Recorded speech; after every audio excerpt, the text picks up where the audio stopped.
by the roadside and slowed down. "Hey, brother," he called out. His keen eyes caught sight of Qiao Yi, and simultaneously, he noticed the van barreling towards them like an arrow released from its bow. Realizing the peril, Qiao Yi instinctively grabbed her two companions, attempting to evade the oncoming vehicle. But it was too late. The events unfolded with alarming swiftness, leaving no room for reaction as the van hurtled towards the trio. Just as it seemed their lives were about to be claimed by the wheels of fate, Hua Qingdong, driven by instinct, pressed the accelerator. In the nick of time, the sleek black Koenigsegg veered in front of them, intercepting the van's path. A deafening crash echoed as the two vehicles collided. The van, leveraging its bulk, sent the sports car tumbling several times towards the rear, threatening the trio. Eyes wide with terror, Qiao Yi exerted all her strength to push her companions away, just as the catastrophic scene unfolded. The aftermath of the accident was harrowing. "Qiao Yi!" cried Sak. As Instructor Ho and Sak rushed to the scene, the gathering crowd of onlookers forming rapidly. Hua Qingdong and Qiao Yi were swiftly transported to the emergency room. Meanwhile, in Xiao Ying's room, for individuals convened, she received a call from Instructor Ho, revealing that both Qiao Yi and Hua Qingdong had been taken into surgery. Exhaling a deep breath, Xiao Ying inquired, "How is the surgery progressing?" Instructor Ho replied, "Your brother's injuries are relatively minor. He should be fine. But the situation for young Master Hua is not optimistic. The doctors have just issued a critical condition notice." He glanced at the anxious Hua family waiting outside the surgical room, noting that the usually robust Hua grandfather was beginning to falter. "Bring old Ming here. And you change into sterile attire and take your phone into the operating room. I wish to assess Hua Qingdong's condition," Xiao Ying commanded. "I will go find the director immediately," Instructor Ho responded. Before long, donned in sterile garb, Instructor Ho entered the surgical room. Through the lens of the phone, Xiao Ying was able to observe Hua Qingdong's condition. One of the lead surgeons was the same doctor who had previously treated old Master Qin and had assisted Xiao Ying in the past. Upon seeing Xiao Ying, the beleaguered doctor appeared as if he had encountered a savior and promptly relayed the intricate details of Hua Qingdong's precarious situation. Recognizing the surgeon's demeanor towards Xiao Ying, Instructor Ho felt reassured. Old Ming arrived shortly thereafter, and under Xiao Ying's direction, assisted in administering injections to control bleeding and stabilize vital signs. With her mind divided yet composed, Xiao Ying methodically aided both the lead surgeon and Old Ming throughout the operation. Meanwhile, in the waiting area, the three awaited Xiao Ying's return. Qin Yin and his team arrived at the hospital, securing the premises, while Sak remained outside Xiao Yi's surgical room. Qin Yin approached and patted Sak on the shoulder, reassuring him, "Do not be anxious. Everything will surely be fine." Sak, however, appeared disinclined to engage with Qin Yin. After more than an hour, the operating room door swung open, and Xiao Yi was wheeled out, subsequently transferred to a regular ward, while the surgery on Hua Qingdong continued unabated. Exiting Xiao Yi's room, Sak made his way toward the office of her attending physician to inquire about her condition. Midway, he caught sight of a familiar figure, halting in disbelief, staring at the departing silhouette. "Boss." Without a moment's hesitation, Sak pursued her. Xiao Ying was still remotely controlling the surgery, and at that moment, Qin Hanyue received a call from Qin Yin. To avoid disturbing Xiao Ying, Qin Hanyue moved away to take the call. Xiao Ying glanced up from her computer, quickly assessing Qin Hanyue, unwilling to lose focus as she immersed herself back into the surgery. "Third Master, Sak has vanished. I'm in the hospital surveillance room. That lad has chased after a beautiful woman out of the hospital, almost as if entranced. Could it be another scheme of the shadows?" Qin Yin informed Qin Hanyue. "A beautiful woman?" Qin Hanyue frowned slightly. "Send me the surveillance footage." Soon after, he received the video. On the screen, Sak was seen following a long-haired woman who wore sunglasses and possessed a striking figure. Even her mere silhouette was enough to captivate. A jolt of surprise coursed through Qin Hanyue as he watched. After reviewing the footage, he returned to the room, where Qiao Ying was engrossed in surgery, his sense of unease swelling rapidly. Cheng Jinyan noticed Qin Hanyue's agitation and pondered. What has happened now? The surgery on Hua Qingdong lasted over 5 hours, ultimately concluding successfully with Xiao Ying's assistance. He was then transferred to the intensive care unit. Xiao Ying instructed Instructor Ho, "Notify me immediately if anything unexpected occurs." Instructor Ho replied, "Very well. Would you like to check on your brother?" He took his phone and headed to Qiao Yi's room. Inside, only Qin Yin was present, while Qiao Yi remained in a coma. Instructor Ho inquired, "Where is Sak? Wasn't he here?" Qin Yin shook his head, "I don't know." Before Qin Yin could elaborate, Xiao Ying turned her gaze toward Qin Hanyue. "Sak is missing," Qin Hanyue stated. Xiao Ying's brows knitted slightly. He presented his phone to her. "Qin Yin sent me a segment of surveillance footage. Take a look." As Xiao Ying viewed the woman in the video, her expression cooled momentarily before a slight smile tugged at her lips. Night Si and Cheng Jinyan, noticing Xiao Ying's reaction, stepped closer. With a single glance, they both recognized the identity of the silhouette, their eyes widening in astonishment as they turned to Xiao Ying. Chapter 325, Joker's Video. Night Sea declared, "If we are to perish, let us perish together." The subordinate reported to the shadow leader, "I failed to capture Xiao Yi, but I have apprehended another individual. This person is also significant to Xiao Ying." Joker commanded, "Bring her back." The subordinate affirmed, "Understood." Suddenly, Xiao Ying's phone received an unknown video call invitation, unmistakably orchestrated by a hacker. However, the opponent was simply no match for her. Unable to breach her formidable defenses or force a video call upon her. With a mere flick of her finger, Xiao Ying accepted the call. The face of Joker, obscured by garbled text, materialized on the screen. "We meet again." His voice had also been altered. Joker scrutinized Xiao Ying from head to toe, remarking, "You appear to have recovered quite well. It's rather disappointing." Yi Si rose, intent on confronting the shadowy leader, but Xiao Ying raised her hand to halt him. Without indulging in unnecessary conversation, she directly inquired, "Shall I come to find you, or will you come to find me?" Joker responded, "Poland, Nigeria, New Delhi, Canberra. Guess where I've hidden them?" Xiao Ying maintained her composure, revealing nothing. Joker continued, "I'm rather accommodating. I'll permit your 3 friends to assist in rescuing them." His intent was clear, to divert Yi Si, Cheng Jinyan, and Qin Hanyue, 3 hostages, for countries sufficiently dispersed. This cunning old fox was truly crafty. Xiao Ying smirked, taunting, "You stubborn old fool, afraid yet concerned about appearances. Are you worried that I might bring Cheng Jinyan and the others along to confront you?" Joker replied, "You and she share the same manner of speaking. I increasingly look forward to our formal meeting. I shall grant your friends 1 week. If they do not appear within that time, I will kill all 3 of them. Should you claim they pose no threat to you, I can always find someone who does. I have ample patience to play this game with you. For the sake of Blood Shadow, I'll give you a heads up. The one you cherish most is in my custody. Rest assured, I will take good care of him. Remember to come alone. If I discover you've brought others, I assure you his fate will be far worse than Blood Shadow's. You are clever and familiar with her. I trust finding me will be no challenge. After all this time, it is only fitting we finally meet. By the way, I have an old friend of yours here. I believe you would be eager to see her, and I am quite curious to witness your encounter with her. I shall await your arrival." The screen went dark as Joker vanished. "Old friend." The individuals present were well aware of whom he spoke. Yi Si, with a stern tone, addressed Xiao Ying, "I cannot permit you to take such risks to save those inconsequential individuals." Xiao Ying did not respond to him, but stated, "There is only 1 week. The journey is long, so prepare yourselves." Yi Si, incredulous, exclaimed, "You want us to rescue them?" Xiao Ying replied, "Whether to save them or not. It is time to reach a conclusion." Yi Si protested, "That should be discussed only after you have recovered." Qin Hanyue, with a grave expression, asked her, "Are you truly intending to go alone?" Xiao Ying looked at him and said, "Is there a better alternative?" This day was bound to come. Yi Si's expression darkened. "I will not agree to this. I will not abandon you to save those I do not even know. I have always loathed being threatened. That old fool thinks he can use 3 worthless lives to intimidate me. It is utterly laughable." However, Xiao Ying replied, "You are injured. You need not go. I will make other arrangements." Yi Si, agitated, exclaimed, "Are you intentionally provoking me? Do you believe you can survive this? You are walking into death." Xiao Ying assured him, "I will." Yi Si exclaimed in desperation, "What can you do? They have already laid a trap to await your demise." Cheng Jinyan added, "I too oppose your reckless venture into danger. This enmity must be resolved, and although our current circumstances make it challenging to confront them one by one as before, at the very least, we should wait until you have fully recovered before engaging in a decisive battle." Xiao Ying remained silent. Observing her demeanor, Yi Si ceased his pleas, saying, "Fine, if you seek death, I shall accompany you. Let us face our fate together." Having endured a sleepless night and the recent turmoil surrounding her, Xiao Ying felt a wave of irritation wash over her after directing hours of intense surgical operations, only to be further unsettled by the shadow leader's interference. At that moment, Qin Hanyue, who had been silent until now, inquired, "Have you contacted Moon Shadow? If we can secure an insider within the Shadow organization and deliberate cautiously, perhaps there is a glimmer of hope in this battle." He understood that Xiao Ying would undoubtedly attempt to rescue Sack. Even in the face of insurmountable odds and the certainty of a perilous path, she would persist. This had already transpired once before, had it not? She had even sacrificed her eyesight for Sack's sake. If she were to shy away from danger, it would no longer be the Xiao Ying he knew.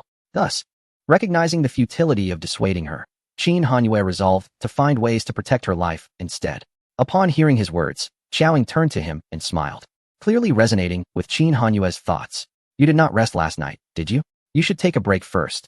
Once you awaken, we can strategize further," he suggested. After freshening up and having lunch, Xiao Ying retired to her bed. She slept until evening, when the sound of her phone ringing roused her. It was a video call from Xiao Yi. Xiao Ying reassured him, "Focus on your recovery. If anything arises, communicate with Instructor Ho. I will ensure everyone is brought back safely." Xiao Yi felt an overwhelming sense of guilt over Hua Qingdong's injuries. Xiao Ying comforted him. "Hua Qingdong is no longer in danger. You need not worry." She continued, "They are your loved ones, and your concern for their safety is entirely understandable. They came after me, and the situation has unfolded as a consequence of my actions. It is not your fault. Will you be in danger?" Xiao Yi asked, his worry evident. Xiao Ying smiled reassuringly. "With Brother Qin protecting me, I will be fine." "Is Brother Qin stronger than them?" Xiao Yi questioned. Xiao Ying replied with a playful smile. "Is that even a question?" Still concerned, Xiao Yi mentioned, "Will they be safe?" Despite her motherly Lillian's harshness, she had never neglected Xiao Yi. How could a son remain indifferent towards his own mother? Xiao Ying affirmed, "I will bring them back." After calming Xiao Yi, Xiao Ying lay on her bed, deep in thought. Eventually, she rose, exited her bedroom, and sat on the floor at a small table, continuing her unfinished work on the bomb. 2 days passed swiftly, and both Yixi and Cheng Jinyan were becoming increasingly anxious, while Qin Hanyue was on the verge of losing patience. Finally, Xiao Ying summoned them to discuss their strategy. The three appeared with dark circles under their eyes. The Su brothers were also called in. A world map was spread out across the table. "I know the locations of the shadow bases in Poland, Canberra, and Nigeria, besides New Delhi, which may require some time to locate," Xiao Ying stated. Just then, her phone received an encrypted message. After reading it, she exclaimed, "I know where it is now." Chapter 326, Hua Qingdong, Sister Ying, my car, each setting off. Xiao Ying informed them of the specific locations of these bases, instructing them to bring their teams directly there. Among them, Canberra and Nigeria had dispatched personnel with weaponry some time ago, lying in ambush. They awaited Xiao Ying's recovery to act, aiming to obliterate all bases of the shadows, thereby significantly diminishing their power and leaving their leader with nowhere to hide. Although they found themselves in a passive position, these preparations had not been in vain. The precise location of the Dead Gate had also been uncovered, along with several other bases they had been monitoring. Regardless of whether people could be rescued or whether she would survive, Xiao Ying was determined not to let any opportunity slip by. Every enemy taken down would serve as a valuable ally. Xiao Ying turned to Cheng Jinyan, saying, "New Delhi is entrusted to you." Then to Yixi, "You are to make a trip to Nigeria." Following that, she addressed the Su brothers. "I kindly ask you both to journey to Canberra, where you will find someone to assist you." Finally, she looked at Qin Hanyue, Poland. No matter what Xiao Ying said, Yixi was unwilling to rescue those unconnected to them. Yet, Xiao Ying made it clear that this endeavor was not solely about saving lives. It was imperative to eradicate the shadows as well. Xiao Ying proceeded to mark all known shadow bases, large and small, on the map, annotating their specific locations and relaying the information she possessed about them. "Regardless of whether we can save anyone, whether I ultimately live or die, 5 days from now, I aim to destroy at least one base. While it would be regrettable not to annihilate all bases, if she could eliminate the Joker, everything else would inevitably crumble. Unless absolutely necessary, the shadows would not act against Yixi, Cheng Jinyan, and Qin Hanyue. They merely sought to distance them from her, which somewhat alleviated Xiao Ying's concerns for their safety." Xiao Ying meticulously arranged all matters throughout the night. The following morning, the Su brothers set off first. Cheng Jinyan prepared to leave as well. He embraced Xiao Ying, saying, "I have already lost you once. I cannot bear a second time." Qin Hanyue expressed his desire to treat her to a celebratory drink. "I was initially reluctant, but now I reconsider." Xiao Ying teased, "He truly talks a big game. Didn't you confront him?" Cheng Jinyan chuckled, "I intended to, but he said something even more outrageous. I feared Yixi would hear the commotion and take action." Xiao Ying inquired, "What was more outrageous?" Cheng Jinyan replied, "I will tell you once we have dealt with the shadows." "Be careful," Xiao Ying cautioned. "I have already discussed matters with Yixi. If you assure him, he will listen to you," he said, gently patting her back. "Take care." Xiao Ying refrained from seeking out Yixi until evening, with less than 4 days remaining before the deadline set by the shadow leader. She remained in her room, seemingly engaged in silent protest until Yixi came to find her. Just then, Qin Hanyue ascended the stairs and stumbled upon Yixi seeking Xiao Ying. Their gazes silently clashed in the corridor. Yixi entered Xiao Ying's room while Qin Hanyue descended to the living room, waiting. Yixi was the most challenging to negotiate with, resistant to both gentle persuasion and stern measures. In the past, he had always heeded Xiao Ying's words, but this time, it was evident that reaching an agreement would not be so straightforward.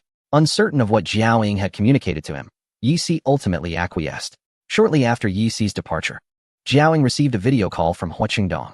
Hua Qingdong had just been transferred from the intensive care unit to a standard ward, having awoken less than 10 hours prior. In the video, he lay in a lavish room, his face marred by injuries, his head, having undergone surgery, wrapped in bandages. One leg encased in plaster, the other swathed in bandages and elevated.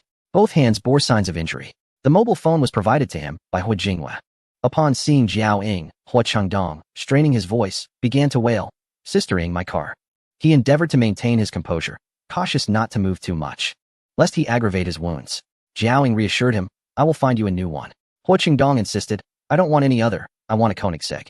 Just like the previous one, Jiao Ying replied. "Very well," he conceded. "Sister Ying, where are you? Your cheap mother and sister have been kidnapped. You aren't planning to rescue them, are you? Please don't go. I think it's better to call the police. If necessary, let Qin Hanyue look for them."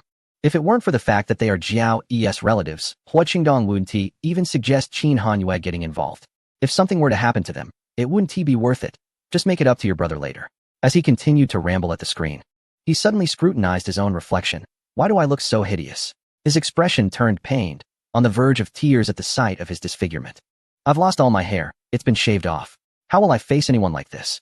I have injuries on my face, it won't ruin my looks. Will it? Sister Ying, tell me who those people are. I want to send someone to capture them and make them pay for what they've done to me. Hua Jinghua, typically stern, exhibited a rare gentleness. Your hair will grow back, and if your looks are ruined, we can fix that. I'll find you the best doctor. Her attempts at comfort fell flat. You still look handsome, Jiao Ying assured him. Hua Jinghua then turned the phone toward herself, inquiring, "Classmate Jiao, my grandfather asked me to ask who those people are. Do you know?" As the sole heir of the Hua family, Hua Chengdong was cherished despite the reprimands from his grandfather. As the second most prominent family in the capital, the Hua family would not let the perpetrators go unpunished. Regardless of whether they had intended to harm Hua Chengdong, Jiao Ying declared, "I will avenge Hua Chengdong's grievances. He will not have suffered in vain. So there is no need for the Hua family to intervene." Turning to Hua Chengdong, she added, "Thank you for your help regarding my brother. Don't mention it." "Sister Ying, I already feel miserable enough," he replied. Jiao Ying smiled. Later that evening, around 9 o'clock, Qin Hanyue entered, accompanied by a robot. As Jiao Ying turned around, he enveloped her in his arms. "Are we ready to depart?" she asked. "Yes," he replied. "Is there anything you wish to say?" "Yes, quite a lot. But I'll wait until you return," he responded. Jiao Ying acquiesced, "As you wish. Can you promise me a couple of things?" Jiao Ying, unusually amenable, replied. "If you wish to hear them, I shall say a few." "Go ahead," Qin Hanyue urged. With ease, Jiao Ying offered words of reassurance. "I promise to stay alive and ensure that you see me, not my corpse." Qin Hanyue chuckled, a hint of disdain in his voice, not very heartfelt. Yet he seemed to appreciate it. "But it does put my mind at ease." He continued, "Are you planning to keep your hands tucked away in your pockets, or will you embrace me back?" Jiao Ying replied, "What a hassle." Yet she withdrew her hand and wrapped her arms around him. They held each other for a long while, cherishing this final warmth. Qin Hanyue nestled his face into the crook of her neck and whispered, "Do you remember when I mentioned that my mother had someone read my fortune?" Jiao Ying teased him, "Are you, Mr. Qin, planning to have someone read my fortune as well?" Qin Hanyue replied, "My mother firmly believes in it, especially after meeting you. Miss Jiao, I hope you won't disappoint her. You still owe my parents a meal, as you promised." Jiao Ying smiled, the corners of her lips lifting, and readily agreed. With her promise secured, Qin Hanyue reluctantly released her. Jiao Ying patted the robot's head and said to Qin Hanyue, "I will wait for you to come find me." Qin Hanyue's gaze was resolute. "I will definitely find you." Jiao Ying turned to the robot and instructed, "Keep an eye on him, don't let him wander off." The robot replied, "Understood, wife." Qin Hanyue said, "I will take my leave now. Just let me know when you depart." Jiao Ying nodded. Qin Hanyue cast a lingering glance at her before turning to leave with the robot, stepping back slowly, his eyes filled with reluctance and concern. She stood still, watching him. He slightly bowed his head, turned around, and walked away. Suddenly, Jiao Ying called out, "Qin Hanyue." He turned back, and she collided into his embrace. He quickly wrapped his arms around her, lowering his head to return her kiss. Chapter 327. Jiao Ying arrives at the Shadow headquarters alone. Moon Shadow on the brink of death after Qin Hanyue departed. Jiao Ying soon set off as well. Yi Si had left some subordinates near the villa, and only after Qiao Ying's departure did they withdraw. A day later, Qiao Ying's silhouette appeared in England.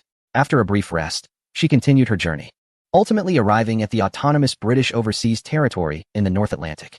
Yi Si's men were already waiting for her, ready to provide the weapons and transportation she required. The helicopter flew smoothly over the endless sea, beneath which turbulent waves roared, and danger loomed ahead. The Shadow headquarters, the secret lair of the Shadow leader, was located in this area of the North Atlantic, near the Bermuda Islands. This was nearly half a world away from Qin Hanyue, who was en route to Poland. Cheng Jinyan in New Delhi, and Yi Si in Nigeria. To eliminate Xiao Ying, the shadow leader had exerted considerable effort. Xiao Ying piloted the helicopter towards the private island on the sea. As she approached the designated coordinates, the island gradually came into view. A mere speck amidst the vast ocean. Lush greenery adorned the land, resembling a pearl upon the sea, with a magnificent castle standing proudly within, its breathtaking scenery inviting exploration. From any angle, the island and its castle exuded a blend of beauty and mystery. However, this paradise, unbeknownst to the innocent, was a veritable hell on earth to those in the know. Xiao Ying arrived within the deadline set by the shadows. Looking down from the sky, the island appeared deserted, seemingly unguarded, yet it was entirely within the control of the shadows. The castle stood as an impregnable fortress. As Xiao Ying descended from the helicopter, she made her way toward the castle, obscured by dense foliage at the heart of the island. Meanwhile, on the opposite side of the globe, the swift Suzhong brothers had already arrived in Canberra, joining their contacts. Cheng Jinyan had also successfully reached New Delhi and reunited with his team. Despite his numerous reservations, Yi Si had no choice but to cooperate and head to Nigeria to rescue a few worthless lives. On the island, Xiao Ying navigated with ease, as if she had visited countless times before, effortlessly arriving at the castle's grand entrance. Inside, everything exuded extreme opulence. Directly ahead, a chair was positioned like a throne, radiating a majestic aura. Awaiting Xiao Ying was not an array of weapons, but a bloodied figure hanging limply from a rope. The castle was enveloped in silence, broken only by the faint sound of the bloodied man's labored breaths. Struggling to open his eyes, he managed a pained smile upon seeing Xiao Ying, the effort evident as if he were on the verge of death. He was male, but not Sak. Rather, it was the Moon Shadow, who had communicated with her just days prior. He had mentioned seeking Lu Ying, and now, given the circumstances, it was clear that his attempt at defection had failed, leaving him at the mercy of Lu Ying. One could only imagine the inhuman torment he had endured over the past few days. The voice of the shadow leader resonated through the vastness of the castle, though his presence remained unseen. As a token of our first meeting, allow me to present a modest gift. The echo of his words reverberated within the castle before slowly fading away. Almost immediately, a light patter of footsteps could be heard, and in an instant, a dozen shadowy assassins surrounded Xiao Ying. In Nigeria, Yi Si clenched a watch, observing the hands move sluggishly, while his patience wore thin. He repeatedly suppressed the urge to order his subordinates to act prematurely, gritting his teeth until the very last moment. As he retracted his watch, the explosion ensued. One of his men cautioned, "Aren't we here to rescue? What if there are hostages inside?" Yi Si, his temper flaring, snapped, "Did I not instruct you to proceed? Their lives are of no concern to me." Although Yi Si was known for his volatile temperament, he rarely lost control to such an extent. His fury now was particularly fearsome.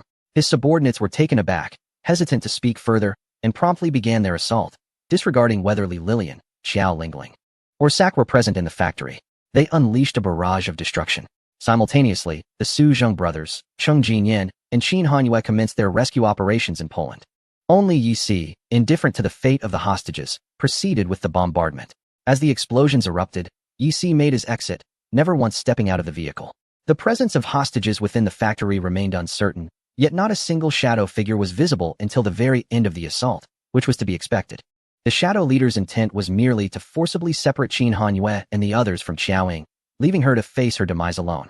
Thus, as long as Yi Si and his team complied with this endeavor, they would face no danger. The shadows would not confront them. In a bid to divert NYSS and her companions, the shadow forsook 4 of its bases. The castle was suffused with a heavy atmosphere of blood and death, punctuated by the sound of crashing waves. The leader of the shadows observed with quiet admiration the girl who was wreaking havoc on the screen, her fingers rhythmically tapping on the table. Joker remarked, "They are simply identical." Since Xiao Ying set foot on this island, her every move had been meticulously monitored, fully captured in the eyes of the shadow leader. After eliminating her last foe, Xiao Ying hurled her dagger towards the Moon Shadow suspended in midair. The rope snapped, and the Moon Shadow plummeted, caught by a cadaver kicked towards it by Xiao Ying. After a struggle, the Moon Shadow staggered to its feet. The castle was vast. This was merely a small anteroom. Without hesitation, Xiao Ying pressed onward, with the Moon Shadow laboriously trailing behind. As they traversed long, tranquil corridors, they advanced cautiously, with the Moon Shadow observing Xiao Ying's uncanny familiarity with the surroundings. He thought, if they could survive, he would undoubtedly seek answers. After several minutes, their path was obstructed once again by a group of assassins, their prowess evidently surpassing that of the previous dozen in the anteroom. The Moon Shadow desired to assist, but found himself powerless. Fortunately for Xiao Ying, dispatching these foes was merely a matter of time.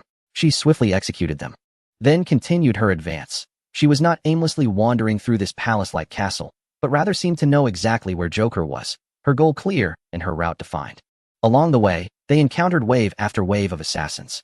The leader of Joker evidently had no intention of directly killing her, but instead employed this tactic to wear down her stamina.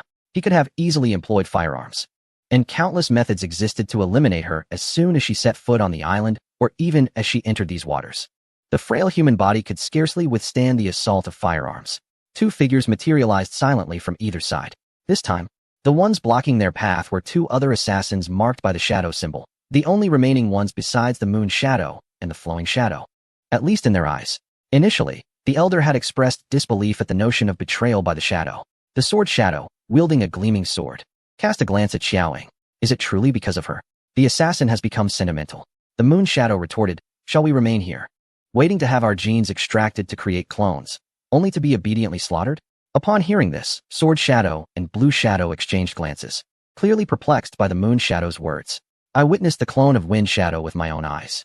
It was not only Wind Shadow, even Blood Shadow was cloned. Mentioning Blood Shadow, the Moon Shadow's expression shifted, as if he could not accept Blood Shadow's demise. There had been no failure in the mission. Blood Shadow was ruthlessly eliminated after gene extraction by the organization. The explosion in Nanyang that claimed Blood Shadow was orchestrated by the very shadows to whom we had pledged our loyalty. Chapter 328, Moon Shadow, I Wish to Survive. Iris recognition successful, an eerie phenomenon. Seeing Sword Shadow and Blue Shadow's skepticism, the Moon Shadow stepped forward a couple of paces and said, whether it is true or false, we shall discover together. The shadow of the sword pointed forward, and the iron-masked figure declared, you shall not pass. Observing this, Moon Shadow refrained from engaging in futile conversation and addressed Joshido. You go ahead, I will handle this. Conserve your strength. Sword Shadow retorted, given your current state, do you truly believe you can impede us? Moon Shadow, in a desperate gamble for survival, asserted, if I wish to live, I must give it my all. His actions were not merely to aid Joshido, but rather a means of self-preservation. Joshido cast a sidelong glance at him, hesitating only briefly before resolutely stepping back and taking a different path to escape. As Green Shadow moved to pursue, Moon Shadow swiftly blocked his way, stating, you must first deal with me before chasing her. Green Shadow surveyed the injured and breathless Moon Shadow. After all we have shared, you cannot grant me this simple request? In the distance, Joshido heard the sounds of a struggle erupting behind her. Navigating through the labyrinthine castle, Joshido deftly maneuvered, eventually returning to her original path. Her footsteps nearly inaudible. The castle's towering dome loomed above, rendering Joshido insignificant in comparison. At the corridor's end hung a colossal oil painting, its bizarre style and intricate details resembling the gaping maw of a deep abyss, the entrance to the underground fortress. Guarding this threshold stood Plum Q. The two adversaries faced each other once more. Here we meet again. Plum Q sneered at Joshido, his eyes brimming with intense hatred. His weapon poised, he seethed. You destroyed my incubation chamber, killed my clones, and obliterated years of my toil. I have dreamt of your demise. Before Joshido could approach Joker, Plum Q was already eager to settle the score. Joshido regarded the nearly deranged Plum Q. Since you hold such affection for those clones, I shall send you to reunite with them. Plum Q's facial muscles twitched with a maniacal intensity. You insolent wretch. I shall see just how far your arrogance extends. I will sever your limbs and keep you in a vessel as a test subject, ensuring you cannot live nor die. As he finished his threat, the chains on Plum Q's wrist came alive like silver serpents. With a flick of his wrist, they danced gracefully in the air. The blades at their ends aimed directly at Joshido's throat. A single strike would spell her end. Onlookers watched in rapt attention, realizing that the assassin's prior had not allowed Joshido to unleash her full potential. Now, facing Plum Q, she would have to summon every ounce of her strength. Joker observed for a while, then fell into contemplation. Suddenly, he remarked, you two shall face off, the victor and the vanquished. This was directed at the girl beside him, who gazed at the screen, her own skills mirroring those of Joshido. Joker casually remarked, she's injured. On the screen, Joshido's entire arm was ensnared by the chains, which coiled around her like thorny vines, covered in sharp barbs. Her sleeves quickly became saturated with blood, droplets pooling and cascading down. Plum Q relentlessly tightened the chains, wishing to rend her arm into fragments. Xiaoying gripped the chain, both of them exerting force, blood oozing from her fingers. Suddenly, she released the chain, and in the split second before her arm was torn apart by the force propelling it outward, she lunged forward. She had to resolve this swiftly, otherwise, once Qing Ying and Jianing arrived, her fate would be sealed. The returning force caused Mei Huaqiu to stagger back 2 steps. And by the time he steadied himself, Xiaoying was already before him. Joker thought to himself, old Q has underestimated her. In the scene, consumed by hatred and intent on brutally slaughtering Xiaoying, Mei Huaqiu found himself pressed against a large oil painting, his head forcibly smashed into it. Blood splattered, adding a chilling aura to the already bizarre artwork. Xiaoying showed no mercy. Mei Huaqiu, in a state of terror, exclaimed, "You cannot kill me, without me. You cannot open this door." A dagger pierced his fragile neck, silencing the remainder of his words in his throat. Mei Huaqiu collapsed, his eyes wide with disbelief. Xiaoying stumbled slightly but quickly regained her balance, raising her gaze to the pinhole camera above the painting, locking eyes with Joker through the screen. There was no canvas. The entire oil painting was rendered directly on the wall. More precisely, it was a concealed elevator wall. She reached out and touched the painting, and a groove appeared in the gaping maw of the abyss depicted. An electronic scanner materialized. Xiaoying leaned in closely. A mechanical voice announced, "Iris recognition successful." Joker finally displayed a reaction, his eyes narrowing as he fixated on Xiaoying entering the elevator. This response was significantly more pronounced than his earlier reaction to witnessing Mei Huaqiu's gruesome demise. He was not surprised that she knew where the entrance was and how to open the door. Her familiarity with the castle indicated that Blood Shadow had divulged everything to her. However, he had anticipated that Xiaoying would use Mei Huaqiu's iris. Had Blood Shadow given his own iris to Xiaoying? When had she begun preparing for all of this?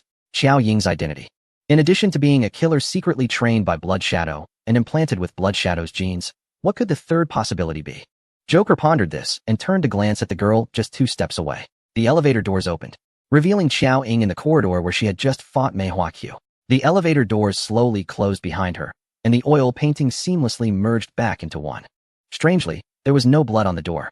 The floor bore no trace of Mei Huaqiu's body, nor any signs of struggle. Even the blood that had dripped from her arm had vanished without a trace. The ground was immaculate, as if renewed.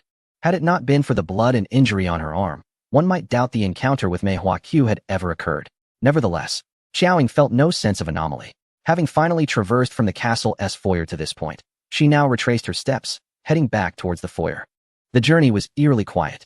Here, one would expect to find Yu Ying, Jin Ying, and Qing Ying engaged in battle. Yet not a single shadow of them could be seen, nor any remnants of their presence. Xiaoying continued her journey towards the hall.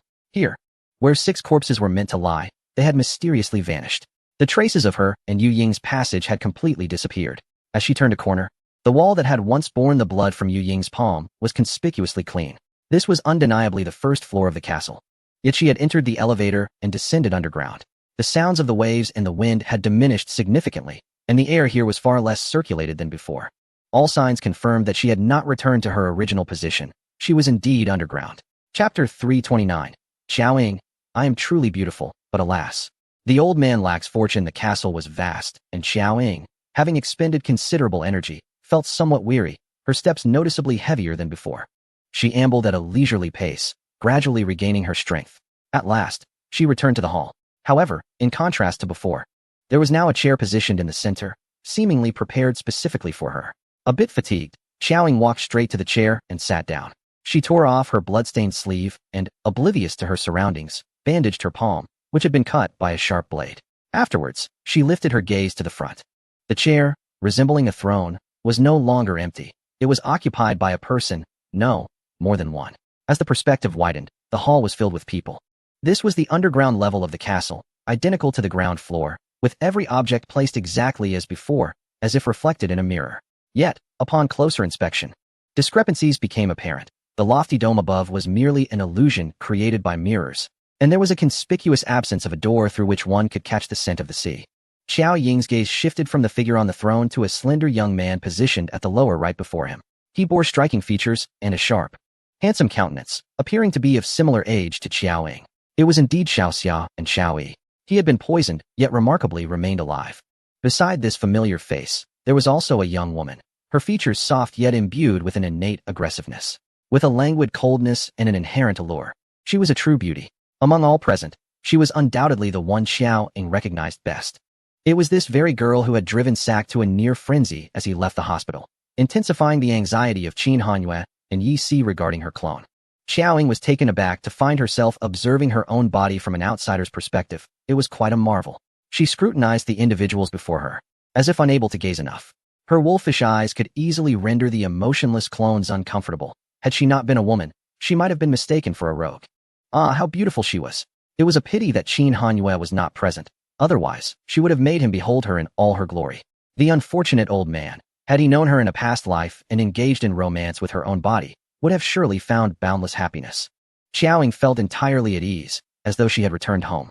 In stark contrast to the shadowy leaders of the dead surrounding her, she resembled the figure upon the throne, embodying the essence of the castle's true master. Xiaoying's gaze returned to the figure seated upon the throne. This individual bore an unusual appearance, not unattractive, rather possessing an ordinary visage that could even be described as benevolent and amiable.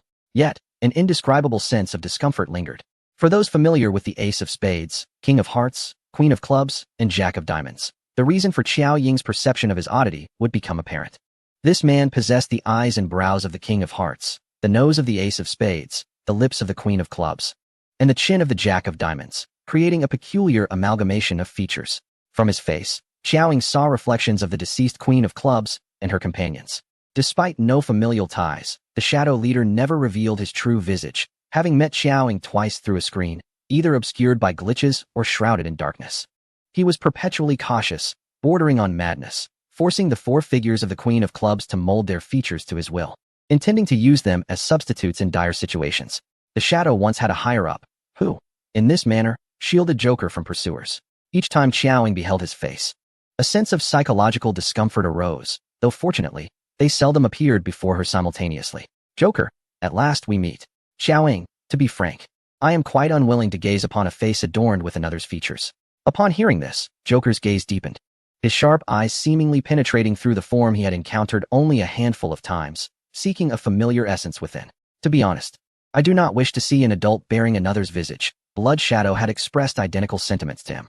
In the realm of shadows, only Blood Shadow dared to speak so candidly. Joker, with a good-natured correction, replied, "You misspoke. It is others who bear my features." Xiaoying, uninterested in further trivialities, inquired, "Where are my people?" Joker, so eager, "Would you not care to reminisce first?" Xiaoying, unflinching, replied, "Reminisce? Are we acquainted?" Joker, not familiar? Is that so? He feigned disappointment before directing his gaze toward the clone of Blood Shadow, asking, "If not with me, then are you familiar with her?" Xiaoying glanced and queried, "Is there but one?" Joker, Xiaoying, at most 80% of the genes. Coupled with the inherent flaws of the clone, this hardly qualifies as a trump card, does it? A smile played on her lips. A slight change flickered across Joker's expression. He had not anticipated Xiaoying's awareness of such details. "Xiaoying, is that all? I had thought there might be a legion of clones, at least hundreds of Blood Shadows and Wind Shadows. With this setup, you appear rather pitiful." Her words were undeniably infuriating. Suddenly, a realization struck her, and she sincerely offered an apology. "I forgot. Your legion of clones perished in the cultivation chamber, consumed by flames, never to see the light of day." This statement was even more provoking. "As a father, you must find that quite distressing." Joker chuckled softly. "Indeed, it is sorrowful. Yet I still have a child." His gaze fell upon the clone of Blood Shadow. "Whether it be Blood Shadow or her clone, she has always been my most cherished child." The Blood Shadow clone then addressed him as father. At that moment, Xiaoying's expression turned cold. "Good boy," Joker replied. The sight of this father-son affection disgusted Xiaoying immensely. He let out a cold snort and mocked. "It seems the flaws are far greater than I imagined." Even the Blood Shadow clone could never genuinely refer to Joker as a father. This stark contrast was evident. "Indeed, there are flaws," Joker acknowledged, "but you are also severely wounded, which conveniently narrows the gap in strength. Your duel will surely be captivating." He continued, "Since we are not reminiscing, let us turn our attention to your friend. I rather enjoy witnessing others reminisce." He then clapped his hands, and footsteps echoed as Zack was escorted from the back hall. Joker, seemingly in a vengeful tone, also apologized to Xiaoying. "I misspoke when I promised to treat him well. He simply would not obey." Xiaoying observed Zack, whose injuries appeared no less severe than those of Yuing. Given Zack's current state, there was little need for handcuffs. He possessed no capacity for movement. Xiaoying then looked at the young man escorting Zack. Describing him as a youth would be more fitting. He was hardly older than 18. With a youthful appearance that made him look like an underdeveloped boy of 15 or 16, his eyes shadowed with melancholy. He resembled a child with autism. Being the youngest in the ranks of the Shadows, though he appeared harmless, he was a formidable adversary, second only to Wind Shadow, skilled in various cold weapons and even more adept at crafting firearms, earning him the title of a walking arsenal, an exceptionally talented assassin known as Lu Ying. Chapter 330. Zack, Just kill me. As Lu Ying loosened his grip, the gravely injured Sack collapsed to the ground. The fall jolted Sack from his haze, and upon seeing Xiao Ying seated there, he initially thought it was an illusion. He struggled to utter, "Boss, he's bleeding profusely." With great effort, he turned his head, trying to comprehend his current predicament while searching for something. His face pressed against the ground, blood smeared everywhere, yet he remained exceptionally stubborn. After relentless effort, he finally beheld that familiar figure, Boss. Sack, in disbelief, instantly became agitated. His reaction was far more intense than when he had spotted Xiao Ying, even causing his eyes to redden with emotion. Boss. In his gaze, only blood shadow remained. He fixated on that face, afraid to blink lest it vanish. Then, he struggled to rise, using his forehead to push himself up despite his hands being cuffed behind his back. Just as he managed to lift himself slightly, he fell back down. Yet, he quickly attempted to rise again, repeating this action. However, the person he desperately sought to approach stood there coldly, merely observing him. Xiao Ying watched Sack, his teeth clenched. What a poignant display of reunion. Even I felt a stir of emotion. Joker almost wanted to applaud. Your subordinate is quite loyal. No wonder you repeatedly risk your life for him. He then turned his attention back to Xiao Ying. Sack finally managed to rise, kneeling on the ground. However, before he could fully regain his footing, Lu Ying kicked him back down and immediately proceeded to force something into his mouth. Xiao Ying wished to intervene, but dared not act rashly. Lu Ying was too perilous. Sack clenched his teeth, reluctant to speak. Ultimately, he was compelled by Lu Ying, who grasped his chin and forcibly administered a pill. Xiao Ying's expression darkened. What did you give him? Lu Ying straightened up, a sedative to keep him quiet. Joker interjected. Do not be alarmed. It is not poison. He then shifted his tone. However, I have hidden something else within him. Glancing at the time, he continued. You have 15 minutes. Defeat her within this time, and I shall grant you the opportunity to retrieve it. Should you fail, once the time elapses, you will witness him obliterated into a mere puddle of flesh and blood. At that point, I shall be of no assistance to you. Xiao Ying's eyes, dark and brooding, seemed on the verge of freezing over, her hands tightening in the shadows, her murderous intent twisting her visage slightly. He affectionately addressed the clone. Go forth, my child, and slay her. By doing so, you shall become unparalleled. The clone accepted the command, stepping forward before leaping into action. Joker urged. Do not hesitate. Let me remind you. To save him, you have a maximum of 10 minutes. He checked the time again. You now have 9. He could hardly contain his anticipation for the ensuing clash. One combatant matched Blood Shadow in prowess, their skills mirroring each other. The other was a clone possessing 80% of Blood Shadow's genes. One was injured, the other flawed. It promised to be a riveting spectacle. The clone struck first, charging towards Xiao Ying with swift determination. Xiao Ying struck the armrest, using the force to propel herself into a kick aimed at her opponent, who evaded, allowing her to follow up seamlessly. The two were soon entwined in combat, their moves reminiscent of a mirrored dance, each predicting the other's next maneuver and effortlessly countering. It was akin to witnessing a duel between reflections. Joker reveled in this visual feast, yet Sack was engulfed in despair. The two he cherished most were locked in this harrowing tableau, a scene he dreaded above all. He yearned to intervene, but found himself powerless to move forward. Stop. Sack felt an unprecedented helplessness. He prayed for someone to intervene. White Owl, Badman, or even Qin Hanyue, whom he held little affection for. Powerlessly, he watched as both fighters landed blows upon each other, staggering back, blood spilling from their lips, only to charge back into battle. In a moment of desperation, Sack implored Lu Ying, just kill me. Lu Ying merely cast a cold glance downward. Sack continued to plead, I beg you, in my life, do not let them fight. He turned to observe Xiao Ying and the clone, both proficient with daggers. At that moment, their blades clashed. A minor misstep could result in a bloody spectacle that left onlookers breathless. Yet Joker grew increasingly dissatisfied. He noted that Xiao Ying was not exerting her full strength. Thus, he reminded her, you have 5 minutes remaining. As he wished, Xiao Ying's attacks became significantly more ferocious, pushing the clone back. Joker's countenance brightened as he resumed his enjoyment. His inner perverse desires momentarily sated. He envisioned 2 blood shadows engaged in combat, his heart racing with excitement. Sack, on the brink of despair, collapsed onto the ground, his face ashen, tormented by the impending tragedy that rendered him nearly lifeless. Whether it was Xiao Ying or Blood Shadow who perished, for Sack, either outcome would prove fatal. Joker announced, 2 minutes remaining. At the sound of his words, Xiao Ying felt a surge of urgency. Noticing her faltering composure, Joker smirked and continued, 1 minute left. 10 minutes had already elapsed. For minutes to go, he declared. 3 minutes. 2 minutes. The brief span of 2 minutes was hardly sufficient to extract the bomb lodged within Sack's abdomen. Xiao Ying's movements became increasingly ferocious and swift. her blades flashing so rapidly they were nearly imperceptible to the naked eye, accompanied by the incessant clashing of steel as the clone's knife was sent flying.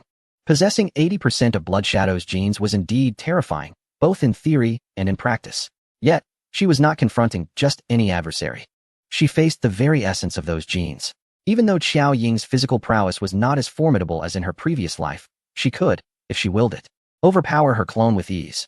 With a powerful kick, she sent her opponent staggering back several meters, simultaneously hurling her knife, concealed by the clone's body, directly at Joker on his throne. Joker did not flinch or evade. However, before the blade could reach him, it was intercepted by Xiao Yi. The hall fell into a hushed silence. At that moment, at the elevator door concealed by an oil painting on the first floor of the castle, the lifeless figure of the Queen of Diamonds was abruptly yanked from the ground by an unseen force, which then used his iris to force open the elevator door. Descending to the castle's lower level, Joker and Xiao Ying exchanged icy glares, his voice steady as he remarked, "It appears you intend to perish alongside him." Then, with a sudden intensity in his eyes, he commanded, "Lu Ying, join me." Lu Ying, unable to contain himself any longer, responded affirmatively and launched an assault on Xiao Ying, while the clone swiftly adjusted and joined the fray. Together, they advanced against her. Joker observed, "It seems this will conclude swiftly." He instructed the two, "I require her alive." For a fleeting moment, while Xiao Ying was occupied by Lu Ying, the clone seized the opportunity to strike at her vital points. A blow powerful enough to diminish her combat effectiveness by at least a third. Caught between foes, Xiao Ying sensed the clone's fist approaching from behind as Lu Ying suddenly withdrew his attack. She deftly maneuvered between them, slipping behind Lu Ying. The clone's fist was intercepted by Lu Ying, whose expression shifted dramatically. He then raised his other hand, revealing a mechanical arm, its silver-gray palm gleaming ominously as it opened with lethal precision. In the next instant, a projectile erupted from his palm, hurtling towards Joker on the throne with unstoppable force. Chapter 331, Fighting Side by Side. Kill without mercy. Xiao Ying, kid, I am your boss. All of this transpired in the blink of an eye, catching everyone unawares. The clone swiftly retracted his hand and evaded to the side, as the devastating projectile launched from Lu Ying's mechanical hand surged forward. The shadowy assassins are far from ordinary individuals. The foremost death warriors surged forward, using their bodies to shield against the oncoming artillery fire, only to be obliterated into mere fragments, a thick haze of blood obscuring the view. As the smoke dissipated, Joker remained unscathed upon his throne. With only a few death warriors nearby suffering from the aftermath, Lu Ying, dissatisfied, muttered, "Damn. Missed."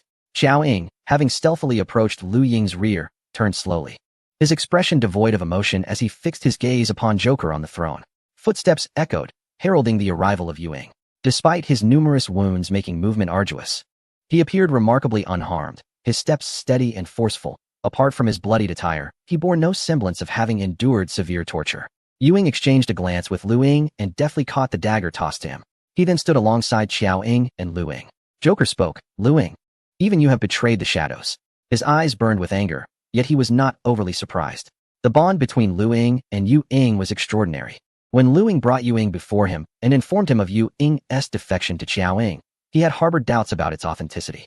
Consequently, he entrusted Yu Ying's fate to Lu Ying, seeking to demonstrate loyalty. Little did he know it was all an act.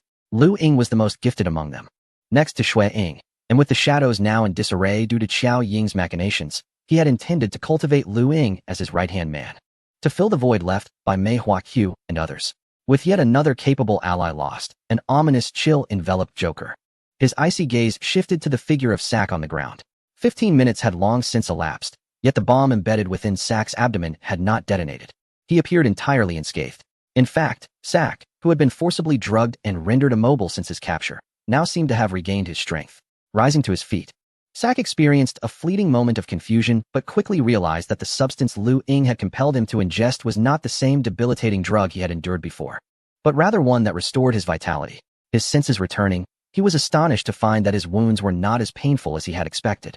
Having been imprisoned and tortured in this place, Sack had been subjected to constant drugging, which not only incapacitated him physically but also dulled his awareness, leaving him in a fog regarding his injuries until this moment. Observing Sack's resurgence, Joker understood that Sack's injuries were fabricated, merely superficial wounds that appeared far more alarming than they truly were. Xiao Ying remarked, surprised. Just as Qin Hanyu suggested, it went smoothly. Lu Ying not only succeeded in acting as an informant within the Shadow's headquarters, but also brought back Yu Ying, who had defected seamlessly. Joker scoffed, I underestimated you. A subtle smile played on Xiao Ying's lips. You realize this too late. Turning his attention to Yu Ying, Joker inquired in a low voice. Where are Qing Ying and Jining? Unbeknownst to him, one of the surveillance feeds had gone dark while he was focused on the battle between Xiao Ying and Mei Huaqiu. Yu Ying replied, if all goes as expected, you shall never see them again in this lifetime. In a moment of stunned silence, Lu Ying approached and effortlessly unlocked the handcuffs from Sak's wrists with his mechanical arm, presenting him with a suitable weapon. Yu Ying instructed, Lu Ying, you will confront Blood Shadow with him, referring to Sak. Sak tightened his grip on the knife. Xiao Ying continued, she has entrusted this task to you and Lu Ying. Joker interjected, Lu Ying, I offer you a singular opportunity. You must realize that with just the few of you, even if you possessed 3 heads, 6 arms, and 72 transformations, escape is an impossibility. Lu Ying retorted, do you take me for a child? He pointed at the Blood Shadow clone standing there, neither human nor ghost, and inquired, what is she? Joker replied, can you not answer that? Lu Ying, with an indifferent tone, remarked, in any case, death is inevitable. Before I perish, it would be rather delightful to obliterate this wretched place. Joker scoffed, such delusions. I shall witness whether your legs are swifter than the bullets.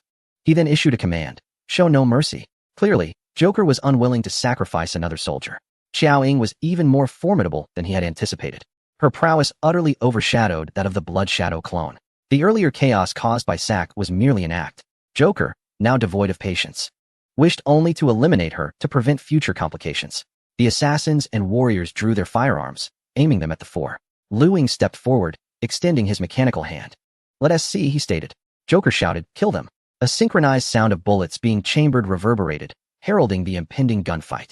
Faced with the multitude of ominous gun barrels, the fate of the 4 seemed grim. Yet, they did not flinch or evade. Joker, realizing the implications, attempted to intervene, but it was too late. The assassins and warriors pulled the triggers, and in an instant, the air was filled with the sounds of explosions and agonizing cries as their hands were mangled.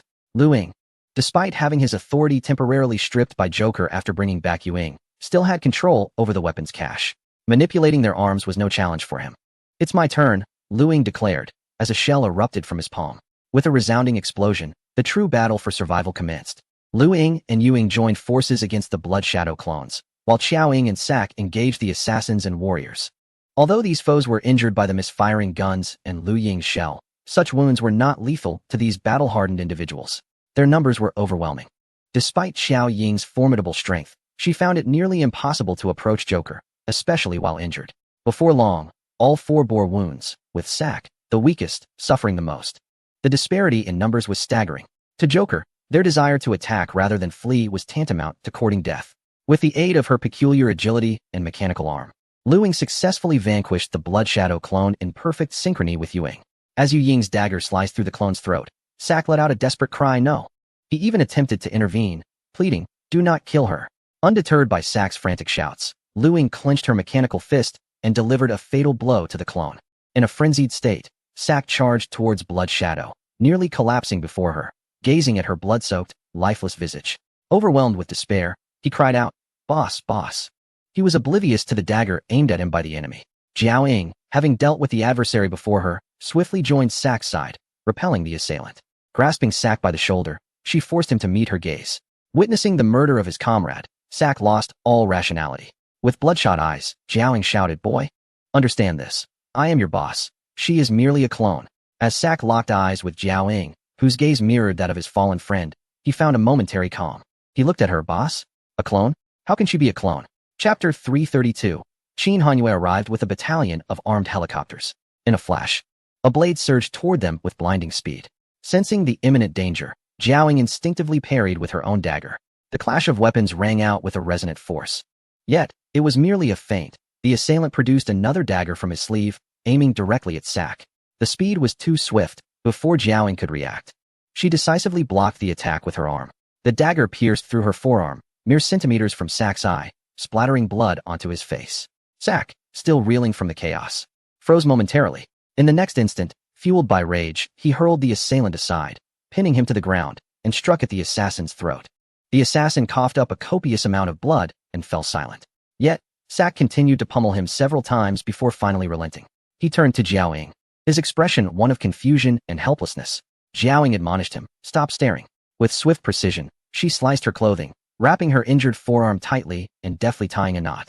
She then rejoined the fray. Meanwhile, Lu Ying and Yu Ying were engaged in fierce combat with the remaining assassins. The entire hall echoed with the sounds of battle. As bodies fell, the four warriors found their stamina nearly depleted, their bodies marred with wounds. Sack was on the brink of collapse. While nearly half of the assassins remained before Joker, Yu Ying, clutching her abdomen where she had been wounded, struggled to maintain her footing. Continuing like this is futile. If we don't perish by their blades, we will be overwhelmed by their sheer numbers. Lu Ying wiped the blood from her lips, her breath ragged. It seems we are fated to die here today. Yu Ying assured her, I will not let you die. Lu Ying replied, I am not afraid. Yu Ying glanced upward. I wonder how Qing Ying and the others are faring. Qing Ying and Jian Ying had not departed. Instead, they were making their way to the control room of the castle. The journey thus far has been fraught with peril. The shadowy assassins and mercenaries are not limited to those before us. There are many more lurking within the castle. At the mere command of Joker, they will converge, armed and ready. For him to extinguish their lives would be as effortless as crushing an ant. Moonshadow advised Qing Ying that, when necessary, preserving one's life is paramount. At that moment, Joker received a report from his subordinate and turned to Moonshadow, inquiring about Qing Ying's condition. He then directed the screen towards them, revealing Qing Ying motionless in a pool of blood, surrounded by the shadows. Joker commanded, notify the higher-ups to send reinforcements. I have nearly concluded this game. He instructed Xiao Yi, who promptly responded in the affirmative and initiated commands via his walkie-talkie. Joker's cold eyes conveyed a disdain akin to that of a giant overlooking mere insects. They cannot even approach me, yet they dare to entertain thoughts of my demise. Xiao Ying calculated the time. It is not difficult to approach you, but evidently, I only intend to buy some time. Lu Ying added, your reinforcements should be arriving soon. Correct? To which Xiao Ying affirmed, of course. Just as her words settled, an urgent voice crackled through Xiao Yi's Bluetooth earpiece from the control room. He immediately reported, Leader, we have detected a large number of armed helicopters approaching our location. The technician's frantic updates continued to stream through the earpiece. Joker reached out and seized Xiao Yi's earpiece. Just in time to hear the sound of the control room's door being forcefully breached, followed by the chilling gurgle of a technician's throat being slashed, Sword Shadow had struck. In an instant, the control room fell silent, the technician managing to transmit the surveillance footage to Joker's screen just before his demise. What followed was a dark swarm of helicopters, reminiscent of locusts, advancing towards the castle. The ominous black helicopters, occupying half the sky, cast a shadow so profound it seemed to blot out the sun. The whirring of their rotors drowned out even the sound of crashing waves, a storm cloud looming overhead. Emblazoned on the armed helicopters was the insignia of God's armament. On board one of the helicopters, a robot remarked, coordinates set accurately. It then inquired of the man beside it, unable to ascertain the wife's location. Will a direct bombardment endanger her? The man's expression was grim. His lips pressed tight. It was Qin Hanyue, who should have been in Poland, now present with the elite forces of God's armament and Blackwater. He gazed down at the magnificent castle below, reminiscent of a land of giants. The robot urged, make a decision swiftly. The signal from Xiao Ying's locator was too weak. Even with the control room's destruction, pinpointing her location would prove challenging. Qin Hanyue fixed his gaze upon the castle below and commanded, proceed as planned. Rather than heading to Poland, Qin Hanyue had orchestrated a diversion, allowing Qin Yan, prearranged to impersonate him, to mislead the shadows while he returned. Xiao Ying had instructed him to arrive at the designated time and unleash all available firepower to obliterate the castle. Xiao Ying firmly rejected their plan to engage in direct combat with the professional assassins from the Shadow Organization. This was the headquarters of the Shadows, their territory. To descend recklessly, even with ample preparation and a numerical advantage, would inevitably lead to mutual destruction.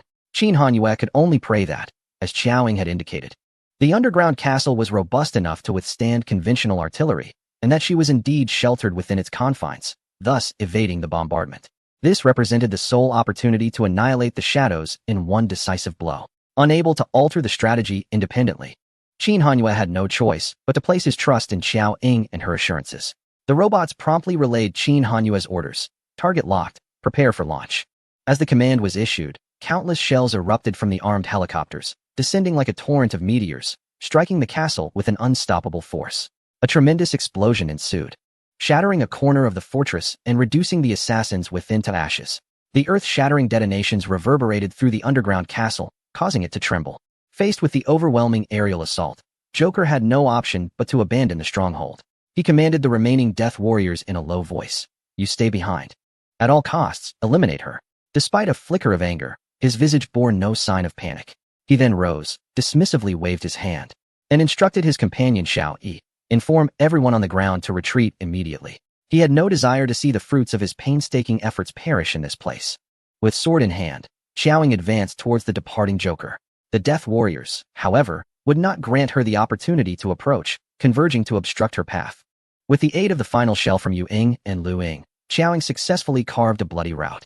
Just before pursuing Joker, she suddenly tossed something to Lu Ying. It was a box. Chapter 333, The Secret Passage. Xiao Yi, I will kill you. Lu Ying reached out to catch it. Upon opening the box, he discovered 2 new shells inside. He fitted the projectiles into his mechanical arm, which served as a perfect cannon. Lu Ying was astonished. His mechanical arm was entirely a crafted barrel, and the shells he had received were custom-made, incredibly difficult to produce, and unavailable on the market. Aside from training, he had invested most of his time in this endeavor, with each shell costing millions. Although Xiao Ying's offerings were not as refined as his own creations, appearing hastily assembled, they were a pleasant surprise nonetheless. In the days prior, Xiao Ying had been confined to her room constructing explosives, specifically preparing for Lu Ying's mechanical arm. She had also produced various other explosives, all stored within the robots, to provide Qin Hanyue with means of protection. Following the relentless bombardment, nearly half of the castle lay in ruins, and from their vantage point in the helicopters, they looked down upon the assassins fleeing from the fortress, resembling ants scattering in all directions. Concealed by foliage, the escaping assassins quickly vanished into the island. Qin Hanyue steadied his mind, reassuring himself that Xiao Ying was in the underground castle and would surely escape through its secret passage. He commanded all helicopters to land. Bai Xiao, Fidel, and Badman each led a team. The underground castle contained other secret passages. Even the Shadow Leader, along with the old fellows of Plum Blossom Q, remained oblivious. Nearly half of the castle had collapsed, and those who could not escape were buried beneath the rubble, rendering the original exits impossible to access. Even if Xiao Ying and her companions managed to eliminate those undead warriors, escaping from the underground castle was unfeasible. Trapped, Xiao Ying was doomed. To slay Xiao Ying would cost the Shadow headquarters dearly, and the fury within the Shadow leaders simmered gradually. In the underground castle, the trio of Yu Ying was ensnared by the undead warriors. Yu Ying urged, Lu Ying, go assist her. What Joker failed to anticipate was that in her previous life, Xiao Ying had discovered the castle's secret passage at a mere 10 years of age. Not only did she know of it, but she also shared this knowledge with Lu Ying and others.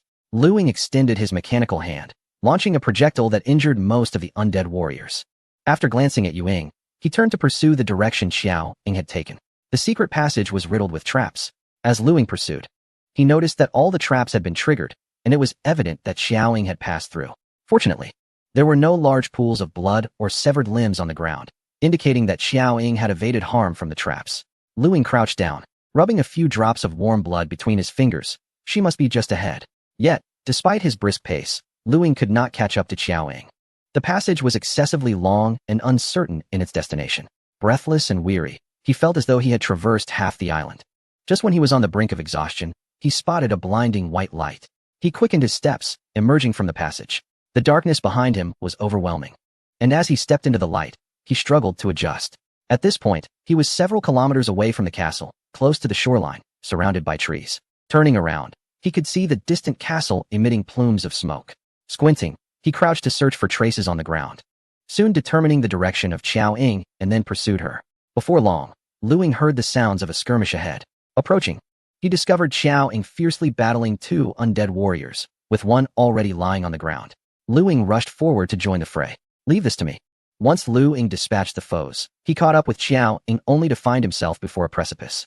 At the cliff's edge rested a helicopter. Clearly, Joker intended to flee via this aircraft. Joker demanded, tell me, how did you come to know of the secret passage? Even Blood Shadow is unaware of it. From whom did you acquire this knowledge? At that moment, Joker felt utterly manipulated by Xiao Ying. She knew far too much. Xiao Ying, breathless, replied, when you meet your demise, I will reveal the answer. Joker scoffed. You? Surely, you jest. Xiao Ying asserted, of course, I am not alone in this. Joker threatened, I assure you, when your rescue arrives, they will find nothing but your lifeless body. Lu Ying's figure materialized. Joker smirked maliciously, excellent. Another fool has come to meet their end. Open fire and eliminate them. A dozen undead warriors raised their submachine guns in unison. These mercenaries were strategically placed here by Joker from the very beginning. The weapons in their hands remained intact, untouched by any external force. As Xiao Ying and Lu Ying prepared to evade, Lu Ying had already readied the last shell in her possession. To everyone's astonishment, The scene reminiscent of the underground fortress unfolded once more, with submachine guns firing indiscriminately. Upon hearing Xiao Ying's generous praise, Lu Ying remarked, "This has nothing to do with me." Confused, she realized that this was not her handiwork. Xiao Ying chuckled, "Well, that counts as a good deed." Joker's fury surged. Charge at them. As long as Xiao Ying lived, the shadows would eventually perish at her hands. A dozen mercenaries rushed towards the duo. Although both were gravely injured, they were elite assassins of the Shadow designation, making it no trivial task for these mercenaries to claim their lives. With 2 more mercenaries slain, Joker commanded, "You go assist them." Xiao Yi observed the skirmish from a distance, unsheathing the dagger from his side, replying slowly, "Understood." He stepped forward, his eyes ablaze with a blend of murderous intent and hatred, reaching a fever pitch in an instant, enveloped by vengeance.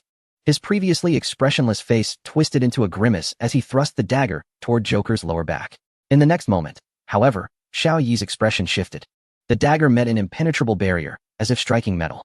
Before he could react, Joker turned and delivered a powerful blow that sent Xiao Yi sprawling to the ground, blood spilling from his lips. He glanced at Joker's lower back and scathed. Damn it, he was wearing armor. Joker glared coldly at Xiao Yi. "You are courting death." Xiao Yi, clutching his fractured chest, rose slowly. "The one who deserves to die is you." Joker sneered. "It seems you are aware that you killed your own brother. That Feng Ying is your biological sibling." Observing the contorted face of Xiao Yi twisted by rage, Joker chuckled. "I almost forgot about your mother, who ultimately chose to take her own life because of your actions." Joker continued, "Patricide and matricide, how ruthless you are." Xiao Yi roared, "Shut your mouth." His neck muscles bulged with strain. Joker scoffed. "Ungrateful wretch, you should be thanking me for allowing you, a pest of the Dead Gate, to experience your mother's warmth. The sensation of maternal love must have been delightful, yet you shall never know it again, for you killed her with your own hands." With bloodshot eyes, Xiao Yi charged at him, dagger in hand. "I will kill you." In Chapter 334, Xiao Ying and Lu Ying joined forces against Joker. Cornered at the edge of a cliff, a failed ambush left the injured Xiao Yi unable to contend with the Shadow leader. Their strengths were not on the same level, and Xiao Yi could barely withstand 10 moves, completely subdued. The chilling sounds of breaking bones echoed, sending shivers down spines. Joker struck with lethal precision. Each blow aimed to take life. In mere moments, Xiao Yi lay incapacitated on the ground. Joker, with leisure, retrieved an exquisite handkerchief. He languidly wiped the blood from his hands, lamenting, "It is regrettable that your elder brother met his demise too soon, leaving you 2 brothers unable to confront one another." He lazily lifted his gaze, casting a glance at the fallen Xiao Yi, who was coughing blood and struggling to hold onto his blade. He continued, "Your brother's clone is also gone. Otherwise, today we could have witnessed a most entertaining sibling rivalry." His words incessantly provoked Xiao Yi, who, driven by an overwhelming hatred, mustered the strength to rise again. He charged towards Joker, a futile endeavor, as expected, resulting in no harm inflicted upon Joker. One of his arms was brutally twisted and broken. A scream of agony erupted from his throat, causing his dagger to slip from his grip and fall into Joker's hands. Like a marionette with severed strings, Xiao Yi knelt on the ground. Joker toyed with the dagger in his hand and scoffed, "In your eagerness to earn my trust, you willingly ingested the poison I provided, enduring its torment every 3 days. Your resolve for revenge is indeed unwavering. Since you have prepared yourself for death, allow me to play the benevolent role and send you to reunite with your tragically short-lived family." With that, Joker raised the dagger high, intent on ending Xiao Yi's life. Just as the dagger was about to pierce Xiao Yi, another dagger flew through the air, effortlessly knocking Joker's blade away. Joker looked up to see Xiao Ying, who had intervened from a distance. His expression turned cold as he pointed towards Xiao Ying, who was engaged in combat with the Death Warriors, and remarked to Xiao Yi, "The one you ought to kill is her. Your brother died for her. It was she who killed your brother's clone. Were it not for her, the organization wouldn't have compelled you to slay your own brother, leading to your mother's demise." He then forcefully administered a vial of liquid to Xiao Yi, discarding the small porcelain bottle afterward, seizing Xiao Yi's hair to compel him to meet his gaze. A pocket watch fell, swinging rhythmically. Xiao Ying spun around, evading an attack from behind, and struck back, only to realize it was Xiao Yi. She immediately withdrew her assault, recognizing the vacant look in his eyes, understanding that he had been hypnotized. Not far away, Joker observed the scene with deliberate calmness. He leisurely drew his sidearm, aiming it at Xiao Ying, who was preoccupied with Xiao Yi, the bullet chambered. "Farewell," he said with a smile, and with a subtle motion of his finger, he pulled the trigger. The gunshot rang out. A figure dashed forward, metal clashing resounded as the bullet struck Lu Ying's mechanical arm. Lu Ying opened his mechanical hand, aiming the last shell with precision. Joker swiftly dodged to evade. However, Lu Ying slightly diverted the launch point, not targeting Joker, but rather the helicopter perched precariously on the cliff's edge. The helicopter's rotor was instantly destroyed. With their means of escape obliterated, Joker's face turned ashen. Damn it. He raised his weapon and began firing frantically at Lu Ying. Lu Ying sprinted, skillfully evading the bullets. It was unfortunate enough to be struck in the leg, though fortunately not critically. As the bullets were expended, Joker discarded his handgun and strode purposefully toward the group, shedding the cumbersome outer garment that hindered his movements. He clenched his fists, exuding a chilling aura of murderous intent, his presence utterly terrifying. Lu Ying leaned against a stone about half his height, blood gushing from his thigh. And before he could catch his breath, Joker suddenly appeared at his side. Lu Ying's pupils constricted sharply, and he executed a desperate roll, narrowly evading Joker's lethal kick. Joker's assault followed swiftly. Lu Ying had barely regained his footing when he was sent flying again by a powerful kick from Joker, crashing heavily onto the ground. The world spun around Lu Ying, and before he could fully grasp his surroundings, a searing pain shot through his gunshot wound, briefly clearing his mind before the agony clouded his consciousness once more. Joker stepped onto the wound on Lu Ying's thigh, grinding his shoe into it, causing blood to spatter everywhere.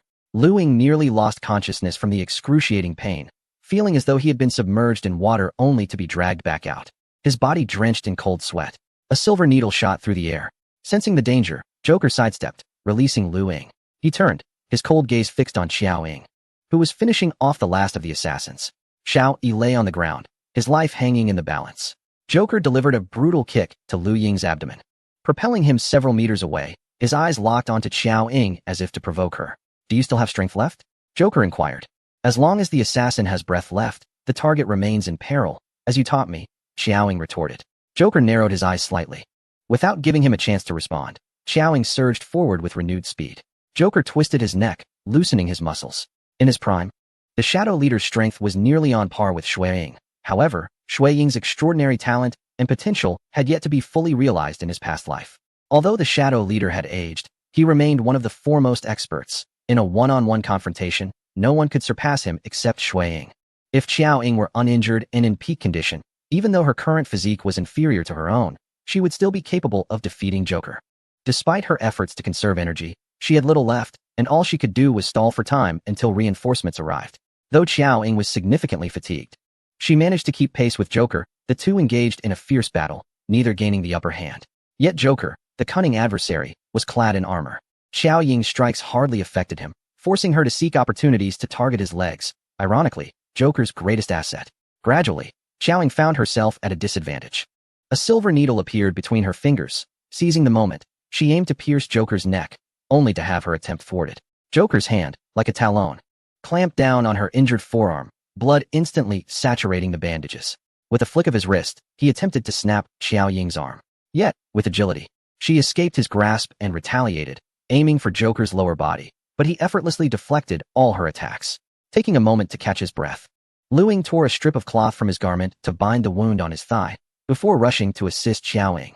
Exhausted and severely injured, Lu Ying's presence was of little aid. Joker, effortlessly handling two opponents, forced Xiao Ying back, then seized Lu Ying by the throat, preparing to snap his neck. Undeterred by the imminent danger, Xiao Ying advanced to rescue him. Lu Ying was saved, yet Xiao Ying paid a price, receiving a brutal blow from Joker that fractured a rib, causing blood to spurt forth. Lu Ying collapsed, utterly incapacitated. Xiao Ying found himself relentlessly driven towards the edge of the precipice by Joker. On the cliff's edge, the briny sea wind howled, threatening to uproot anyone standing. Xiao Ying desperately sought an opportunity to retreat from the brink, only to find his path blocked, inching ever closer to the abyss. Another fierce struggle ensued. Wounded and drained of stamina, Xiao Ying could barely hold on. In stark contrast, the shadowy leader, aside from injuries to his neck and hands inflicted by Xiao Ying, bore no significant wounds. A dagger appeared in Joker's hand, seized from Lu Ying. He approached the incapacitated Xiao Ying step by step, menacingly stating, "Tell me who you are. I can make your death swift." With a bloodied smile, Xiao Ying retorted, "I am your father." Joker replied, "Rebellious children are truly unlikable." Xiao Ying laughed weakly, breath ragged. "I have defied you more than once or twice." Joker remained expressionless. "Then take your secrets to hell." Unfazed by the specter of death, Xiao Ying declared, "This entire island belongs to my people. If I die, you shall not survive either." Joker's expression darkened. At that moment, Qin Hanyue detected the intermittent signal from Xiao Ying's locator and rushed towards the scene. Joker tightened his grip on the dagger. Before he could reach Xiao Ying, He caught a glimpse of a figure rushing towards him. He turned to see Xiao Yi, who had regained consciousness after being struck down by Qiao Ying. Charging at him with fervor, Xiao Yi clasped Joker's waist, intent on dragging him towards the cliff for a mutual demise. Joker made no attempt to evade. As Xiao Yi approached, he plunged the dagger into Xiao Yi's neck, blood gushing forth. Xiao Ying's pupils constricted sharply, summoning the last vestiges of his strength. He charged at Joker. Joker raised his knee, pushing Xiao Yi aside, then attacked Xiao Ying. Xiao Ying was struck hard by Joker's kick, her body soaring like a severed kite towards the precipice. She crashed to the ground, uncontrollably rolling towards the cliff's edge, her palm nearly shattered in the process. Finally, as her body dangled perilously over the abyss, she managed to halt her fall. Her hand was a mangled mess of flesh, spitting out blood. Every bone in her body felt as if it had been dismantled. In that moment, even a slight shift of her body would send her plummeting into the void. Yet she lacked the strength to move. Xiao Ying gazed at the cerulean sky, the wind howling in her ears. She thought to herself, I truly do not wish to perish once more in the depths of the sea. That wretched fellow, where on earth is he? Joker approached the incapacitated Xiao Ying. With but a mere lift of his foot, he could effortlessly send Xiao Ying into the abyss, thus bringing an end to everything. Joker relished the dominion over life and death, especially with a formidable opponent like Xiao Ying.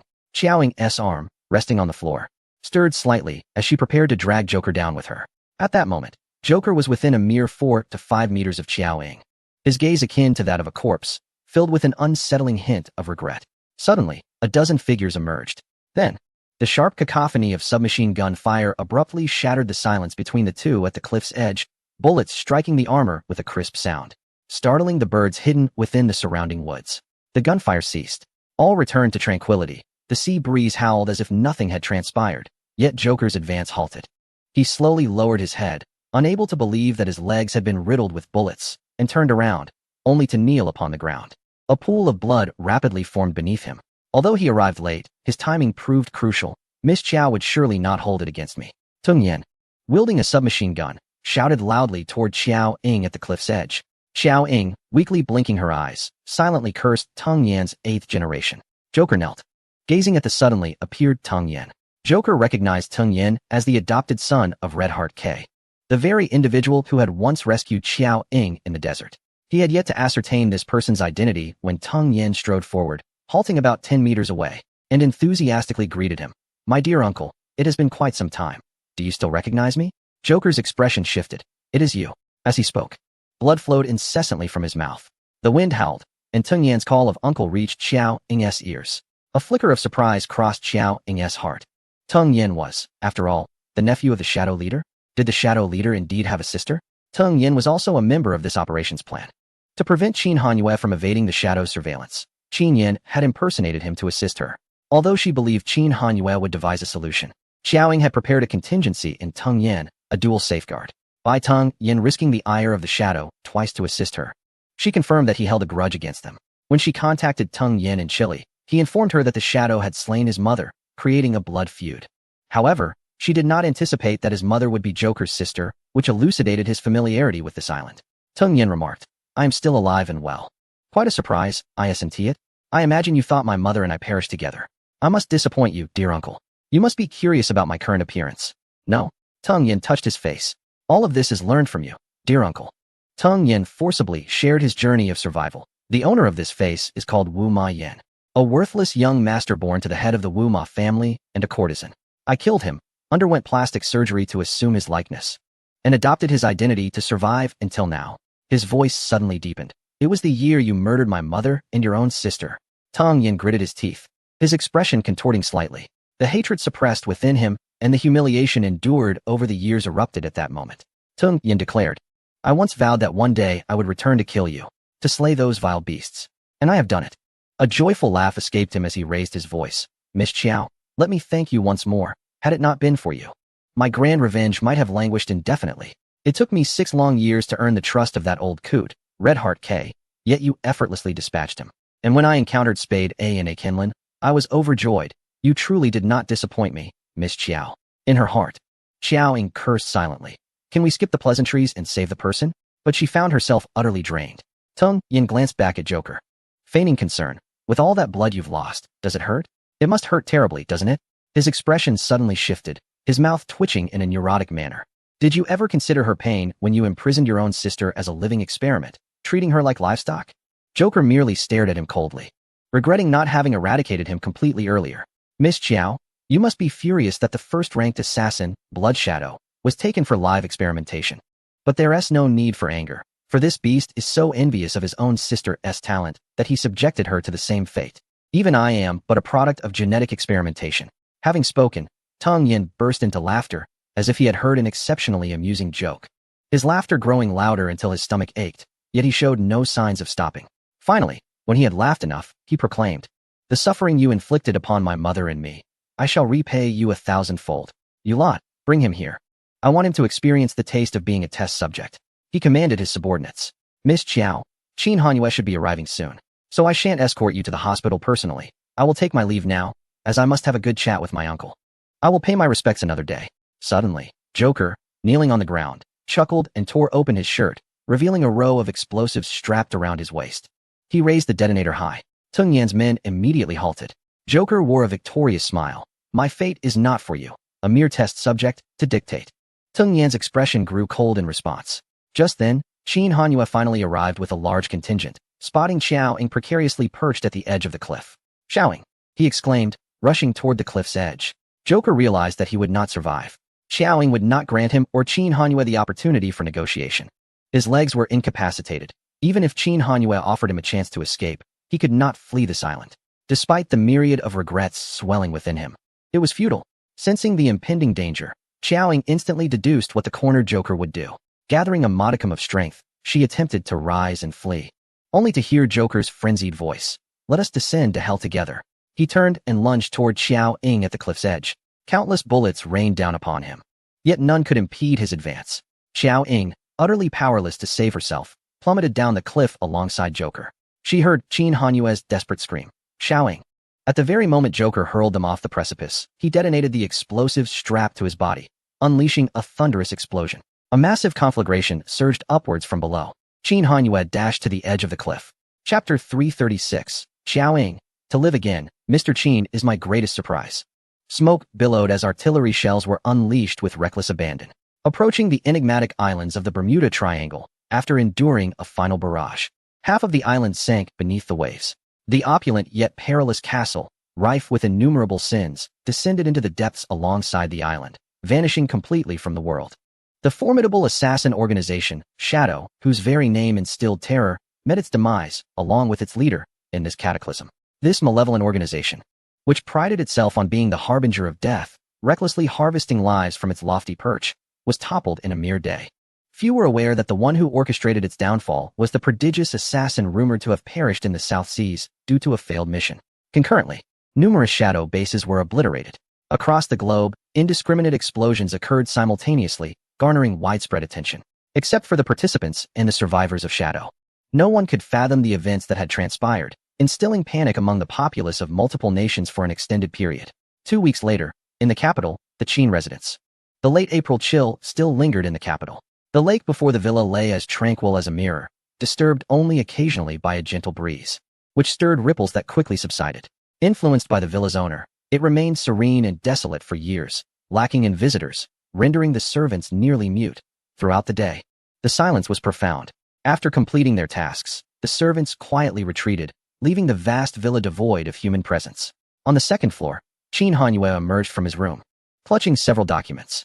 His tall, somewhat fatigued figure traversed the long corridor, making his way to the study, his first visit since returning home just 2 days prior. Eschewing his usual business attire, he donned casual clothing and comfortable slippers. He pulled out a chair and sat at the desk, reviewing and signing the documents with a fountain pen. The curtains in the study remained drawn, and the lights unlit, casting him in a dim ambience. His gaunt visage bore signs of exhaustion. The stubble on his chin remained unshaven, and his hair was unkempt. This once vibrant business prodigy, Qin Sanyi, who wielded immense influence over the economic lifeblood of Huagua, now seemed diminished, the weight of mental strain and psychological trauma pressing heavily upon his shoulders. Qin Hanyue opened his computer to address urgent files. Suddenly, the screen flickered, and a message appeared, prompting him to accept the document signed by Xiao Ying. Upon seeing her name, his heart skipped a beat. He paused momentarily, his reaction sluggish. Tentatively, he moved the mouse and clicked to accept. It was a video. As Qin Hanyue beheld Xiao Ying's figure grace the screen, a tingling sensation coursed through his fingertips. It was a video recorded by Xiao Ying. The moment her voice reached his ears, tears brimmed in his eyes. This video is set to be sent at a predetermined time.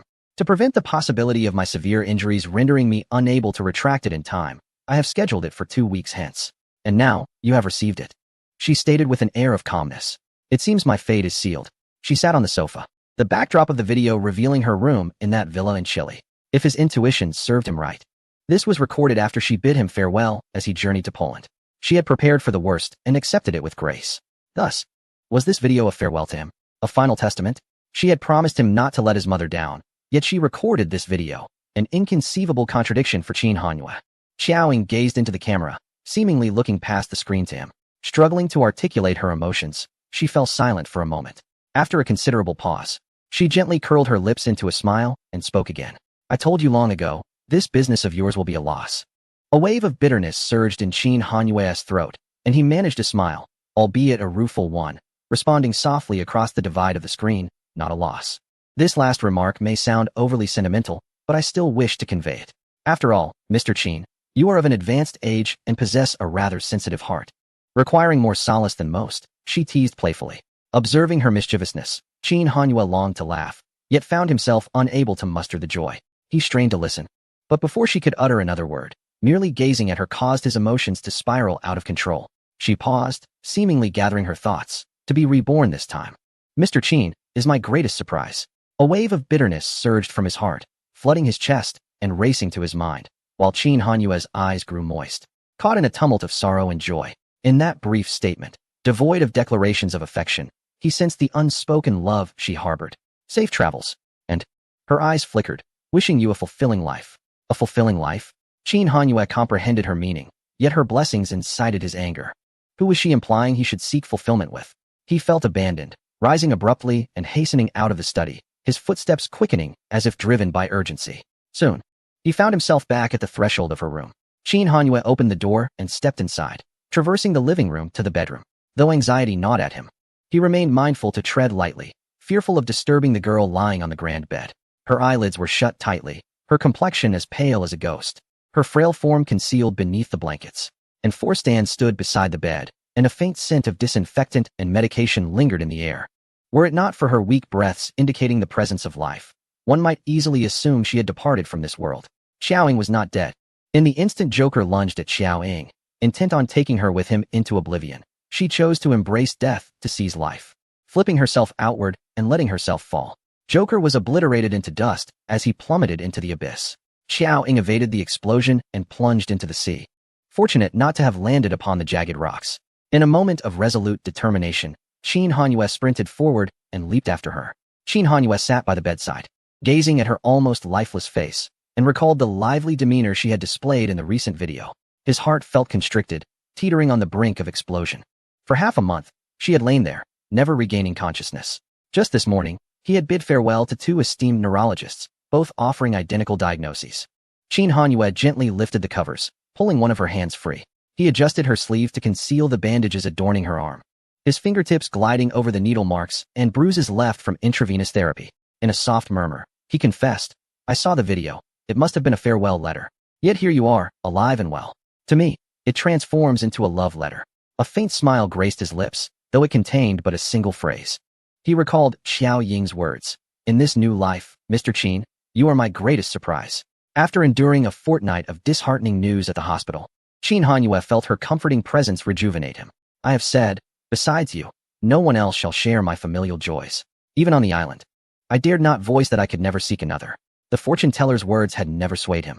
It was only because of her that he had been foolishly inclined to believe. Before her, he had resigned himself to a solitary existence. You promised to dine with my parents. They have yet to formally meet you, and speaking out of turn is not your style. The following day, Qin Yin arrived at the airport to escort 2 neurologists and a distinguished expert from abroad. They were titans in the medical field. Xiao Ying's condition was not a rare case. Had it not been for Qin Hanyue's stature, they would not have journeyed overseas for a consultation. Upon landing, they hurried directly to the Qin residence, scarcely pausing for a sip of water or a breath. Qin Hanyue observed as the trio examined Xiao Ying, poring over her medical records and a plethora of scans for an extensive discussion. Such scenes had unfolded more than once. during her month-long hospitalization. This spectacle had become almost routine. Yet again, Qin Hanyue received the same disheartening diagnosis. After escorting the doctors away, Qin Yin returned to comfort him. Third Master. Tomorrow 2 more doctors from Germany will arrive, and Lawyer Chung has reached out to additional specialists. Do not despair. Miss Qiao is destined for good fortune. She will surely awaken. Qin Yin felt a pang of distress, wishing to weep at the sight of his idol in such a state, recognizing that he too needed solace. Remaining at her bedside, Qin Hanyue was indifferent to the words of comfort. By noon, Old Ming returned to administer acupuncture to Qiaoying. Qin Hanyue had enlisted an entire medical team to remain on standby at the Qin residence, even procuring necessary medical equipment. A nurse stood by, ready to change the dressings on her wounds. Suddenly, Qin Yin rushed in, his expression grave. Third Master, Yi Si has surrounded the Qin residence with his men, demanding that you surrender Miss Qiao. Qin Yan's anxiety stemmed from the knowledge of Yi Si's reckless nature and the bond that surpassed friendship between him and Qiaoying.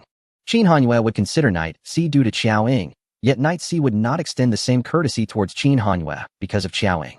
As Qin Yan observed the weariness etched on Qin Hanyue's face, a wave of compassion washed over him. During this period, no? Ever since Qin Hanyue had fled the desert with Qiaoying, until this very day, he had not enjoyed a single restful night. Xiao Ying's grave injuries and her subsequent unconsciousness had dealt him a dual blow, both mentally and emotionally. Each day had been an excruciating ordeal for him. And if this continued, his health would inevitably deteriorate. At this critical juncture, he also had to contend with the formidable Knight Si. At that moment, the entrances of the Qin residence were besieged by Knight Si's men, rendering escape impossible. The front gate was cloaked in a suffocating darkness. Knight Si's forces faced off against the Qin family's guards across the heavy black iron gate, hands poised on their weapons, ready to unleash chaos at any moment. Knight Si himself brandished a gun, the atmosphere thick with tension, as both sides teetered on the brink of violence. Qin Hanyue, I will count to 3. And if you do not emerge, I will obliterate your Qin family. Knight Si seethed, radiating an aura of barely contained rage. 1, 2. As Knight Si's countdown escalated, the tension between the two groups intensified. Just as Knight Si was about to declare 3 and initiate the assault, Qin Hanyue's silhouette materialized. The guards of the Qin family parted to create a pathway. Upon seeing Qin Hanyue, Knight Si's expression turned hostile. Suppressing his fury, he inquired in a low voice. Where is she? Qin Hanyue replied without a hint of emotion. If you wish to see her, to inquire about her condition, I can permit you to enter. However, if you intend to take her from me, that is utterly impossible. Knight Si scoffed as if he had heard a ludicrous jest. What do you think you are? On what grounds do you dare to utter such words to me? Do you believe you are worthy? Qin Hanyue fixed his gaze upon him, asserting, listen well. Qiaoying is my beloved, my future fiancée, and ultimately my wife. I hold more claim to her than you or anyone else. His words were powerful and resonated with conviction. Knight Si's countenance darkened to a profound extent as he raised his gun, an unprecedented fury igniting within him. I'll be damned, Qin Hanyue. If you dare utter another word of nonsense, I swear I will kill you. The atmosphere crackled with hostility as both men stood resolute, unwilling to yield. If you wish for a fight, I shall oblige. In this city, whether you live or die is at my discretion. Qin Hanyue seized a firearm from his subordinate, gripping it firmly as he stepped forward to make it clear, you will not take her. Knight Si's finger rested on the trigger, a menacing aura emanating from him, deterring anyone from approaching. The pent-up emotions within Qin Hanyue teetered on the brink of eruption. With Qiaoying in her current state, he had no inclination to consider anything else. Should Knight Si dare to act, regardless of his relationship with Qiaoying, Qin Hanyue would not allow him to overstep. The atmosphere between the two was taut to the breaking point, neither willing to retreat. Just as Knight Si prepared to pull the trigger, a hand suddenly appeared, seizing the gun from Knight Si and forcefully pushing it down, averting the impending bloodshed. It was Cheng Jinyan, who had hastily arrived on the scene. If you kill her, how will you account for it to Xiaoying? Cheng Jinyan's words hung in the air, thick with implication. Knight pushed the person away, exclaiming, you haven't settled the scores with me yet. If you dare to obstruct me today, there will be no brotherhood left. Knight made a brief appearance in Nigeria before hastily heading to the United Kingdom, where the shadows were located. Unable to reach Qiaoying or even Qin Hanyue, he sought the coordinates to the shadow headquarters. Unfortunately, he encountered an assassin from the shadows. With multiple bases of the shadows having been destroyed, the assassins, unable to contact their higher-ups, flocked towards the headquarters, only to discover it had already sunk into the sea. With the leader missing, in the midst of their departure, they crossed paths with the still-present Knight. Already injured, Knight was rushed to the hospital after their confrontation. Upon awakening, he saw Cheng Jinyan, who informed him that Xiaoying was gravely injured, concealing the fact that Xiao Ying was in a deep coma, akin to a vegetative state. Knight had always believed Xiao Ying was safe with Cheng Jinyan.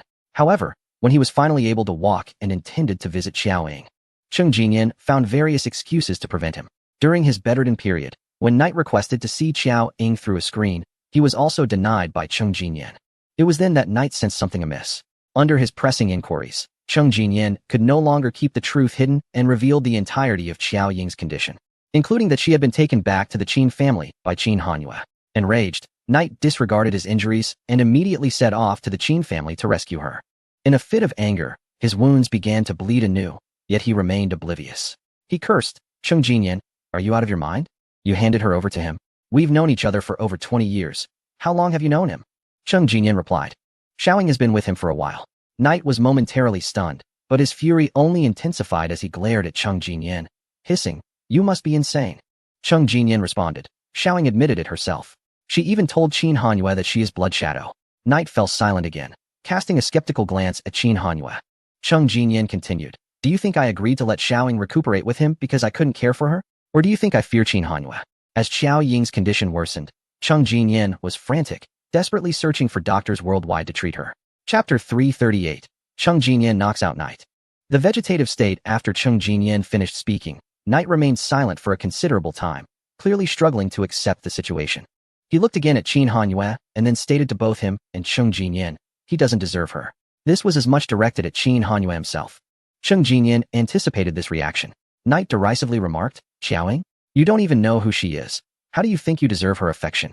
Qin Hanyue, his gaze resolute, swiftly countered Knight's assertion, "Of course I know." Knight trembled with rage, unable to fathom that Xiao Ying had indeed divulged her identity as Blood Shadow to Qin Hanyue. "Your wound has reopened. You should return and tend to it. Do you truly believe you can confront him in your current state?" Cheng Jinyan advised. Knight forcefully pushed Cheng Jinyan's hand away, declaring, "I will take her today. Whoever stands in my way shall perish." His face was dark with malice. Cheng Jinyan felt a mix of annoyance and helplessness. Xiao Ying's injuries were severe, unable to withstand the tumultuous journey. Yi Si assured, "I will handle her with care." He aimed his gun at Qin Hanyue, threatening, "You have both the old and young behind you. Hand her over, and I guarantee their safety. The capital is your territory. But should a confrontation arise today, the bullets are indiscriminate. Are you certain you can protect your entire family?" Qin Hanyue chambered around. "Killing you alone will suffice." Yi Si retorted dangerously, "Then let us see whose bullet finds its mark first." Before he could finish, a sharp pain struck the back of his neck, and darkness enveloped him. Knowing that reasoning with Yi Si would be futile, Cheng Jinyan swiftly incapacitated him with a precise strike. The expression in Yi Si's eyes before he succumbed was one of vengeful fury, as if he desired to inflict 1,000 tortures upon Cheng Jinyan. Cheng Jinyan caught him and turned to Qin Hanyue, saying, "I have contacted several doctors. I will send you their information shortly. Take good care of her." He carefully lifted the unconscious Yi Si and commanded the latter's subordinates, "Withdraw everyone." He then ensured Yi Si was transported to the hospital. Once Cheng Jinyan departed with Yi Si, Qin Hanyue reinforced the defenses around the Qin estate, transforming it into an impregnable fortress. With hidden guards every 10 steps and bodyguards patrolling tirelessly, it remained uncertain whether Cheng Jinyan had imprisoned Yi Si, as the latter did not attempt to reclaim Xiao Ying in the following days. Cheng Jinyan could not hope to restrain Yi Si, whose temperament would not allow him to give up easily on taking Xiao Ying. On one particular day, Cheng Jinyan arrived with 2 doctors. During the examination of Xiao Ying, Cheng Jinyan inquired, "Has she not awakened even once?" Qin Hanyue responded with silence. Observing Qin Hanyue's haggard appearance, Cheng Jinyan advised, "Take care of yourself. If you fall ill and Yi Si takes her away, you will miss even the chance to visit her." Qin Hanyue, initially listless, regained his vigilance. Soon, the 2 doctors completed their diagnosis, providing no surprises, mirroring the previous physician's responses with head shakes of helplessness. Cheng Jinyan waved them off and sat by the bed, sighing deeply, his eyes filled with compassion, uncertain of how to express the myriad of feelings within him. Although Xiao Ying had never viewed her plight as particularly tragic, Cheng Jinyan had always mourned her inhumane existence. After finally avenging herself, escaping the shadows, and finding someone she cherished, she now lay on the bed, teetering between life and death. After a long silence, Cheng Jinyan remarked, "Yi Si and Qin Hanyue will inevitably clash over you, and it will be a fight to the death. If you do not awaken, I cannot intervene." Cheng Jinyan was uncertain whether Xiao Ying retained any consciousness in her comatose state. If she did possess awareness, verbal stimulation could be an effective therapeutic approach, as doctors had suggested. Yet, He held little hope. As a doctor herself, Xiao Ying had a formidable will, and if mere words could awaken her, she would have done so long ago. Cheng Jinyan stayed with Xiao Ying for a considerable time before finally taking out his phone to record a video for her. Qin Hanyue asked, "What are you doing?" Cheng Jinyan replied, "This is for Yi Si."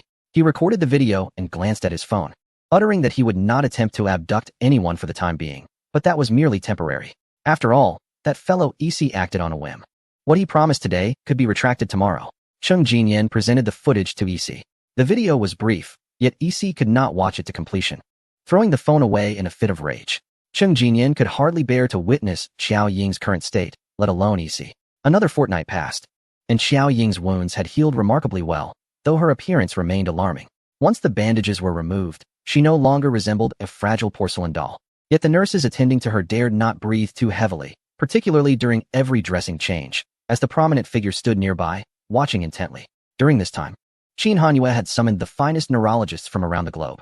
Each time he brought a doctor to Xiao Ying. He was met with disappointment as they departed without any hopeful prognosis. As days turned into weeks, Qin Hanyue was ultimately forced to confront the harsh reality that the comatose Xiao Ying had been diagnosed as a vegetative state.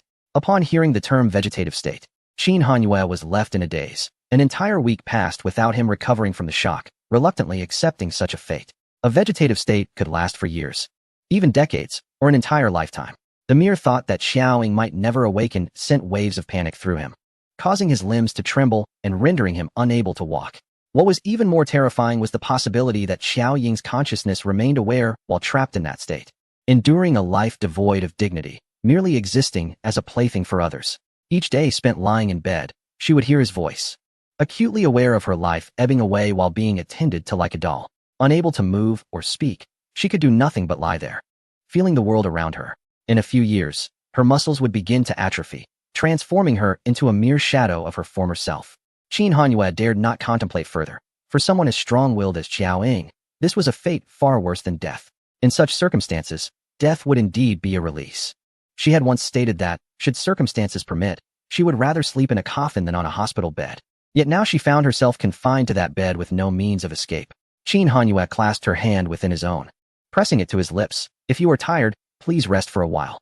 Once you have rested enough, you must awaken." His eyes brimmed with tears as he struggled to contain the tempest of emotions within him.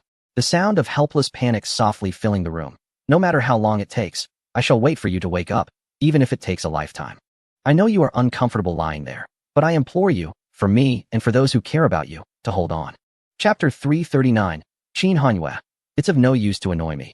Cheng Jinyan is in a legal battle. As the weather grew warmer, attire became lighter, and spirits lifted. Xiao Ying had been confined to her bed for 2 months, yet Qin Hanyue continued his relentless search for doctors. Even though he consistently received unsatisfactory responses, his emotional state had stabilized considerably. In addition to diligently assisting Xiao Ying with her treatments each day and personally caring for her, he has recently begun to manage some urgent affairs at the company and even helps her with her assignments, holding the computer and textbooks while explaining her coursework. Despite her proficiency in these subjects, the morning sunlight outside gradually reveals itself. Qin Hanyue gently lifts the covers and carefully cradles her, settling beside the bed and placing her on his lap, one arm slipping beneath her armpit to support her body, enveloping her in an embrace that allows her to lean against him. These actions have become second nature to him. He brushes her hair from her back to the front and begins to massage her neck, shoulders, back, and waist. She often lies in this position, which is detrimental to her health. Thus, Qin Hanyue has learned massage techniques from Old Ming and now helps alleviate her soreness, relax her muscles, and prevent atrophy through daily sessions, albeit with minimal results. Cradling her gently, he continues his massage. "The weather is lovely today. I shall take you out for a stroll to bask in the sun shortly. Fourth Master has fallen ill, and your immunity is low, so I've had someone take him upstairs to recuperate. We'll only bring him down once he gets better." Yet, it has been nearly a week with no signs of improvement. Qin Hanyue lets out a soft sigh. "He fell ill because of you. Isolating him for recovery only makes it harder for him to heal without seeing you. If I do not care for him properly, will you be angry with me when you wake?" He presses his face against the top of her head. "I do not particularly like dogs and truly wish to avoid dealing with him, especially since he belongs to Lin Cheng, but you have a fondness for him."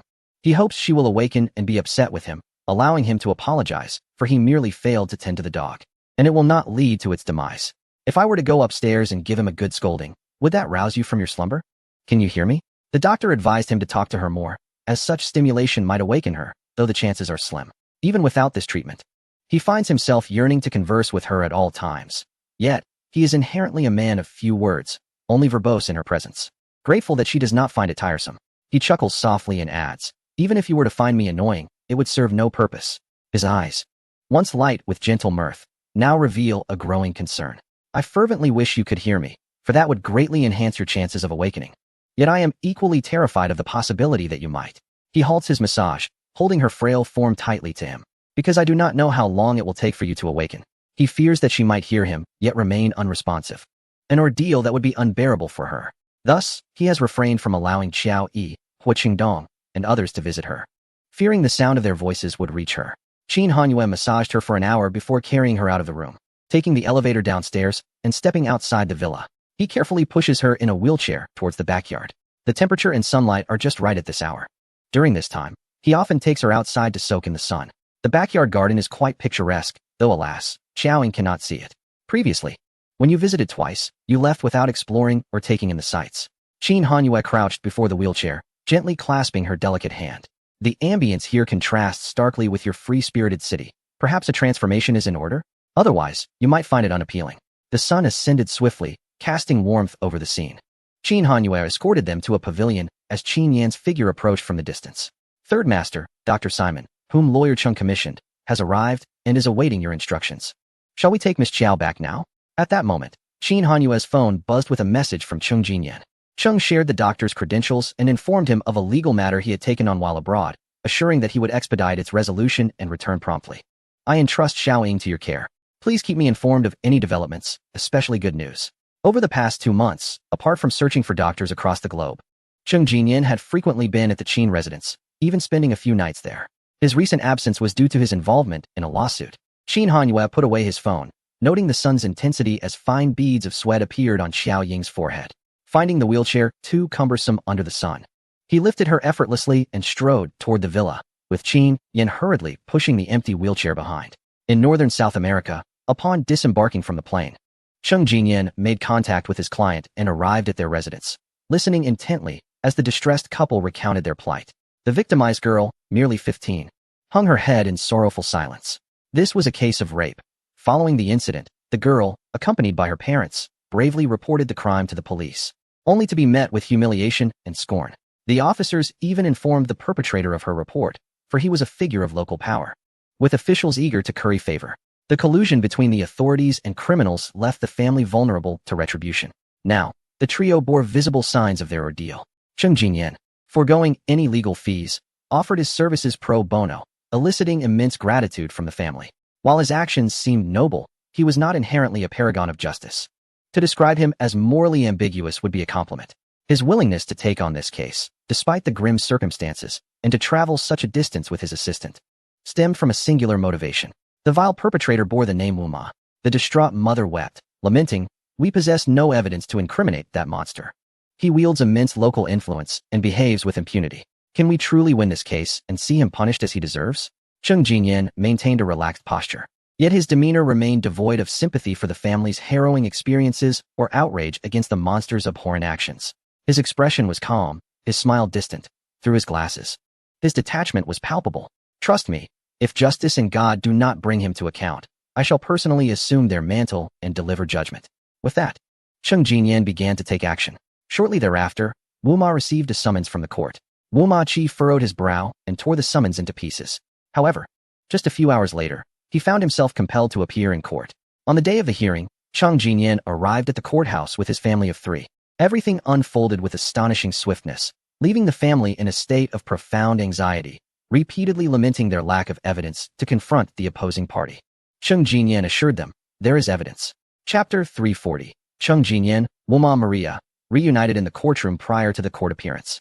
Wu Ma Qi dispatched someone to inquire about the situation and discovered that the girl he had wronged, undeterred by his threats, had retained a lawyer. This attorney was evidently no ordinary practitioner. He had managed to navigate the connections within Wu Ma Qi's territory and forcibly brought him to court. Upon further investigation, Wu Ma Qi realized that this lawyer was the same individual who had murdered his uncle's son and had subsequently incapacitated his sister, Wu Ma Maria, in Southeast Asia. It was clear that he was not a simple adversary. Wu Ma Qi harbored grave suspicions that Chung Jinyan was not merely pursuing the case for the victim's sake, but was rather targeting the Wu Ma family. In the courtroom, Wu Ma Qi adamantly denied any acquaintance with the victim, producing 2 witnesses to corroborate his alibi, asserting he had been at home during the incident. He possessed an unequivocal alibi. Wu Ma Qi remained composed, displaying a highly aggressive grin towards the girl, seemingly relishing her predicament, while casting threatening glances at Cheng Jinyan.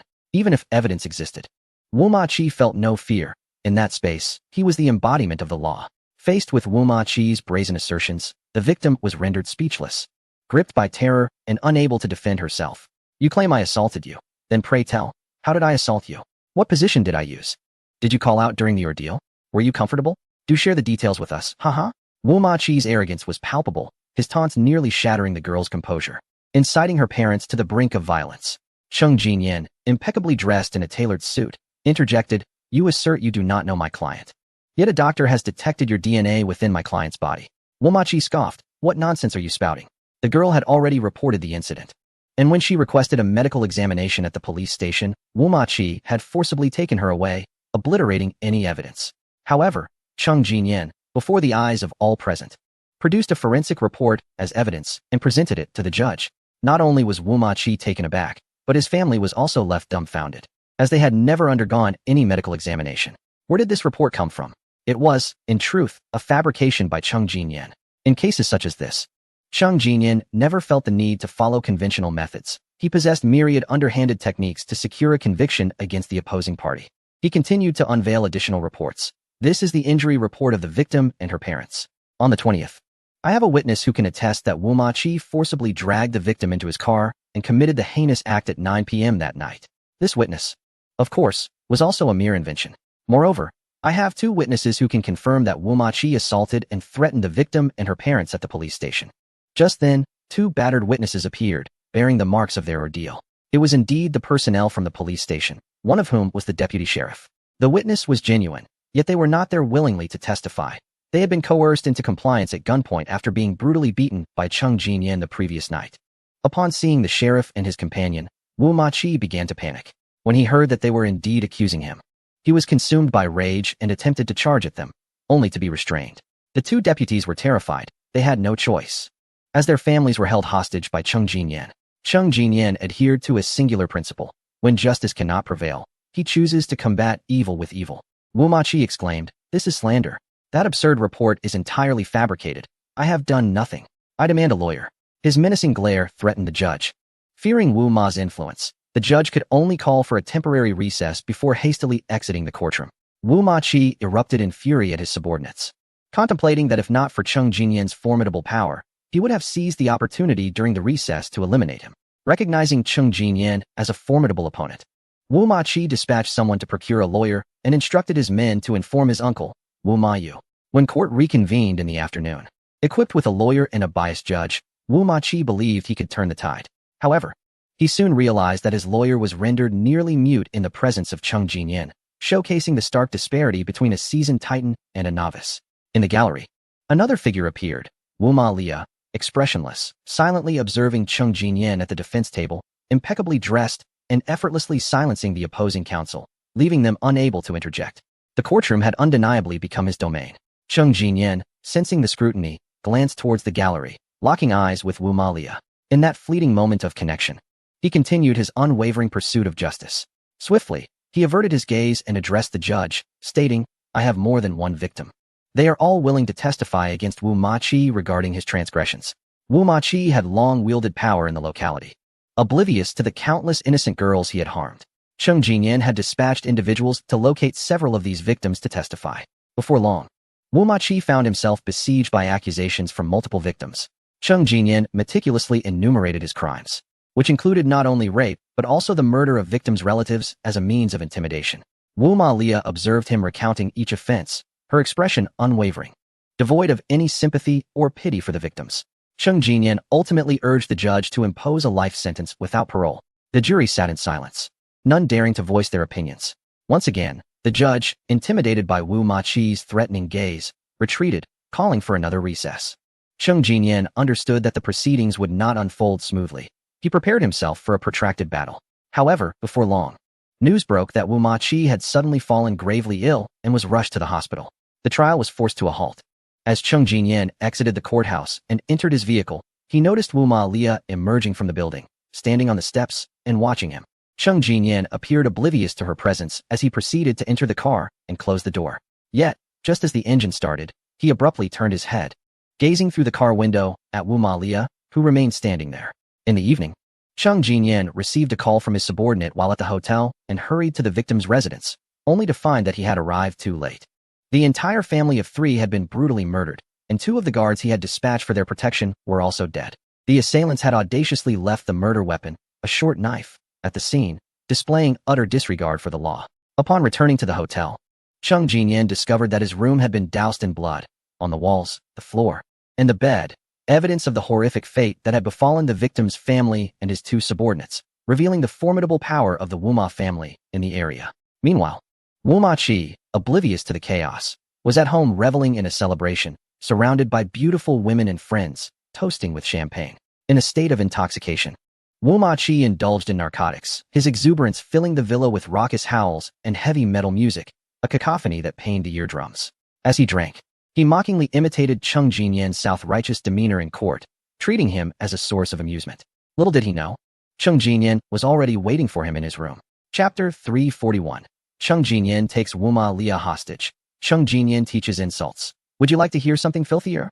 After enjoying himself in the backyard swimming pool, Wu Ma Qi returned to the villa with half a bottle of wine, just in time to encounter Wu Ma Lia, who was about to leave.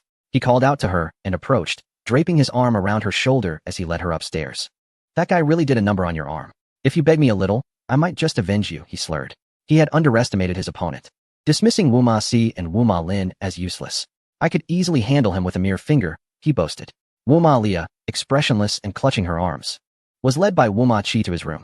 Tomorrow, I'll send someone to capture that guy for you to deal with, Wu Ma Qi said, patting her shoulder before turning to enter his room. Inside, Wu Ma Qi stumbled in the dark. On the sofa sat a figure, illuminated by the glow of a phone screen reflecting off their glasses. In his drunken stupor, Wu Ma Qi failed to sense anything amiss and invited the person on the sofa to join him for a drink. When he received no response, he continued to extend invitations, finally turning on the lights, the glare causing him to squint uncomfortably, yet he felt a degree of clarity returning. He glanced back at the sofa, where Chung Jinyan appeared to be engrossed in messaging someone, his long legs comfortably crossed, reclining in a relaxed manner as though in his own home. Wu Ma Qi's playful demeanor gradually faded, replaced by a look of shock as he stood frozen, eyes widening in realization. The door had not been closed tightly, and Wu Ma Lia, who had not left, heard the sound of a bottle shattering from within. She pushed the door open and stepped inside. The room was bright, the scent of blood permeating the air. Chung Jinyan had his arm wrapped around Wu Ma Qi's neck from behind, the weapon that had claimed the lives of the family embedded in Wu Ma Qi's throat. Blood flowed freely, and Wu Ma Qi struggled in a desperate fight for survival. Chung Jinyan and Wu Ma Lia locked eyes as she entered, and with minimal effort, he pushed Wu Ma Qi aside. Wu Ma Qi slowly fell to the ground, reaching out to Wu Ma Lia for help, but she merely regarded him with indifference. The moment the dagger was withdrawn from his neck, blood gushed forth in a columnar spray. 2 droplets stained the lens, the vivid red contrasting sharply with Chung Jinyan's visage, rendering him a figure of palpable danger. He nonchalantly extracted an expensive handkerchief from his pocket to wipe the blood from the blade, a faint smile gracing his lips. Miss Wu, we meet again.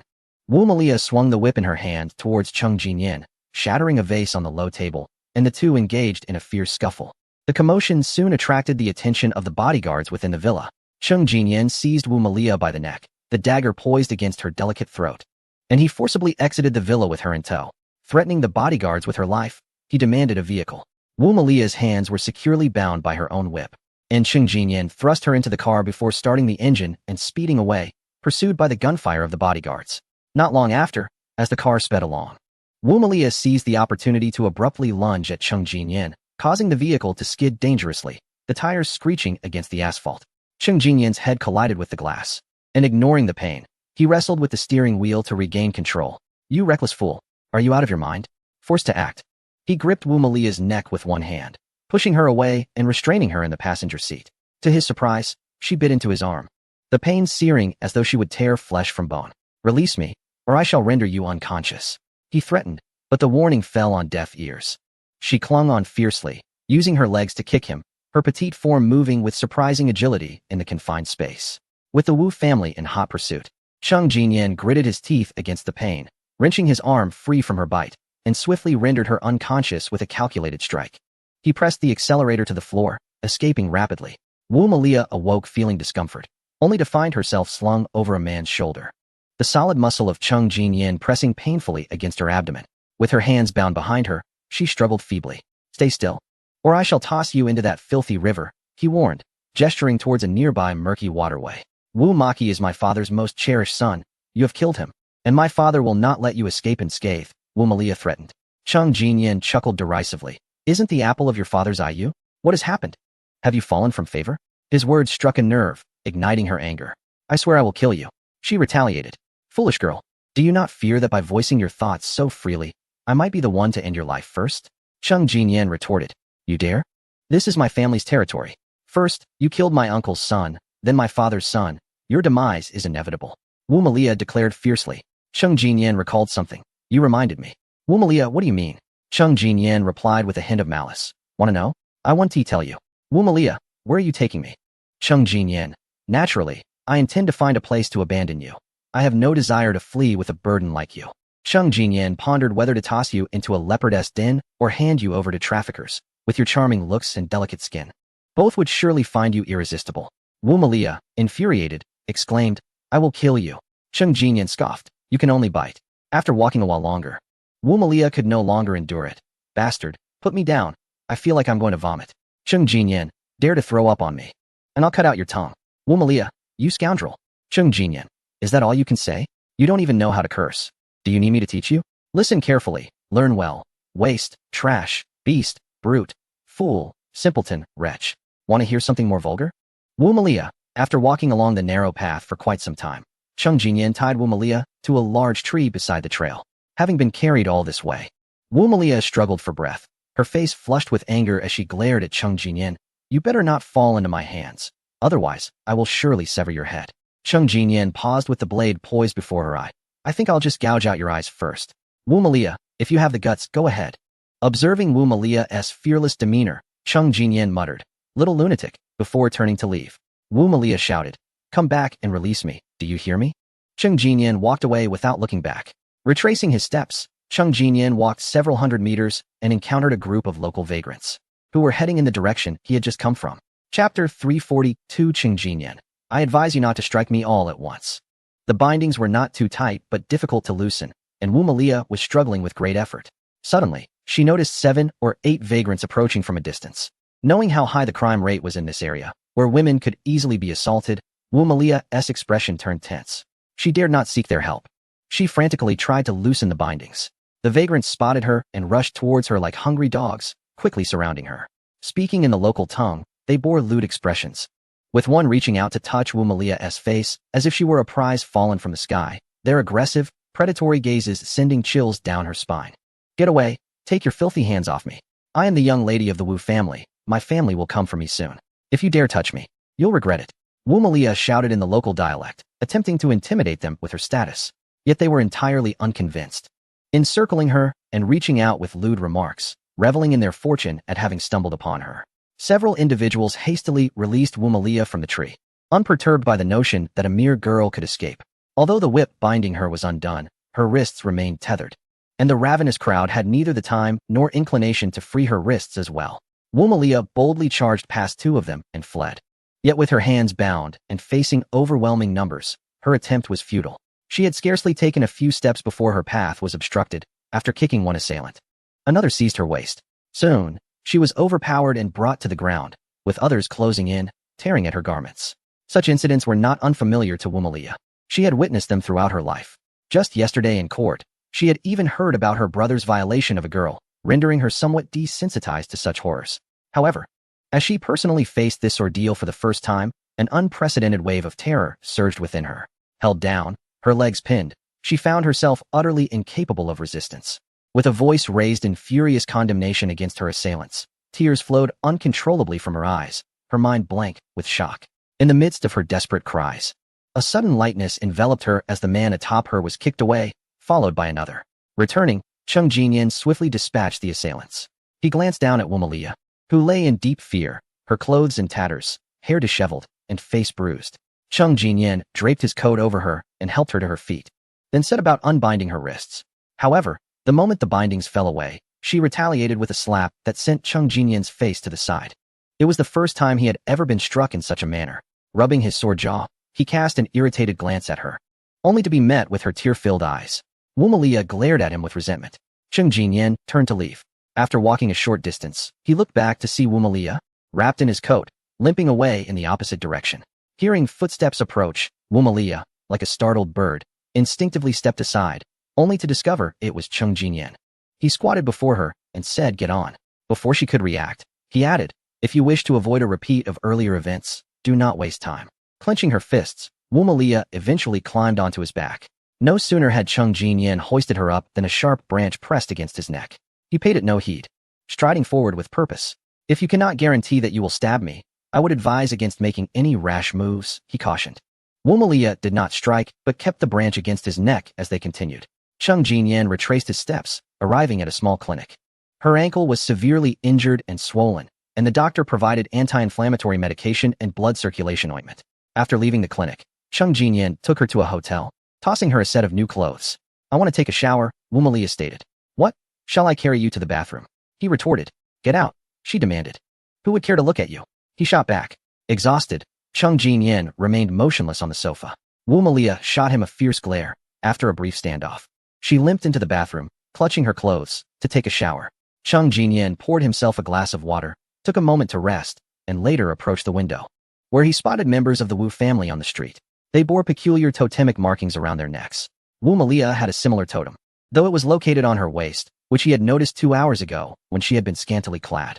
The Wu family members swiftly entered the hotel, having obtained Chung Jinyan's check-in information from the front desk, and promptly ascended to apprehend him. While Wu Malia was still in the shower, Chung Jinyan called out to her urgently from outside. Startled, Wu Malia hurriedly donned her clothes, her body still damp and her hair unkempt. She refused to open the door. Chung Jinyan warned, "If you don't open the door, I will kick it down." At last, she relented and unlocked the door. However, as soon as Chung Jinyan stepped inside, he leveled his gun at her.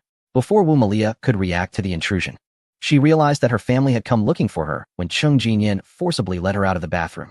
She instructed her subordinates, "Ignore me, capture him."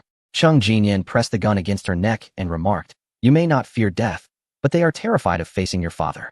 His words rendered the Wu family members hesitant to act recklessly. Thus, Chung Jinyan once again took Wu Malia hostage, with her injured foot making it difficult to walk.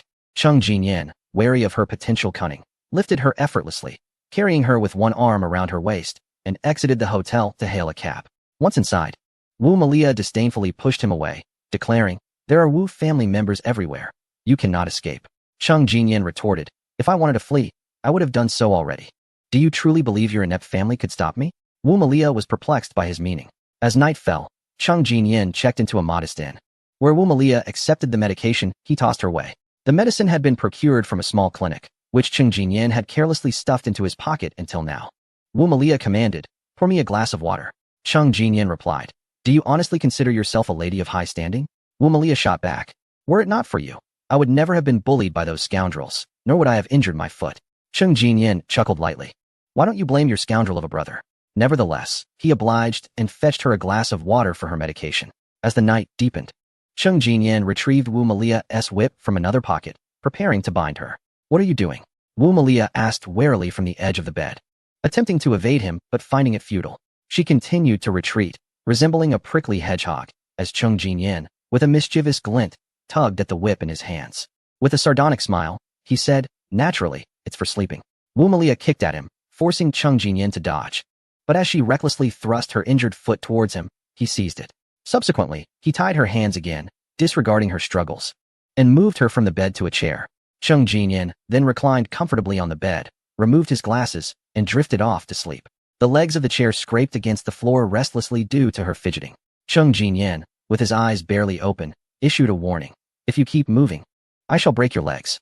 If she were intimidated by such threats, she would not be Wu Malia. The room was dimly lit as Wu Malia gazed at Chung Jinyan, who lay comfortably asleep on the bed, a desire for revenge steadily brewing within her. Chung Jinyan had scarcely rested in recent days.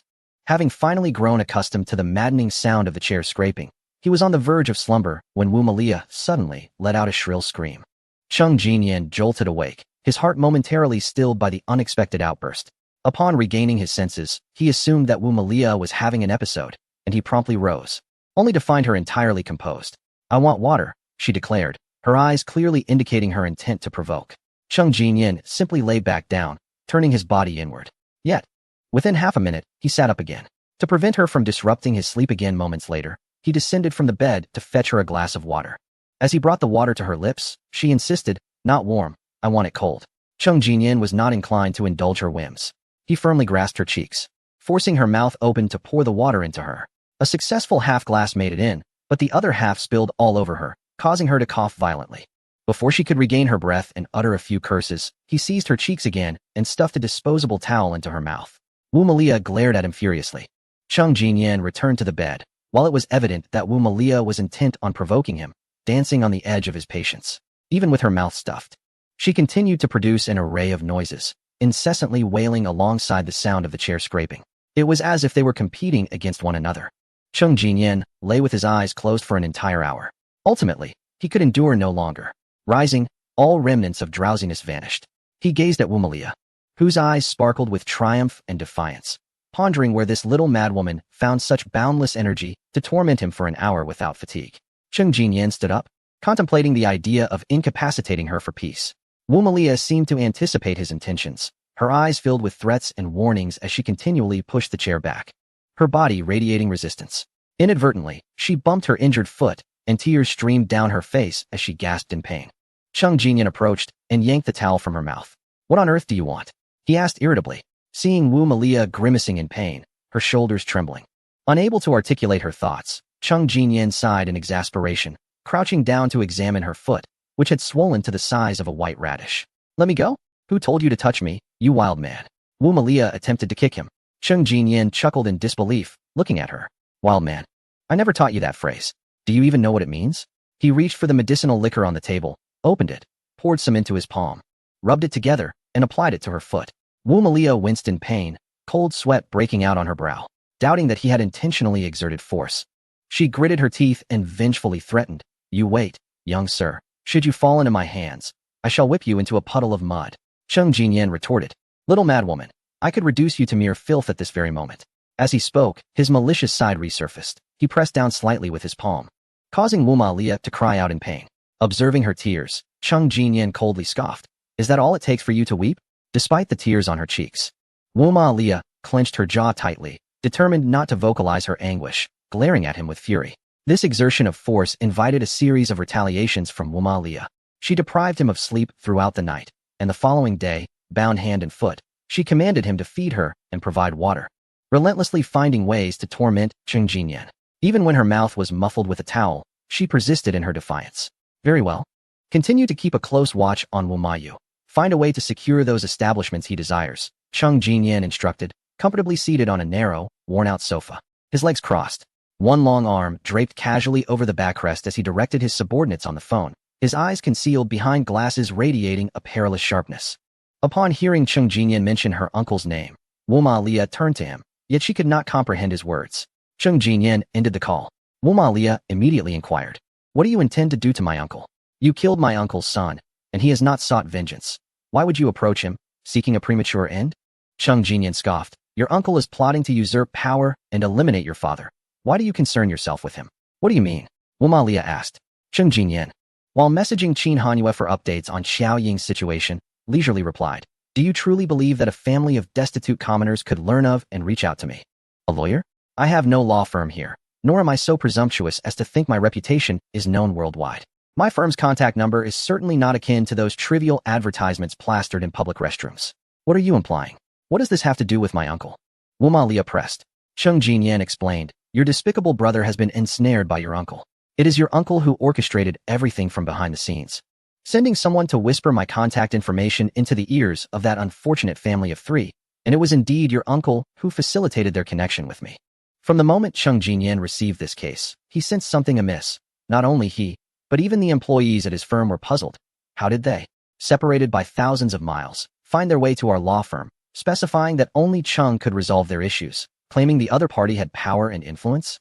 Aware of the peculiarity, Cheng Jinyan still chose to come. His purpose was not to engage in any legal battle, but to settle the grievances with the Wu Ma family, ensuring future tranquility.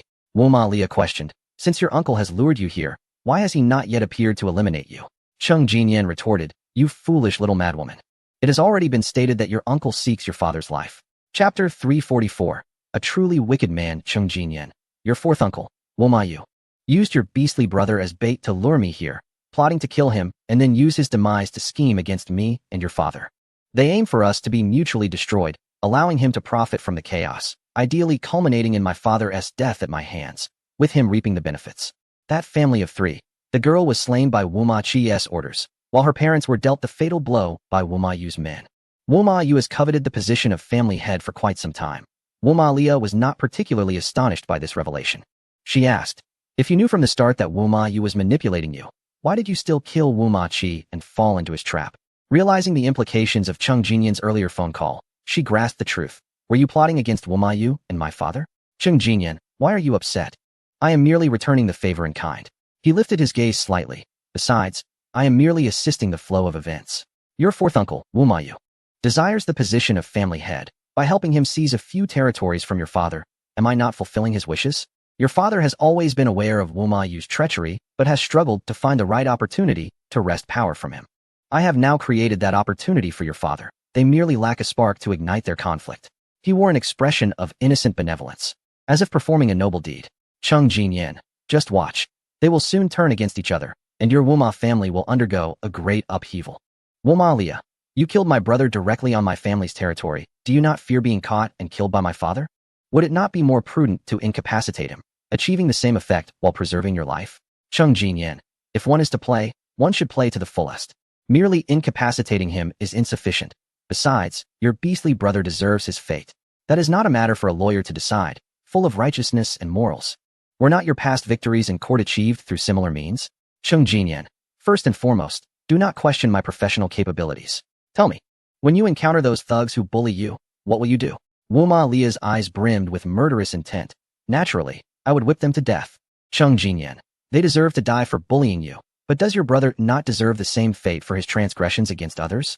Should the profession dictate the morality of killing? For a beast like your brother, any soul that sends him to meet his maker would surely be welcomed by the divine. Woma Lia was rendered speechless. Woma Lia, my father will not spare you. Cheng Jinyan scoffed, your father wouldn't dare kill me. Woma Lia regarded him. My family's influence is not inferior to yours. Cheng Jinyan, indeed, but my father loves me dearly. If I were to perish at the hands of your Woma family, he would spare no effort in avenging me. My father is unlike yours. He has a multitude of women and children, his affection often overflowing. He may indulge this child or that, but when displeased, he would cast them aside without a second thought. I am his only child, and my mother is his sole wife. Throughout his life, he has loved only her. Woma Lia, incredulous, impossible. Cheng Jinyan declared, monogamy is what defines humanity. Your father and those uncles and brothers of yours, with their multiple wives, are akin to beasts. Only animals engage in indiscriminate mating, much like leopards and lions, while they are hardly more than flies. Woma Lia gazed at him. Cheng Jinyan continued, not only do I have a father who loves me, but I also possess friends willing to lay down their lives for me. Oh, poor little madwoman. You are truly pitiable. After boasting, Cheng Jinyan condescended to express sympathy, shaking his head in disbelief. How distorted one's views on marriage and love must be to consider polygamy and vying for affection as normal. I do not. Woma Lia retorted. Cheng Jinyan teased. It seems you still harbor hopes for true love. Woma Lia raised her voice. I do not. Cheng Jinyan pressed. Then what is it? Woma Lia gritted her teeth. Seemingly on the verge of tearing Cheng Jinyan apart, not a single man is worth anything. They are all repulsive creatures driven by base desires. Cheng Jinyan, indignant, replied. If you insult me like that, I shall have to take action. I cannot bear this slander in silence. Woma Lia's heart raced, and she cautioned. What do you intend to do? Cheng Jinyan stood up and began to remove his outer coat in her presence. You impertinent fool, should you dare to do anything, I will surely kill you, Woma Lia warned. He flung his coat onto the sofa. I will whip you to death, sever your head, and chop off your limbs. She threatened. Cheng Jinyan began unbuttoning his shirt. Woma Lia twisted her wrists, attempting to free herself from the whip, her anxiety causing her to disregard her foot injury. Her threats grew increasingly menacing. I will chop you into pieces to feed the dogs. Do not come any closer. I warn you, stay away from me. Cheng Jinyan walked straight past her. Woma Lia halted, still shaken. Cheng Jinyan approached the water dispenser, filled a cup, and returned with a smile, leaning towards her ear. Miss Woma Lia, what indecent thoughts are you entertaining? Your ears are so red. It appears you have quite a bit on your mind. Wu Malia turned to glare at him, exasperated. In the next moment, with a clash, she bumped her head against his, resulting in a thud. Cheng Jinyan clutched his forehead, half of the water spilling from the cup, tears of pain welling up in his eyes. He was incredulous that the same person had collided with him twice. Looking at the fiercely glaring Wu Malia, he muttered, "Little mad woman, is your head made of iron?" He tilted his head back and drank the remaining water from the cup. After finishing, he glanced at Wu Malia and declared, "You shan't have any." The water was initially meant for her. Cheng Jinyan returned to the sofa. Meanwhile, under Cheng Jinyan's influence, turmoil brewed within the Wu family. The head of the Wu family, Wu Malia's father, had already summoned Wu Miao for questioning. Naturally, Wu Miao denied any wrongdoing, asserting that he had not instructed his subordinates to act, nor had he encroached upon anyone's territory. How could he be foolish enough to engage in a blatant power grab? Clearly, someone was slandering him. Yet, as Cheng Jinyan had pointed out, the head of the Wu family was merely seeking an opportunity to strip Wu Miao of his authority, indifferent to whether it was true or false. Clearly, someone was taking advantage of the situation to create discord. Brother, the death of Xiao Ji is the most pressing matter at hand, and we must find a way to rescue Leah first. Wu Mayu endeavored to realign the plan. Cheng Jinyan stood by the window, gazing into the distance. Shall we place a wager? A bet on who will emerge victorious, your father or your fourth uncle? It is truly vile to gamble with the lives of one's father and uncle. Wu Malia cast a glance at him. He turned, casually leaning against the windowsill, with one half of his face bathed in sunlight, while the other remained in shadow. He was not wearing glasses. For the first time, Wu Malia scrutinized his face earnestly. Instead of responding, she posed a perplexing question. Is your mother very beautiful? Chapter 345. Wu Malia is shot. Cheng Jinyan, it has gone awry. Cheng Jinyan replied without hesitation. Of course, my mother is the most beautiful woman in the world, and her beauty is the least remarkable trait she possesses. His eyes warmed, revealing a hint of authenticity. Wu Malia scoffed, her laughter inexplicable. Yet, Cheng Jinyan understood the source of her mirth. He said, there is no need for that reaction. My father's love for my mother transcends mere appearance and other superficial traits. Even if my mother were not conventionally attractive or exceptional, my father would still cherish her. Wu Malia, I do not believe that. Cheng Jinyan, beauty is indeed an advantage, but once its freshness fades, it means nothing. The soul is eternal. Wu Malia, your mother can still maintain her beauty. Come back and tell me these things in 10 or 20 years. She glanced at Cheng Jinyan. I suspect your father has a plethora of illegitimate children with women outside. Cheng Jinyan, my mother has been deceased for 20 years. My father has remained faithful to her and has never betrayed her. Wu Malia was momentarily silenced yet remained skeptical, even growing irate. Perhaps you simply do not know. Cheng Jinyan, with your distorted view of love, seeing everyone as mere physical companions, how can you ever encounter true love? Wu Malia, exasperated, I have told you I do not. If you speak such nonsense again, I shall tear your mouth apart. Cheng Jinyan dismissed her threat entirely. He said, I have a friend, the younger girl you met last time in Suriname, the one who saved me. She recently encountered misfortune, falling from a cliff into the deep sea, and her boyfriend, emphasizing just a boyfriend, risked his life without hesitation to leap in after her. And then, Wu Malia looked at him. She is now bedridden, diagnosed as a vegetative state, and her boyfriend cares for her tirelessly, never leaving her side. Wu Malia fell silent. Cheng Jinyan, had I been there, I too would have jumped in to save her, even if the depths below were perilous. Wu Malia regarded him. Do you love her? Cheng Jinyan, I wish to convey that there exists not only true love, but also friendships and familial bonds that transcend all material concerns. If I were the one who fell, my friends would undoubtedly leap in to save me. I have never doubted our connection. Wu Malia, and what about you? Will you, like your father, love only your wife for a lifetime? She fixed her gaze on him. Even if the other person is neither beautiful nor exceptional, would you remain loyal to her for a lifetime? Would you vow never to betray her? Cheng Jinyan replied, loyalty to one's beloved is the most fundamental principle. As long as she is the one I love, it matters not if she is unattractive or lacking in merit. Even if she were a mentally unstable individual or a beggar on the street, I would still love her. It is the soul that commands my submission, not the mundane exterior. Wu Malia fell silent once more. Since they had concluded this topic yesterday, she had regained a semblance of normalcy, albeit with a notable tranquility. Cheng Jinyan had enjoyed a rare, restful sleep the previous night. As Wu Malia was lost in thought, Cheng Jinyan approached her, prompting her to snap back to reality and regard the smiling, seemingly harmless man before her. Cheng Jinyan leaned closer, stating, your world is truly tainted, love, familial bonds, friendship, all suffused with a morbid essence. Wu Malia's complexion paled slightly.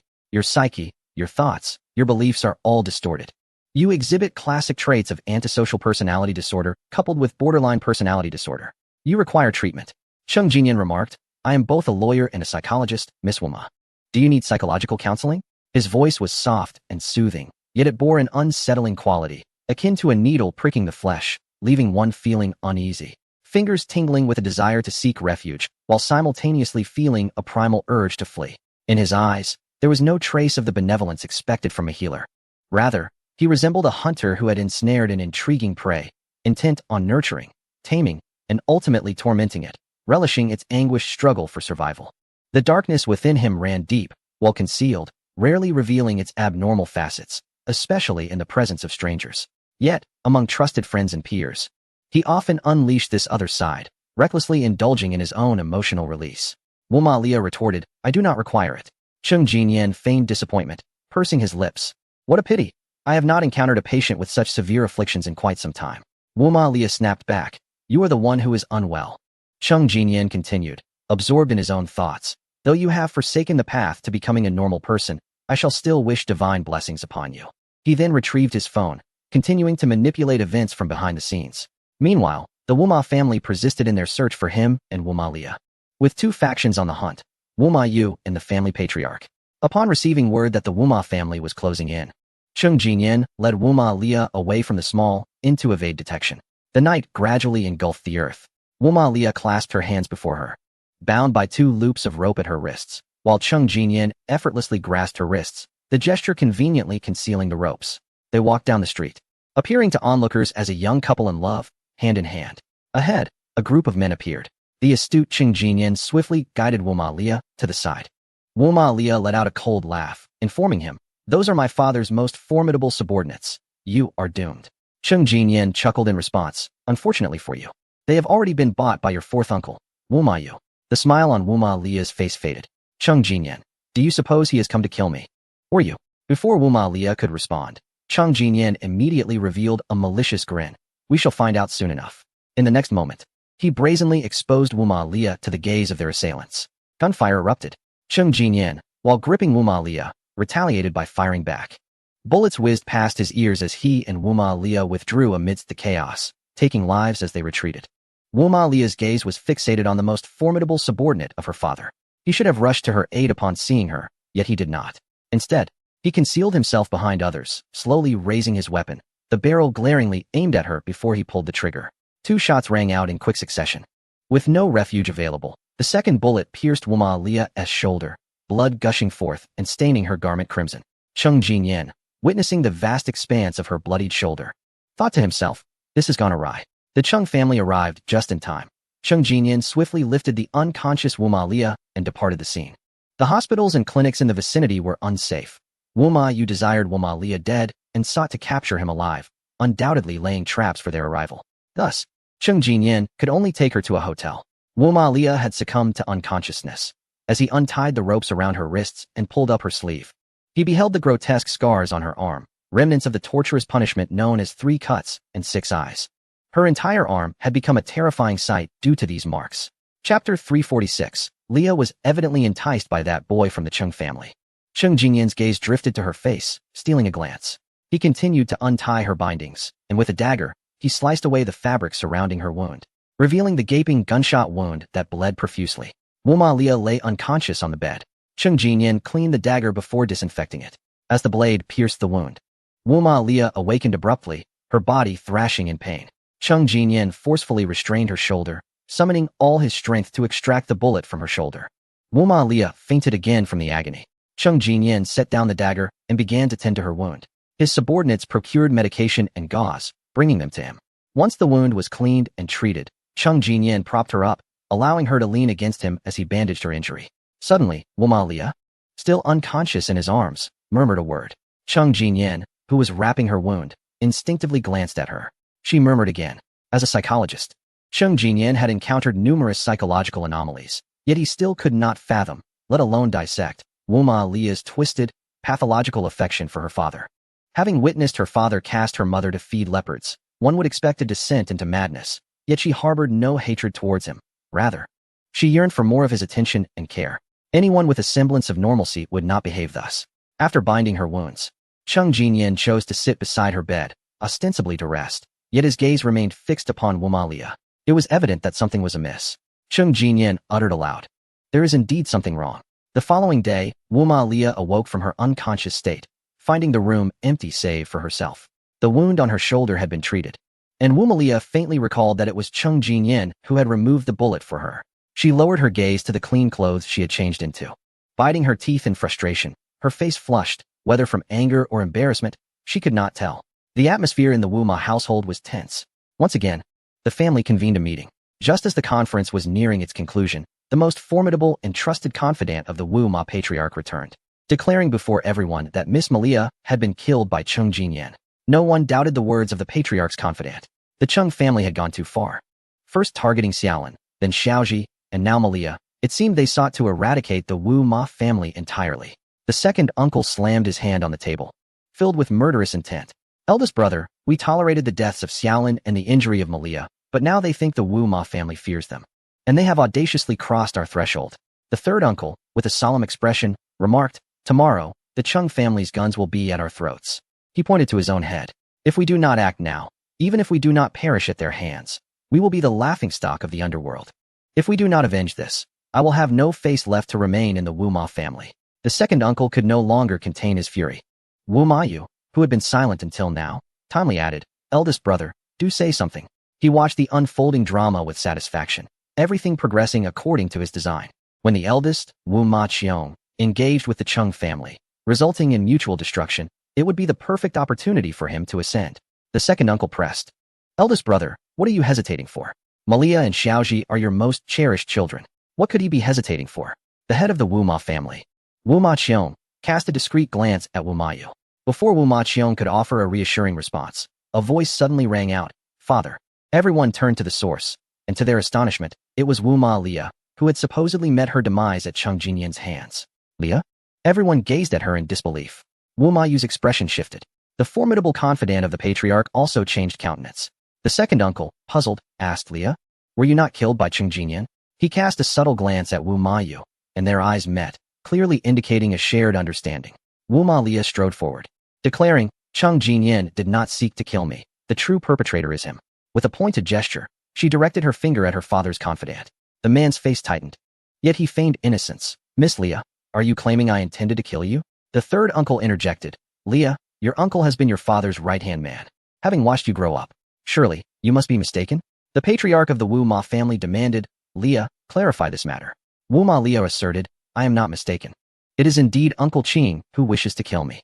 As for why he, your right-hand man, would want me dead, that is a question for you to pose to the fourth uncle." Wu Ma Lia turned to Wu Mayu and preempted his response. "This is not the first time the fourth uncle has attempted to kill me." Wu Mayu maintained a stern demeanor. "Lia, some things should not be spoken carelessly.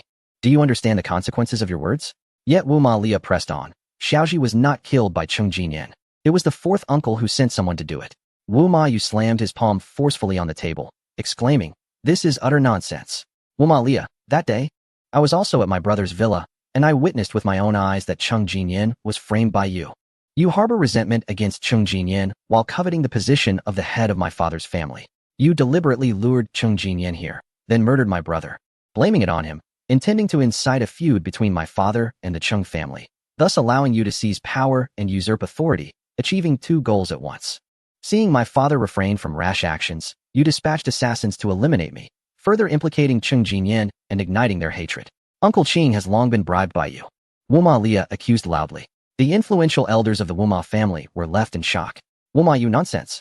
Wu Ma Lia produced a bullet. "This is the bullet that injured me. Whether my words ring true can be confirmed by examining it." Wu Ma Lia tossed the bullet to her third uncle. He caught it, holding it in his hand, astonished. He then threw the bullet to Wu Mayu, sternly questioning, "Fourth, what else do you have to say?" "Third uncle, a few days ago, you brazenly sent people to seize the venue, claiming it was slander. Will you still insist today that this matter is slander?" "Wu Mayu, I have not committed any wrongdoing. Lia has been spending time with that young man from the Cheng family. Who knows the nature of their relationship? Have you been bewitched by him? Previously, when I sought to kill him for Shaolin's vengeance, you repeatedly obstructed me. It seems your heart has already strayed to that young man from the Cheng family. Are you willing to ruin our Wu Ma family for a man?" Wu Ma Lia, undeterred, "It was my father who prevented Cheng Jinyan from dying. And you, fourth uncle, have consistently defied my father's orders. Wu Ma Yu was left speechless. Wu Ma family head, bring Wu Ma Yu and Wan Shuiqing down and confine them. Wu Ma Yu, you cannot do this. To convict me based solely on her word is unjust. I refuse to comply. This girl is clearly being manipulated by that young man from the Chung family. Her words cannot be trusted. Ultimately, Wu Ma Yu was taken away. The Wu Ma family head then turned to his daughter. Leah, you should go rest. You've been frightened these past few days. I am grateful for your help today. Wu Ma Leah looked at her affectionate father. This is what I should do. Wu Ma family head, go on. Once I have dealt with matters, I will come to see you. Wu Ma Leah, Emicheng, returning to her room. Wu Ma Leah had her wound redressed, staring quietly at the bloodied bandage in her hand, lost in thought. Her father's arrival interrupted her reverie. She was somewhat surprised that her father had truly come to see her. She had thought it merely a verbal consolation. Wu Ma Leah smiled. I am fine, father. Wu Ma Qiong affectionately ruffled her hair. Father has matters to attend to, so you should rest well. Father. Wu Ma Leah called out to him. Is there something else? Wu Ma Qiong turned back. Do you love my mother? Wu Ma Leah asked him. Even if it was once, or just for a moment, that would suffice. Your mother? Wu Ma Qiong seemed momentarily unable to recall who Leah's mother was. Observing his reaction, the hope in Wu Ma Leah's eyes gradually dimmed. Wu Ma Qiong. I remember now. Leah's mother was a courtesan. And what was the name of your brother, Wu Ma Yin? Leah's mother and his mother were sisters. Her father remembers her well. Wu Ma Qiong suddenly recalled this. Wu Ma Leah's expression turned blank. Wu Ma Qiong continued to reminisce. How did Leah's mother pass away? Did she succumb during childbirth? He dismissed the thought, stating, all right, I have matters to attend to. Leah, you should rest well. By the way, I must ask you to tell the truth. Was it that young man from the Chung family who killed your brother Xiaoji? Or was it your fourth uncle? Chapter 347. Wu Ma Leah releases Chung Jinyan. Wu Ma Qiong's demeanor was stern, his gaze sharp and cold as a leopard, instilling a sense of suffocation. It felt as though if Leah dared to deceive him, she would face his terrifying retribution. Such a gaze was one Leah had witnessed since childhood. Whenever her father exhibited this look, she would tremble in fear, and at times, she found herself silently praying that he would not take her life. Meeting her father's gaze, Wu Ma Leah clearly conveyed, it was my fourth uncle's men who killed my brother. I saw it with my own eyes. Wu Ma Qiong nodded, no longer harboring doubts. Suddenly, he remarked, Leah is now a young lady, of marrying age. I shall seek an appropriate match for you. Wu Ma Leah replied, but I am still young. I do not wish to marry. Ignoring her protest, Wu Ma Qiong thought of a suitable candidate, a wealthy local merchant, and promptly recommended him to Leah. However, Leah countered, but that man already has a wife and several concubines, and he is 20 years my senior. Wu Ma Qiong retorted, what does that matter? Do I not have many women, all significantly younger than I? Wu Ma Leah felt a wave of physiological nausea wash over her. Leah asserted, but I was taught that a proper marriage is monogamous, built on loyalty and love, not like what you suggest. Wu Ma Qiong scoffed. Monogamy? That is merely a rationale sought by the weak to justify their inadequacies. Have you ever seen a truly formidable man with only one woman? And as for the loyalty and love you speak of, what are those? He seemed amused by the notion. He then inquired, you do not have feelings for Chung Jinyan, do you? Wu Ma Leah exclaimed, how could I possibly like him? Wu Ma Qiong replied, that is good. Although he comes from a respectable background and possesses a commendable appearance, he has brought considerable trouble to our family. I do not wish for you to be involved with him. Leah acknowledged, I understand. Good girl, rest now, Wu Ma Qiong instructed. Wu Ma Leah's mind was consumed with thoughts of her father's reaction when he spoke of her mother and his derogatory remarks about her demise during childbirth. She found it impossible to rest, unable to sit still even for a moment.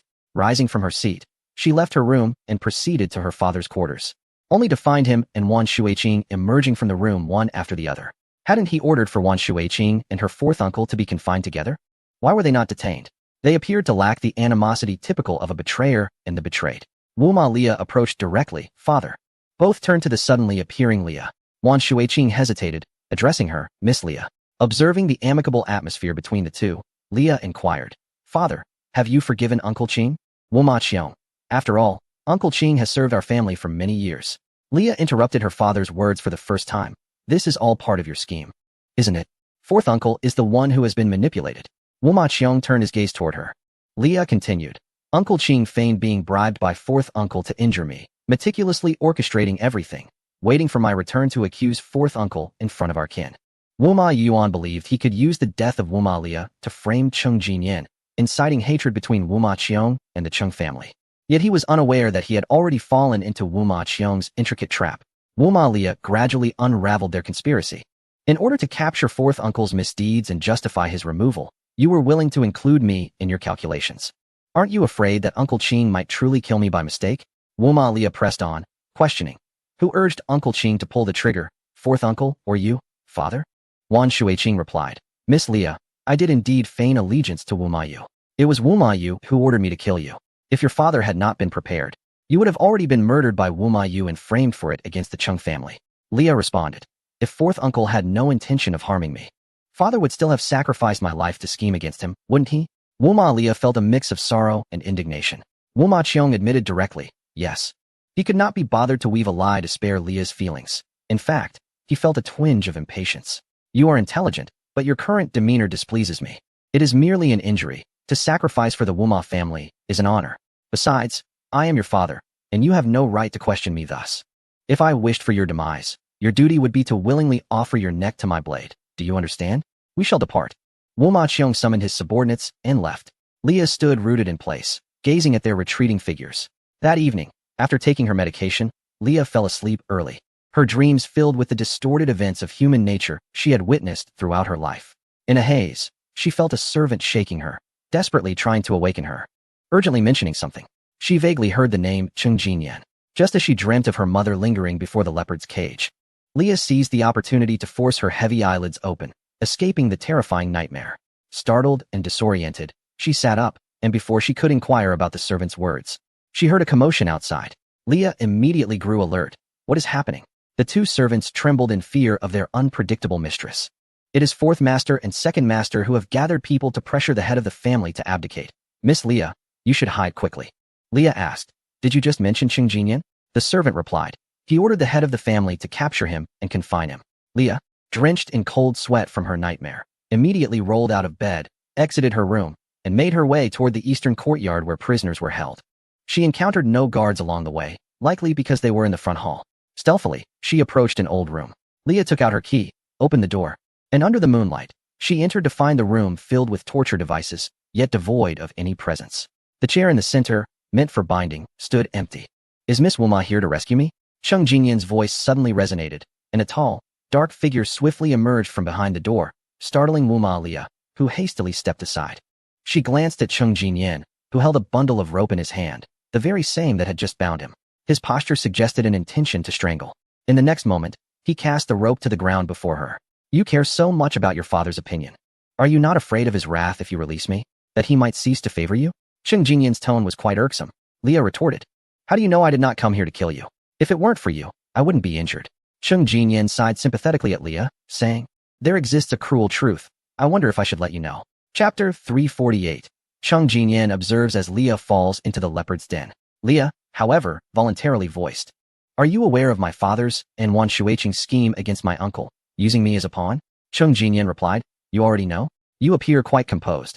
Which is not what I anticipated. It is somewhat regrettable. Lia shot back. Is it a regret because you have not seen me lose my sanity? Cheng Jinyan reassured. On the contrary, I am a doctor. Lia, with an impassive expression, warned, if you wish to live, you should leave promptly. Cheng Jinyan countered. I have yet to witness this performance. There is no rush. Lia frowned. Did you intentionally allow yourself to be captured? Cheng Jinyan responded, of course. I play a significant role in this, and for the grand finale, I must occupy a front row seat. He leaned closer to Lia, a slight smile gracing his lips. His gaze dangerous as he lowered his voice. This way, I can observe clearly. Gunfire erupted from the front hall, prompting Cheng Jinyan to glance toward the sound, calmly stating. It has begun. Lia shot him a warning glance. Be cautious. You may come in alive, but leave without your life. With that, Wuma Lia turned to exit. Cheng Jinyan quickly followed, catching up to her in just a few steps. It will soon become chaotic and perilous. Miss Wuma, being a good Samaritan. Please guide me as I am unfamiliar with this place, he implored, grasping Lia's wrist and leading her toward the front hall. Wuma Lia protested vehemently, let go of me. As they stepped out of the east courtyard, nearing the front hall, the sounds of battle erupted, gunshots ringing incessantly. Lia attempted to shake off Cheng Jinyan to assess the situation, but he held her back. It is perilous to venture out now. Safety must be prioritized even in observing the spectacle. We must wait. Lia questioned him, what exactly do you intend to do? Where are your men? Cheng Jinyan replied. They are outside. They must ensure my safety, correct? Rest assured, I harbor no interest in your Wuma family's assets. I do not intend to take advantage of this chaos. I merely seek to enjoy the show before departing. The members of the Wuma family had gathered in the front hall, and even from a considerable distance. They could sense the increasingly potent scent of blood. Cheng Jinyan turned back to her, noticing the calmness on Wuma Lia's petite face, which seemed neither anxious nor worried. With a tone laced with curiosity, he inquired, "Are you concerned for your father?" Leah glared at him in anger. "That is none of your business. If your father were to perish tonight, you wouldn't, like your uncle, foolishly place the blame squarely upon me and pursue me to the ends of the earth. Would you?" He seemed to anticipate her response with intrigue. Leah glared at him once more, uncertain whether her anger stemmed from his curse upon her father or his insult to her intelligence. At that moment, Cheng Jinyan suddenly remarked, "When I was brought in, your father uttered a few words to me." He gazed at her, and under the interplay of light and moonlight, her delicate face bore a faint pallor from distress. Despite exhibiting no overt aggressiveness, her appearance was so frail that it instinctively aroused a desire to protect her. Yet beneath this charming and harmless exterior lay real venom and sharp fangs. Leah regarded him with evident displeasure. Cheng Jinyan, with a mischievous smile, declared, "He mentioned that you are to marry a local wealthy merchant as his concubine." Leah's face flushed with indignation. "Shut up," Cheng Jinyan responded. "It seems there is some truth to this. I have no interest in whom you marry as a concubine. But I am rather curious as to why your father would share this with me. It appears he was warning me to keep my distance from you. Did Miss Wuma say something to him after returning home?" His eyes sparkled with mischief, making him exasperatingly charming. Leah gritted her teeth. Cheng Jinyan continued, "It seems I shall remain oblivious to what you discussed with your father." Ignoring him, Leah turned her gaze back toward the main hall. "If Miss Wuma does not wish to become a concubine, she may contact me. As a token of gratitude for her attempt to save me, I am willing to provide her with the finest psychological counseling," he added. Leah's expression shifted slightly, yet she chose not to respond or glance his way. When Cheng Jinyan redirected his attention to the main hall, Leah stole a look at him. His profile was sharply defined, more imposing than when viewed head-on, and for the first time, she observed him from such proximity. She took in every detail. Moments later, she lowered her gaze, feeling Cheng Jinyan's grip tighten on her arm, enough to induce pain. The struggle showed no sign of abating. Seizing the opportunity when Cheng Jinyan was distracted, Leah forcefully broke free from his grasp and sprinted toward the imminent danger ahead. Cheng Jinyan attempted to reclaim her, but it was evidently futile. The main hall was in chaos, resembling a scene of carnage, with familiar faces strewn upon the ground. Leah did not find her father in the hall, but she did witness her uncles, the second and third, along with other relatives, engaged in a deadly conflict. Her presence quickly drew attention. In such familial strife, the best means of survival was to capture a hostage as a talisman. Leah hastily fled this place of turmoil, making her way to her father's residence. Along the way, she encountered women and servants fleeing with valuables, and saw her fourth uncle's men searching for her father's associates, killing anyone they spotted. She witnessed the son of her second uncle brutally murder her third uncle's daughter and two concubines in cold blood. Upon spotting her, they aimed their weapons in her direction. Leah acted first, firing her weapon and striking her cousin down. She walked forward, numb, encountering familiar faces, some lifeless and trampled, others still engaged in the massacre. As she traversed the home that had once been her sanctuary, she felt oddly detached, yet resolutely continued toward a singular direction, as if drawn by an obsession that none could deter. She finally arrived at her father's abode, only to find it devoid of his presence. Where could he be? Hiding? Or had he abandoned her? Leah stood rooted to the spot, her mind oscillating between chaos and clarity. In a moment of lucidity, a thought struck her, prompting her to immediately head in a particular direction. The Wuma family estate was vast, built against the mountainside, sprawling across the entire foothill. Leah ascended towards the mountain, where her father kept his leopards, a place she dreaded. Haunted by traumatic memories, she could not bear the thought of going there. Each time her father forced her to accompany him, she would scream in terror, even falling ill, much to her father's dismay. As she approached, the exhilarated growls of the leopards echoed in her ears. Fear gripped her, causing her to tremble involuntarily. Her breath becoming erratic as visions of her mother being torn apart by the beasts flooded her mind. Her face turned pale as she pressed on, undeterred. The growls grew louder and more frequent, pushing Leah to the brink of a panic response. Struggling, she made her way to a structure halfway up the mountain, where she spotted her father standing on a viewing platform. Wuma Qiong turned upon sensing her presence, barely recalling her fear of the leopards, and showed no concern for her solitary venture. Leah has arrived, he stated with indifference. After tonight, the Wuma family would suffer a significant loss, and it was imperative for Leah to marry to salvage the family's standing. Wuma Qiong surveyed the flickering lights of the estate below, lost in his thoughts as he dictated the course of Leah's life. Leah stepped forward resolutely, asserting, "I will not marry. I have an appointment with a psychologist for treatment." Only then did Wuma Qiong remember that Leah had issues. He sighed in distress. Your condition is indeed troublesome. It must be addressed, lest you be rejected by your future husband. Just then, Cheng Jinyan arrived with several subordinates, searching the mountainside. Suppressing her fear, Lia pressed on, her voice trembling. Father, you still have not answered my question. Wu Ma Qiong glanced at her. What? Lia advanced further. Do you love my mother? He dismissed her question as trivial and inappropriate at that moment, replying impatiently. How could I ever love a prostitute?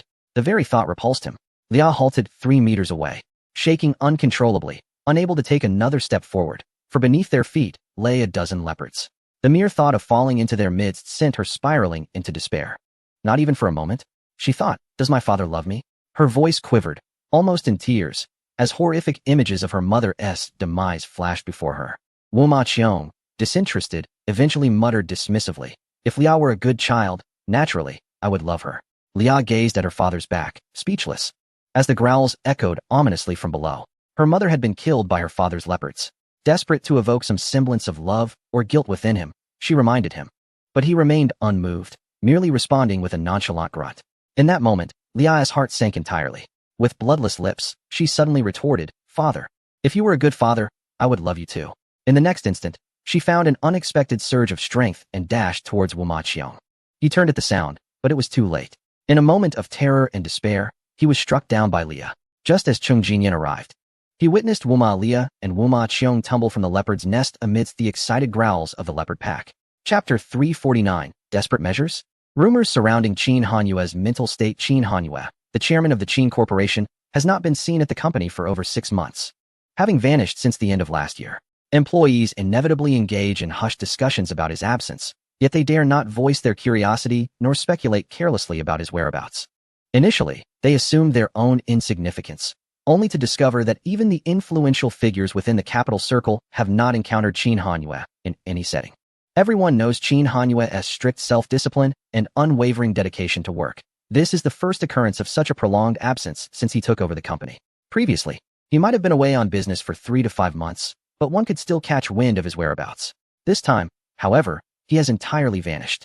Some assert that Qin Hanyue is abroad managing overseas enterprises and is currently unable to return, while others claim that he is recuperating at home due to illness.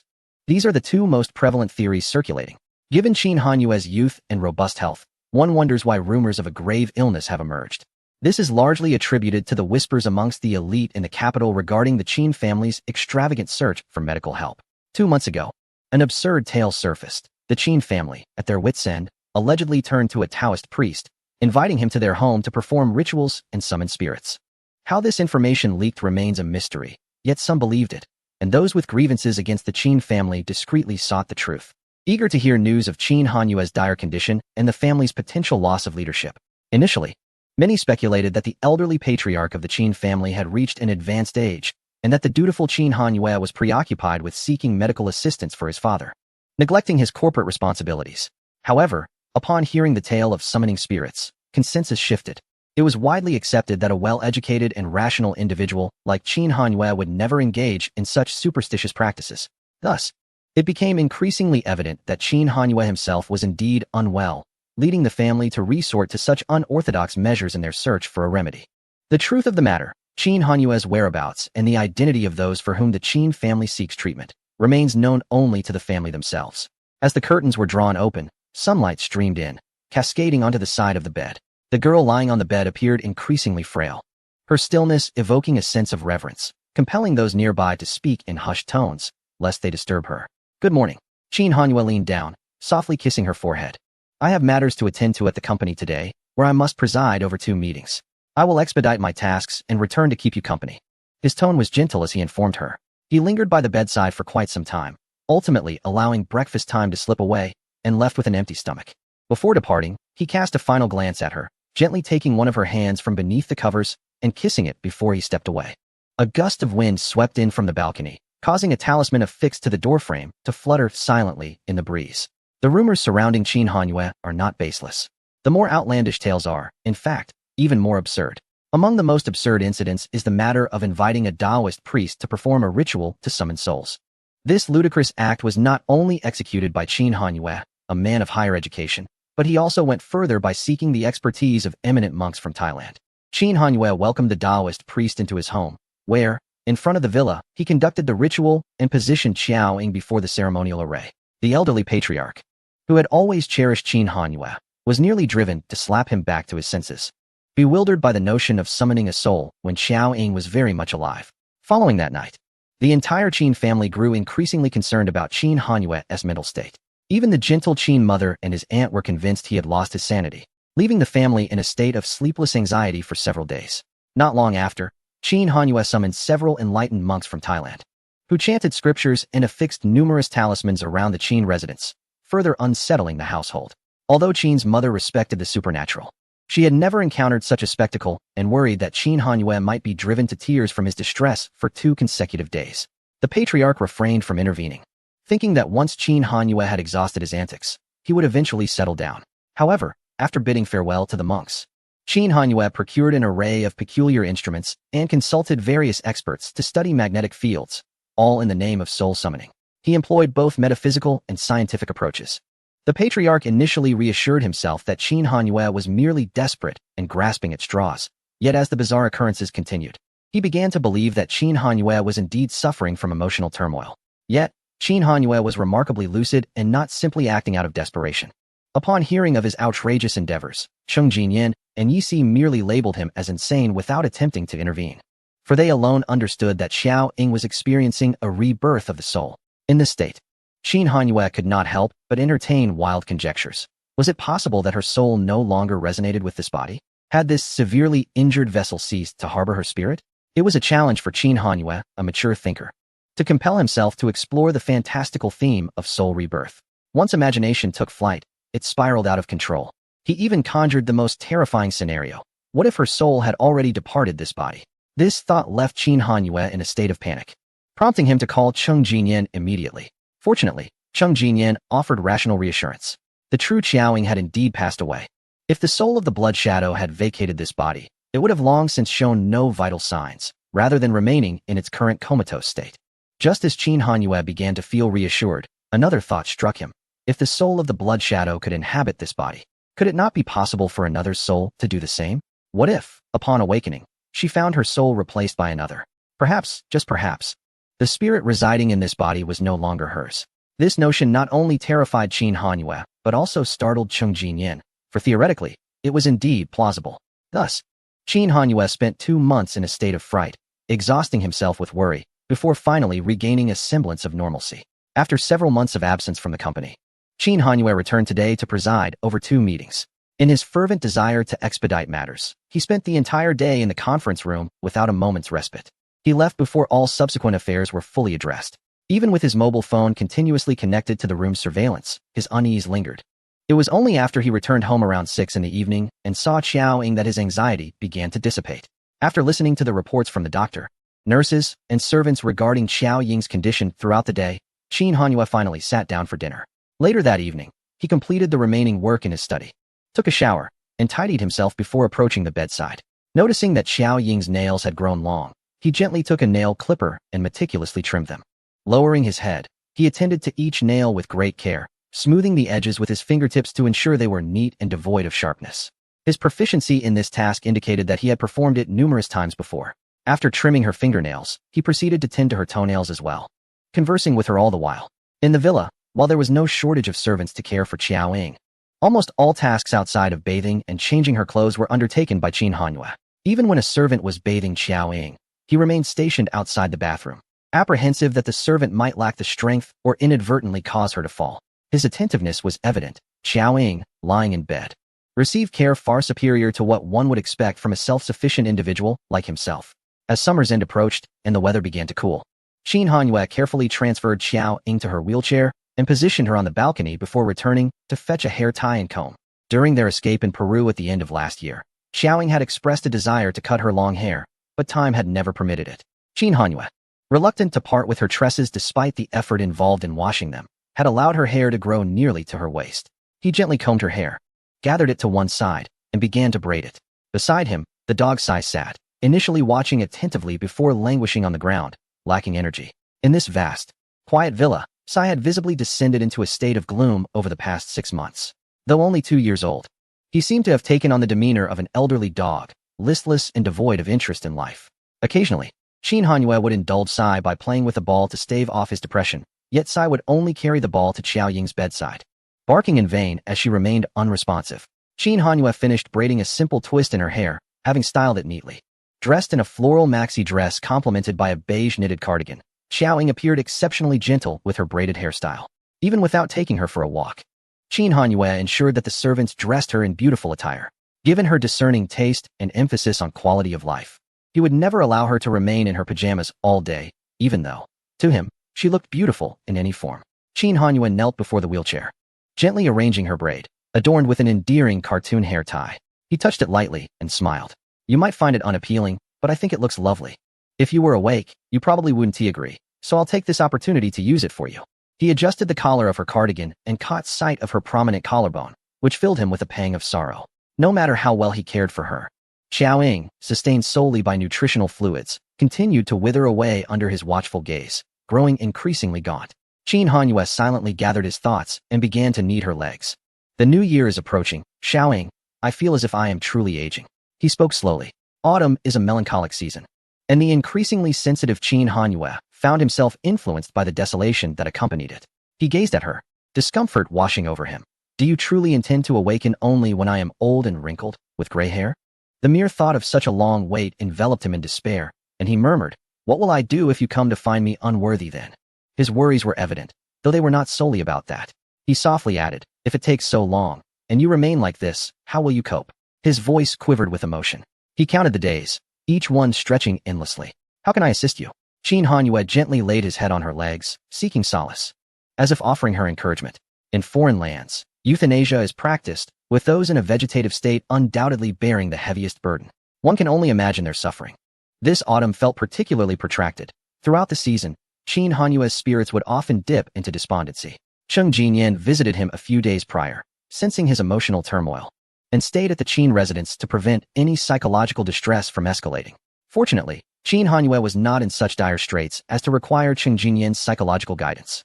They spent an evening drinking together, during which Cheng recounted tales of the past, lifting Qin Hanyue's mood. This year, the first snowfall in the capital arrived earlier than usual. The snow was unusually abundant, blanketing the entire city in a layer of white. Students at Peking University joyfully engaged in snowball fights, bundled in thick coats, their youthful energy undiminished. In this most beautiful phase of life, some reveled in their studies while others lay in eternal slumber. Snowmen crafted by students dotted the campus. In their leisure, one could occasionally overhear mentions of the long-absent Xiao Ying, the belle of the school. As Qin Hanyue drove home, he rolled down the window, smoking one cigarette after another on his journey from the company to the Qin household, observing the vibrant youth along the roadside. Qin Yan, who was at the wheel, dared not offer any advice. With the snow falling and accumulating on the ground, the car moved slowly. Qin Hanyue's patience waned, and his emotions grew increasingly volatile. Though he managed to keep his temper in check, he continued to smoke, seeking relief from the mounting pressure. Upon returning home, he first eliminated the scent of smoke from his clothes before making his way to Xiao Ying's bedside. The moment he saw her, a significant portion of his negative emotions dissipated. Having been exposed to the cold wind, he felt as though he was coming down with a cold. He had seemed unwell for the past few days, his body not quite right. Qin Hanyue found himself in an exceptionally dismal mood today. Perhaps it was due to the inclement weather, or perhaps it stemmed from his excessive smoking, which had taken a toll on his health. It could also be the culmination of pent-up emotions that had finally reached a breaking point, manifesting in signs of distress. Qin Hanyue could not find peace within himself. Outside, the wind howled and snow swirled. He sat beside the bed for an extended period, conversing with her incessantly, yet he was unable to alter his state of mind. As night descended, he mustered the audacity to make a request. May I sleep with you tonight? He had relinquished his room to Xiao Ying, opting instead to stay next door. For as long as Xiao Ying remained unconscious, Qin Hanyue had occupied the adjacent room. If you remain silent, I shall assume your consent. Thank you. He shamelessly planted a kiss on her, expressing his gratitude with a sense of joy. I shall take a shower first and come back shortly. With that, Qin Hanyue seemed to regain some vigor and rose to bathe. Upon returning, he lay on the bed, extinguished the lights, and held her close, brushing his face against hers. They remained in that embrace for a while before parting. He let out a soft sigh. Today, he could not fathom why his mood was so bleak. Perhaps it was his aversion to this year's heavy snowfall. Fearing that she might misconstrue his feelings, Qin Hanyue hurriedly added, but seeing you makes it all better. Even though he was uncertain whether she could hear his words. My mother went to the temple to pray for you again the day before yesterday. The last time I sought a Taoist priest to summon your spirit, it frightened her. Now, she spends her days fasting and chanting, diligently copying Buddhist scriptures. Fearing I might consult a priest again. I am fortunate to be her biological son. Otherwise, my father would surely chastise me severely. Qin Hanyue chuckled. It has grown cold, and I can no longer take you out for walks every day. I feel as though I am coming down with a cold. He continued to speak to her, as if there were an endless stream of thoughts, recounting recent events, discussing the company, mentioning Jing University, their acquaintances, reminiscing about their time in Akinlan, and sharing stories from the vast room in Peru. His voice lingered softly in the air. That young man from the Hua family came by again today. This time, he even attempted to scale the wall to get in, nearly getting shot by the guards. He must not dare to harbor feelings for you, right?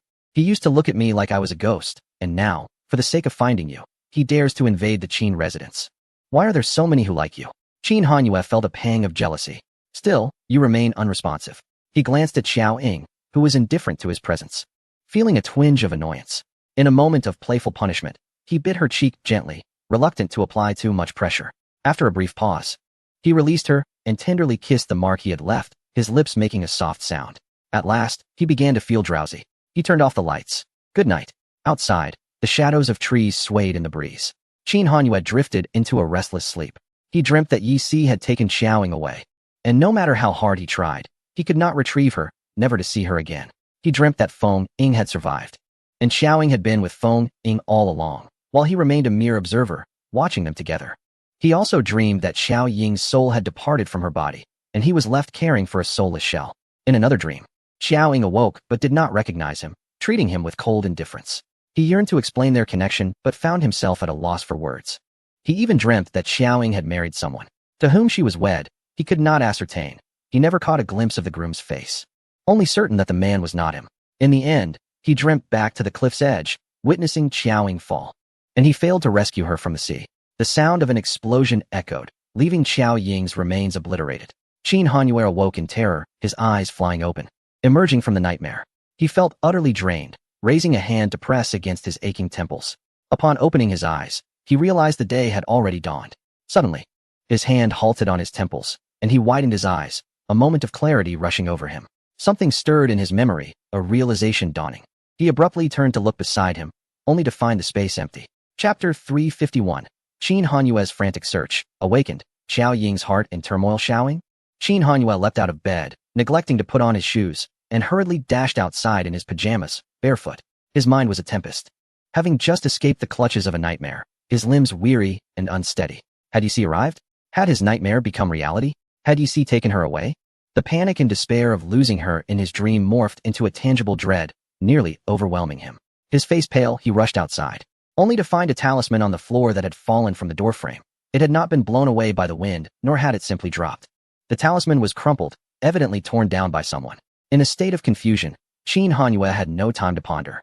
His mind oscillated between blankness and chaos as he hurriedly exited the room, desperately searching for her, for Xiao Ying, for the servants in the villa, inquiring if they had seen her. Xiao Ying. The villa, perpetually silent, echoed only with the sounds of his own movements. Even his breathing felt disturbingly loud. The talismans in the corridor had been ripped down and carelessly discarded on the floor. Was it her? Had she awakened? His steps quickened, in his growing frustration. He began to vent his anger at the vastness of the villa, lamenting why it had to be so large, making the search for her seem interminable. Just as Qin Hanyue was on the brink of losing control, he spotted a frail figure leisurely ascending the staircase. It was precisely the person he had been frantically seeking. As his gaze fell upon her, he froze in place. The two met in the corridor. Qin Hanyue stared at her, his anxiety rendering him nearly breathless. His limbs stiff and numb, wanting to approach yet hesitant to do so. Was it truly her? He questioned within. The distance between them was considerable. She looked at him. Yet Qin Hanyue could not discern the expression in her eyes, though he could palpably sense that familiar aura. The timing of the nightmare was cruel, leaving him devoid of the courage to recognize her upon waking. Her calmness and silence only added to his unease, his heart racing to a point of near breaking. At last, she awoke. Xiao Ying greeted him, her hands tucked into her pockets, her tone astonishingly casual, as if she had merely been tired, gone to bed, and risen normally the following day. The familiar tone nearly overwhelmed Qin Hanyue's tear ducts, and in an instant, the tension in his heart was released. He finally dared to breathe. It was her. The nightmare had not materialized. Her soul remained intact within this corporeal vessel. She had awakened, and she still existed. At that moment, The hesitance in Qin Hanyue's steps vanished, and he strode forward with purpose, hastening towards her. She lifted her foot to meet him halfway. As he reached her, he enveloped her in his arms, holding her tightly, experiencing an unprecedented sense of security. In that instant, words eluded him. He could only embrace her tightly, savoring her presence. "You have finally awakened," he said, his voice trembling. She responded. As he approached, she withdrew her hand from her pocket, and in the moment they embraced. She reciprocated his affection. Hearing her voice again caused all his anxiety and fear to dissipate, leaving only the overwhelming joy and exhilaration that clouded his mind. Though he had seen her every day, one awake and the other asleep, this reunion felt akin to a homecoming for Qin Hanyue. He was wholly absorbed in the ecstasy of their reconnection.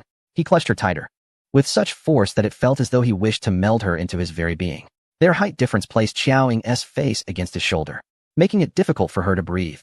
It felt as if her bones might fracture. "You're hurting me," Xiao Ying managed to say, her voice muffled against his shoulder. Overcome with emotion, Qin Hanyue reluctantly loosened his grip around her waist, allowing her a fraction of space. They stood in the corridor, enveloped in each other's embrace for what felt like an eternity, and before they knew it, he tightened his hold once more. His weight bore down on her, and though Xiao Ying felt her waist buckle under the pressure, she was too content to voice any complaints. Gradually, he regained a semblance of calm, though his heartbeat remained tumultuous. "Where have you been?" He nuzzled against her temple. "Just wandering outside. I lay down for too long and needed to move," she replied. "Why didn't you wake me?" he asked, his tone laced with emotion. "I saw you were sleeping soundly, so I didn't want to disturb you." "You should have awakened me," he insisted, a tinge of frustration in his voice. "I was having nightmares, over and over again. Why didn't you call me? I thought you had frightened me." Reluctant to place blame on her, Qin Hanyue softened his tone. "It was my fault for sleeping too deeply. Not even realizing you had awakened. I shouldn't have slept at all." Xiao Ying did not respond immediately, but after a brief moment, she remarked, "I just stepped outside. It's quite cold out there." "You must be freezing," he said, tightening his embrace to share his warmth with her. "Yet," she continued, "you're warm." Qin Hanyue smiled, interpreting this as a sweet declaration. Joyfully, he lifted her off the ground, bringing her to his height, and leaned in to kiss her. However, Xiao Ying covered her mouth to stop him. With a slight arch of her brow, she suggested, "Shouldn't you brush your teeth first?" He hadn't even put on his shoes, let alone brushed his teeth. Qin Hanyue, undeterred, removed her hand and kissed her forcefully. The helplessness and fear of the past few months melted away in that kiss. There were no complaints, only an outpouring of his boundless affection. As Xiao Ying's hands, which had been resting on his shoulders, gradually enveloped his neck in response to the kiss, it was evident that she longed for him and felt a pang of sympathy for him. Her way of expressing feelings was always straightforward, and thus she reciprocated his affection. Her voice, her embrace, her reactions, all of these could soothe the wounds within Qin Hanyue's heart. He encircled her waist with one arm, lifting her entirely, while his other hand cradled the back of her head, deepening the kiss. After what felt like an eternity, they finally parted when breathlessness became unavoidable. Qin Hanyue gazed at her flushed face, unable to resist planting another fervent kiss upon her lips. Xiao Ying, breathless, caressed his weary and gaunt visage, teasingly remarking, "You seem to have aged." Qin Hanyue retorted, "I am not old." With a slight smirk, Xiao Ying replied, "You really do seem a bit older." Qin Hanyue stubbornly insisted, "I am truly not old." Xiao Ying countered, "You said it yourself." Qin Hanyue asked, "Did you hear that?" Xiao Ying answered, "I have always been able to hear." Having just ascended the stairs, she greeted him with a casual tone, leading Qin Hanyue to assume she was blissfully unaware of her surroundings. And he felt a surge of relief that she knew nothing beyond her brief slumber. However, unbeknownst to him, she had been conscious all along, listening to the sounds around her, which only deepened his heartache. Xiao Ying remarked, "I always thought you talked a lot, but I never imagined it could be to this extent," displaying a hint of disdain. "Everything else is fine. But calling upon shamans and monks with those talismans is truly foolish," she scoffed. Her eyes sparkled with mischief, clearly betraying her true feelings. After all the turmoil he had inflicted upon himself over the past 2 months, he was fortunate to have Cheng Jinyan by his side. Otherwise, this fool might have resorted to desperate measures, even offering himself as a sacrifice in pursuit of dubious remedies. He intended to lighten the mood, yet unexpectedly, Qin Hanyue did not respond to her jest, but instead uttered, "You've worked hard."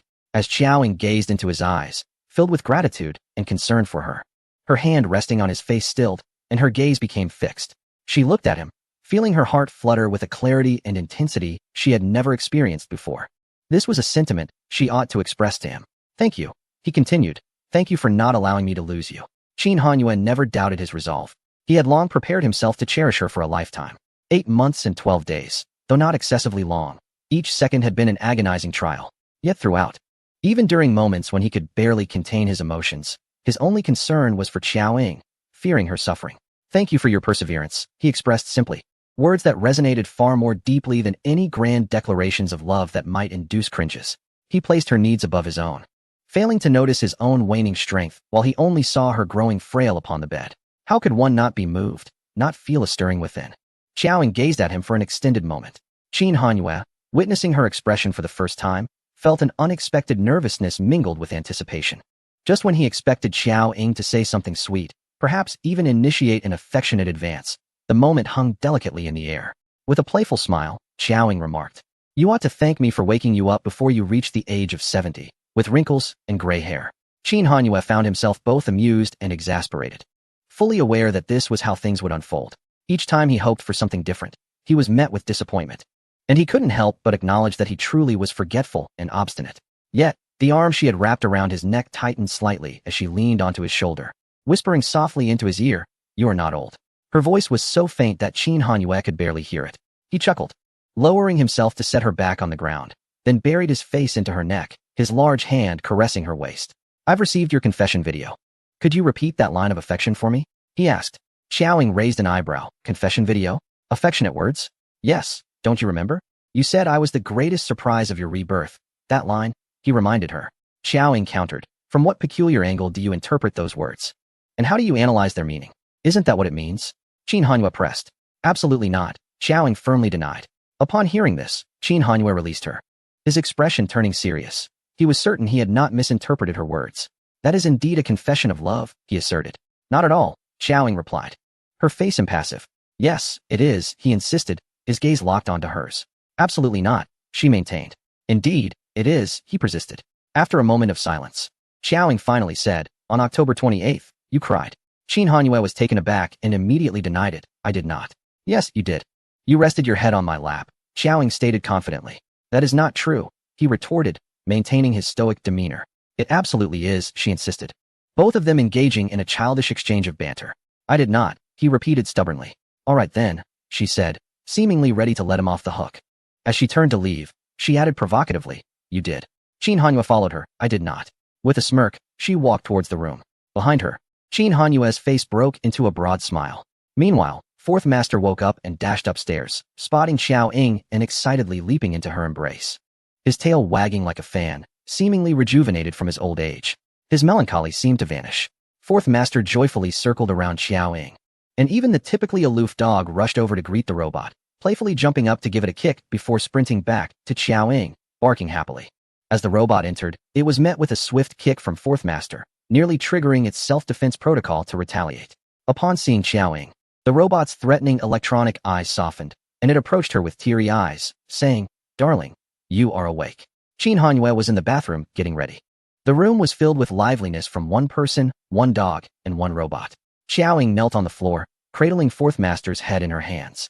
When Qin Hanyue emerged from the bathroom, impeccably dressed in a tailored suit, his stubble was cleanly shaven, his tie perfectly knotted, and he wore a crisp black shirt with slicked back hair and polished black shoes, his long legs encased in sharply pressed trousers. Xiao Ying gazed at him and asked, "Are you heading to the office?" "Of course not," Qin Hanyue replied. With a teasing tone, she inquired, "Are you going on a blind date?" Qin Hanyue reacted swiftly. "Have you decided on a location?" Xiao Ying, her expression unwavering, replied, "Where shall it be?" Qin Hanyue responded, "Casual attire, to accompany you for breakfast." Xiao Ying scrutinized him once more, her expression becoming more animated. "Is this an attempt to salvage your image in front of me?" Qin Hanyue replied, "Salvage? Not quite. It is merely that we have not seen each other in a long time, and I wish for you to see my best side." Xiao Ying quietly remarked. Older men certainly have their tricks. Yet, she was undeniably charmed by his efforts to present himself nicely for her. As they enjoyed their breakfast, Qin Yin approached with documents in hand. Upon noticing Xiao Ying seated at the table, the file slipped from his grasp and fell to the floor. Xiao Ying came to her senses. The Qin family was the first to receive the news, followed by Yi Si and his companions. Rather than informing them one by one, Xiao Ying promptly created a chat group for the three of them, inviting Cheng Jinyan and Yi Si into a video call. Qin Hanyue visited twice, but each time he arrived, he only heard Yi Si's voice. On his third visit, he finally caught her finishing the call. "My parents would like to invite Miss Qiao to dinner. I wonder if you are available this time," he said with a glimmer in his eyes, extending a formal invitation. He then softened his tone, stepping closer to Qiao Ying, and inquired, "Shall we dine with my parents tonight?" Holding her phone, Qiao Ying gazed at him for a moment, reading his nervousness, before saying, "I would like to have fish." Qin Hanyue's eyes brightened. "What else would you like to eat?" Later, Qiao Ying sent a message to Bai Xiao and the others. As night fell, she glanced at the impeccably dressed Qin Hanyue and remarked, "Shouldn't I wear an evening gown?" He understood her jest. "You look splendid as you are. My parents are already anxious, and your dressing too formally will only heighten their nerves." Qin Hanyue fetched her a coat, adding, "Moreover, it is quite cold outside. You would freeze in a gown."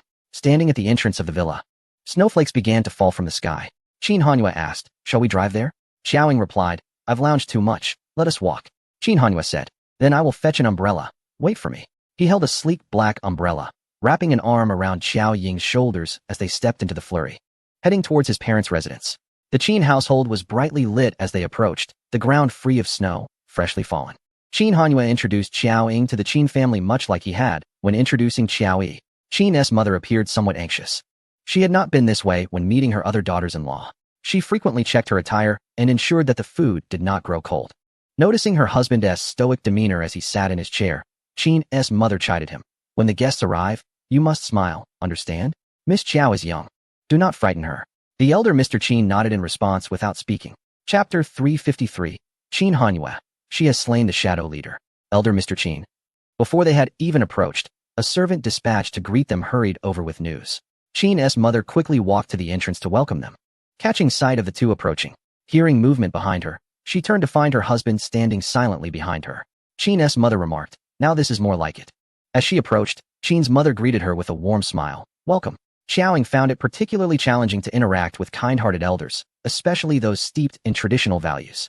She preferred the company of cantankerous old men, as it spared her the need for reverence. If displeased, she could simply unleash her ire. In response to Qin's mother's greeting, she instinctively nodded, paused to reflect, then withdrew her hand from her pocket and replied, "Hello," her tone devoid of any emotional fluctuation. She then acknowledged the elder Mr. Qin, standing behind her with a nod. Observing her manner of greeting his father, Qin Hanyue could not suppress a smile, a smirk creeping across his lips. Qin's mother took Qiao Ying's hand and gently patted it, her eyes brimming with affection. "You must be frozen from your journey," she remarked. "It's not too bad," Qiao Ying replied. "Let us head inside," Qin Hanyue suggested as they entered the villa. He proceeded to introduce his parents to her, thoughtfully advising, "You may simply refer to them as old madam and old sir. I know you are not fond of social niceties, and addressing them as uncle and aunt might feel cumbersome." With a smile, Qin's mother reassured her, "You may call us whatever you wish." Concerned about Qiao Ying's health, she recalled the moment when Qin Hanyue carried the injured and unconscious Qiao Ying from the helicopter, leaving the entire Qin family in shock. He had dismissed their concerns with a vague reference to an accident. Now, reassured of Qiao Ying's complete recovery and absence of discomfort, Qin's mother felt a weight lift from her shoulders. She turned to her husband, who had remained silent, giving him a meaningful look. "You ought to say something. Miss Qiao has saved your life. At the very least, a word of thanks is in order." Qin's mother felt a twinge of exasperation at her husband's disposition. In a hushed tone, she added, "Hanyue is nearly 32. If he doesn't marry Miss Qiao, I wonder where you'll find another suitable match for him." From a young age, Qin Hanyue had been solitary and aloof, avoiding friendships, especially with women. His mother had harbored concerns about his marital prospects since his childhood, and at last, here was someone he admired, someone so exceptional. However, Qiao Ying interjected, "I have already expressed my gratitude." "Expressed it?" Qin's mother asked, surprised. "Indeed, I met her this morning." Qin's father noted, looking at Qiao Ying. "You met her?" Qin Hanyue inquired. "Yes," Qiao Ying confirmed. Earlier that morning, having just awakened, Qiao Ying had stepped out of her room, her limbs still stiff as she moved about the villa. Upon descending the staircase, she encountered the elder Mr. Qin, who had just entered, braving the cold wind. The two exchanged glances for a moment. After a brief pause, the elder greeted her. "You are awake." "Yes," Qiao Ying replied, the atmosphere growing tense. Breaking the silence, the elder inquired, "When did you awaken?" "Just now," she responded. "That's good to hear," he remarked. Taking the initiative, Qiao Ying asked, "Are you looking for Qin Hanyue?" The elder neither confirmed nor denied. "He is still asleep. If it is not urgent, perhaps you could come back later," she suggested. "I came to inquire about your condition," he said. "I am quite well," she replied, her words sparse. Nodding, the elder advised, "Do take care to rest. It's quite cold outside. Should you need a doctor, I can call for one." "No need," Qiao Ying replied. Just as he was about to leave, he paused, recalling something, and solemnly expressed his gratitude. "Thank you for saving my life." Xiaoying responded, "You are too kind." In a casual conversation, Elder Qin gained some insight into Xiao Ying's character. Although he did not vocalize it, he held a deep appreciation for her in his heart. Calm and composed, neither arrogant nor impatient, she exuded an air of sophistication, indicating that she was not merely a brilliant physician, but possessed many admirable qualities. It was no wonder that his usually ascetic son had developed such an infatuation for her, dedicating nearly a year to her well-being, neglecting the company, and nearly jeopardizing his mental health in the process. As Qin Han looked towards Xiaoying, he realized with a tinge of regret that he was not the first to meet her. After all, he was her father, not just another man. Elder Qin rose from his seat, declaring it was time to eat. Qin Han led Xiaoying, following the elders to the dining room. "You mentioned you wanted fish, but I wasn't certain of your preference, so I prepared freshwater, deep sea, and wild river fish in various styles." Qin's mother warmly welcomed Xiaoying, personally serving her dishes. "Try everything, and let me know what you like. I will prepare it to your taste next time." She had only mentioned her desire for fish. Yet a third of the dishes on the table were fish, with an array of cooking methods, both Western and Chinese. Additionally, Qin's mother had adorned herself with the earrings Xiaoying gifted her, demonstrating her regard for the young woman. With maternal concern, she urged Xiaoying to eat more, noting how much weight she had lost and emphasizing the need for nourishment. Qin Han reminded his mother, "You eat while I serve her." He then asked Xiaoying, "I have prepared a few bottles of wine. Are you able to drink?" Given that she had just awakened, he was unsure if alcohol would be detrimental to her health. Xiaoying inquired subtly, "Should I drink with your parents?" Qin Han replied, "No need to consider them. Drink if you wish." To which Xiaoying affirmed, "I can." Upon hearing this from the doctor, before Qin Han could respond, Elder Qin instructed the servant to fetch the wine. The Qin family upheld strict etiquette and decorum. Regardless of the number of guests, the dining table was usually silent, with no chatter during meals. However, today, Elder Qin willingly broke this norm. Observing his typically disciplined son, who was now incessantly serving Xiaoying, Elder Qin realized that his son had long abandoned his usual restraint in her presence. Though Elder Qin was typically taciturn and rarely smiled, Xiaoying seemed unfazed, engaging in conversation and partaking freely in the meal, even prompting Elder Qin to respond and share a toast with her. The atmosphere was warm and harmonious, and Qin Han enjoyed one of the finest meals he had had in nearly a year. Elder Qin inquired, when convenient, "I would like to visit your parents alongside Han's mother." Xiaoying responded, "Are we going to pay respects at the grave? We cannot be visiting Li Lian, can we?"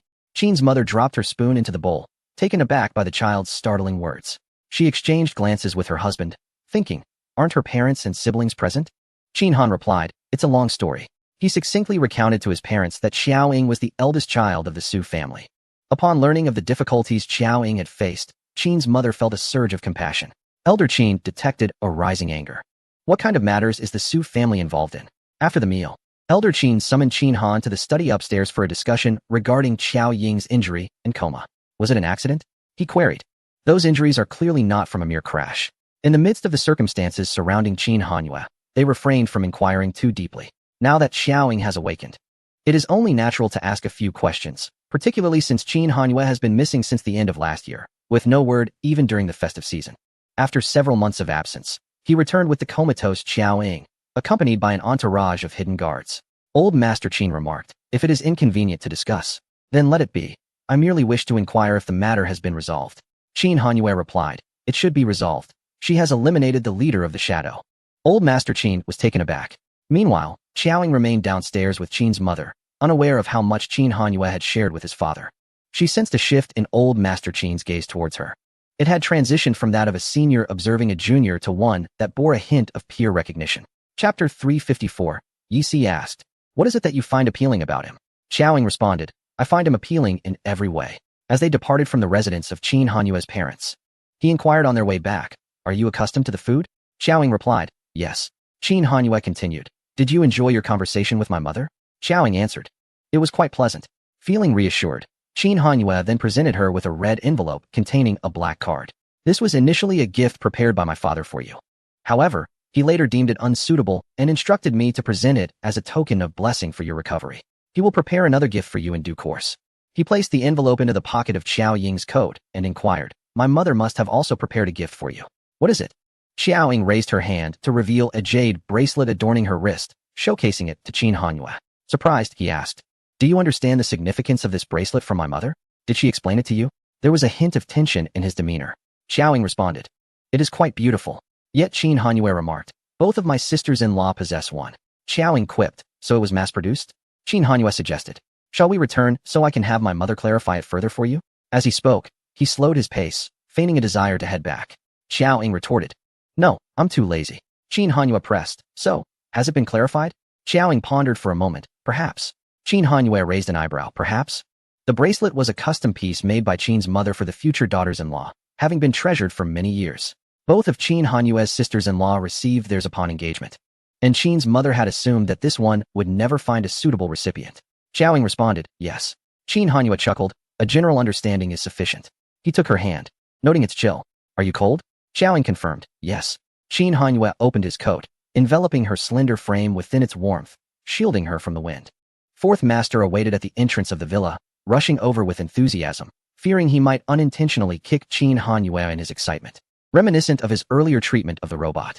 However, it was evident that Fourth Master was astute and understood the dynamics of power. As they ascended the stairs, Xiao Ying headed towards her room. Upon reaching the doorway, she turned and asked Qin Hanyue, who followed closely behind, Are you hoping to sleep with me tonight? Qin Hanyue replied, Are you planning to take a bath and rest? Xiao Ying countered, Not at all. Qin Hanyue responded, I simply wish to spend a little more time with you. Yi Si is already on her way back home, and she will undoubtedly have no time to attend to him tomorrow. Today, he has been immersed in the joy of her awakening, hardly having the opportunity to converse with her properly. Xiao Ying glanced at him and asked, Do we have any cold medicine at home? Qin Hanyue replied, Yes. His first instinct was to think that Xiao Ying was unwell, and just as he was about to inquire, realization dawned upon him, and he smiled knowingly. I'll take some. He indeed had a slight cold, but his elation had completely overshadowed any discomfort from his illness. Qin Hanyue went downstairs to find the medicine, and upon returning, he noticed Xiao Ying's door was ajar. He quickened his pace and entered the room. Xiao Ying was seated on the sofa, gently stroking the head of Si Yi. Her dog, Qin Hanyue approached and sat beside her. Si Yi, initially grinning widely, suddenly adopted a forlorn expression, leaning toward Xiao Ying's lap in a display of affection. Naturally, Qin Hanyue couldn't hold a grudge against a mere dog, though he shot at a warning glance for its audacity. Xiao Ying inquired, Do you not like it? To which Si Yi promptly stood up and barked, as if to declare its own indifference. Xiao Ying patted its head and commanded, Sit. Obediently, Si Yi returned to its spot on the floor. Qin Hanyue recalled the day he had given her a massage, during which he had mentioned his disdain for dogs and jokingly suggested he would discipline Si Yi. He cleared his throat awkwardly and added, Not really. My dislike that day was somewhat personal, but since it's yours, it's no issue. Xiao Ying found this amusing and teased. Personal? Because it was a gift from Lin Cheng? Not wanting to admit that he felt jealous over both Lin Cheng and the dog, Qin Hanyue mimicked her tone, replying, Perhaps his imitation was quite convincing. Xiao Ying shot him a playful glance and retorted, Perhaps, indeed. With a smile, Qin Hanyue leaned closer, gently nudging her head with his own. The following day, after breakfast, Xiao Ying prepared to return to her residence. Qin Hanyue instructed the servants to pack her belongings, which included an array of clothes, leaving behind only the robot and the dog. The closets were overflowing, predominantly with new attire that she could scarcely wear. Qin Hanyue had even arranged outfits for her for the upcoming spring. He intended to have everything packed and sent over, but Xiao Ying found it cumbersome and remarked, Just take a few pieces, leave the rest here to avoid the hassle of moving. Qin Hanyue's heart fluttered at her words, and he responded with a smile, All right. Upon receiving a video call from Xiao Ying, Yi Si returned to the country without delay. Given his temperament, he could not resist expressing his longing for Xiao Ying. Qin Hanyue, wishing to avoid conflict and spare Xiao Ying any discomfort, chose not to witness their interaction. After all, Yi Si had harbored resentment for not being able to win her over, and it would be an understatement to say he was seething. Thus, before Yi Si arrived, Qin Hanyue bid farewell to Xiao Ying and headed to the company. As Qin Hanyue had anticipated, Yi Si, upon learning of Xiao Ying's awakening and their subsequent reunion, was eager to take her to M Country.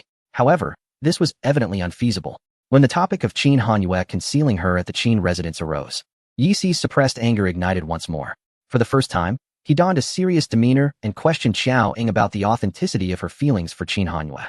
Upon confirmation of their relationship from her lips, Yi Si struggled to accept it, feeling a surge of murderous intent towards Qin Hanyue. Yi Si, perplexed, demanded, What on earth do you see in him? To which Xiao Ying replied nonchalantly, Everything. Yi Si's shoulders trembled with fury. Cheng Jinyan attempted to counsel him numerous times, yet to no avail. On several occasions, Yi Si, in a fit of rage, had fierce arguments with Cheng Jinyan, shattering a cup at his feet and nearly resorting to violence. Xiao Ying was not one to offer guidance. Moreover, she was well aware of the tumultuous relationship between Yi Si and Qin Hanyue. She had no expectations for Yi Si to accept Qin Hanyue, Nor did she wish for Qin Hanyue to endure Yi Ci's ire, harboring little hope for a peaceful coexistence between the two. She turned to Cheng Jinyan, inquiring if the Wuma family had approached him again. Cheng Jinyan and Yi Si had arrived almost simultaneously. Cheng Jinyan affirmed, and Xiaoying asked if the matter had been resolved. He replied affirmatively. Xiaoying mentioned that Qin Hanyue had said Cheng Jinyan had caused quite an upheaval within the Wuma family, with only a few core members surviving the chaos, indicating the disturbance had been substantial. She seemed regretful for missing out on the spectacle. Cheng Jinyan maintained that it was their just desserts. Noticing that Xiaoying had no intention of comforting him and was instead bringing up Qin Hanyue, Cheng Jinyan took the opportunity to retaliate against Yi Si by recounting the foolish incident of Qin Hanyue summoning spirits for her, which incited Yi Si's fury to the point of mental disarray, his hands and feet trembling. To exacerbate matters, a robot, echoing Qin Hanyue's voice, incessantly hovered before him, prompting Yi Si to contemplate smashing the machine. Yi Si spent 2 to 3 days at Xiaoying's villa, during which he attempted to manipulate her thoughts, urging her to sever ties with Qin Hanyue. However, upon his first attempt, Xiaoying disclosed, "I initiated a kiss with him." Subsequent revelations became even more ludicrous. She stated, "I invited him to bed voluntarily, and we kissed multiple times in Peru." Additionally, she mentioned, "He has cared for me these past few months, greeting me with a morning kiss and a goodnight kiss each day, and, upon waking, we shared a French kiss." She nearly divulged, "I have slept with Qin Hanyue," which abruptly interrupted Yi Si, sending him into a frenzied rage, nearly demolishing the villa. Fourth Master observed him daily, concerned about his mental state and fearing he might harm Xiaoying in his madness. Unbeknownst to Qin Hanyue, who was mired in frustration from not being able to see Xiaoying, she was on the verge of exposing all his secrets. Surprisingly, it was Yi Si who had been preoccupied with thoughts of him. Yi Si had bellowed his name in a fit of rage at least 20 times, exclaiming, "I'll put a bullet in him." Qin Hanyue found himself teetering on the precipice of life and death repeatedly. Chapter 355. Yi Si, dare to marry. And I'll ruin the scene. Xiaoying returns to school. 2 days prior, Qin Hanyue had inquired whether Yi Si would be staying for long. Xiaoying assured him that Yi Si would leave soon, yet days passed without any sign of departure. Upon questioning, Xiaoying revealed that Yi Si had fallen ill. Qin Hanyue's initial reaction was to suspect that Yi Si was faking an illness, either through pain-free groans or by artificially inducing sickness. Intending to prevent him from meeting Xiaoying, he feared Yi Si might even threaten her with his illness, attempting to brainwash her into avoiding him. Unexpectedly, Yi Si was genuinely unwell. Qin Hanyue viewed the photo of Yi Si languishing in bed, sent by Xiaoying, and felt a pang of jealousy for having been overly suspicious. Yi Si was indeed ill, perhaps from rage, his heart aflame with anger. Xiaoying's comment, "His kissing skills are truly exquisite," left him momentarily blinded with fury, causing him to remain bedridden for an entire day. Cheng Jinyan, too, found himself laughing throughout the day, yet unable to recover from the situation. Qin Hanyue was taken aback by the extent of Yi Si's possessiveness towards Xiaoying, to the point of being bedridden with anger, inevitably stirring up feelings of jealousy. Little did he know that Xiaoying would make an astonishing remark, puncturing his inflated ego. When Xiaoying sent a picture of Yi Si's miserable state to Qin Hanyue, she provocatively asked Yi Si, "Should I pose for him while I send this?" Fortunately, Yi Si was young and resilient. Had he been 2 or 3 decades older, Xiaoying might have driven him to a fit of rage that could leave him incapacitated. Before returning to M country, Yi Si made the greatest concession. "Just ensure that Qin does not appear before me. If I see him, I cannot guarantee what I might do. Also, at most we can date, but if you dare to marry him, I will bring people and cause chaos." The mere thought of Xiaoying potentially marrying Qin Hanyue and bearing his offspring nearly drove Yi Si to despair. Xiaoying, however, retorted, "Though, I bet you do not have as much to offer as he does." Yi Si was so enraged he could have coughed up blood. After returning to school, Xiaoying sent a message to Xiao Yi but received no reply. Upon entering the department, she headed straight to the sophomore classroom and peeked inside. Xiao Yi was quietly sitting at his desk, engrossed in his work, separated from the clusters of chatting students around him, reminiscent of his solitary demeanor during his recovery. Xiaoying knocked on the classroom door. Startled, Xiao Yi looked up. The students from other schools reacted much faster than Xiao Yi. "Is that Xiaoying, our campus belle? When did she return to class?" Xiao Yi was momentarily stunned but quickly sprang to the door. As he rushed towards her, he enveloped Xiaoying in a warm embrace. Her long absence from school inevitably caused a stir, drawing many new students eager to catch a glimpse of her. The computer science students, witnessing the influx of fresh faces, couldn't help but remark, "Our department hasn't been this lively in ages." Observing the spirited freshmen, they shook their heads in admiration. Youth is truly wonderful, and having Xiaoying is a blessing. Meanwhile, Huo Qingdong, bored at home, rushed out upon receiving the news, only to be tripped by his clumsy husky, which sent him tumbling under the sofa, narrowly avoiding a collision with the coffee table. The oblivious husky, excited, began to leap over Huo Dong, bouncing around with glee. This commotion startled the elderly Mr. Hua, who, upon witnessing the craziness of the husky, felt his cane twitching in agitation. Damn creature! Why would you choose to raise such a foolish dog, so much like yourself? Just yesterday, it chewed up the new sofa you brought home. You'd be better off with those old cars of yours. The more enraged Mr. Hua became, the more chaotic the atmosphere grew, and the husky's antics escalated. As he watched the wildly jumping husky, Mr. Hua felt his temper rising. You truly are a fool. Why keep a mad dog at home when you could have a normal one? Are you trying to drive me insane?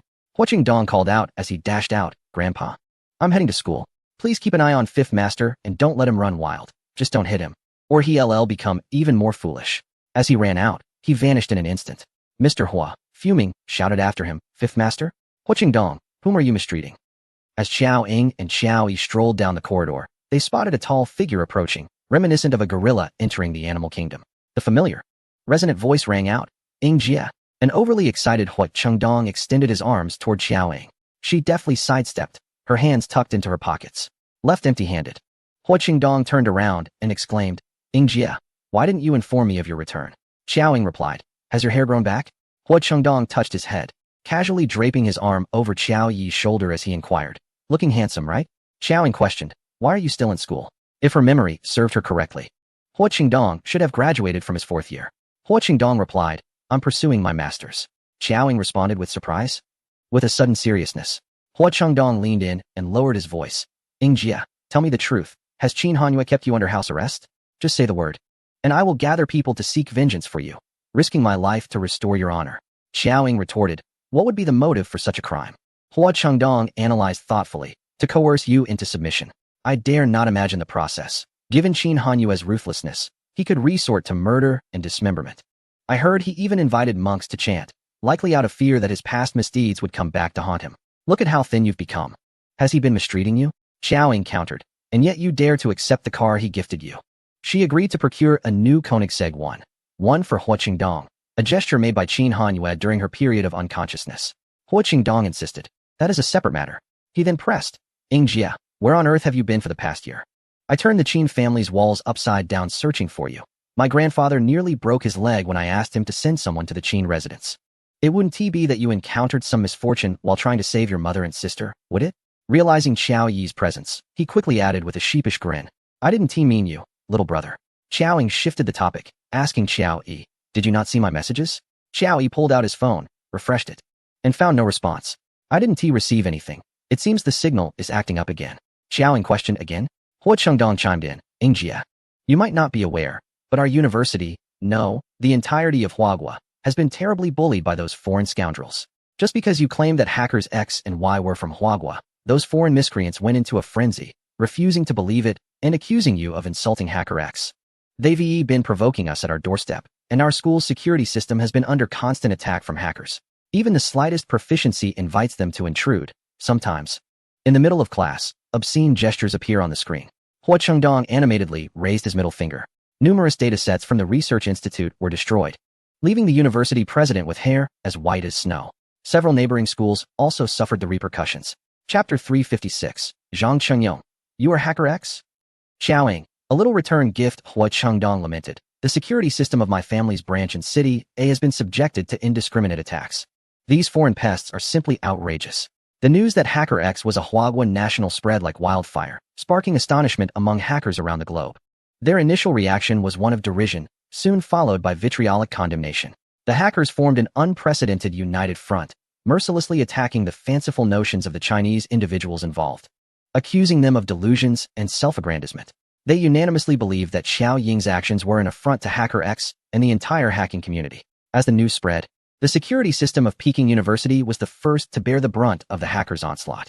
Had it not been for Xiao Ying's timely reinforcement of the system, it would have been utterly dismantled. Nevertheless, it ultimately succumbed to the overwhelming assault, leaving it riddled with vulnerabilities within a month. Ironically, most of the attackers were devotees of Hacker X. Initially, only a handful took action in defense of X, while the rest opted to observe the unfolding chaos. Following the fall of Peking University, several other prestigious institutions in China also fell victim to the relentless attacks, causing significant turmoil for their boards and educational departments throughout the year. The hackers in China, possessing a sense of honor, rose to defend their dignity, volunteering to reconstruct the damaged institutions. However, their zeal was hampered by a lack of resources and capability. Unable to safeguard their own, they resorted to mutual harm.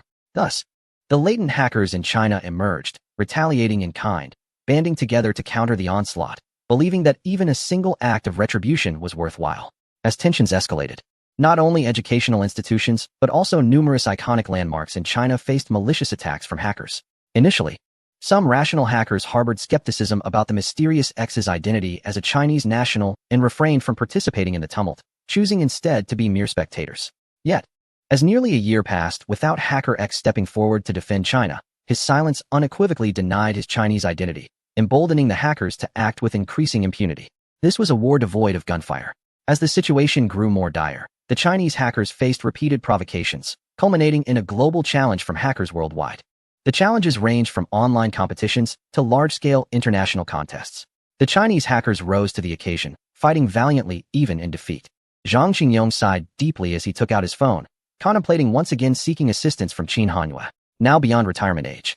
Principal Zhang found himself returning to the university daily, reflecting on his years of service during which Peking University had remained tranquil, only to face such turmoil post-retirement. Xiao Ying's single statement had incited widespread outrage, bringing unwarranted calamity upon Peking University, other institutions, and even certain landmark buildings. Why the sigh? Xiao Ying's voice rang out.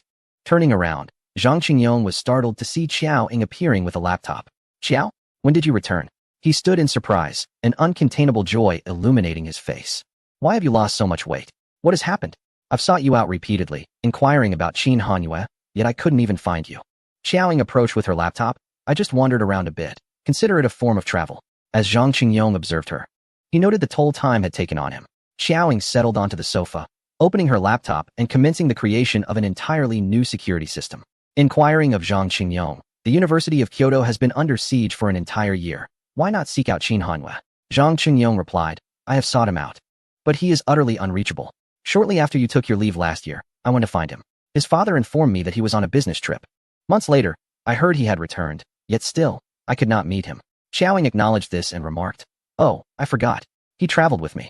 Zhang Qingyong glanced at Xiao Ying's screen filled with code, expressing concern. Xiao, can you manage this? They told me it is not a matter for just two individuals. They claim that our nation has incited public outrage, and continuing this way is untenable. Perhaps you could reach out to your friend, the Hacker X, and see if he could lend a hand. Though I do not fully comprehend the nature of your hacker collective, I have come to understand your friend's esteemed position within the hacking community. If he could intervene, this matter might find resolution. Xiao Ying readily acquiesced. Sure, I will speak on this shortly. Zhang Qingyong nodded. That's reassuring. Suddenly realizing something amiss, he turned sharply to Xiao Ying, his eyes widening in disbelief. You are Hacker X. She chuckled lightly. Would you like an autograph? It was no wonder Zhang Qingyong reacted so strongly. Despite his lack of understanding regarding the hacker community, he was aware that Hacker X was revered akin to a deity. The entirety of the hacking realm and network technicians, including his students from the computer science department, looked up to Hacker X as a beacon of guidance, venerating him as a figure of faith. In the context of society, this would equate to a sovereign ruler. Zhang Qingyong steadied himself. No wonder the 509 Supervisory Bureau is so intent on uncovering your identity. Xiao Ying replied. They are still unaware of who I am. Zhang Qingyong whispered. What if they were to discover it? Wouldn't the state forcibly conscript you? He continued in a hushed tone. Zhili informed me that this Hacker X, who is you, has engaged in numerous illicit activities online. However, in Su Zhili's eyes, these so-called illegal activities were monumental feats, deserving of historical recognition, albeit serious crimes. If your identity were to be revealed to the outside world, Xiao Ying typed furiously. I have never targeted our nation. Zhang Qingyong countered. What about the incident with Xiao He? Xiao Ying retorted. There is no evidence. Zhang Qingyong shook his head. You mentioned you excel in computer skills. Today, I have come to grasp the true extent of your expertise. Xiao Ying paused. That is enough. Zhang Qingyong probed further. Is that all? Just like that? Xiao Ying responded. This security system, if sold, could fund the construction of an entirely new University of Kyoto. Zhang Qingyong was taken aback. Is it truly so valuable? Thus, the hacker community is a talent marketplace? He, lacking understanding, had previously regarded them as antisocial elements. Xiaoying pondered. Antisocial elements? Well, one could argue that. After all, there are not many virtuous individuals among them. With the new security system in place, tranquility returned to the University of Kyoto. Yet, Xiao Ying's efforts did not cease. Observing her continued typing, Zhang Qingyong inquired, "What are you doing?" Xiao Ying replied, "Our nation is known for its hospitality. We believe in reciprocity. Having endured such bullying for so long, it is only fair we return the favor." Zhang Qingyong, considering his limited knowledge on the subject, finally asked, "Is this illegal?" She playfully whispered, "Should keep your voice down. Don't let anyone know." Zhang Qingyong responded, "Are you serious?" Chapter 357. The true masters of hacking are from Huagua under Xiao Ying's mischievous orchestration. The large screen in New York City's Times Square, which was displaying an advertisement for a well-known brand, was abruptly interrupted. Miraculously, it began to play the national anthem of Huagua, accompanied by footage of the valiant sacrifices made by ancestors during the war to defend the nation, followed by the establishment of the new Huaxia and its current flourishing prosperity. People in the square initially gathered beneath the large screen in confusion, only to erupt into loud curses shortly thereafter. At the moment the national anthem resounded, the few Huagua nationals present were stirred with patriotic fervor, instinctively joining in song, their eyes gradually brimming with tears. What was presumed to be a mere mistake by the staff turned out to be a continuous loop of the anthem after it concluded. Subsequently, the crowd noticed an audacious line of text displayed at the bottom of the screen. "The true masters of hacking are from Huagua," complete with an English translation. This was merely the beginning for the United States. Gradually, similar occurrences unfolded at iconic landmarks in multiple countries, where the same video began to play, broadcasting the Huagua national anthem across various nations, accompanied by the audacious text each time. This was no mere operational blunder. It was a fervent response from Huagua's hackers, the fathers of hacking, the deities of the digital realm, the fervent advocates of HackerX. Xiaoying quickly messaged Qin Hanyue and then accessed the hidden hacker group at the bottom of the screen. In a group of merely 10, 5 or 6 were actively participating, suggesting that the past year had been quite lively. When the rumor that HackerX was Huagua's own surfaced, the other 8 prominent figures in the group, apart from Xiaoying and Qin Hanyue, were engaged with HackerX. Initially, they inquired about the truth of the matter. Upon receiving no response from X, they dismissed the claim of X being Huagua's own as a joke, ridiculing Huagua's technological capabilities. At this moment, they were engaged in conversation about something else. Xiaoying, uninterested in their chatter, promptly posted in the group about Hacker Y. X. Y. They've come right to our doorstep. Why not make a move? Is that X? Tom. Attention everyone. X is among us. Tom, after a year. Seeing X bubble up in the group again is astonishing. We must not let him escape. What does the Great One mean? I don't understand. Who has bullied Y? What is happening? Does X know this newcomer Y personally? Is this a public execution or something? GG. Y. X is calling you. Why don't you come out? Y. You. What on earth has transpired to upset X? You are indeed the first of your kind. Y. X. It's just a small matter. I've been busy with work and didn't notice. Y. If they dare to play their national anthem on the LED screen at Tiananmen Square, as you did in Times Square, I could have learned about it from the news, but they only dare to harass our students. I don't understand. What are you talking about, Times Square? Tom, I'll be right back. The Times Square is looping the national anthem of Huagua, broadcasted by X, along with X's message. Is X from Huagua? Not only in Times Square, even the LED screens in my country's Red Square are displaying it. Tom shared an image. It was a panoramic shot of the large screen at Times Square, prominently showcasing the video of the Huagua national anthem, with a bustling crowd below. He followed it with another image, which captured X's comment beneath the video. Huagua hackers are the most formidable. A series of images followed, featuring the content displayed on the exterior screens of landmark buildings in various countries. The group fell silent, an unprecedentedly eerie atmosphere enveloping them. After a moment of quiet, the group exploded with activity. Is X from Huagua? Tom, is X really from Huagua? Y is too.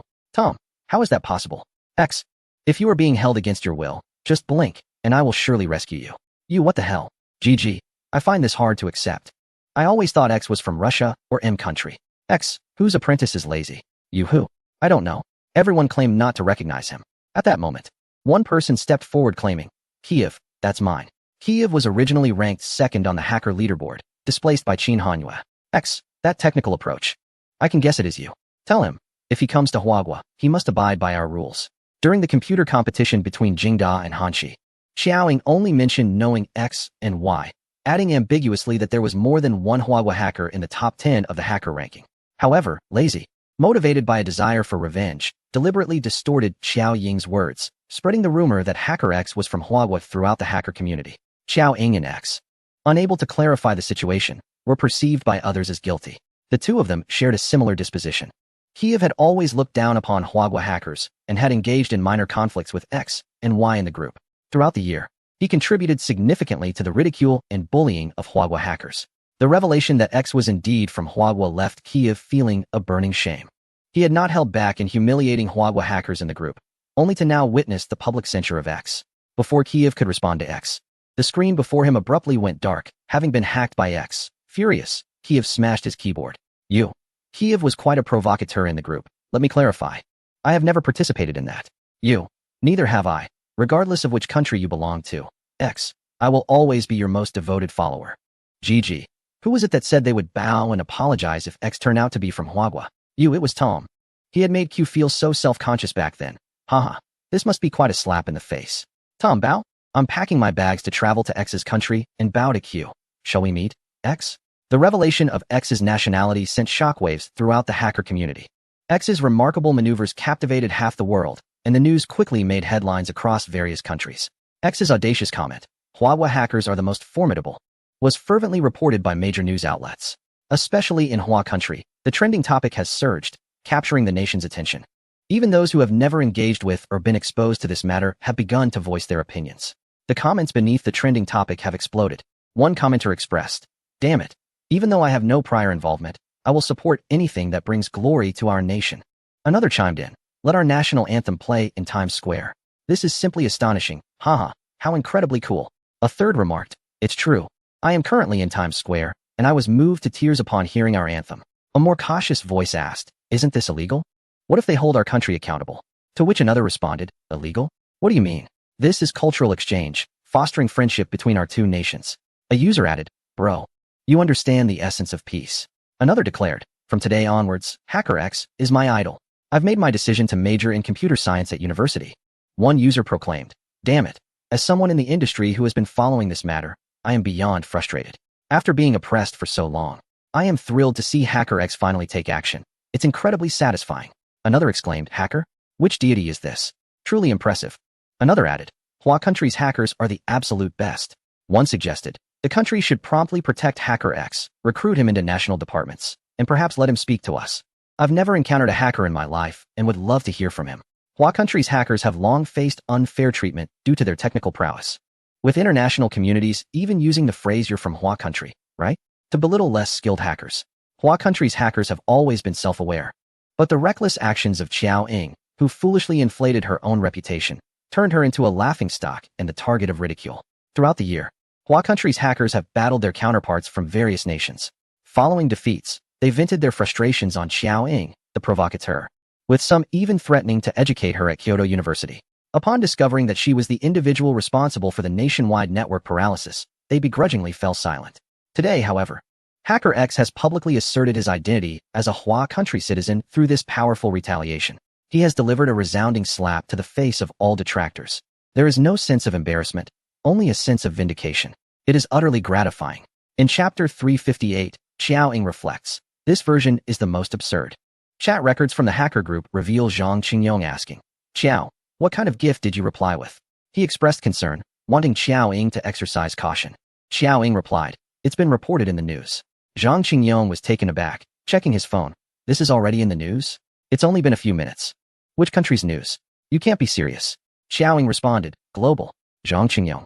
The terms Hacker X, Hua country's hackers are the best, and national anthem in Times Square flooded the trending topics. News outlets reported fervently.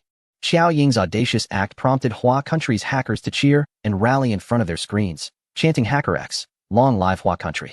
On this day, Hua country's computer scientists and hackers stood united.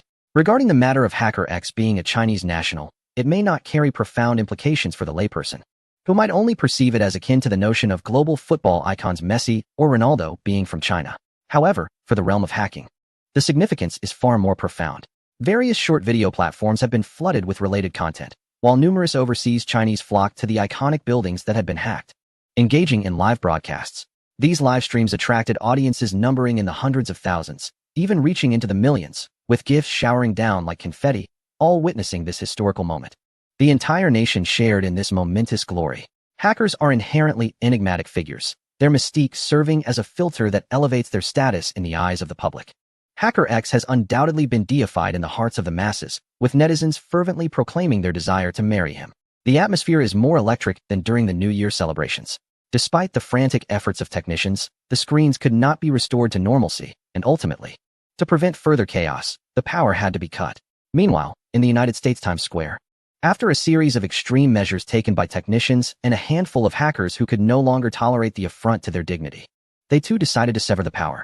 However, a series of calls ensued, and the power was not disconnected. The screens continued to operate, and the Chinese national anthem echoed on. The situation was resolved, and Xiaoying returned, bringing joy to Zhang Qingyong, who had not felt so uplifted in quite some time. Curiosity got the better of him. Xiao, you haven't been engaged in some secret research over the past year, have you? Or perhaps secluded yourself to delve into medical studies? Rest assured, I keep my lips sealed. I'm merely concerned about how much weight you've lost. Xiaoying shut her computer. Huo Qingdong even claimed I was imprisoned by Qin Hanyue. Zhang Qingyong replied, with so many versions circulating, that one is the most ludicrous. What other versions are there? Xiaoying inquired. After a moment as contemplation, Zhang Qingyong mused, the most prevalent rumor among classmates is that you secretly wed the Qin family heir and bore his child, subsequently dropping out to become a devoted wife and mother. Xiaoying blushed. That's the most absurd of all. The globally renowned Hacker X was unmasked, and his illustrious exploits were reported extensively, leading netizens to realize that playing the national anthem in Times Square or Red Square was merely the tip of the iceberg. Each of these incidents could easily be discussed at the United Nations for 3 days and nights. This is no mere computer whiz. He is akin to an aircraft carrier poised for conquest and territorial expansion. He may have even infiltrated foreign nuclear weapon storage sites, successfully dismantling their fail-safe systems. Perhaps he has achieved such feats, yet remained undetected or unreported. On campus, students buzzed with conversation about this development. For the first time in real life, they felt so close to the world of hackers. Is Hacker X truly the most formidable among them? If he is indeed that powerful, then he soars to unprecedented heights. Does this mean our school will no longer experience hacking incidents or data theft? Obviously, who would dare? Especially those who look down upon our Chinese hackers. A staggering 99% of them are fervent admirers of X. It's rather amusing, isn't it? The legendary Hacker X, revered by hackers as a deity, is, in fact, one of us. This revelation is overwhelming. How does a single letter manage to exude such charisma? I might as well tattoo an X on my forehead. The illustrious school beauty, Xiao, seems to possess a touch of the mystical. Her return coincides with a significant event, effortlessly resolving the school's issues. Have you forgotten our previous computer competition with Hanshi? Xiao mentioned her acquaintance with Hacker X, suggesting a familiarity that likely led to her calling upon this enigmatic figure.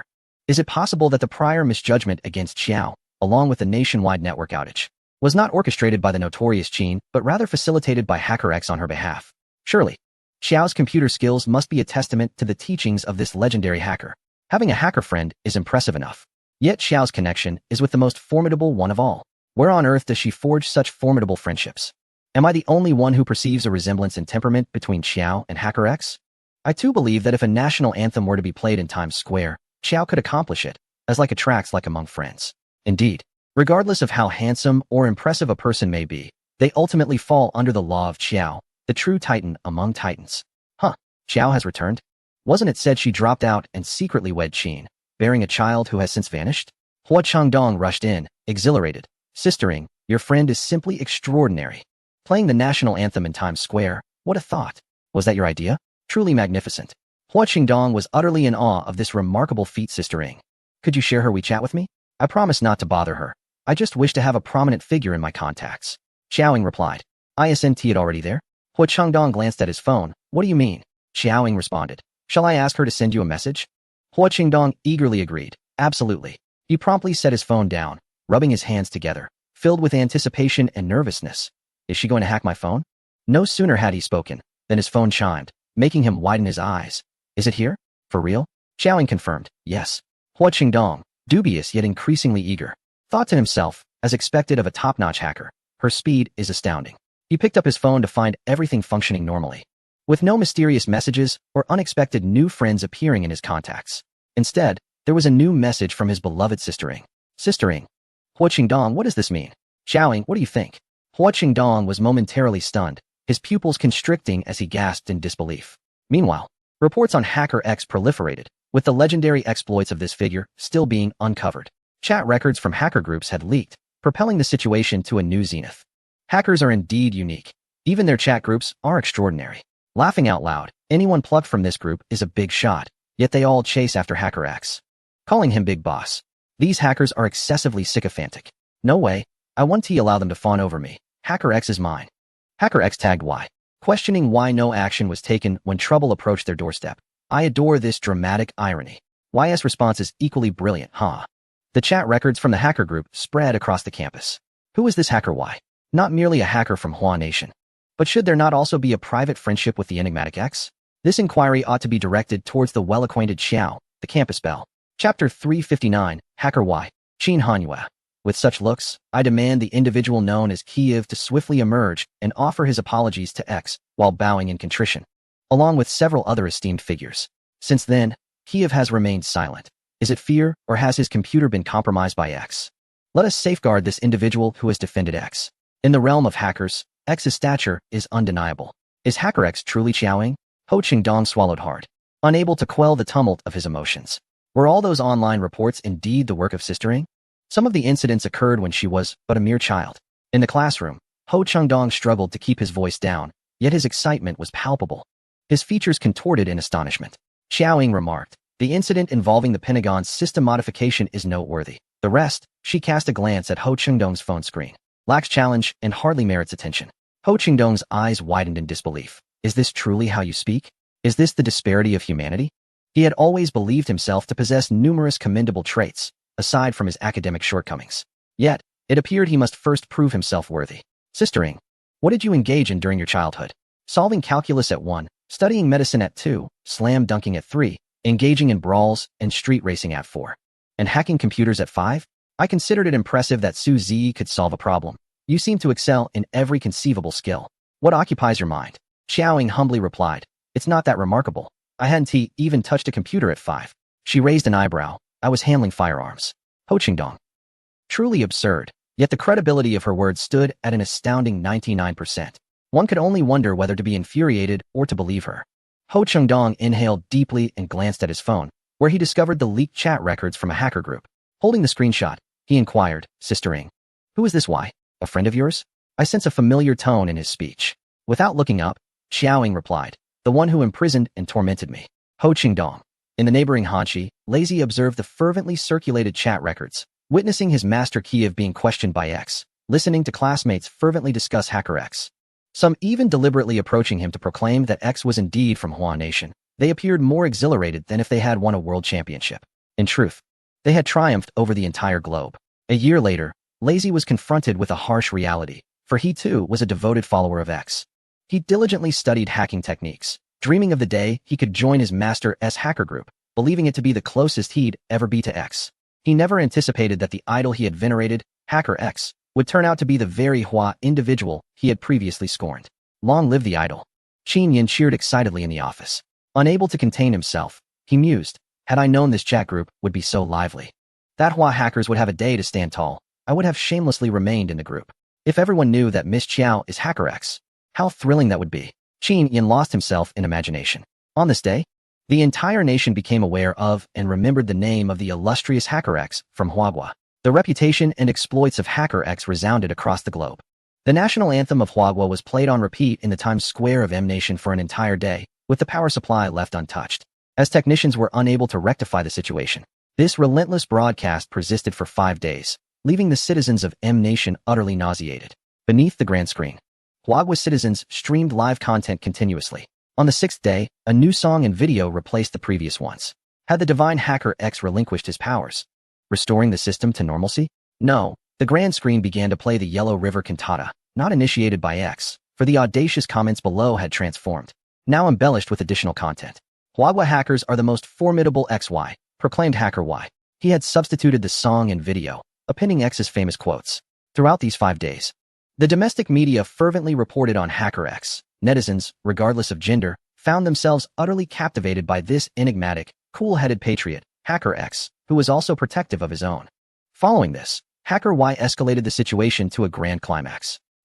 Why does this feel somewhat passionate? Who would have thought this could spark a ship? So far, the most mysterious couple, unknown appearances, unknown ages, even unknown genders, yet they are simply delightful to ship. Is Y also a devoted admirer of X? These two undoubtedly know each other well and share a close bond. Perhaps they merely share a relationship of hand-holding and sweet kisses in private. I wonder what two top hackers discuss in their spare time. What song to play in which building today? Normal comment. Huawei hackers are the most formidable Y. Abnormal comment. Huawei hackers are the most formidable XY. If only he had removed the quotation marks, I could say he was too lazy to change the comment. Yet he deliberately added quotation marks to X's words. Goodness, will all Huawei hackers start playing songs up there next? I have a little money. Can I request a song? San Yi certainly did not miss any opportunity to associate with Miss Qiao. Qin Yin secretly scoffed, observing the fervent discussions among netizens. Qin Yin contemplated waiting until the Yellow River Cantata concluded to select a song and showcase his own alias. However, it remained merely a thought, as he had several prominent figures ahead of him. Should the song be interrupted midway, he would gain notoriety in a rather embarrassing manner. Hua Qingdong could no longer bear to witness it. Sistering, look at this old man. He.S. even licking you all the way to M Nation. Xiaoying glanced at his screen, having anticipated that Qin Hanyue would act this way, yet seeing her alias closely followed by his still involuntarily tugged at her lips. Qin Hanyue arrived with chicken soup and a few garments for her. These clothes suit you well, so I brought them for you. Xiaoying teased him. Are you planning to deliver something every few days from now on?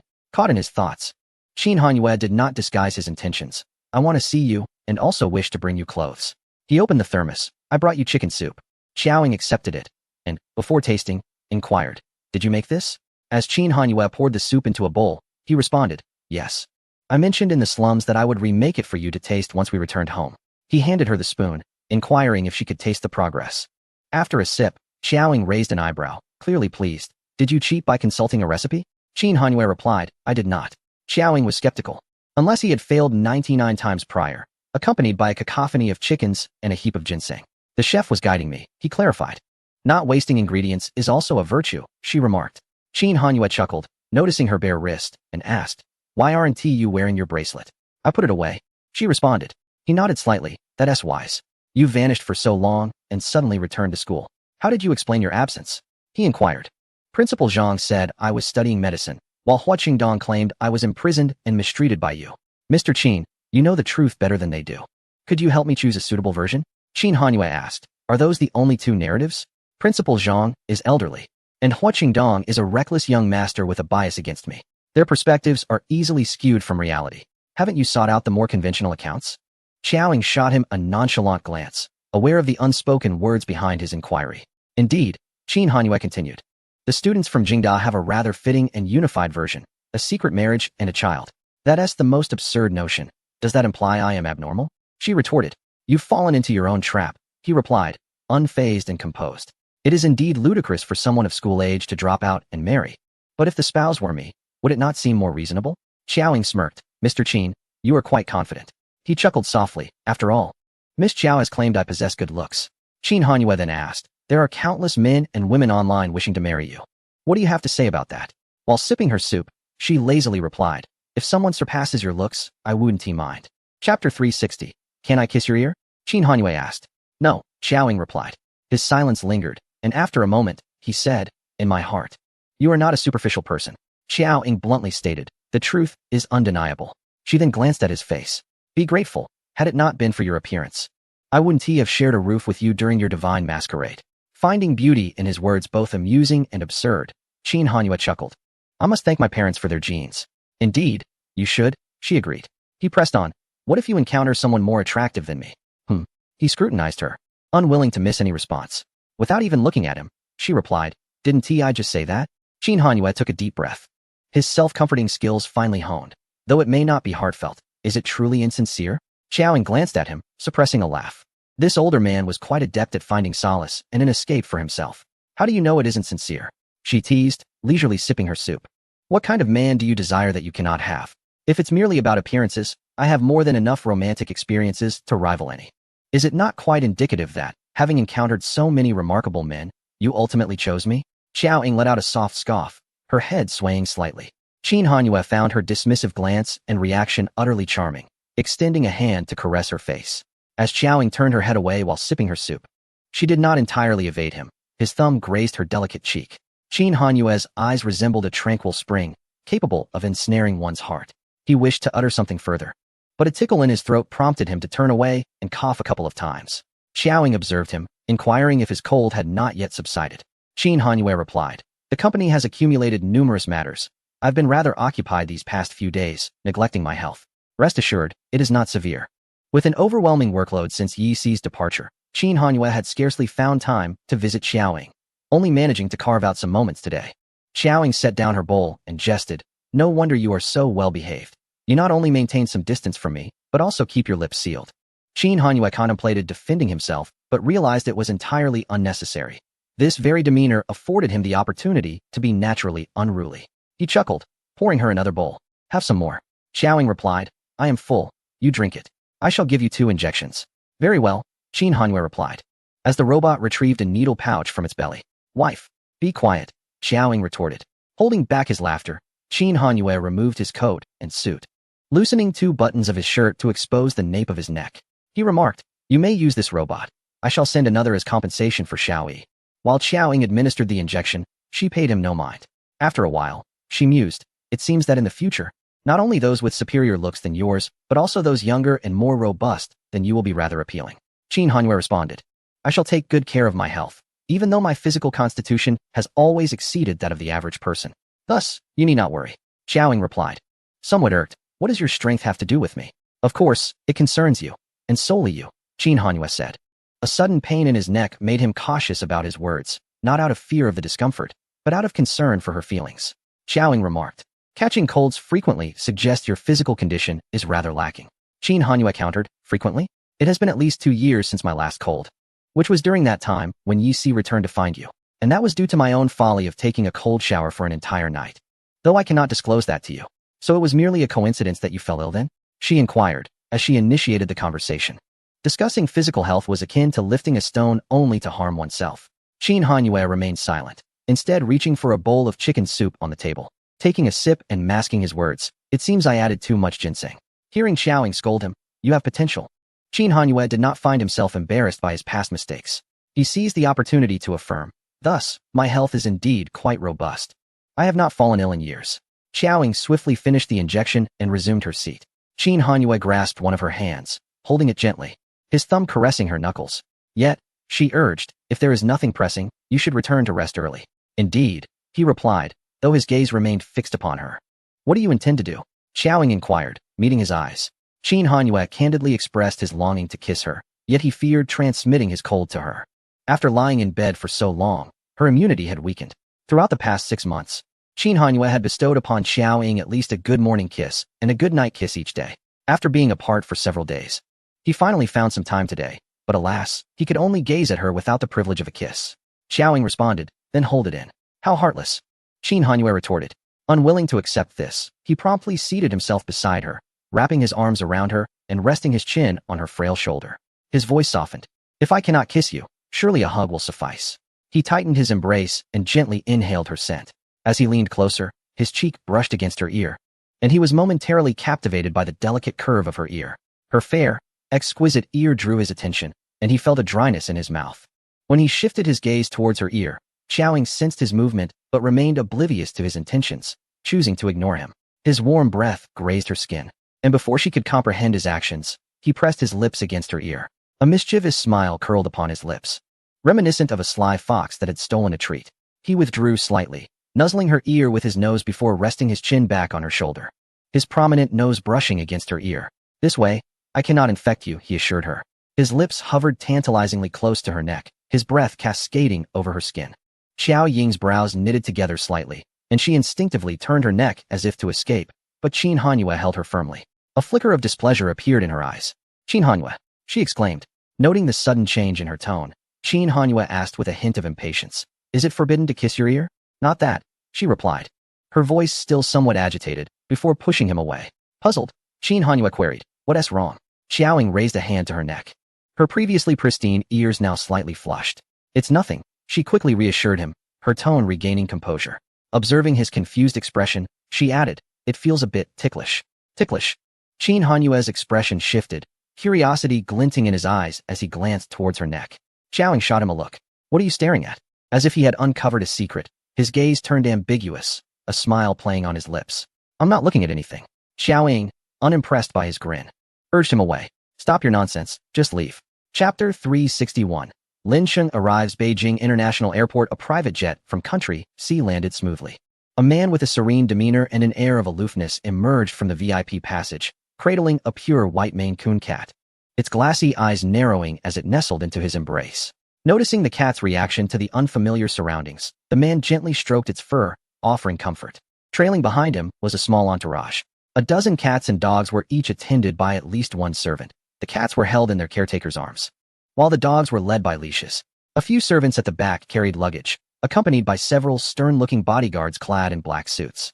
A tall man strides confidently at the forefront, his coat draped elegantly over his shoulders, the hem swaying rhythmically with each step. His pace is leisurely, exuding an air of tranquility as a procession of individuals makes its way towards the airport entrance. Not a single passenger or greeter in the crowded terminal fails to cast curious glances in their direction, wondering who commands such an extravagant display. The accompanying entourage, including a few pets, suggests they have arrived via a private jet.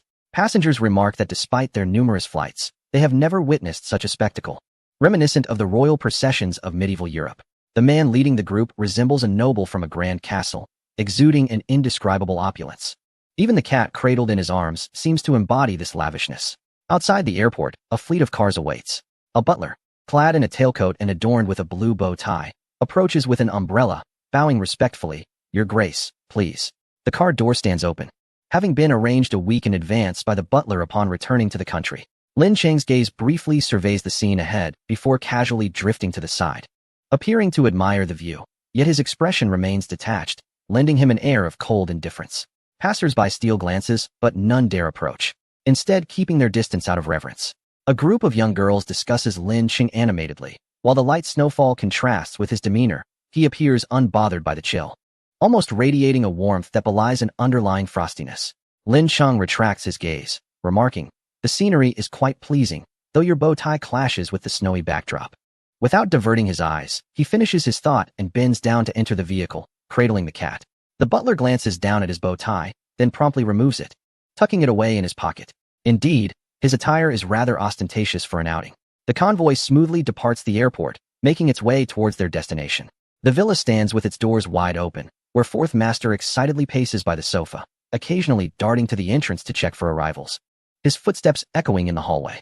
He soon returns to the sofa, resting his head on Xiao Ying's lap, seeking affection and favor, while displaying his charm. He casts envious glances at a nearby robot. The robot detects a calculating and provocative expression on the dog's face, which is utterly absurd. A notification sound signals an unanswered call on the phone. This young man, surprisingly, refuses to answer her call. Xiao Ying redials, then tosses her phone aside, indifferent to whether he picks up, noting the contact labeled Sack. Sack has evidently turned off his phone. Xiao Ying contemplates heading to M Continent to confront him. Darling, tea. A cup of water is offered. Xiao Ying glances at the obedient robot and accepts the water. Before she can take a sip, Fourth Master yelps at the cup, then turns to bark at the robot, only to receive a sharp slap from Xiao Ying, leaving him dazed. He whimpers softly, immediately becoming subdued. Xiao Ying remarks, it's merely a machine, what are you competing for? She is at a loss. Observing the absurdity of a robot and a dog, two entirely different species, engaged in a daily contest for her affection within the villa, Fourth Master, who is timid yet bold, remains blissfully unaware of the robot's capabilities, constantly vying for the robot's attention behind Xiao Ying's back. The robot seemed uncertain whether it was acting out of concern for the safety of the house or simply exhibiting a mature understanding, as it refrained from retaliating against the dog, only reporting its grievances to Xiao Ying after each instance of being struck. Xiao Ying pointed at the robot's arm, stating, look closely, with this mechanical limb, it could effortlessly crush your skull. She then poked at Fourth Master's canine head. Unfazed, Fourth Master barked in response. As the sound of approaching vehicles echoed, Xiao Ying glanced outside and remarked, they've arrived, go greet them. She directed Fourth Master to do so. The robot obediently replied, understood. My dear wife, and glided towards the door. With a bark, Fourth Master dashed ahead, swiftly outpacing the robot to reach the villa's entrance. Lin Sheng stepped out of the car, cradling a cat. Fourth Master stood at the threshold, fixated on Lin Sheng until his name was called, Sake, responding with a bark. Fourth Master's dark eyes brightened with disbelief and excitement as he bounded toward Lin Sheng's side, his front paws climbing onto Lin Sheng's leg. Lin Sheng bent slightly to pet Fourth Master's head and then lowered the cat for Fourth Master to see. The cat seemed to recognize Fourth Master as well, giving him a gentle swish of its tail, meow servants, carrying cats and leading dogs, began to emerge from the vehicles behind. Fourth Master noticed that all his family members had arrived, and the sounds of barking filled the air. Hearing the call, Fourth Master eagerly rushed toward his family. Observing Fourth Master's exuberance, Lin Cheng remarked, "He seems increasingly reckless." Previously, in the castle, Fourth Master had been the most intelligent and easygoing, capable of leading the cats and dogs. Now, he appeared quite the contrary. Xiaoying stepped out and announced, "They are here." Lin Cheng turned to her, his indifferent gaze gradually warming, yet it did not evoke a sense of familiarity. Rather, it deepened an impression of emotional distance. "How is your recovery?" he inquired, approaching while still holding the cat. Since Xiaoying had brought Fourth Master back to the country, communication with Lin Cheng had increased. Although she would typically connect the video directly to Fourth Master, this noble dog, accustomed to luxury, refused to eat ordinary market dog food. He would only accept a special diet. His food had always been delivered by Lin Cheng, who occasionally reached out to her regarding Fourth Master's needs. After Xiaoying's severe injury and subsequent coma, Lin Cheng had been unable to contact her and thus reached out to Qin Hanhua. Upon learning that Xiaoying had become a vegetative state, Lin Cheng had even brought a doctor to visit her in Huagua. Now that she had awakened, he returned for another visit, bringing Fourth Master's family along for a reunion. "Very well, please come in," Xiaoying invited. The robot followed suit, saying, "Please enter."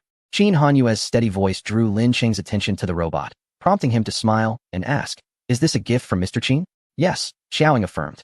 Lin Cheng replied, "It's quite charming, I must say." He refrained from commenting on its voice. The robot responded, "Thank you. You are quite charming as well." Lin Cheng chuckled softly, reiterating, "It truly is quite charming." Chapter 362. Lin Cheng appears at Jing University to find Xiaoying. The villa was filled with an unprecedented liveliness, teeming with numerous cats and dogs.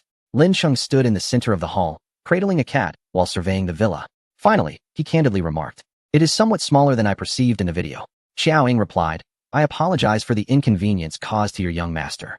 Lin Cheng glanced at the Fourth Master, who was joyfully conversing with his family, and smiled. It is his own choice.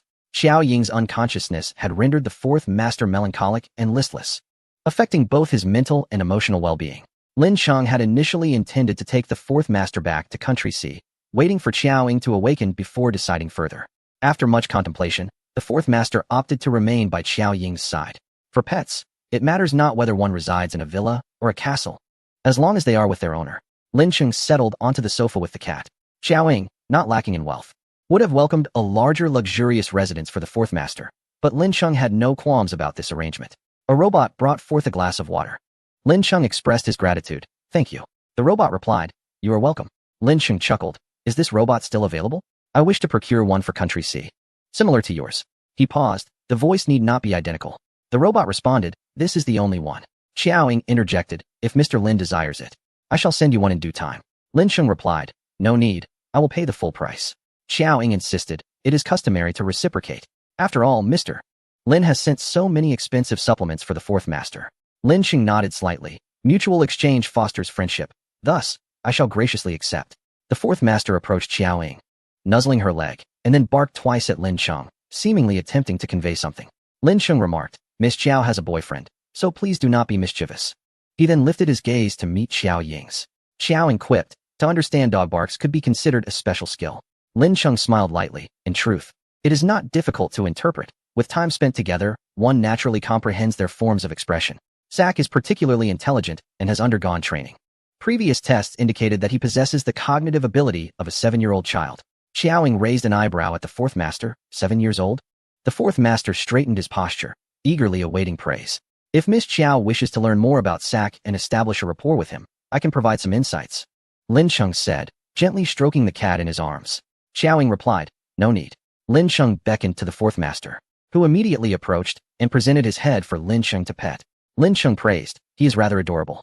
Xiaoying inquired, "How many days does Mr. Lin plan to stay? If you wish to admire the sights of the capital, I would be delighted to host you." Lin Cheng responded, "Since I rarely visit, a little exploration would be pleasant. I appreciate Miss Xiao's hospitality." He took a sip of the water before continuing. "Mr. Qin will not mind, will he?" Xiaoying reassured. "Not at all." Lin Cheng mused. "So, it seems Mr. Qin has successfully won the heart of a beauty?" Xiaoying teased, "Is Mr. Lin gossiping or inquiring?" Lin Cheng chuckled, "Just a casual question. It appears I may have overstepped." That evening, Xiaoying reserved a table at a restaurant, treating Lin Cheng to dinner. At the entrance of the restaurant, Xiaoying stated, I shall not accompany Mr. Lin back to the hotel. Should you need anything, do call. Though I cannot guarantee I will always be available. Lin Sheng replied, Miss Jiao, please do attend to your own matters. I plan to visit Lin Yuxuan tomorrow morning. Jiaoing spoke of landlord courtesy, yet 80% of it was mere pleasantries. To suggest she accompany someone on a shopping excursion, she would only dampen their spirits. Lin Sheng would address his needs in due time. On the following Monday, Jiaoing proceeded to school, as usual. To her astonishment, Lin Sheng appeared, cradling a cat and accompanied by Si Yi, without any servants. With one hand holding the cat and the other guiding the dog, he strolled through the campus, drawing the curious glances of numerous students.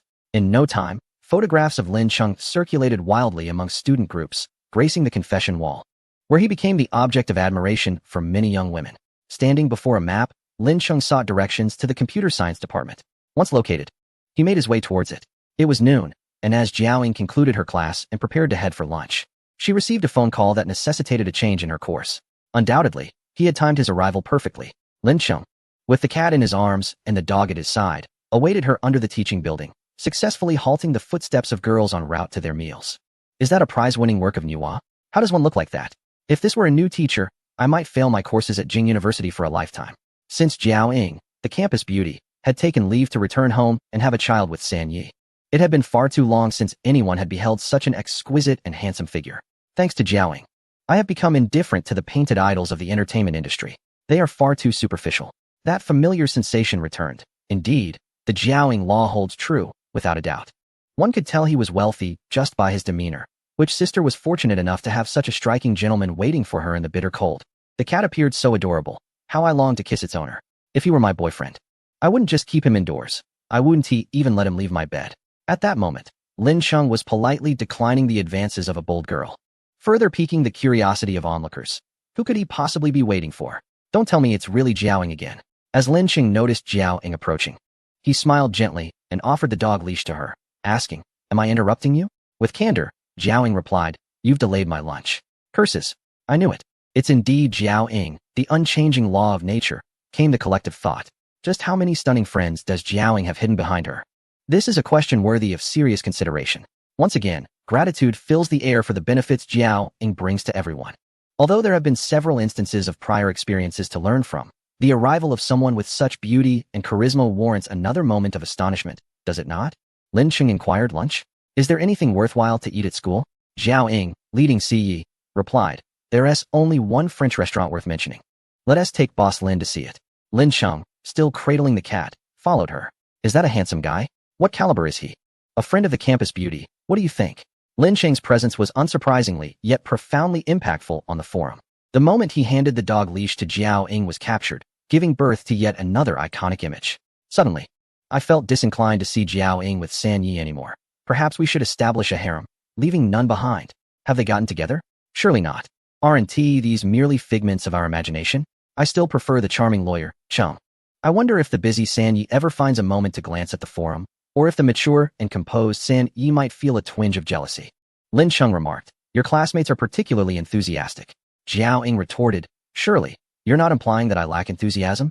Lin Sheng smiled lightly. If Miss Jiao could be a tad more enthusiastic, that would be splendid. Xiaoing, I can't shake the feeling that Boss Lin has something to say. Lin Sheng, indeed. There is a matter I wish to discuss with Miss Chiao, though it appears that Miss Chiao is currently unavailable. Xiaoing, committing murder and arson is rather straightforward. Lin Sheng, that is something I can manage myself. Xiaoing quipped, Speak or remain silent as you wish. Her voice was not loud, yet she clearly did not shy away from Lin Sheng, who, with his keen hearing, caught her words. Chapter 363. Qin Hanyue asserts his claim at school. Lin Sheng requests me to be his girlfriend. In the restaurant, Fourth Master squatted on the floor, his eyes fixed on the two. Lin Sheng finished his statement and then observed Xiao Ying's reaction. Xiaoing tugged at the corner of her mouth, her tone slightly sarcastic. What kind of woman does Boss Lin lack? Are you sure you are not merely toying with me?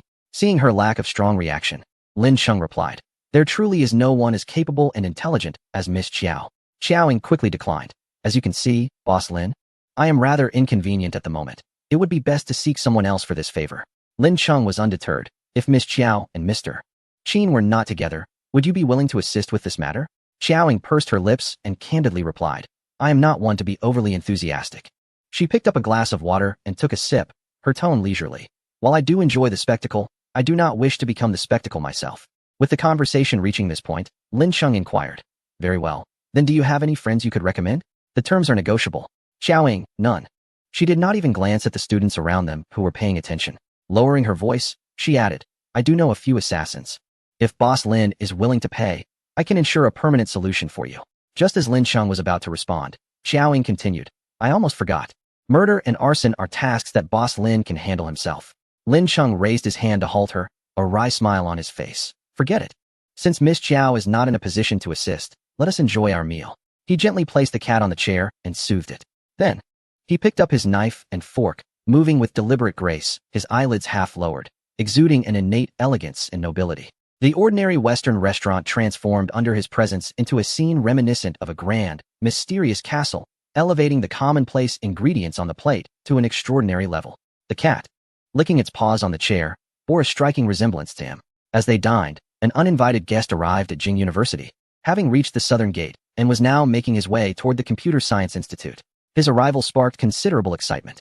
While Xiaoying waited for Lin Sheng to savor his food, the students outside the Computer Science Institute were already in an uproar, with students from adjacent departments rushing over.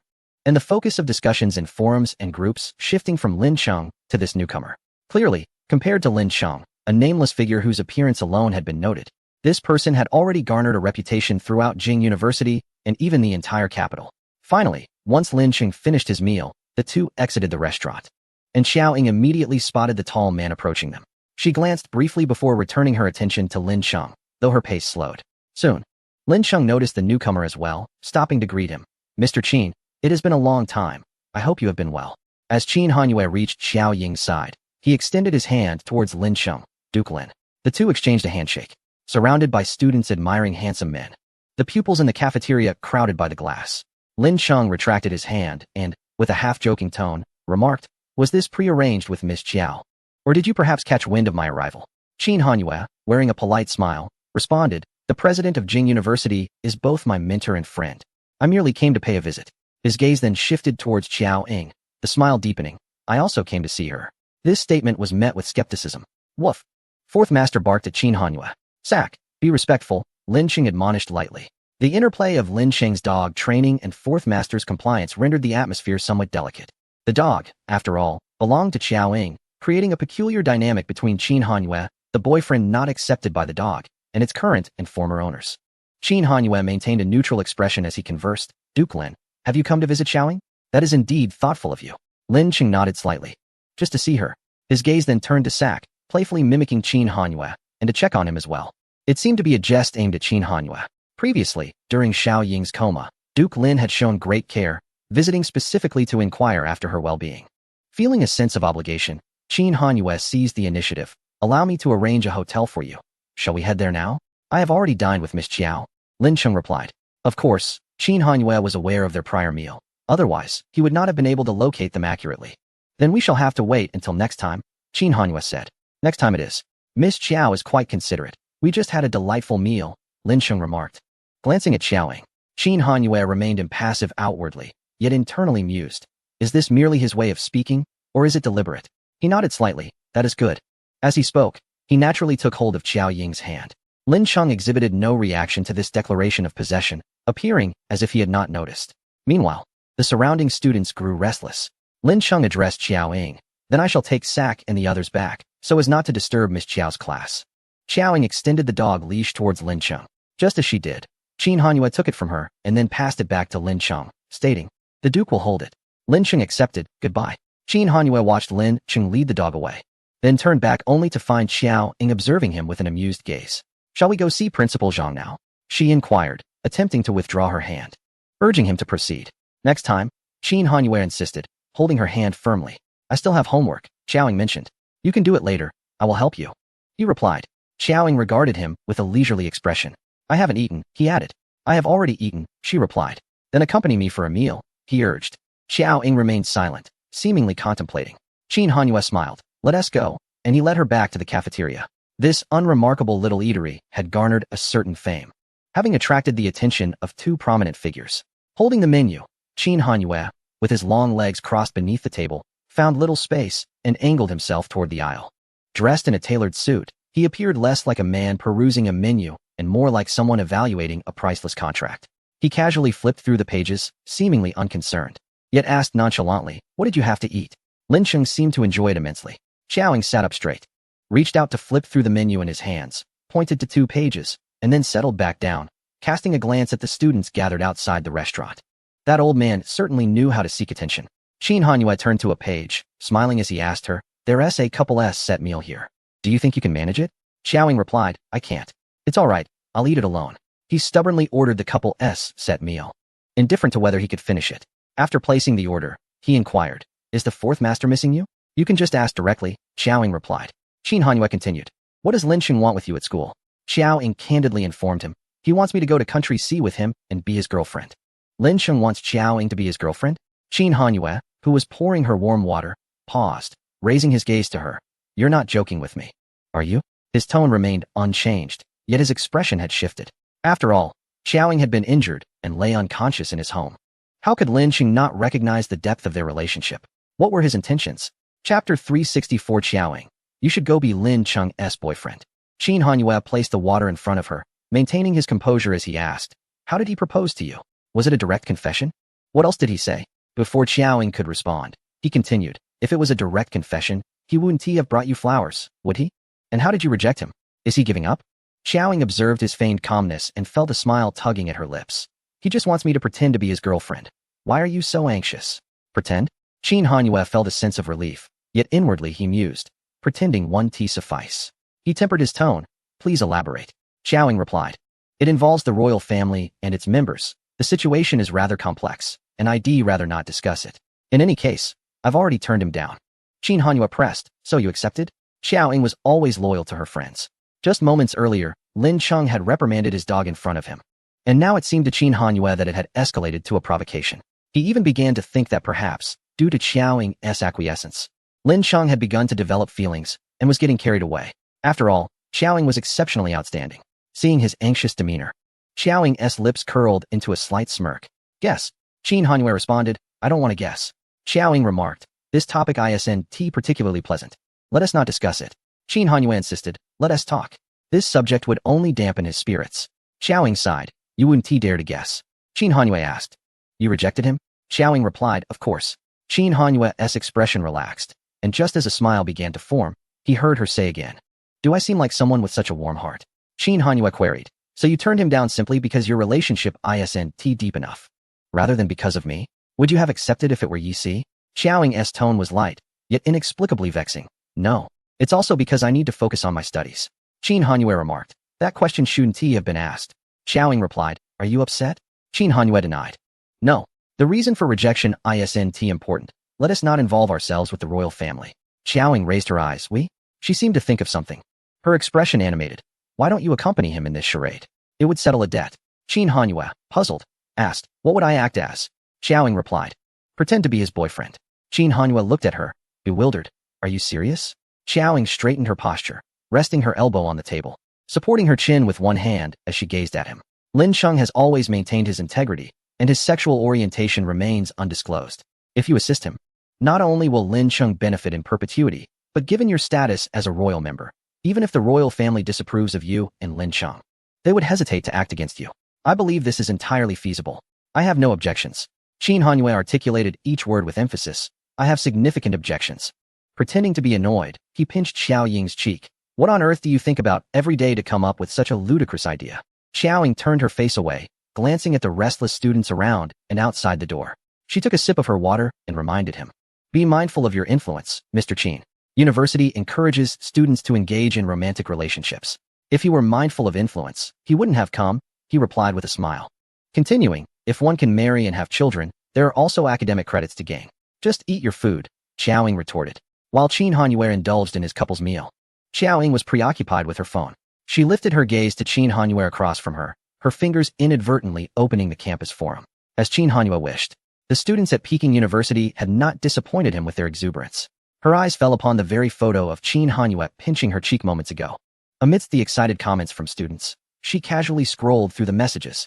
Numerous individuals remarked on Qin Hanyue's adoring gaze, filled with love, prompting Xiaoying to magnify his eyes. Apologies for her lack of discernment. She could not perceive any difference in his expression from usual. She then looked back at Qin Hanyue. whose long eyelashes rested upon his eyelids, his eyes elegantly elongated and captivating. Beneath his slender eyelids lay profound dark irises, and the prominent bridge of his nose accentuated his features. Xiao Ying's gaze gradually descended, ultimately halting at his thin lips. Thoughts of what Yesus had previously said. His kissing skills are truly remarkable, surfaced in her mind, causing the corners of her mouth to involuntarily lift. Initially intending to merely observe his eyes, she found herself entranced. Regaining her focus, Xiaoying long pressed the image and saved it. She continued to scroll through, saving any well-captured images. After finishing his meal, Qin Hanyue wiped his mouth and naturally took a sip from the leftover water in front of Xiaoying. Hearing her suddenly inquire, "Are you happy now?" Qin Hanyue understood she referred to his visit to the school to assert his presence and silently declare his claim over Lin Cheng. With a satisfied nod, he replied, "Of course, I am happy to have you sharing this meal with me, especially with Peking University students witnessing our affection." "How virtuous," Xiaoying responded. The two then exited the dining hall. Qin Hanyue escorted her to the entrance of the teaching building, stating, "I shall return now." He subtly scanned the large group of onlooking students before lowering his head to place a gentle kiss on Xiaoying's forehead. The students erupted into ecstatic screams. Xiaoying, displaying an expression that suggested she might retaliate, caught Qin Hanyue's amused gaze. "It's cold outside. Let us go inside the classroom," he said. With a sideways glance, she turned on her heel and walked away, hands tucked in her pockets. After watching her enter, Qin Hanyue departed as well. In the car, Qin Yin grinned broadly, revealing his large teeth as he chuckled at the forum. Upon seeing Qin Hanyue emerge, he quickly suppressed his laughter. As soon as he boarded the vehicle, Qin Hanyue promptly opened his phone and successfully stumbled upon the freshly released photographs on the forum, which appeared akin to artistic portraits. The caption, "Next time, just kiss me until my lips are raw," was rather audacious, and the comments below were even more scandalous. He pondered whether she frequented the forum and what her reaction would be upon discovering it. Lacking sufficient images, Qin Hanyue captured screenshots of both the picture and the accompanying text. Upon returning to the company, Qin Hanyue scrolled through the forum, noticing that Lin Cheng's presence had long vanished, having been replaced by him, who now firmly established his position. Suddenly, he stumbled upon a photograph that took him by surprise. It was taken in a restaurant, evidently from a table quite close to theirs.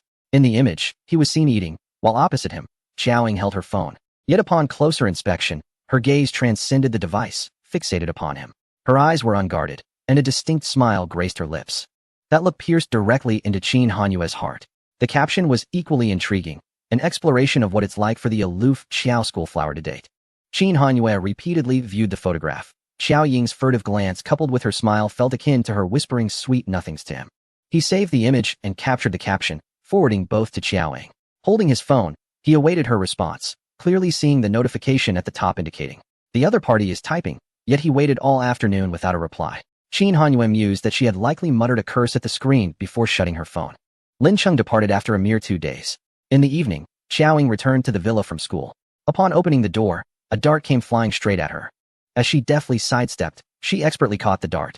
Fourth Master, barking at the two individuals on the sofa, was in an aggressive stance, front paws on the ground, hind legs slightly bent, while the robot swiftly slid to Xiaoying's side, assuming a defensive posture.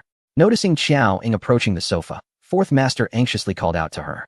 Xiaoying calmly reassured, "Be quiet," and tossed the dart back at one of the individuals on the sofa. Luing caught it. Chapter 365. Luing smashed the table with a punch, to which Xiaoying remarked, "Quite impressive, remember to pay for that." On the sofa were Yu Ying and Luing. During the battle at the Shadow headquarters, Xiaoyi had perished, Luing had narrowly avoided losing a leg, and Yu Ying had managed to survive.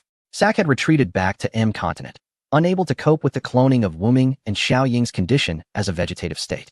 His wounds had yet to heal, and his current state was unknown.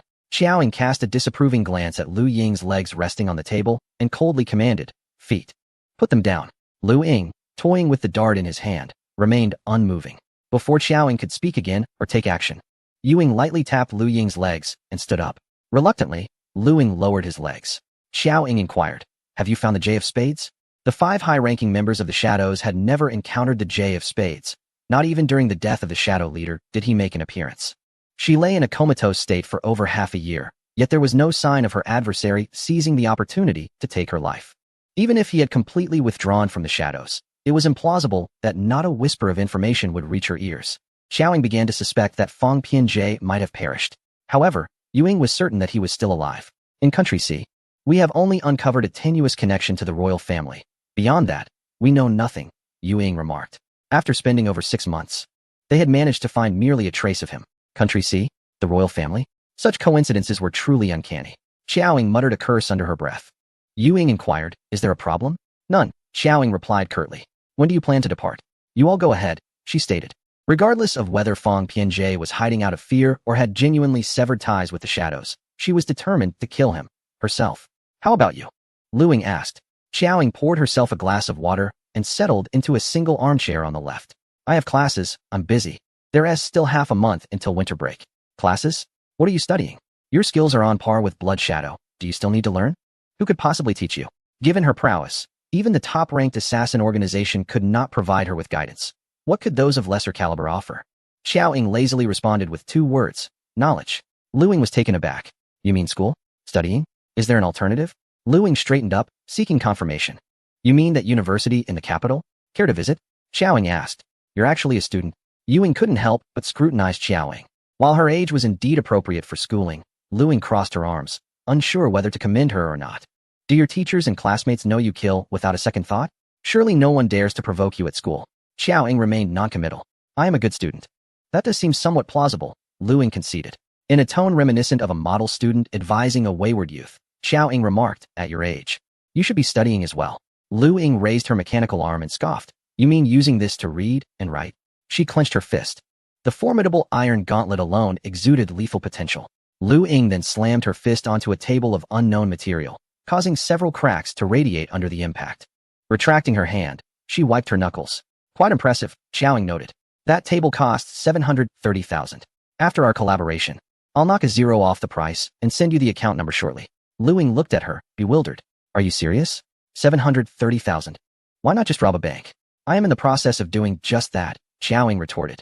Luing was momentarily speechless. You, the robot interjected. The table is made of Brazilian imported high-grade gypsum marble, with a market price of 900,000. Xiaoying countered, it should be less. Yuying patted Luing on the shoulder and addressed Xiaoying. We'll transfer the amount to you later. We'll take our leave first. Contact us once you arrive. Transfer what? She's just shouting out random prices. I'm not paying. Luing protested. Yuying remained silent, merely signaling for her to depart.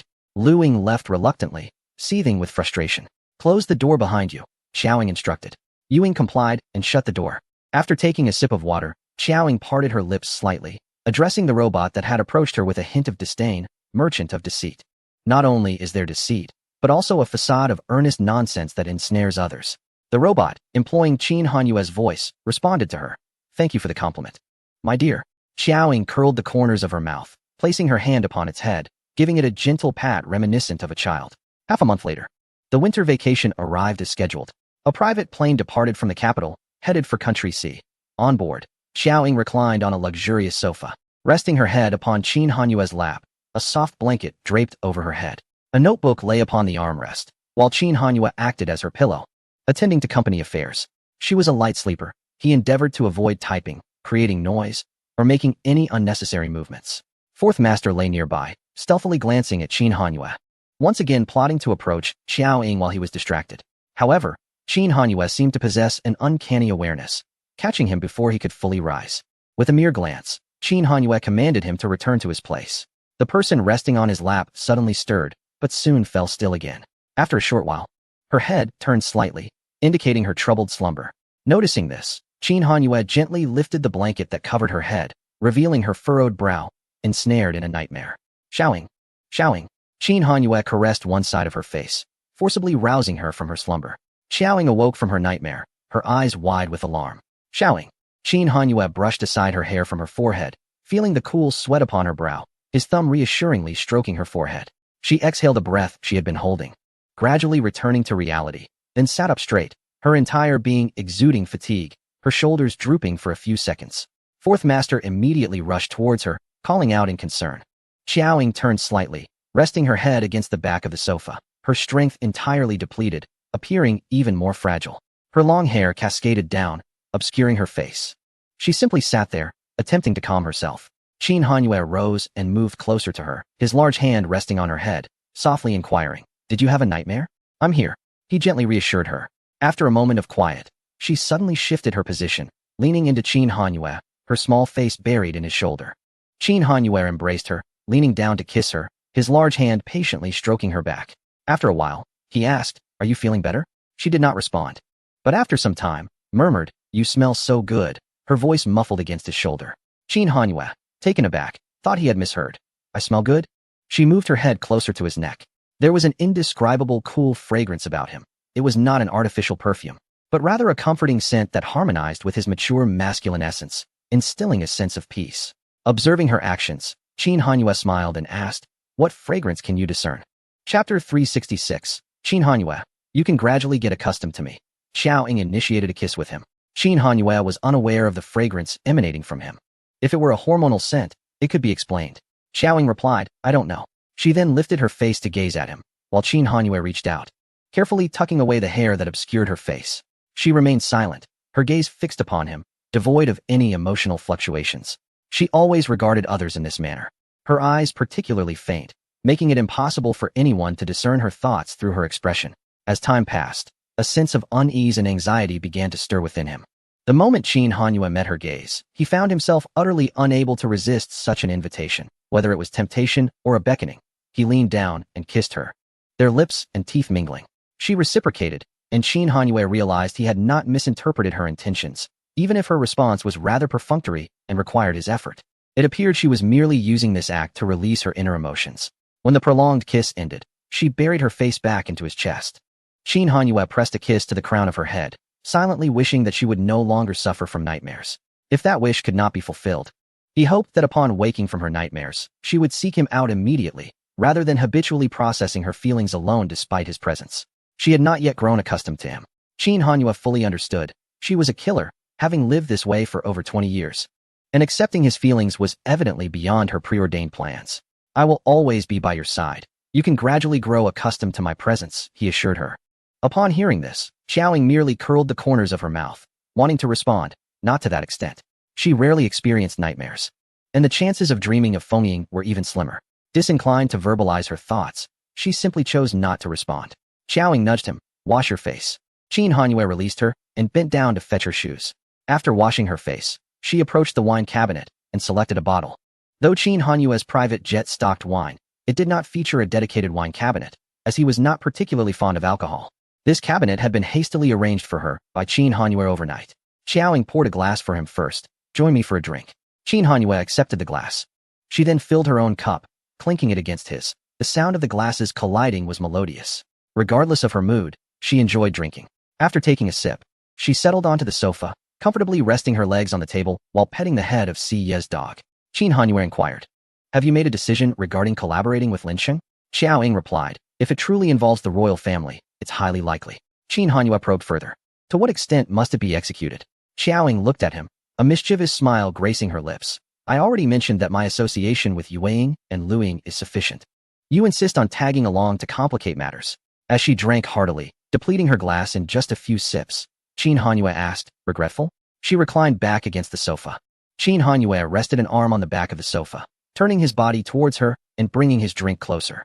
"You are off for revenge and pretending to be someone's girlfriend. Do you think I can remain composed in the capital?" Xiao Ying turned her face towards him. "Then you can stand." Qin Hanyue retorted, "Is there no other option?" Xiao Ying replied, "Squatting doesn't look good." Her playful banter amused him, and he continued, "I have but one request. Wherever you go, you must take me with you, especially to dangerous places or those involving Lin Sheng." Xiao Ying asked, "Do you accept?" Qin Hanyue remained silent for a moment, gazing at her, and said, "Naturally, I am reluctant. It's not only the fact that you and Lin Sheng are pretending to be a couple. Even if you merely cast a few glances at Lin Sheng, it unsettles me. However, your matters take precedence. Once you avenge your grievances, you can put your mind to rest, and your safety will be assured." Xiao Ying stared intently at him, and suddenly, she lifted her head and planted a kiss on his lips, only to let her head fall back down immediately after. Qin Hanyue felt a stir in his heart and lowered his head to kiss her. Yet, Xiao Ying turned her face away, and his kiss landed on her cheek. Xiao Ying chuckled, but her smile quickly faded as she turned to him with an expressionless face and asked, "What are you doing?" Qin Hanyue replied, "I was just catching a whiff of your fragrance." Lin Sheng's associates met them at the airport, leading them once again to that artistic and exquisite castle. Lin Sheng was quite taken aback.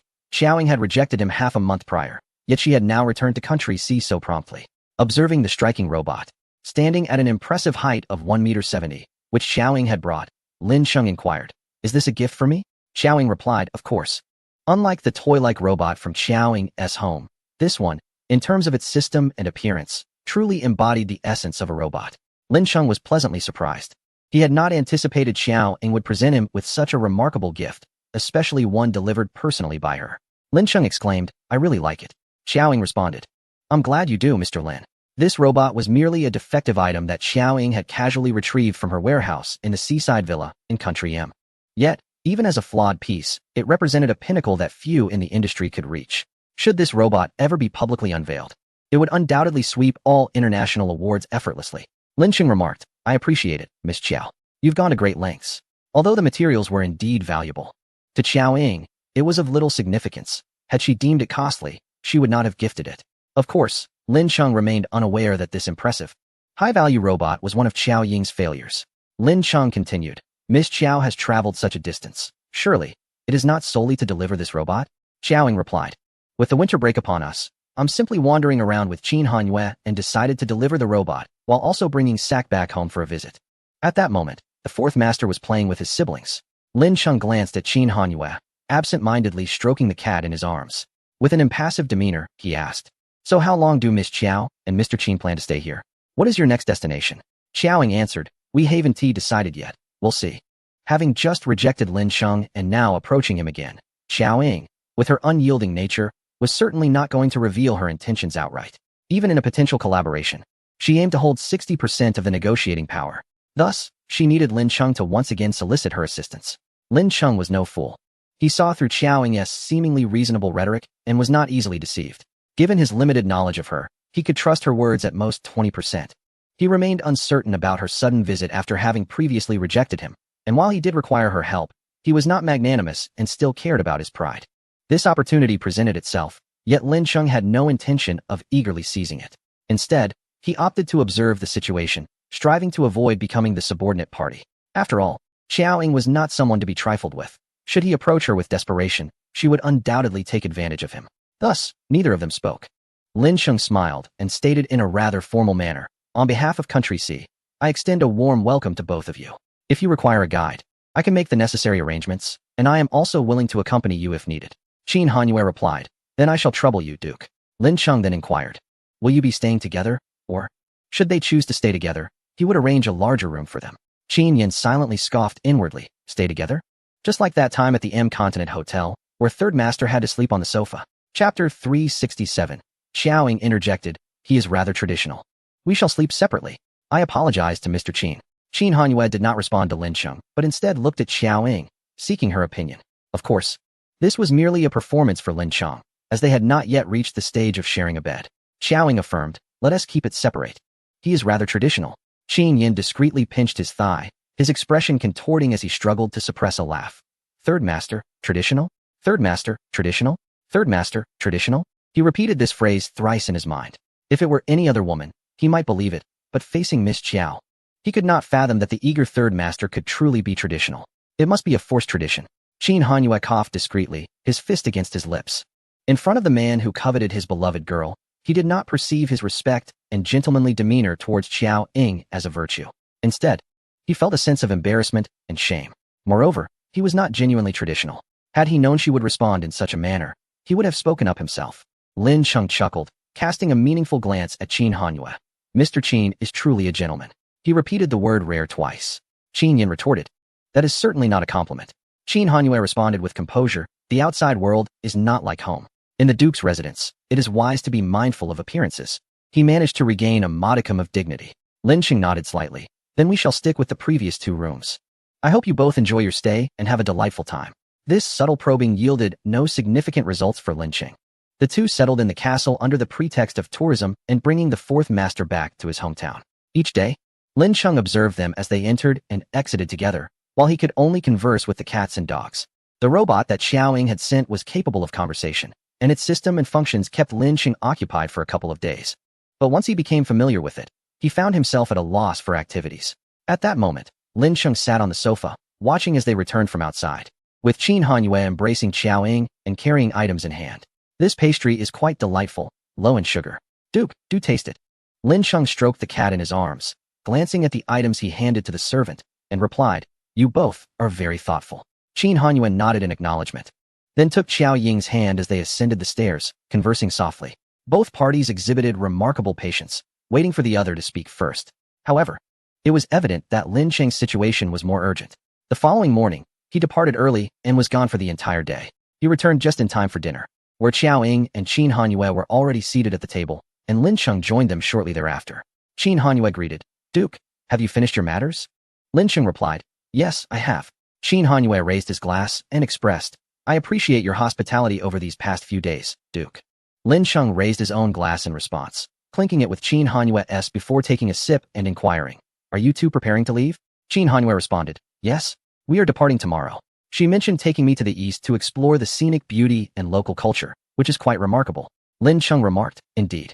Do you have any plans thereafter?" Qin Hanyue replied, "I'll follow her lead. This winter break is rather lengthy."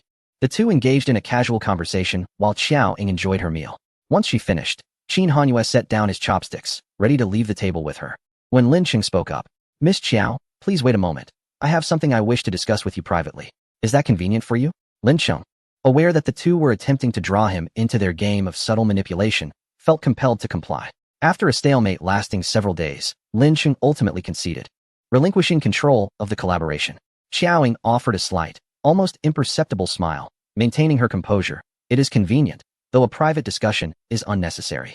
Lin Cheng glanced at Qin Hanyue and said, "This matter requires Mr. Qin's consent. There is truly no need to exclude him. Then I shall be forthright. Since Miss Qiao is here, I wonder if you could assist me with a favor?" Qiao Ying feigned ignorance. "What favor?" Lin Cheng, with a hint of resignation, reiterated before Qin Hanyue, "Accompany me in a charade." Qiao Ying replied with an understanding tone, "Oh, I see. What role shall I play?"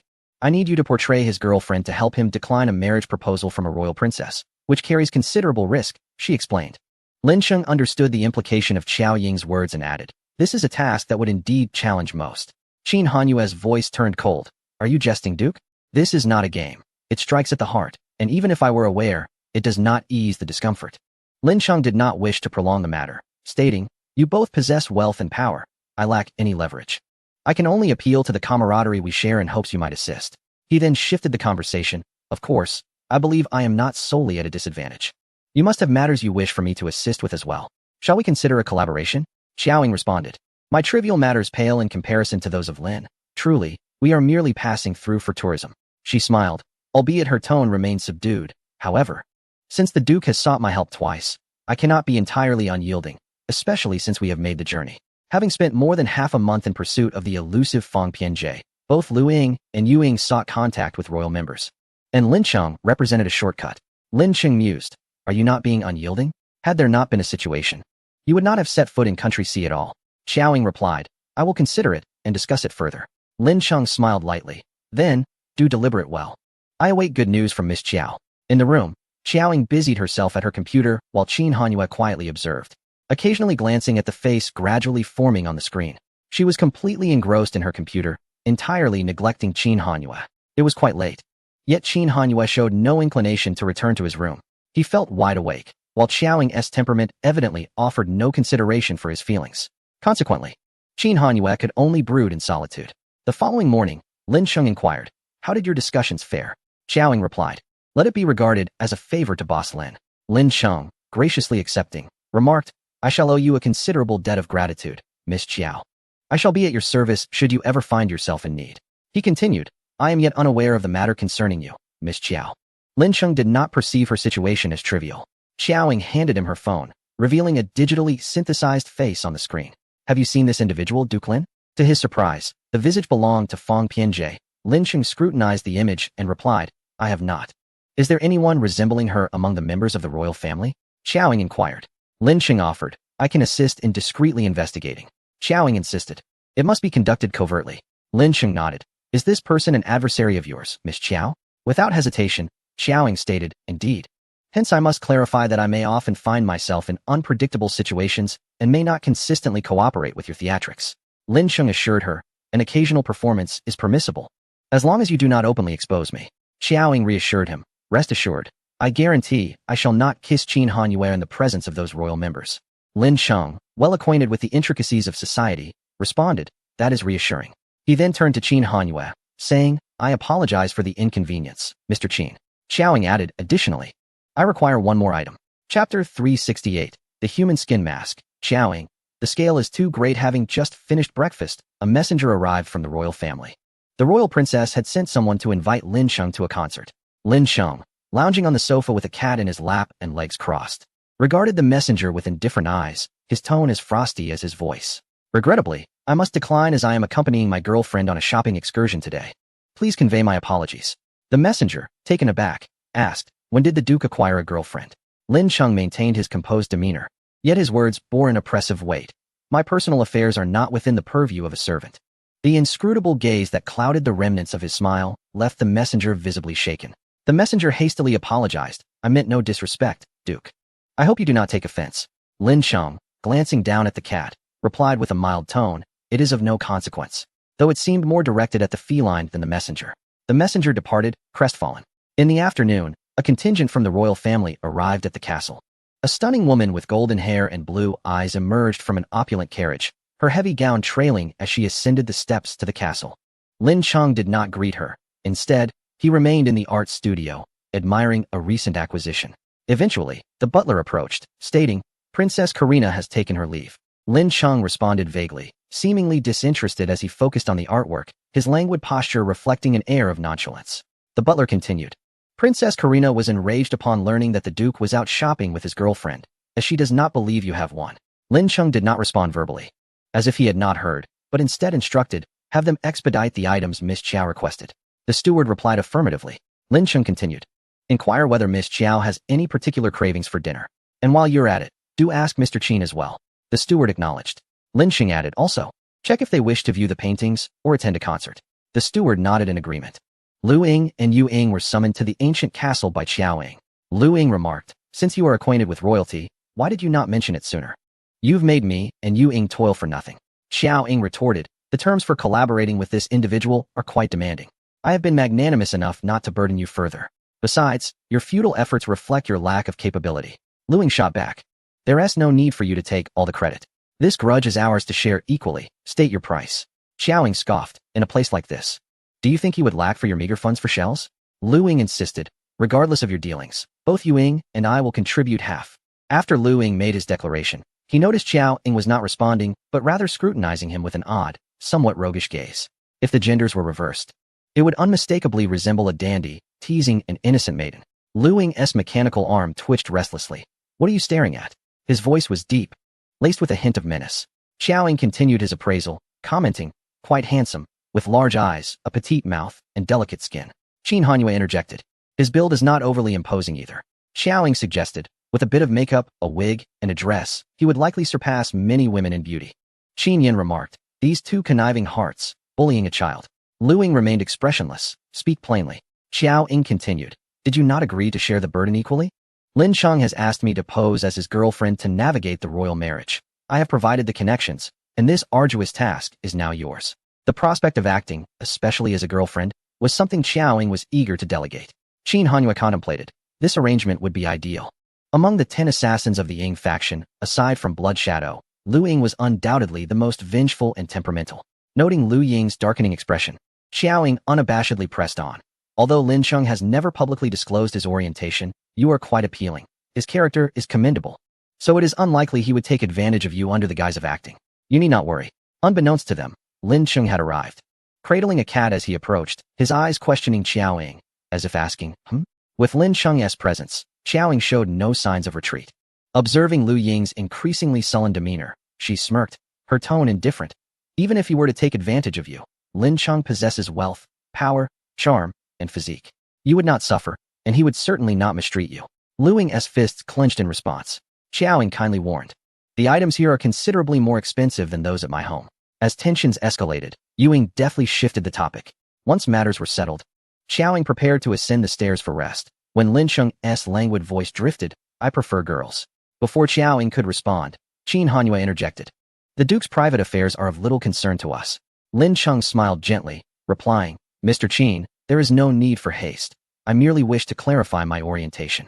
Qin Hanyue replied, I am not in a hurry. The Duke is overthinking. Soon, the item that Xiaoying desired was completed, a mask crafted to resemble human skin. Lin Sheng received an invitation from the royal family, unexpectedly summoned to perform. Xiaoying affixed the mask to her face and sat before the vanity mirror, allowing servants and makeup artists to adorn her, transforming her appearance entirely. As the sun began its descent, the girl emerged in an elaborate, heavy gown, presenting to the crowd a visage that was utterly unfamiliar. It was a strikingly beautiful face, meticulously sculpted to enhance its exquisite allure, featuring a distinctive beauty mark at the corner of her eye that captivated attention and ensured it was memorable. This face was a product of Xiaoying's computer-generated design, subsequently brought to life by Lin Cheng. The mask was as delicate as a cicada's wing, adhering seamlessly to Xiaoying's features, crafted in the lightest shade, yet still lacking the radiance of her natural complexion, leading to a notable disparity with her neck that required a generous application of powder to appear somewhat natural. Apart from her eyes and aura, there was no trace of Xiaoying left. Even those familiar with her, such as Feng Jie, would be unable to recognize her. And the same applied to Qiao Yi and Hua Qingdong. Despite the unfamiliarity of the face, Qin Hanyue found no sense of strangeness as he gazed upon her. In fact, during the design process, Xiaoying had consulted him regarding his preferences, inquiring whether he favored a pure or sultry look. Naturally, Qin Hanyue dared not voice his opinions or desires. The fourth master stood beside Lin Cheng, observing Xiaoying with a puzzled expression, likely contemplating how the essence remained yet the visage had transformed. Qin Yan couldn't help but exclaim, "Remarkable. She has completely become another person." Lin Cheng declared, "We should be on our way." The convoy then departed from the castle, arriving at the king's palace as darkness fell. Xiaoying, lifting her gown, and Lin Cheng exited the vehicle in succession. Qin Hanyue descended from the car behind, dressed in formal attire, accompanying Lin Cheng in the capacity of a close friend. Lin Cheng, standing by the vehicle, raised an arm with a smile and asked Xiaoying, "Shall we link arms for this scene?" This was his subtle invitation for her to take his arm, but Qin Hanyue, who had just stepped out of the car, narrowed his eyes dangerously and quickened his pace towards them. Xiaoying, maintaining her composure, replied, "The gesture is too forward." Lin Cheng responded in surprise, "Too forward? It's merely an arm link, a basic formality. This isn't about fearing a boyfriend's jealousy, but rather an expression of disdain, isn't it?" Qin Hanyue added, "Duke Lin, do be mindful of the boundaries."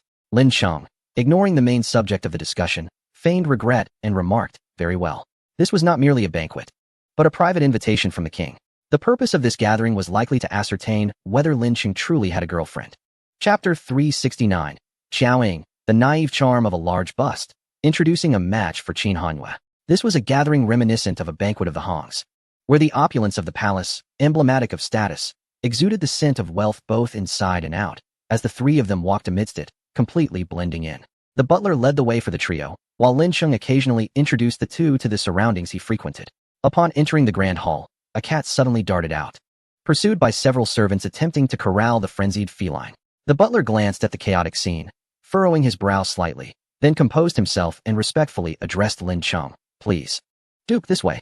The white cat meowed frantically, darting through the grand hall, weaving skillfully under chairs and tables, until it found itself cornered against the wall. The cat glared at the servants with a fierce meow, prompting them to hesitate, fearing that their approach might frighten or injure the creature. Lin Cheng, who cherished his feline companion dearly, did not follow the butler's lead but instead moved toward the cornered cat. The servants lowered their heads to give Lin Cheng a clear path. Lin Cheng possessed a remarkable talent for soothing cats. He crouched down and, with just a few gentle words, managed to calm the white cat, successfully lifting it into his arms. The sound of high heels striking the floor echoed, followed by a woman's voice. "I knew the Duke would appreciate this gift." Lin Cheng turned to face the newcomer, maintaining his habitual aloofness as he greeted her, "Princess Karina." The elegantly dressed woman approached with measured grace, her half-exposed bosom swaying enticingly, embodying sensuality. "Has this cat been named yet? What does the Duke intend to call it?" she inquired. Lin Cheng replied, "Thank you for your kind intention, Princess Karina, but I already have a Maine Coon at home. My cat is particularly possessive and difficult to appease. Should I bring another cat home, it would surely be displeased. I cannot betray my current companion." As he spoke, his smiling eyes briefly glanced at Xiaoying. Although he was referring to the cat, it was clear he meant something deeper. Karina understood his implication well, finally turning her gaze toward Xiaoying, scrutinizing her without reservation. Noticing that Xiaoying met her gaze without flinching, it became evident that Karina had previously overlooked her, deeming her unworthy of attention. Lin Cheng handed the cat to a servant, saying, "Perhaps it would be better for the princess to keep this cat."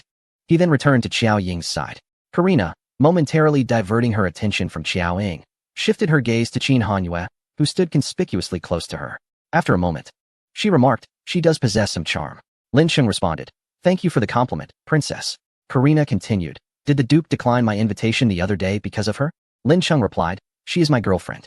Qin Hanyue's expression darkened, and Xiaoying could sense the chilling aura emanating from him. The king's personal butler approached, inviting several individuals to take their seats. Lin Cheng quietly said to Xiaoying, let us go. Karina watched their departing figures intently. As they walked, Lin Cheng quietly asked Xiaoying, what do you think of her? Can you handle it? Xiaoying replied, she seems fine, giving off an impression of a simple-minded beauty. Lin Cheng chuckled, sensing the sharp gaze of the main character directed at him. He casually turned to Qin Hanyue, saying, Mr. Qin, this way, please. A long glass table was populated with numerous guests. The royal lineage was substantial, with half of the dining table occupied by Karina's siblings.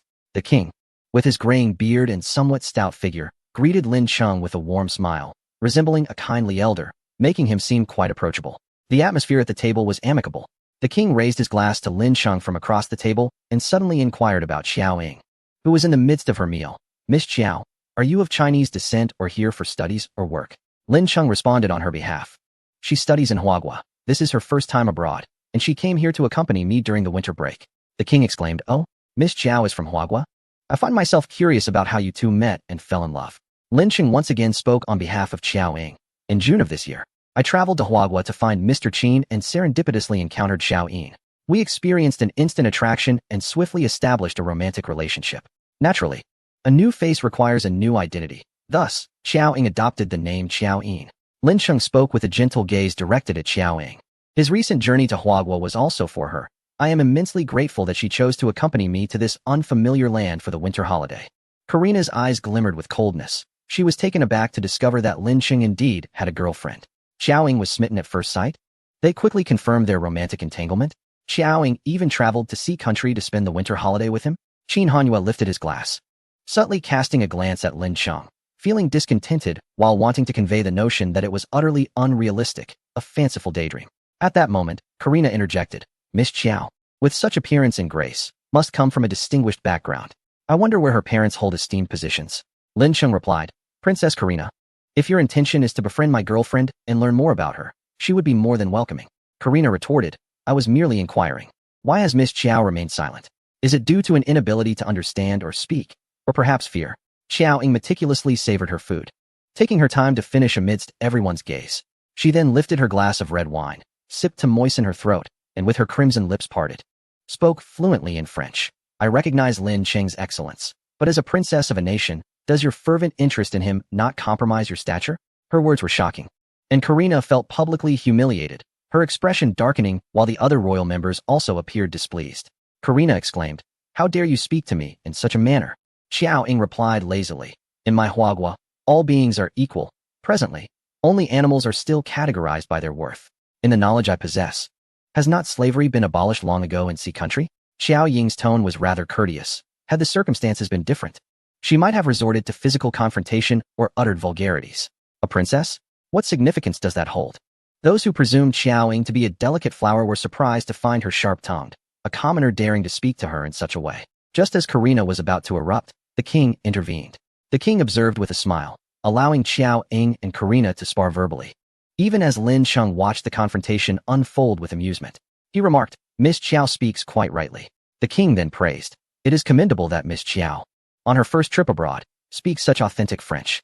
Xiaoying, both irritating and impressive, retorted, is language not the most fundamental skill for human communication? Surely one ought to master at least 7 or 8 languages. 3 or 5 should be feasible, should it not? Surely no one possesses such low intelligence. The king struggled to maintain his composure. Miss Xiao is indeed remarkable. No wonder she has garnered the duke's affection. Seemingly to ease the tension, he shifted the conversation towards Lin Cheng's friend, Qin Hanyue. I have long heard of Mr. Qin's esteemed reputation and accomplishments. He is a prodigy I have wished to meet, and I am surprised to learn of his acquaintance with the duke. Qin Hanyue replied, you flatter me. The king continued, Mr. Qin is not yet married, is he? This is my second daughter, Kara, who is a few years younger than Mr. Qin. She has a great fondness for Huagua's culture. What does this imply? Is he introducing a potential match for Qin Hanyue? Chapter 370 Qin Hanyue. I have a girlfriend, and we are about to get married. Xiaoying, how come I was not informed? The king, Kara's abilities are remarkable as well. I believe she and Mr. Qin will share common interests and conversations. In terms of status, Qin Hanyue stands unparalleled globally, wielding tremendous influence on the international stage, undoubtedly a figure at the pinnacle of the social pyramid. The king fancied the prospect. If Mr. Qin and my daughter Kara were to find mutual attraction, it would be a formidable alliance. His words were quite candid. The king's second daughter, Kara, was also exceptionally beautiful, bearing a striking resemblance to Karina. His remarks caused her to blush slightly. Yet her enchanting eyes were fixed on Qin Hanyue, a smile playing at her lips. From the moment Qin Hanyue arrived, her attention had been solely on him. Even during dinner, she scarcely acknowledged the tension between Xiao Ying and Karina. The king's words made Kara's heart race. Qin Hanyue was already in a foul mood, and the king's comments only exacerbated his discomfort. Out of the corner of his eye, he observed Xiao Ying, who seemed to relish the unfolding drama. A sentiment shared by Lin Cheng. Qin Hanyue, thank you for your kind intentions, Your Majesty. My girlfriend and I share a deep affection and are soon to wed. He pondered silently. When will she feel jealous? It was difficult for Qin Hanyue to gaze directly at Xiao Ying, yet she unabashedly stole glances at him from time to time. Kara's smile faltered, her expression shifting from anticipation to disappointment, then to hurt, followed by awkwardness. The king expressed his regret. Mr. Qin is to be married? Qin Hanyue, indeed. Xiao Ying raised an eyebrow, her tone teasing. Mr. Qin is getting married? How was I not aware of this? Qin Hanyue turned his gaze toward her. Her expression was animated, her smile laden with meaning. Though he was still adjusting to her visage, he was entirely familiar with the aura she exuded. He longed to take her hand, to draw closer to her. But the considerable space between them, coupled with a row of servants standing behind, hindered any such gesture. Suppressing his thoughts, he responded, Lin Cheng knows about it. His tone was far more amiable compared to that directed at the king and his entourage. Karina observed the exchange between them.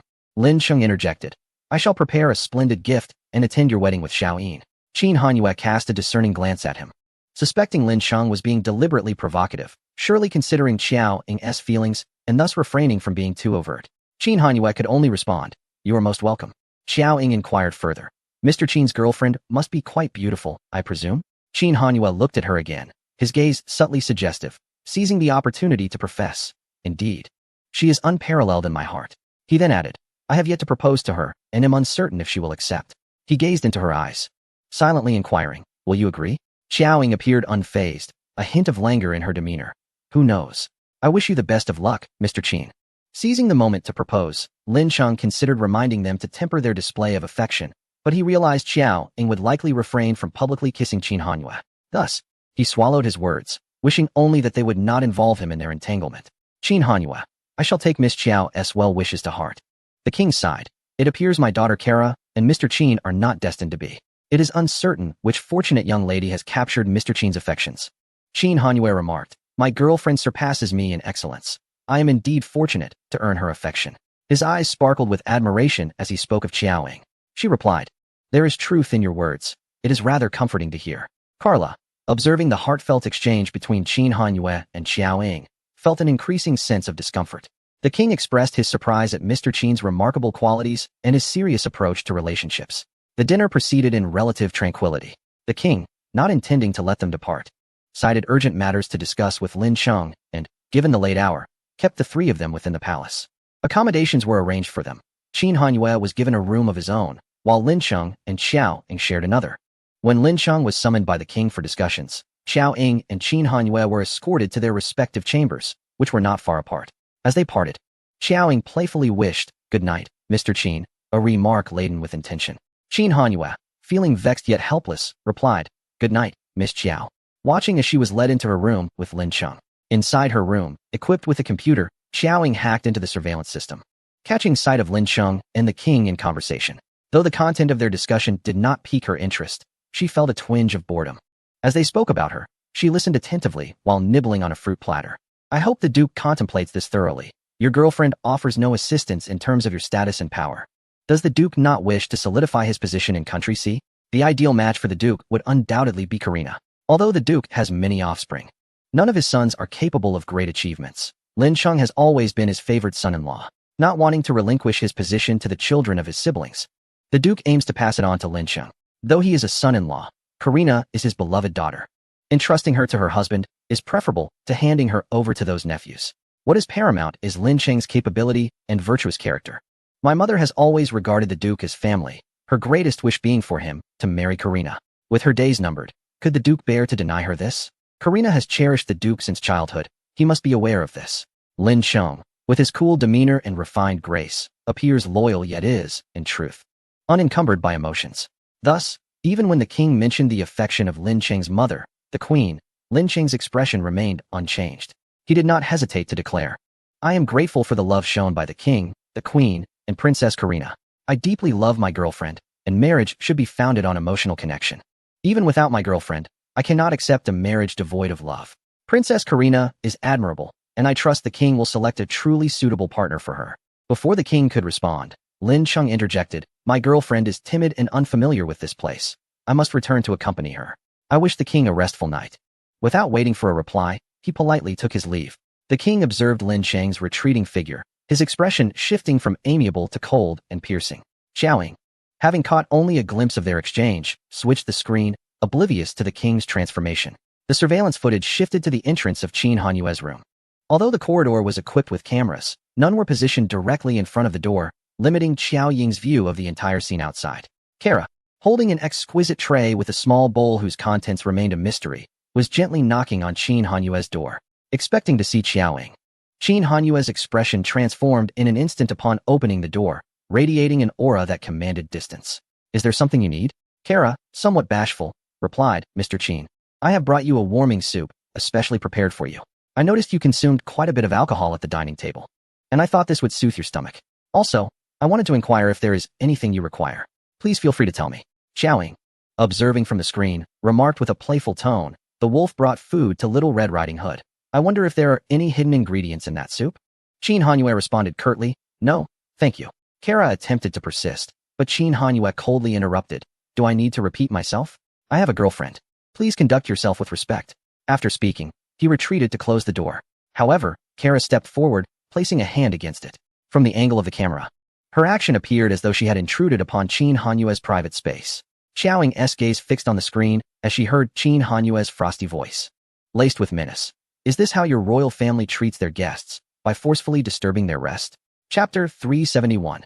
Xiaoying, come to the rescue of Little Red Riding Hood. Did Xiaoying feel a tinge of jealousy? The warm soup shattered on the floor, the bowl breaking, with a few drops splattering onto Qin Hanyue's shoes. As Xiaoying exited her room, she heard Kara's remorseful apologies from the direction to her left. I only intended to deliver a bowl of soup to Mr. Qin. I didn't expect it to turn out like this. I truly apologize for my blunder. I will bring Mr. Qin a new pair of shoes and hope he can forgive my carelessness and accept my apology. Qin Hanyue's expression remained icy. Leave. Kara, somewhat startled, continued her attempt at atonement, seeking Qin Hanyue's forgiveness. Suddenly, a girl's voice interjected, Mr. Qin, do you need assistance? The words were warm, yet the tone lacked sincerity. Kara looked over to see Xiaoying lazily leaning against the wall, her arms crossed in a manner that clashed with her elegant gown. It was unclear how long she had been standing there, or what she had overheard. Inside the room, Qin Hanyue glanced at Xiaoying, his demeanor softening slightly. Xiaoying raised an eyebrow at him and said, I came out to look for Lin Cheng. She then tilted her chin, adding, what play is this? Even if it were merely an act, her words would undoubtedly evoke jealousy in Qin Hanyue. Furthermore, on her way to find Lin Cheng, she had witnessed him being harassed, yet maintained a detached, spectator-like demeanor. Qin Hanyue promptly shut the door. Kara, half inside, was unceremoniously pushed out, stumbling back a couple of steps. The esteemed princess, who had rushed to deliver soup, found herself unceremoniously dismissed, her dignity once again in tatters. Regaining her composure, she exchanged a nod with Xiaoying, maintaining her regal poise. Before gracefully departing, Xiaoying straightened herself and turned to head back. As I approached the threshold of the door, Karina's voice echoed from the other side. Initially, I presumed that the Duke's mention of a girlfriend was mere pretense. Even now, I still harbored doubts about its authenticity. Lin Cheng, just emerging from the king's presence, found himself cornered by Karina once more. He remarked, Princess Karina certainly has a knack for jest. Xiaoying mused to herself, this spectacle unfolds with relentless fervor. How lively it is.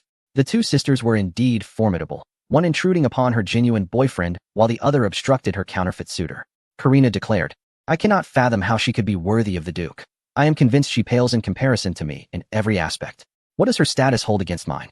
She is so emaciated. What could the Duke possibly see in her? He forsook power for her, leaving my father disheartened.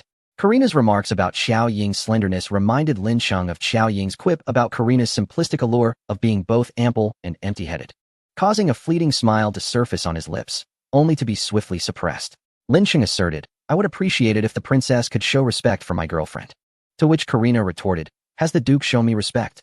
He publicly rejected me with his so-called girlfriend, not merely striking a blow to my pride. Lin Cheng replied, matters of the heart cannot be forced.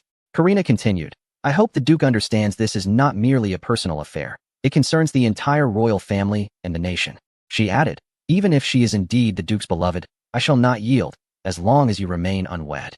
Bored by the exchange, Xiao Ying was about to depart. But Lin Cheng, having noticed her, sought to extricate himself from Karina's clutches by summoning her as a shield. Is Xiao Ying here to see me? As Xiao Ying stepped forward, Karina immediately turned her gaze upon her. Using her as a shield was not the wisest course.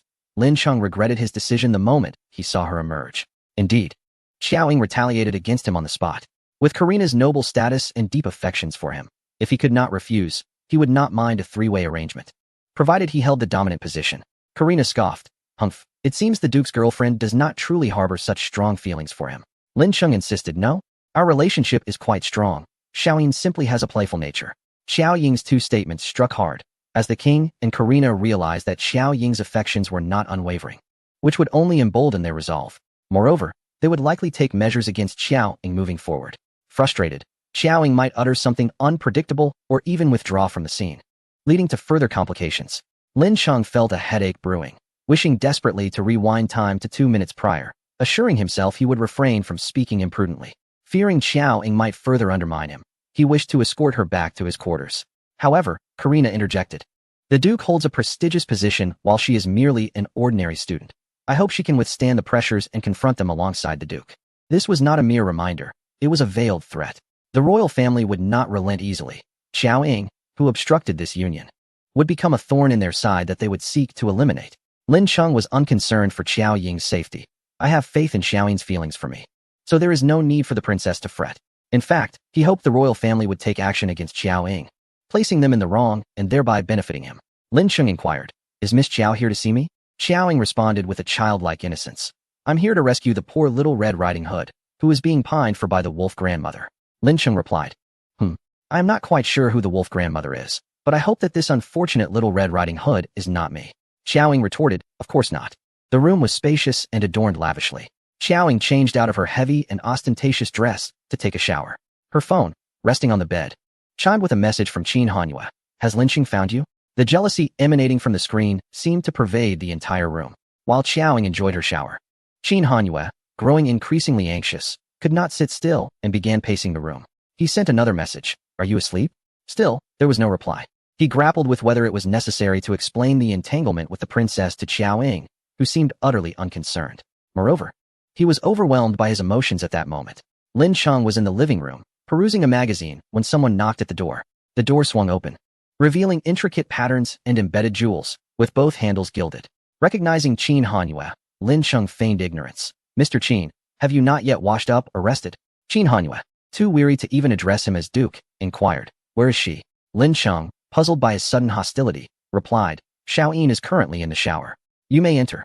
Before he could finish, Qin Hanyue had already stepped inside. Lin Cheng smiled and closed the door. Qin Hanyue's gaze swept over the magazines on the table and Lin Cheng's coat before striding into the room, just as Xiao Ying emerged from her shower. Noticing the man's emotional turmoil, Xiao Ying asked, haven't you slept yet? She wore a nightgown that reached her calves, and as Qin Hanyue caught a whiff of her body wash, his gaze lingered on a particular part of her upper body. He silently scrutinized her, feeling a sense of unease at the thought of her spending the night with Lin Cheng. He stepped forward, took the towel from her hand, and gently began drying her hair. I've been messaging you without a reply, so I came to check on you. Despite feeling some irritation at her apparent indifference, upon seeing her, he could hardly muster any reproach in his tone. Xiao Ying teased, I thought Mr. Qin was afraid that someone might intrude upon your room in the middle of the night, plotting something nefarious, and thus too frightened to sleep. Qin Hanyue responded, did the princess send you new shoes? Chapter 372, Framed, Xiao Ying admitted directly. Peeling off someone's skin is much more entertaining. Qin Hanyue asked, are you jealous? Deep down, he had ceased to harbor any expectations. Xiao Ying smirked and replied, as long as you're happy. She walked to the bedside to retrieve her phone. Qin Hanyue followed her, towel in hand. Xiao Ying held her phone but hesitated to check Qin Hanyue's messages, instead whimsically speculating on their content. Is he asking if I'm asleep, and then inquiring if I've found Lin Cheng? Or is he attempting to explain the situation with the princess? She guessed correctly on all counts, fully aware of Qin Hanyue's thoughts. Stealing a glance at his reaction, Xiaoying opened her phone. She had guessed the order incorrectly. The first question was about Lin Cheng, revealing just how intense his jealousy was. Xiaoying smirked, unable to contain her amusement. Calm down, Mr. Qin. Acting this way will only give Lin Cheng something to laugh about. Qin Hanyue did not share her sentiment and grasped her hand, asking, "Can I invite him to my room to play chess?" Xiaoying, with a hint of mischief, responded, "Sure, after all, it is his script being performed now. This will only complicate matters for Lin Cheng, while it does not affect me at all, and it will surely delight Qin Hanyue, a win-win situation." Upon hearing Xiaoying's cheerful agreement, Qin Hanyue's previously gloomy mood brightened, and he joyfully planted a kiss on her. Xiaoying, feigning annoyance, remarked, "My boyfriend is outside, Mr. Qin. What exactly is this behavior?"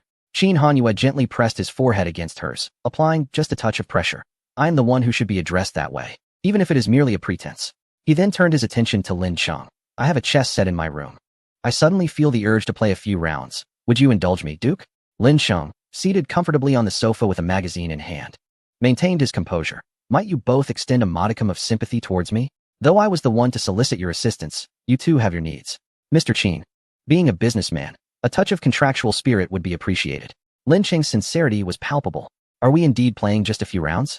Not an entire evening? It would be quite unreasonable for me to abandon my beautiful companion to engage in chess with a male friend." Lin Cheng continued, "I shall take the sofa. I won't venture near the bed at all. Surely, Mr. Qin, you wish for our collaboration to conclude swiftly." Qin Hanyue fell silent, glancing towards Xiaoying by the door, who wore a bemused expression, seemingly uninvolved. Qin Hanyue inquired, "Is the sofa in the bedroom or the living room?" Lin Cheng gestured to the sofa beneath him. Qin Hanyue chose not to respond further, instead approaching Xiaoying and lowering his voice to advise her. "Make sure to dress appropriately. You must wear what is necessary." Xiaoying looked at him, puzzled. "What do you mean by what is necessary?" Realizing her confusion, Qin Hanyue elaborated. "You mentioned earlier that you do not wear anything while sleeping. Though you are dressed now," Xiaoying remarked, and Qin Hanyue, seeing her exasperation, turned back to Lin Cheng. "If the Duke requires a shower, it would be more convenient in my room." Lin Cheng smiled and replied, "I shall not be bathing," his eyes silently questioning. "Is that acceptable?" Qin Hanyue then bid her good night. Xiaoying cautioned, "Remember to lock the doors and windows. Do not open them for strangers. If anything happens, just shout. Do not let anyone take advantage of you." Qin Hanyue found it hard to discern whether she was teasing him or exhibiting jealousy. But one thing was certain, he was destined for a restless night. The following morning, Lin Cheng was once again summoned by the king. Xiaoying awoke naturally, donned her regular attire, and after freshening up, leisurely made her way to the door. A faint scent of blood wafted through the crack beneath the door, causing her to pause momentarily. Outside was shrouded in silence, devoid of any sound. In the next instant, she swung the door wide open, only to be met with a grisly sight, a bloodied, skinned carcass dangling from the doorframe, mere inches from her face. Upon closer inspection, it was revealed to be a cat, its skin cruelly removed. It was evident who was responsible. This cat was likely the white Maine Coon that Karina intended to gift to Lin Cheng. Without a scream or flinch, Xiaoying remained unfazed, albeit slightly disgusted. Such a sight was quite unappetizing in the early morning. She stepped back inside, wary of the blood splattering onto her. Moments later, a servant appeared, and upon witnessing the horrific scene, gasped and shouted, "Princess, the cat has been found." Quickly summoned the princess. The cat has met its demise at her hands. Karina, accompanied by her guards, soon made her entrance, her ample bosom accentuated by high heels, towering over Xiaoying, who appeared almost like a high school student in comparison. The rope around the cat's neck had snapped, and as it fell to the ground amidst a pool of blood, it splattered gruesomely, creating a rather unsettling scene. Karina cast a glance at her cat. "Miss Qiao, must you unleash your frustrations on a mere feline? Such cruelty. Does the Duke know of his beloved's ruthless disposition?" The contemptuous act was devoid of any finesse. Xiaoying replied nonchalantly, "I did it. What of it?" Karina had anticipated fear from Xiaoying, perhaps a desperate outcry of innocence, an emotional plea to vindicate herself. However, to her astonishment, Xiaoying accepted the accusation with a calm demeanor. Observing the indifference mixed with impatience on Xiaoying's face, Karina's beautiful eyes narrowed slightly. She fixed her gaze on Xiaoying and coldly remarked, "No matter your displeasure, such behavior is an affront to the dignity of the entire royal family. Do you understand?" Stepping over the lifeless cat, Xiaoying faced Karina and smiled, revealing her small, white teeth. She softly replied, "If I were truly displeased, it would not be the cat's skin I would peel. Human skin would be far more entertaining." With her round, innocent-looking eyes, Xiaoying's words inexplicably unsettled Karina. As she observed the girl's bright gaze, she glanced at the meticulously adorned face before commenting. Though the princess's skin may be somewhat coarse, it is certainly durable. It could serve as a fine rug, after all. Karina's expression darkened suddenly, and she raised her hand to strike Qiao Ying, only to be interrupted by a voice. Miss Qiao. It was Qin Hanyue emerging from a nearby room. Remembering Qin Hanyue's stature, Karina restrained her hand, begrudging Qiao Ying's fortune. Qin Hanyue pushed past the servants, his eyes scanning the gruesome scene on the ground, his brow furrowing slightly. He inquired, "What has transpired?" "Where is Lin Sheng?" Karina replied, "I have already dispatched someone to inform the Duke. Miss Qiao should consider how to explain this to him. In Country C, who does not know of Lin Sheng's affection for his cats and dogs?" Lin Sheng arrived promptly, horrified at the sight of the dead cat. Just as Karina intended to seize the initiative, Lin Sheng, with genuine concern, asked Qiao Ying, "Are you all right?" He scarcely glanced at the cat. However, he received a silent greeting from Qin Hanyue. Karina, somewhat astonished, remarked, "Duke, while this cat was meant as a gift for you, surely your girlfriend should not treat a life so harshly, especially since this gift has already been declined by you. Does she not know that you adore cats?" Lin Sheng responded, "Princess Karina, I believe there has been some misunderstanding." Karina retorted, "Your girlfriend has admitted to it herself." Lin Sheng raised an eyebrow, his movement barely perceptible. He asked Qiao Ying, "You did this?" "Indeed," she affirmed. Lin Sheng, resigned, realized she had indeed confessed. Very well, this was precisely the sort of thing she would do. Lin Sheng cast a final glance at the cat on the ground, feeling a pang of sorrow. Such a fine creature had been reduced to this state. His heart brimmed with disdain for Karina's actions. Karina scoffed. "It seems the Duke is rather oblivious to the true nature of his beloved girlfriend. Are you certain you wish to continue adoring such a cruel and jealous woman?" In Chapter 373, Qiao Ying took action to counter Karina. Their handholding was discovered. Unfazed by Karina's remarks, Lin Sheng displayed unwavering support and indulgence towards Qiao Ying, even in light of her committing such a brutal and horrifying act as skinning a living being. His affection for her remained steadfast. "The princess can choose whether I compensate double the value of the cat or provide her with an identical one," Lin Sheng remarked with nonchalance. Karina was incredulous. "The Duke speaks of compensation? Does he not have anything to say about the vile actions committed against his girlfriend? Does the Duke not find her terrifying? Is he not concerned that the pets in his household are at risk of suffering a similar fate?" Lin Sheng replied, "Of course, I am not afraid.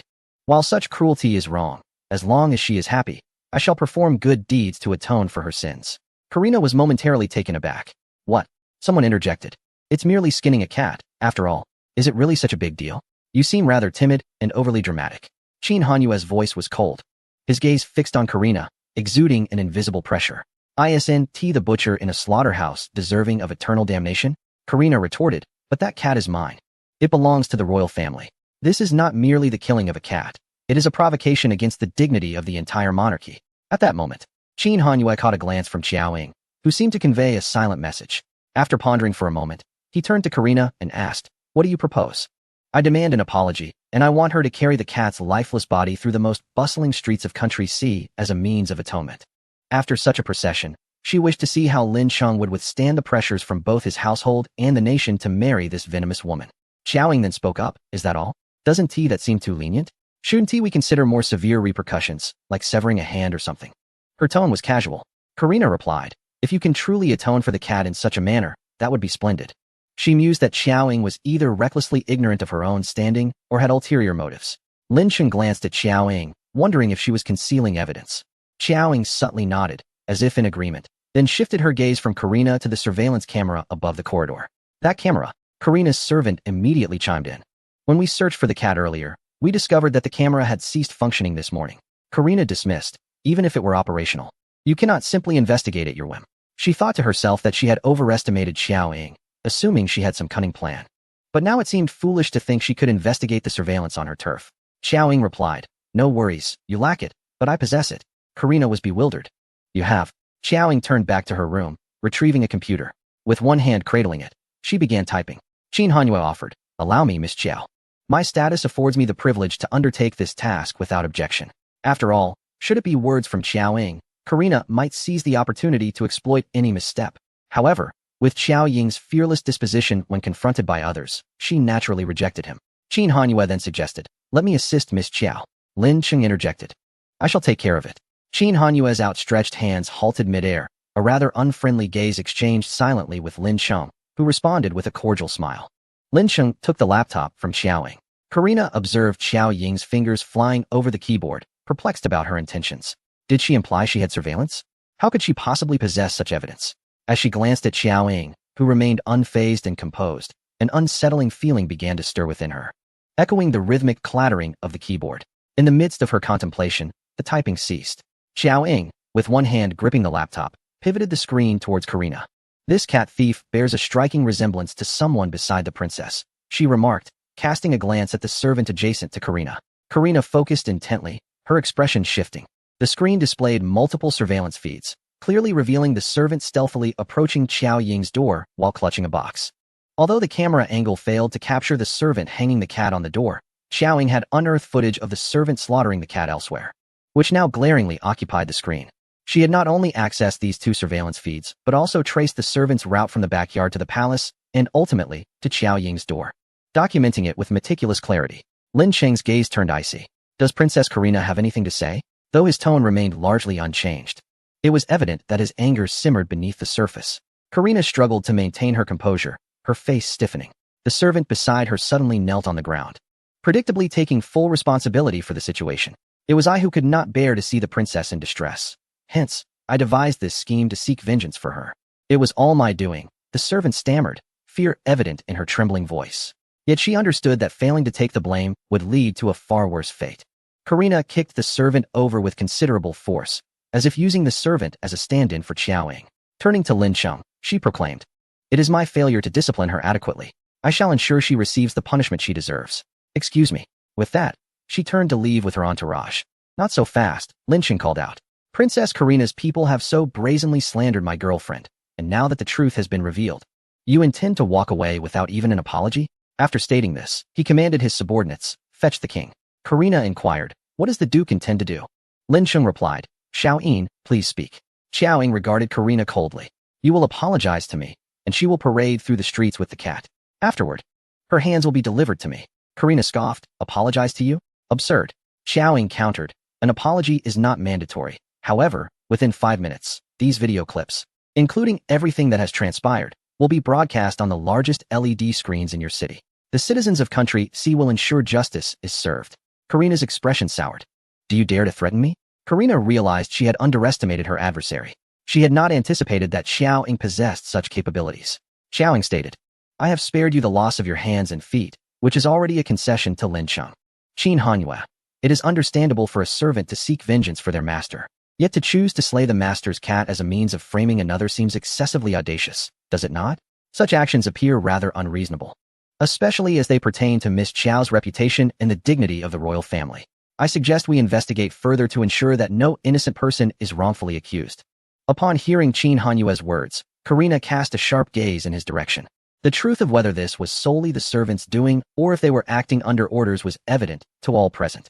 Karina found herself at an impasse. The atmosphere grew increasingly tense and fraught. After a brief silence, Karina spoke with a stoic expression, "I apologize, Miss Qiao. My servant has slandered you. I will provide an explanation to both you and the Duke regarding today's events, and I hope you can find it in your heart to forgive us." Her tone was relatively sincere, demonstrating flexibility and intelligence. However, Xiao Ying was less than appreciative. "Tell your people to behave. If I find myself in a foul mood, and my hand slips, those surveillance videos could become quite widespread."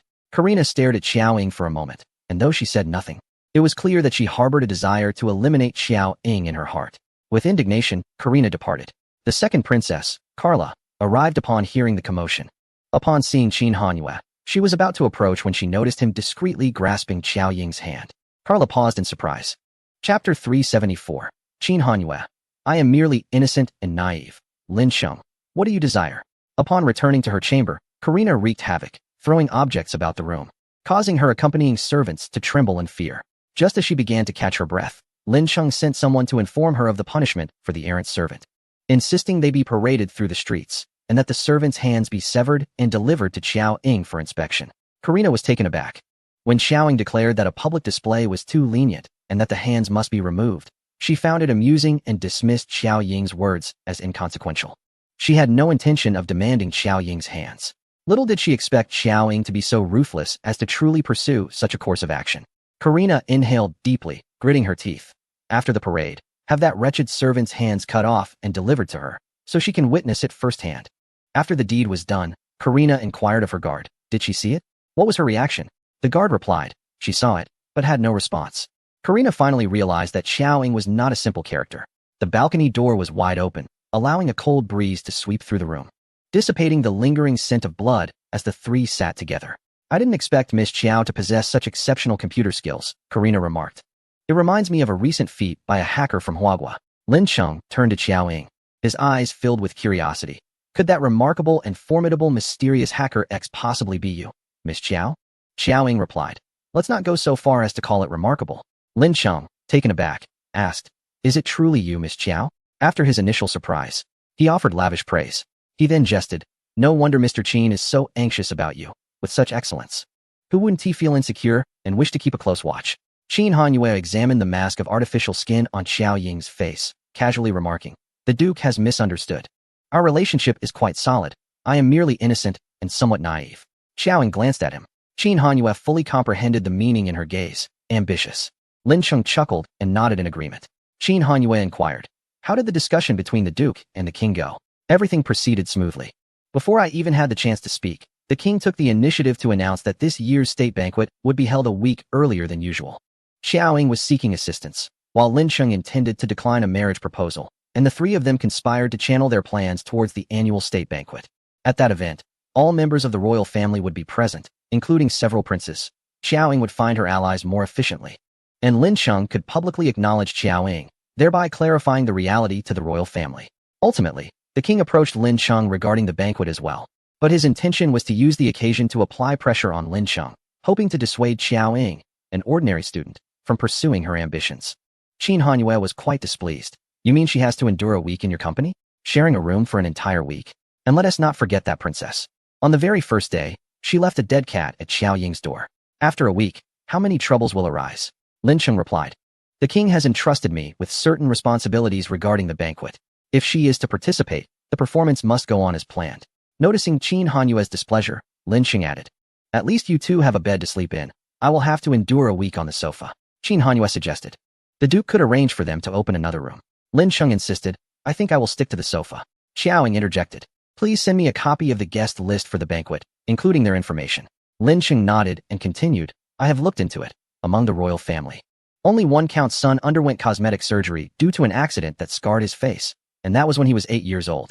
The newly appointed princes have no records of any such procedures, and I have verified their backgrounds. However, many of the women have undergone cosmetic enhancements. With her arms crossed, Xiaoying leaned lazily against Qin Hanyue, gazing at Lin Cheng across from her. I did not ask you to investigate their cosmetic surgery records. Lin Cheng responded, Xiaoying continued, do you remember Teng Yin? Qin Hanyue replied, I do. Xiaoying elaborated. That individual underwent surgery to disguise himself as Wu Mayan to evade pursuers, waiting for the right moment to eliminate Wu Mayan and assume his identity. It's not merely about changing one's appearance. It's about replacing someone entirely. Lin Cheng felt a chill of realization. This signified that anyone within the royal family could potentially be an enemy in disguise, including the king himself. Xiaoying added, there may be discrepancies in height, but one cannot guarantee that he is not the genuine king. Even if he is not the true Fang Pianjie, he could very well be one of his subordinates. Lin Cheng squinted slightly. Thus, this could very well be a masquerade involving multiple participants. Xiaoying urged, do not be hasty. The likelihood is slim. If the king were a pretender, given his ambition, he would likely suppress you rather than compel you to marry his daughter and inherit the throne. Lin Cheng inquired, are you certain the person you seek is hiding within the royal family? Xiaoying replied, do not underestimate the feasibility of this. With his capabilities, he could infiltrate even larger royal houses. Lin Cheng pressed, who exactly is Fang Pianjie? Xiaoying disclosed, he is the leader of the foremost assassin organization, the Shadows. Lin Cheng fell silent for a moment, and then asked, you were gravely injured and fell into a coma. Is that when you crossed paths with them? No. Your enmity must have originated even earlier. The incident that injured you must have involved them as well. Qin Hanyue cautioned, you have strayed off topic, Duke. Lin Cheng, recalling the various overt and covert power struggles within the royal family over the years, as well as the influx of new blood, mentally prepared himself for the worst. What had initially been her endeavor to connect with the royal family had now escalated into a matter of grave concern for the entire monarchy. Given the implications for the royal family's security, Lin Cheng could no longer remain indifferent. He steadied his emotions and returned to the matter at hand. It is indeed difficult to investigate. With the sophistication of contemporary cosmetic surgery, Many who have undergone such procedures can do so without leaving a trace. Moreover, having played their roles for so long, they have likely become adept at masquerading. Even if they stood before me, I might struggle to discern the truth, Lin Cheng remarked. Glancing at Xiaoying, they may even be utilizing synthetic skin. Xiaoying replied, that material is toxic. Cosmetic surgery is a more permanent solution. Qin Hanyue immediately looked at her. Toxic? Xiaoying reassured, I've worn it for a few days without issue. She then addressed Lin Cheng. There's no need for such a grave expression. Even if he were to turn to ash, I would still recognize him. Lin Cheng responded. Then we shall wait for the national banquet. Once the conversation concluded, a palpable silence enveloped the room. Xiaoying scrutinized Lin Cheng, making him feel somewhat uneasy. Just as she was about to inquire, she remarked, is the Duke not inclined to share a few words? Lin Cheng replied, Xiaoying continued. That old man is my enemy, as well as a foe to the entire royal family. I am effectively saving you, saving the entirety of Country C. Lin Cheng stated.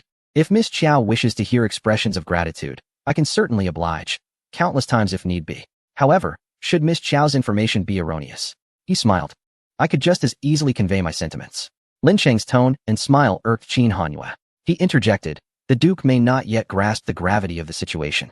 Xiaoying's vendetta is contingent upon her mood, while the safety of the royal family is paramount. You both must rely on her. The young couple shared a silent understanding, almost as if requesting compensation. Lin Cheng dropped the pretense, stating, I will fully cooperate with Miss Qiao. Furthermore, whatever she desires, I shall procure if within my means. Xiaoying smirked, a hint of amusement glimmering in her eyes. Chapter 375. Qin Hanyue claims not to feel jealous, kissing caught. Unexpected developments. The incident involving the dead cat reached the king's ears. He personally came forth to apologize to Lin Cheng and Xiaoying. Noticing Qin Hanyue's presence, the king extended an invitation for him to attend the national banquet scheduled for a week later, with Lin Cheng supporting the invitation. Thus, Qin Hanyue accepted with grace. Carla, who had accompanied them, upon hearing that Qin Hanyue would remain, immediately withdrew her gaze from the interplay between him and Xiaoying, her face alight with joy. This expression did not escape Xiaoying's notice. Upon realizing that many royal family members he had worked alongside for years might be impersonators, Lin Cheng felt a pricking sensation, as though he were being watched, prompting him to consider probing each individual. Fortunately, he restrained himself. As the days passed, Xiaoying dined multiple times with the king and his family, yet had not detected any suspicious identities. Lin Cheng, tasked with the arrangements for the national banquet, found himself occupied with various responsibilities. Growing bored, Xiaoying, while browsing online, discovered a rather appealing Chinese restaurant and expressed her desire to sample its offerings. Thus, when the king's steward approached Lin Cheng again to discuss pressing matters, Xiaoying inquired, how long will this meeting take? Her words were laced with emotion, clearly indicating her displeasure. The three were currently on the corridor outside. Despite knowing that Xiaoying was merely acting, Qin Hanyue found himself unable to suppress his jealousy. Lin Cheng, well aware that her concern was not about how long he would be away or when he would return, but rather her boredom, remarked, I have matters to attend to and cannot accompany you. If you wish to go out, allow Mr. Qin to take you. It would be a pity for him to visit without exploring. He then turned to Qin Hanyue and said, I would appreciate it if you could look after Xiaoying. Qin Hanyue replied, it is but a small task. Duke, please attend to your business. Lin Cheng advised Xiaoying to be cautious and then departed. In the presence of the servants, Qin Hanyue inquired, Miss Qiao, do you wish to go out? Xiaoying responded, thanks to Mr. Qin for his assistance. Qin Hanyue replied, then let us depart. Thus, they exited together. In recent days, when Lin Cheng was not occupied, he would take the two of them around the palace. When he was busy, he would have Qin Hanyue accompany Xiaoying. The servants had witnessed this a few times. Qin Yin had not accompanied them initially, but was called in yesterday and was now driving the two out. Kara stood on the upper floor, watching the car leave the gates, after which her own vehicle followed suit, departing the palace. The car arrived at a Chinese restaurant, where the two entered a private room. Finally, enjoying a moment of solitude with Xiaoying, Qin Hanyue's appetite surged, and he relished his meal. Should I remove this facade? I can reapply it after we finish eating. He joked. Xiaoying replied, no need, that would be troublesome. Qin Hanyue urged her, eat more, you are too thin. Xiaoying, who was picky with her food and found it tasteless, observed him eating with satisfaction and remarked, you seem to be enjoying your meal. I thought you might find it difficult due to tooth sensitivity. Qin Hanyue was puzzled. Why would I have tooth sensitivity? Xiaoying retorted, with all the jealousy you harbor, how could you not be affected? Qin Hanyue admitted, for now, I can endure, but in a couple of days, that may not hold true. Xiaoying scoffed. And Qin Hanyue leaned closer, pressing his face near hers. Do you see the dark circles under my eyes? He asked. Xiaoying answered, They are unattractive. Do you not feel any sympathy for me? He pressed. Xiao Ying replied. Even with dark circles, Mr. Qin will still attract women eagerly.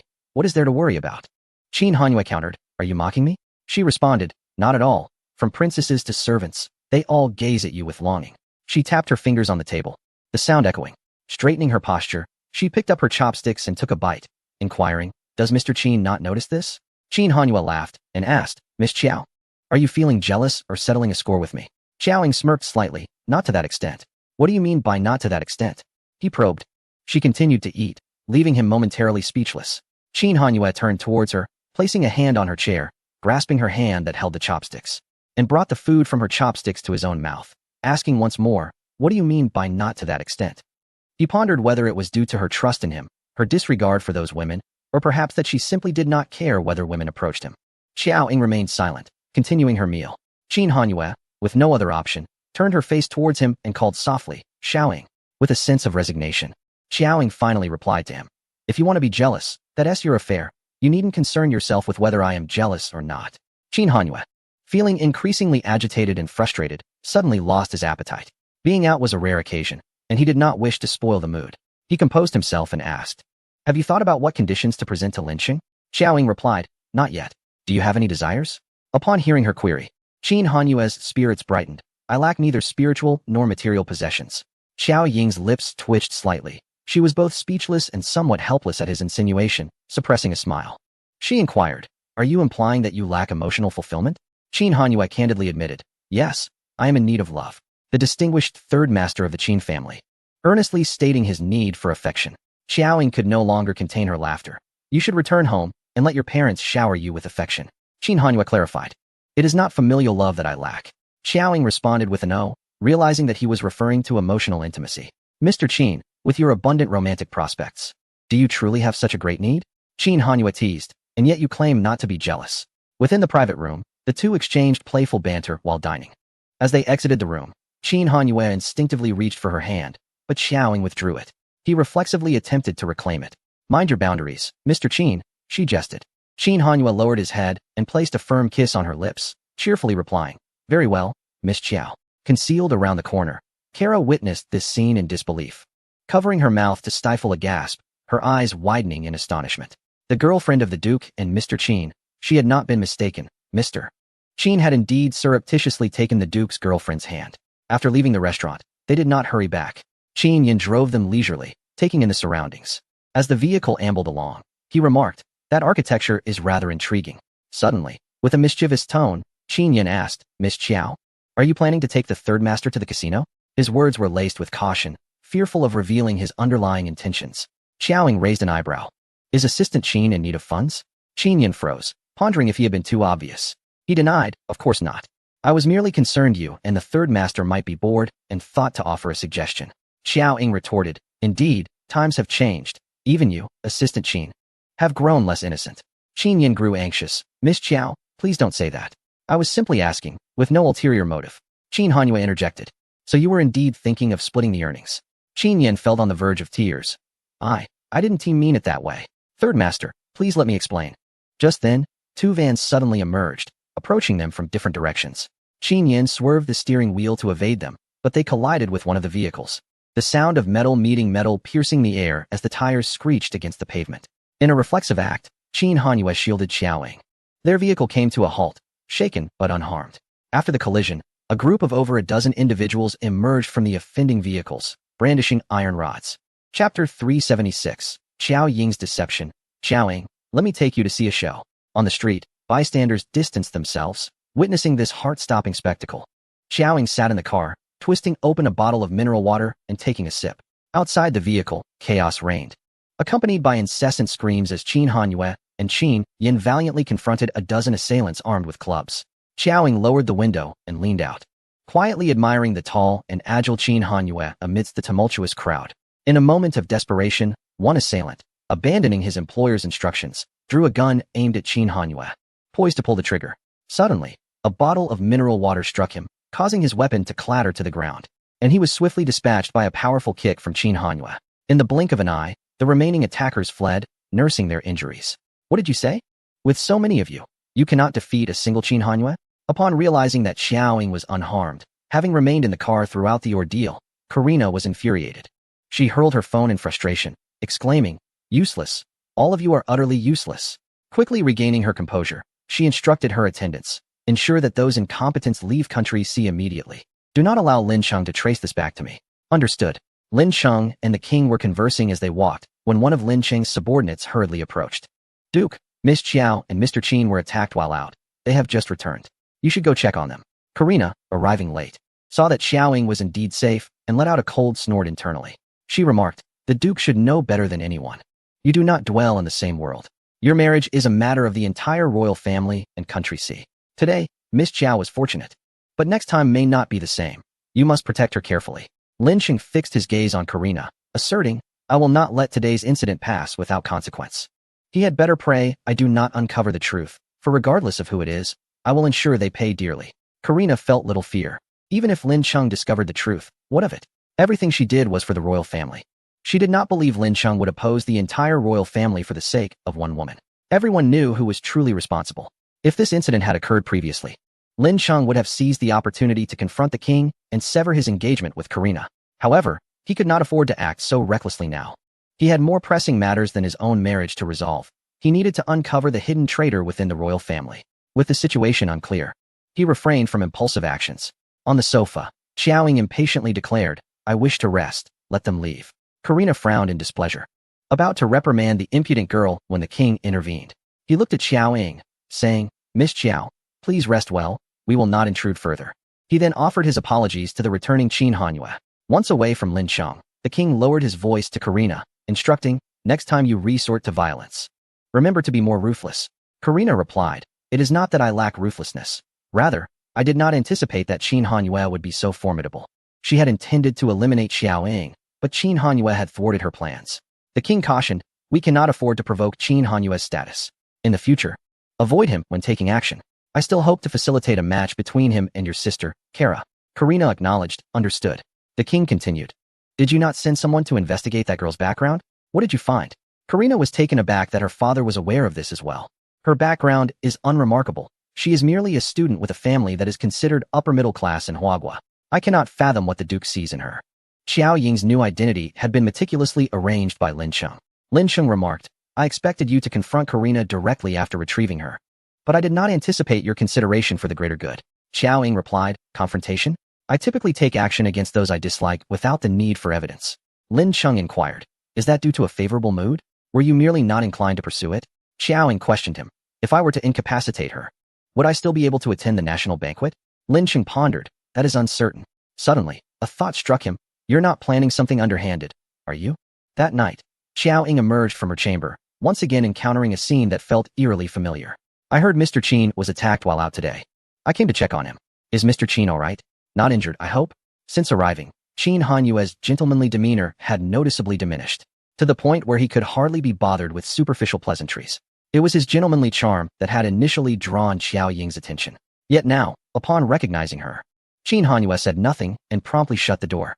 Miss Kara had intended to gauge the relationship between Qin Hanyue and Xiaoying, but was taken aback by Qin Hanyue's evident aversion to her. Gazing at the firmly closed door, she recalled his frigid gaze. She could not fathom what allure Xiaoying possessed. After all, Mr. Qin professed deep love for his fiancée, yet he had so easily betrayed her for a woman already in a relationship. In the days that followed, Kara refrained from contacting Qin Hanyue, leading Xiaoying to believe she had given up, though it was merely a reflection of her temperament. On the opulent bed, Karina lay asleep, entirely unaware of the presence lurking at her bedside. The following morning, a piercing scream echoed throughout the palace. Servants burst into Karina's chamber, where they found her standing before the vanity, her silhouette radiating terror. When she turned to face them, the sight of her face left them horrified. Karina hastily changed her attire and rushed to the hospital. Throughout the day, she scoured the city's prominent hospitals and dermatology clinics. Yet none could discern the cause of her affliction. The entire royal family was preoccupied with concerns over Karina's face. In the ensuing days, Xiaoying and her companions enjoyed a measure of tranquility. On the eve of the national banquet, guests began arriving from across the nation, some settling into the royal accommodations while others took residence in the king's palace, creating a bustling atmosphere. Lu Ying and Yu Ying donned human masks, disguising themselves as Qin Hanyue's subordinates to blend in. A striking young woman caught the eye of a well-dressed young man, who suddenly appeared and blocked their path. Might I inquire if the young lady is attending as a companion or as a relative of a prince? The man was quite handsome, with fair skin, a prominent nose, and captivating blue eyes that enhanced his appeal. Initially disinterested, Xiaoying felt a mischievous urge rise within her upon noticing the overly eager demeanor of the young man. And you are? She asked. I am Ryan, he replied. Xiaoying nodded slightly. Ah, the Duke. The young man appeared taken aback. You know of me? Xiaoying responded.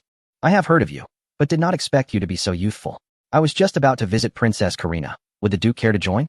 Man, very well. I have yet to pay a visit to Princess Karina. Xiaoying, then let us be on our way. Lu Ying, I shall be returning.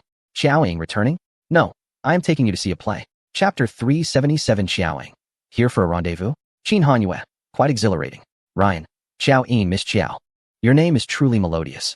You have yet to answer my initial question. Xiaoying, I will inform the Duke after visiting Karina. Ryan smiled. I eagerly anticipated.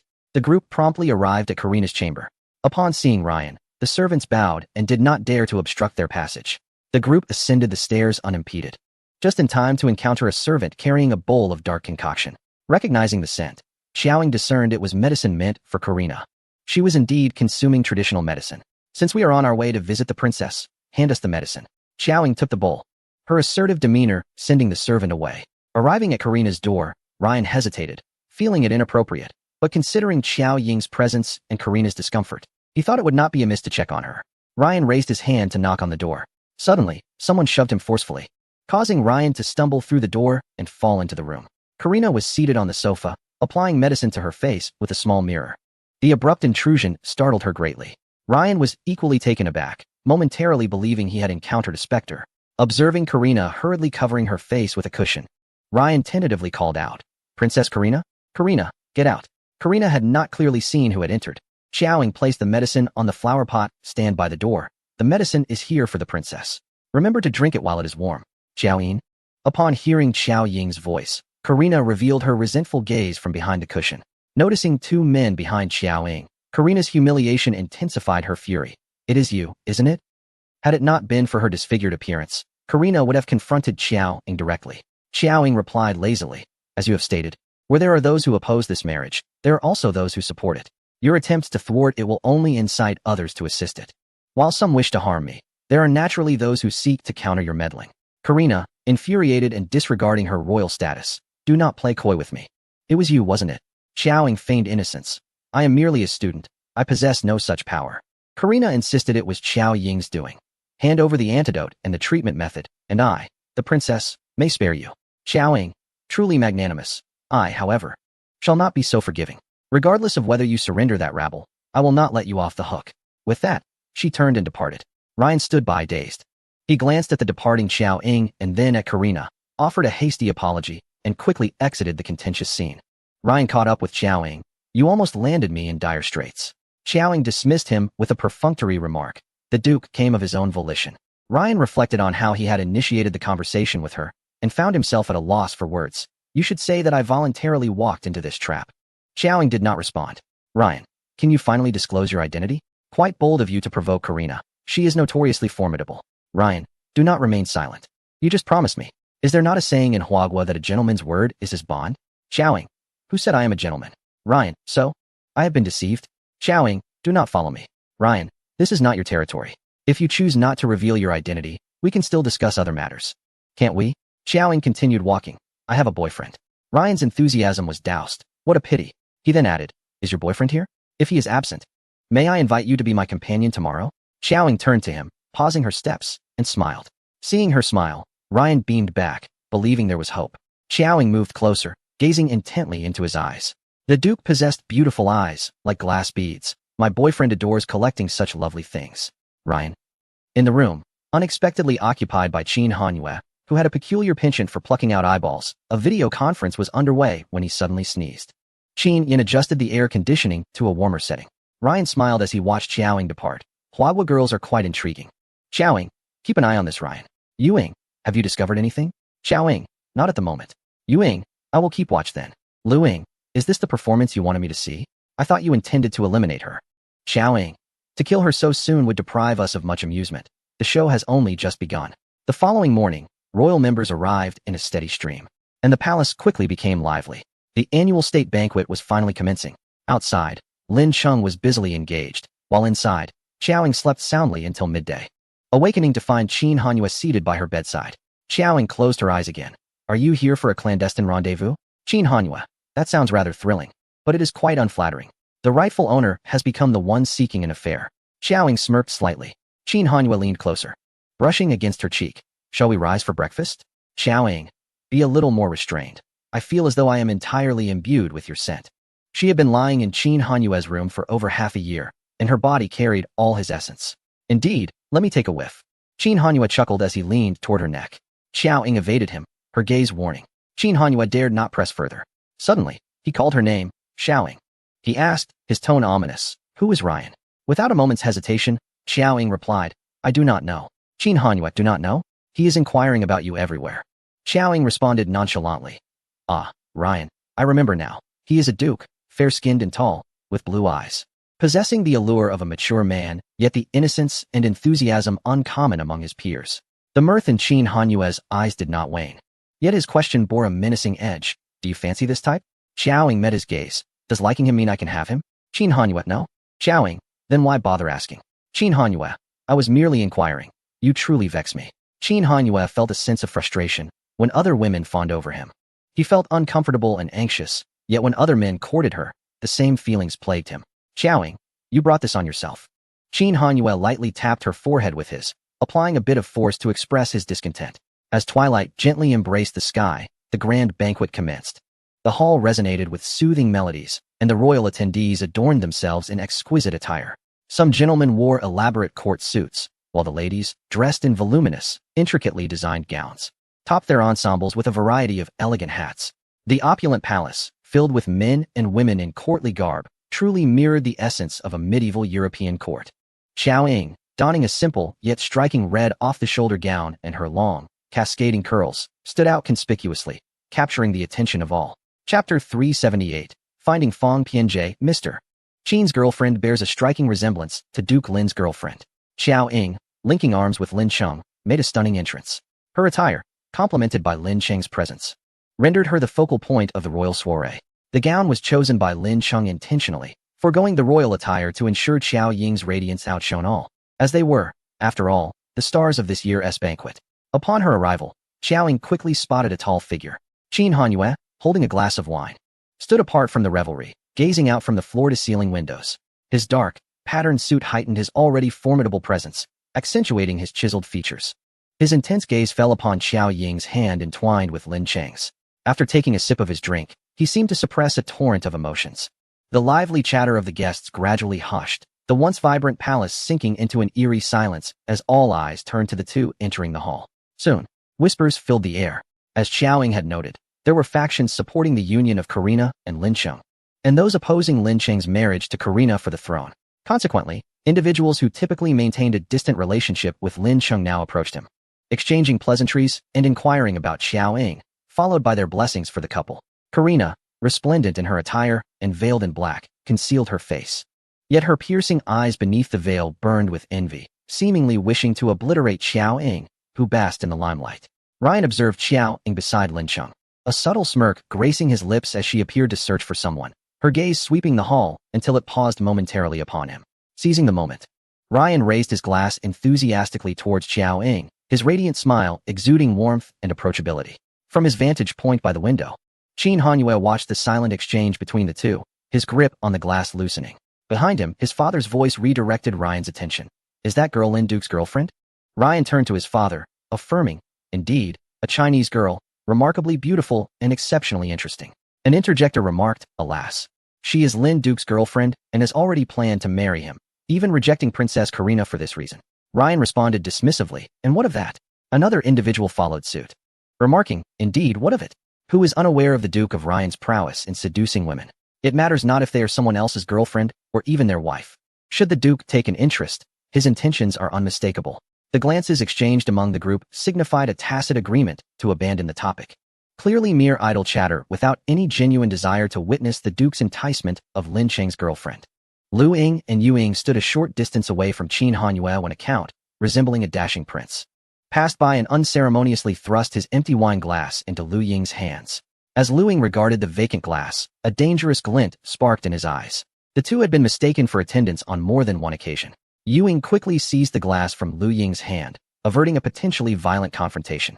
There are too many people. Let us search separately, Yu Ying suggested. Lu Ying cast a glance at the bustling hall and then at the onlookers surrounding Xiao Ying, reluctantly nodding in agreement. If you make any discoveries, exercise caution. The royal family is rife with potential adversaries. Yu Ying's eyes swept across the extravagantly dressed members of the court. If possible, it would be best to capture them all at once to prevent future troubles. Lu Ying acquiesced and began to step toward the crowd. Yu Ying halted him, advising, conceal your presence and keep your hands close. Lu Ying muttered, understood. Xiao Ying despised such gatherings. Previously, she had relied on Qin Hanyue to handle even a couple of guests, let alone the multitude present now. She feigned deafness, leaving Lin Sheng to manage alone while she searched the crowd for the figure of the elusive Square J. After a group of well-wishers opposed to the union had voiced their sentiments, another faction, in support of the marriage, soon followed. Their demeanor toward Xiao Ying was markedly different. Yet she remained indifferent to their attitudes. Noticing her apparent disinterest, they assumed she could not comprehend their discourse and, without regard for her feelings, began to implore Lin Sheng to marry Karina. They hinted at Lin Sheng's supposed selfishness, admonishing him that his popularity in country stemmed from the king's trust and support.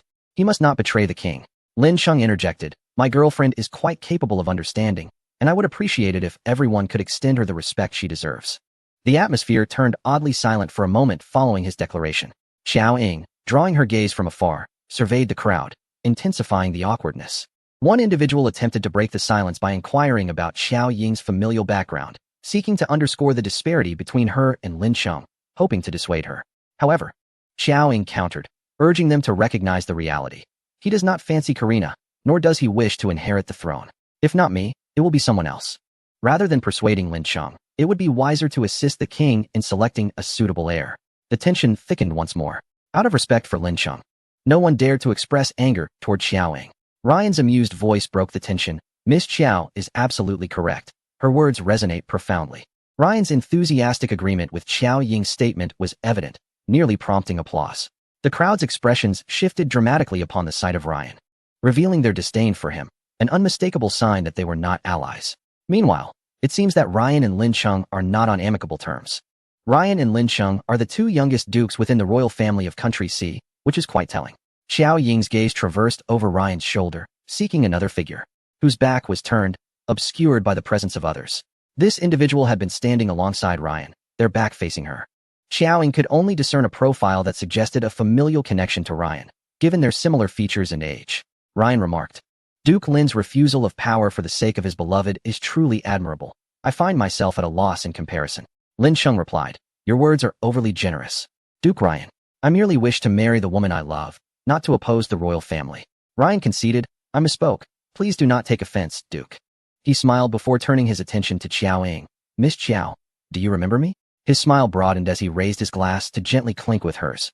Xiao Ying inquired, did you come alone, Mr. Ryan? Ryan responded, do you wish to know more about me, Miss Xiao? His levity, especially in the presence of Lin Sheng, drew disapproving glances from the onlookers. Should Ryan ascend to the throne, they would surely face dire days ahead. Even as Qin Hanyue distanced himself from the crowd, he could not escape attention. Many recognized him and approached to greet him, astonished that he would grace their national banquet. Upon noticing that Qin Hanyue had no female companion, thoughts began to stir among the attendees, contemplating the possibility of marrying off their daughters or relatives to him. While the royal banquet was rife with tension and hidden agendas, Qin Hanyue's corner resembled a matchmaking event. He swiftly dismissed the inquisitive guests with a few words, his focus unwaveringly fixed on Xiao Ying. Mr. Qin, Kara approached. I just learned that your girlfriend also shares the surname Xiao, named Xiao Ying. Her name closely resembles that of Duke Lin's girlfriend, Xiao Ying. Kara hurried forward, speaking rapidly, successfully halting Qin Hanyue's progress. Chapter 379. Xiao Ying, move the body to Karina's room, her kiss in the darkness. Miss Xiao, you look exceptionally beautiful tonight. Duke Lin and you are quite the perfect match. What do you think, Mr. Qin? Kara observed the distance between Xiao Ying and Lin Sheng, having meticulously adorned herself. Kara's bold and avant-garde court dress, with its cinched waist and low neckline, revealed ample skin, nearly exposing her bosom. Amidst the array of radiant female guests, Kara certainly carved a path to distinction, and her sister Karina, whose appearance was similar, had veiled her face, granting Kara the spotlight. Aside from Xiao Ying, who also shone in her attire, Kara was undoubtedly the most beautiful woman present. Yet, Throughout the evening, Qin Hanyue did not cast a single glance in her direction, even when she stood directly before him. Meanwhile, Kara remained fixated on him, realizing that his gaze was consistently drawn to Lin Cheng and Xiao Ying, fully aware of who truly captivated his attention. What do you wish to convey? Qin Hanyue replied coolly.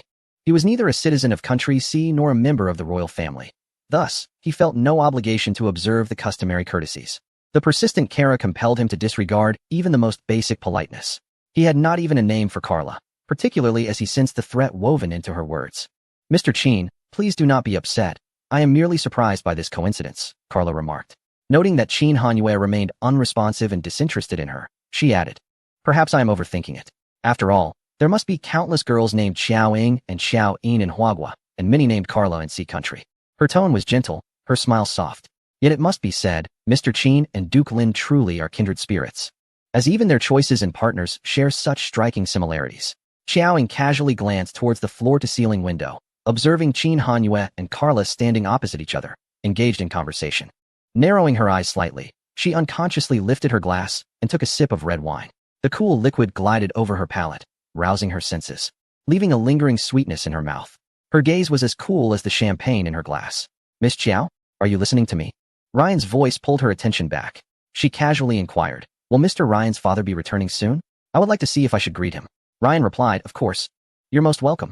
As they navigated through the crowd, both Lu Ying and Yu Ying, after a fruitless search, helplessly shook their heads in Xiao Ying's direction. Xiao Ying passed her glass to Lin Cheng, saying, I need to use the restroom. Lin Cheng offered, shall I accompany you? No need, Xiao Ying replied. Karina's gaze followed Xiao Ying as she departed. However, instead of heading to the restroom, Xiao Ying took a detour towards the king's chamber. Most of the servants and attendants were occupied in the hall, leaving the labyrinthine palace surprisingly silent. A flash of red glided through the opulent corridor, and despite her lengthy search, Xiao Ying encountered no one. With a mental map of the palace's corridors and rooms, she roamed with confidence, her pace swift, unaffected by her high heels as she scoured all 5 floors. Yet, there was still no sign of him. Was he not present? No, from Ryan's words. It seemed he had merely stepped away temporarily.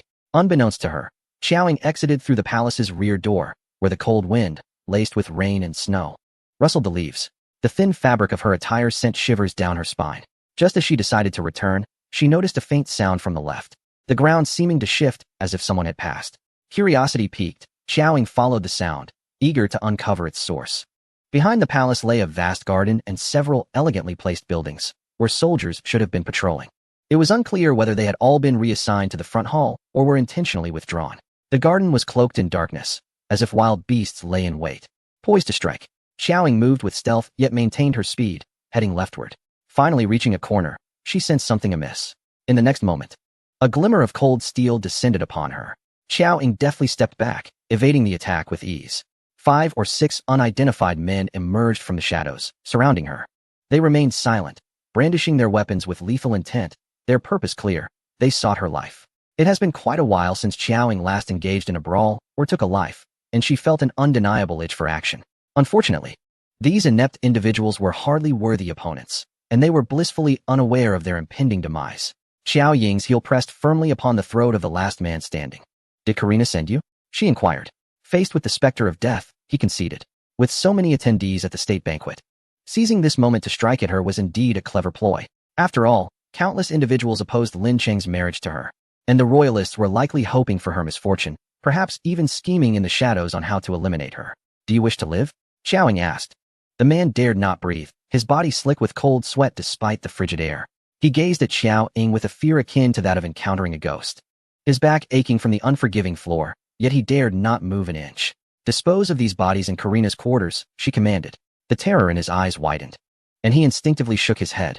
Xiao Ying remained impassive, applying pressure with her heel against his throat, the sensation of suffocation enveloping him, compelling him to acquiesce. The man exited the banquet, his tall figure hastily traversing the palace, seemingly in search of something. She had instructed him not to act alone. Yet she vanished without a word. Qin Hanyue quickened his pace, pondering whether she had uncovered something significant, perhaps the elusive Square J? Suddenly, a sound echoed behind him, prompting Qin Hanyue to conceal himself behind a wall. Just as he was about to investigate, the lights in the area abruptly extinguished, plunging him into darkness. Unaccustomed to the night, the atmosphere grew tense as he held his breath. An unfamiliar presence drew near, locating him with uncanny precision. A fierce gust of wind accompanied a punch aimed at him, and Qin Hanyue reacted swiftly, skillfully evading the attack while countering. The two engaged in a fierce duel amidst the shadows. Each blow from his opponent was lethal, reminiscent of the deadly techniques employed by the shadowy figures he had encountered before, indicating that this assailant possessed formidable skills. A heavy punch struck Qin Hanyue in the chest, and seizing the opportunity, he grasped his adversary's arm, demanding, "Who are you?" For reasons unknown, the assailant, who had previously sought his life with fervor, suddenly withdrew upon hearing his voice and swiftly retreated. Without a moment's hesitation, Qin Hanyue pursued. However, his opponent surpassed him in strength and was more adept in the darkness, causing him to lose track of the figure before long. With no choice, Qin Hanyue decided to exit the inky void. Before he could locate a source of light, another presence emerged. On high alert, he paused, cautiously remaining still. He first discerned the faint click of high heels upon the floor, followed by the subtle scent of blood and moisture from rain emanating from the figure. Just as he pinpointed the source, she seized his tie and kissed him with precision. The familiar aroma brought him a sense of relief, and he instinctively wrapped his arms around her.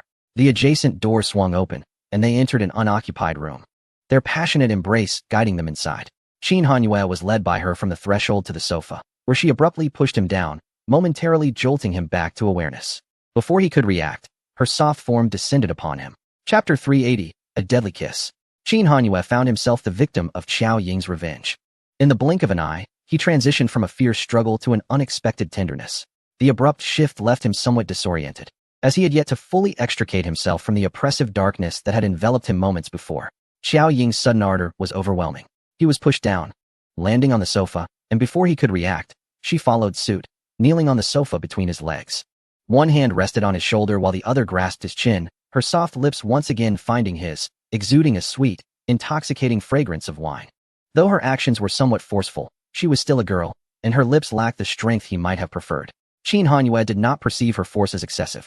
Rather, he found himself wishing for a bolder approach. Aside from that instance in a small hotel in Peru, where her fervor was an outpouring of pent-up emotions, this marked the second occasion of her passionate advance. Typically, she would hardly initiate any affection. Even his attempts at intimacy were restrained, often limited to mere fleeting touches. Their courtship had been remarkably innocent, especially in recent days when he had felt neglected, witnessing her openly pairing with Lin Sheng in the Grand Hall. The sudden warmth from someone who usually maintained an aloof demeanor was both surprising and bewildering, challenging his ability to process the situation. Qin Hanyue reciprocated her fervent kiss, his hands instinctively encircling her slender waist. The fitted design of her gown accentuated her figure, and he had longed to embrace her as he observed her earlier.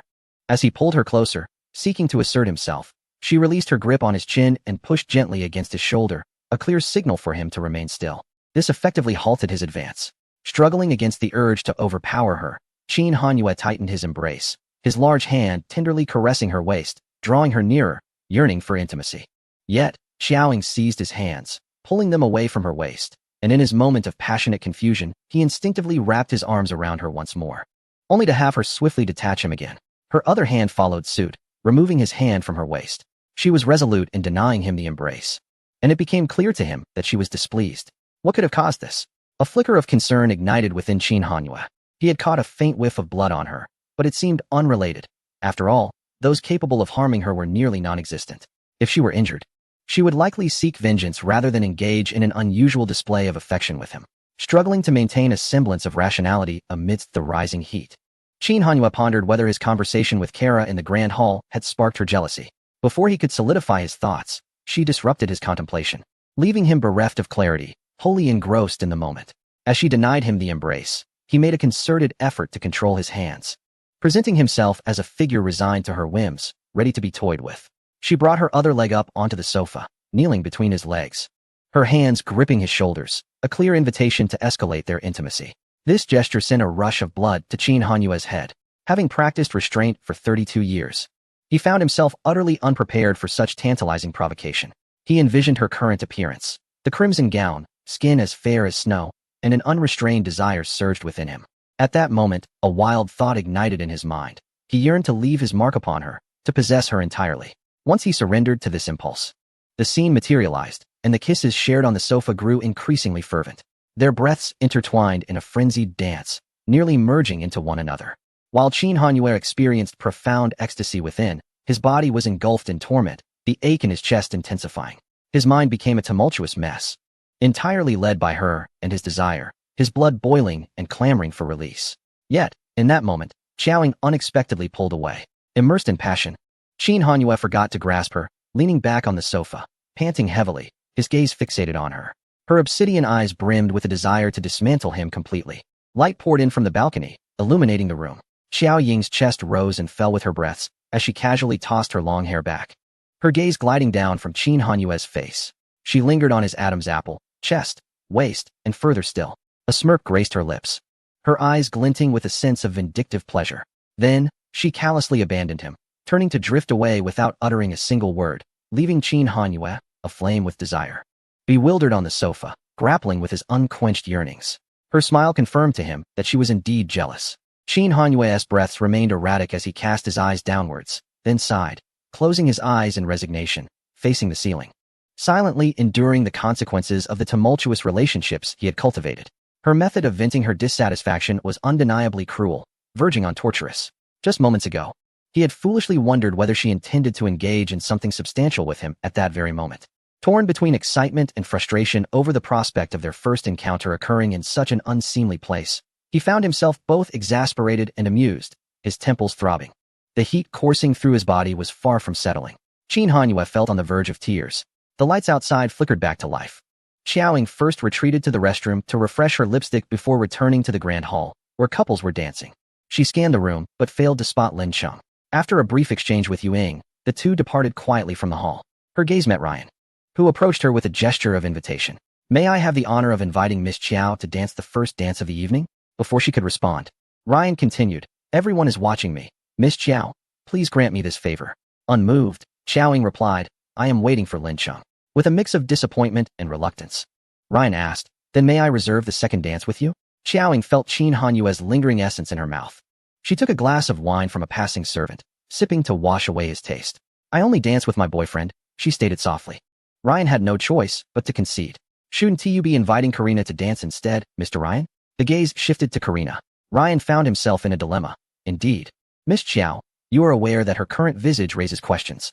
I cannot help but wonder if she truly desires what you suggest." His eyes sparkled with curiosity. However, Xiaoying paid no heed to his intrigue. "But Mr. Ryan, you must also understand that only by marrying Karina does one enhance the opportunity to inherit the throne." Ryan chuckled softly, leaning slightly closer, whispering ambiguously into her ear. "Does Miss Qiao wish for me to marry Karina to inherit the throne merely to prevent your boyfriend Lin Cheng from being taken away?" His gaze was irresistibly drawn to her slightly swollen red lips. Xiaoying turned her face away, deliberately avoiding his breath. Ryan continued, "Are you not aware, Miss Qiao, that once I ascend to the throne, Lin Cheng's days in country C would be far from pleasant?" Xiaoying took another sip of her drink. "So I should break up with Lin Cheng and encourage him to marry Karina to inherit the throne?" Chapter 381. Qin Hanyue's Threat. "As long as you can bear the consequences, Qin Hanyue invites Xiaoying to dance." Ryan remarked, "Are you discarding your boyfriend? Or are you willing to sacrifice for Lin Cheng, sharing a husband with Karina?" Xiaoying retorted, "You have stated that once you inherit the throne, Lin Cheng will face hardships. Naturally, I cannot comply with your wishes." Her tone was as casual as discussing the weather, devoid of any apparent concern or tension, making it difficult to discern her affection for Lin Cheng. However, after her kind visit to Karina with him yesterday, Ryan had gained some insight into her character. Recognizing she was not one to display her emotions openly, Ryan replied, "I was merely jesting with Miss Qiao. The Duke of Lin is capable and beloved by the citizens. I would not dare act against him." Xiaoying inquired, "What is your confidence level regarding the throne?" The question was bold and direct. Taken aback, Ryan hesitated before responding. Lowering his voice, "That depends on you, Miss Qiao. I suddenly realize we are on the same side. I desire the throne, while you seek Lin Cheng. Our interests are not only non-conflicting, but can also be mutually beneficial. As long as we strive for what we desire, the outcome will naturally align with both our hopes." Ryan continued, "Ever since I learned that Duke Lin has no interest in the throne, I knew we should be allies." Xiaoying added, "I have only the duration of winter break. Soon I must return to school. I fear Lin Cheng may not withstand the pressures of the royal family." Ryan narrowed his eyes slightly, locking his gaze onto Xiao Ying's face, tentatively asking, "What do you imply, Miss Qiao?" Xiaoying responded, "If action is to be taken, it should be done swiftly."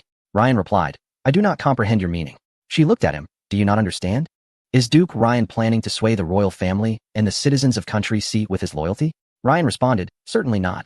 However, does Miss Qiao not grasp the bond between Lin Cheng and the royal family?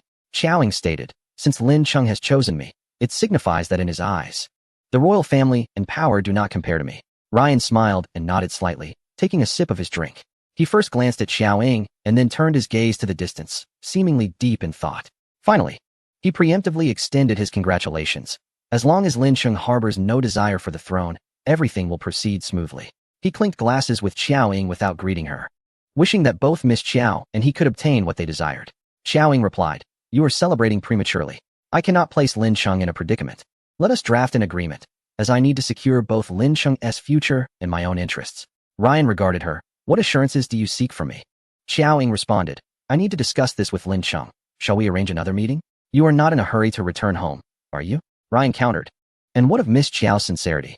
Xiaoying assured, "You shall witness it."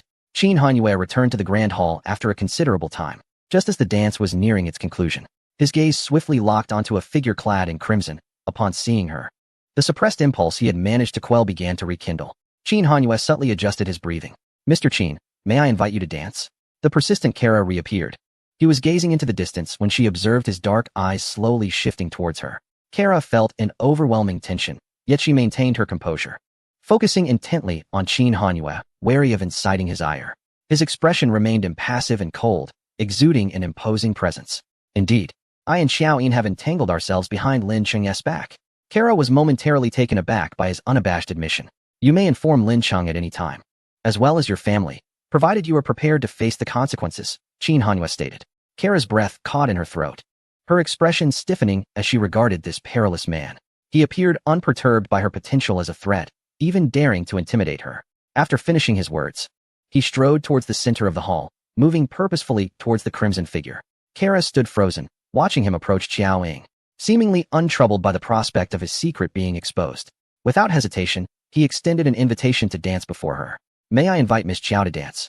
Xiaoying regarded the gentleman extending his hand towards her. She offered a slight smile, leisurely setting her glass aside before placing her hand in his. Qin Hanyue grasped her hand and led her a few steps to a more open area, his other hand resting on her lower back, while she draped her arm over his shoulder, both moving in time with the music. "Did you just dance with Lin Cheng?" Qin Hanyue queried. Xiaoying deliberately ignored him. "It seems you did not," he continued. "If you had, you would certainly have mentioned it to vex me." He then lowered his voice, posing a question. "Our indiscretion has been uncovered. Does Miss Qiao have anything to say?" The fact that he articulated the word indiscretion while emphasizing his principal status indicated how pleased Qin Hanyue was. Xiaoying realized he had conversed with Kara. "Did she threaten you?" She inquired casually. "She threatened me with a dance," Qin Hanyue replied. "Is that all?" Xiaoying asked. "What do you think?" He responded. "So subtle," she teased. "I wish to hear your less subtle thoughts," he replied. As they maintained a courteous distance like the other dancers, the nature of their conversation inexplicably rendered them flushed. His tone and the way he gazed at her imbued with an unmistakable intimacy. In a hidden corner where others remained oblivious, Qin Hanyue deliberately grazed her hand with his thumb. Xiaoying candidly remarked that she had expected the woman to threaten him into bed. Qin Hanyue was not the least surprised by her audacious conjecture, responding in kind. "After all, she covets my looks and my physique." Xiaoying cast a fleeting glance at him. Qin Hanyue smiled at her. Their conversation melded with the soothing melodies around them, creating a languid sense of comfort akin to that of a candlelit dinner. Qin Hanyue said, "I was ambushed on my way to find you." The assailant's skills resembled those of the shadowy assassins. His prowess surpassed mine, and by a significant margin. The lights were out, so I could not see his face. "What about you? Did you discover anything upon leaving the banquet? I seem to detect the scent of blood on you." He continued. "It is certain that the Jack of Diamonds is concealed within the royal palace." Xiaoying replied, "Karina wants me dead." Qin Hanyue's gaze turned dangerous. "It's her again." Xiaoying asked, "Are you injured?" He answered, "No, he indeed intended to take my life, but upon hearing my voice, he fled. I suppose my presence there was ill-advised." Qin Hanyue scanned the hall, where revelers lost themselves in the music. He noticed Karina returning to the grand hall, having seemingly departed unnoticed, and saw her reject Ryan's invitation to dance. Karina's attention fixed on them, specifically on Xiaoying, perhaps puzzled by her continued existence. Qin Hanyue inquired, "Who do you think that man could be?" Xiaoying speculated, "The Jack of Diamonds is ambitious. He would not willingly submit to anyone after infiltrating the royal family. Even if he cannot ascend to the throne, he must at least be one who stands above others." Qin Hanyue pondered. "Aside from the king's few unfit sons, Lin Cheng and Ryan are the most suitable heirs to the throne. Could the Jack of Diamonds be Ryan's covert supporter?" Xiaoying responded, "Ryan's father just left, and has yet to return. I pursued him because I arranged to meet Ryan privately. Chapter 382. Xiaoying, I still want to kiss. Xiaoying, you should propose to me. In the opulent grand hall, amidst a dazzling array of dancers, a girl in a flowing red gown twirled gracefully with a man clad in a tailored suit, their movements light and carefree. They gazed into each other's eyes, seemingly oblivious to the presence of others, savoring the ambience created by the occasion and the music, as if the entire hall existed solely for them. With the lighting perfectly attuned to their moment, no one danced in greater harmony than they. Xiaoying admired the man's striking features, her gaze lingering on his lips, which appeared more flushed than usual. Her eyes were soft, yet Qin Hanyue sensed a fervor within them. His intuition was not misguided, intoxicated by hormones. Xiaoying was momentarily overwhelmed by desire, fixating on the man's lips. Damn it, I still want to kiss. This wretched place, typically unrestrained. Xiaoying found herself constrained by her surroundings for the first time. What are you looking at? The man's voice was low and enticing. He was deliberately provoking her, having noticed the restless glint in her eyes, which bore a hint of aggression. It seemed she was not as indifferent as she pretended, causing Qin Hanyue's heart to flutter with delight, simultaneously savoring her earlier enthusiasm. Qin Hanyue would undoubtedly be more incensed than Xiaoying if he were privy to her current thoughts, possibly to the point of suffering a breakdown. Xiaoying mused to herself, it's all about appearances. Qin Hanyue chuckled softly and inquired, how do you find it? Xiaoying candidly responded, comforting. His laughter once again resonated, as this was undoubtedly a high compliment in his eyes. Gazing at Xiaoying, he remarked, seeing you in a gown for the first time in reality is truly stunning. His eyes were gentle, and he spoke with utmost sincerity. However, he still found it difficult to adjust to her visage. Furthermore, it troubled him that she was not attending as his companion this evening. Xiaoying was elated by his praise. As the music concluded, Qin Hanyue released her. Stepping back politely, he removed his coat and offered it to Xiaoying, displaying remarkable chivalry. Thank you, Mr. Qin, she expressed, draping it over her shoulders. She then noticed Lin Cheng returning, intercepted midway by Karina. Observing the scene from a distance, Xiaoying remarked, I told Ryan I would demonstrate some sincerity. Qin Hanyue inquired, what do you intend to do? Xiaoying replied, I need you to help stage a scene. What role shall I play? He asked. Xiaoying glanced toward the nearest two-tiered round bar where Lin Cheng was situated. Did you see that? In a moment, you will stand over there and play the mute. Play the mute? Qin Hanyue hesitated. Her request to remain silent was certainly not innocuous. Although he internally resisted, he felt compelled to acquiesce. Karina extended her hand. Will you dance with me? Lin Cheng replied, I'm afraid, Xiaoying is still waiting for me. Karina slowly withdrew her hand, her expression concealed beneath a black veil. Didn't he, the Duke, and my father discuss matters at length? Lin Cheng had just been summoned by the king. I believe my intentions have been quite clear, he asserted. Karina pressed, does the Duke truly intend to betray the citizens who admire you?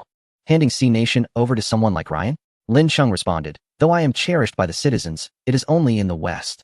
I am, after all, a citizen of Huagua. In terms of identity, Ryan is more suitable than I.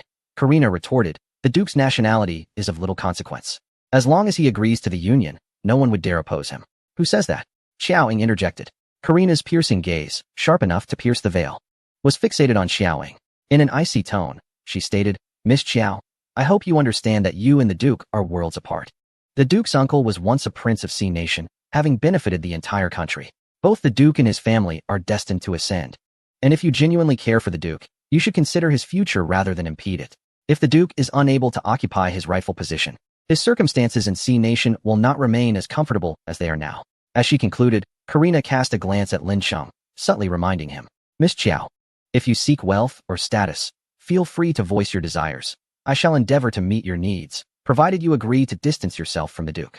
The smile that once lingered on Lin Cheng's face vanished, and his handsome features were tinged with a trace of coldness. Princess Karina, you have spoken out of turn. Although Karina had known Lin Cheng since childhood and harbored feelings for him, she could not shake the unease that came with his presence. He exuded an air of calmness that belied his true nature. Despite appearing emotionally attuned and approachable, he was anything but. Prolonged interaction revealed that his emotions were meticulously calculated. His laughter and tone of voice seemingly preordained, devoid of variation. In his company, one felt an inexplicable awkwardness.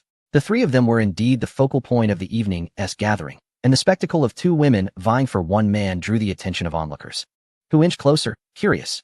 Xiaoying remained unfazed by Karina's pleas and frustrations, resembling a naive romantic whose thoughts were solely consumed by love. Neglecting the feelings of her beloved, she could hardly muster the energy to engage Karina, and under the latter's furious gaze, she addressed Lin Cheng. Lin Cheng, this setting is quite splendid. Why not propose to me right here in front of them? At the circular bar, Qin Hanyue, whose ears perked up at Xiao Ying's declaration, struggled to maintain his composure. He was profoundly shaken, as though he had been struck in the chest. Xiao Ying had instructed him to remain silent and to keep his distance, leading him to suspect that she intended to enact some performance designed to unsettle him.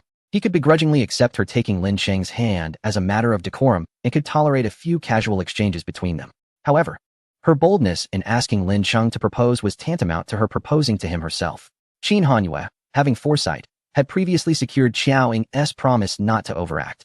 He now pondered whether she truly understood the meaning of crossing a line or if her earlier assurances were merely to placate him. It was not just Qin Hanyue who felt the impact. Lin Cheng was equally taken aback. A proposal? She was willing to make such a significant sacrifice? Lin Cheng sensed a trap.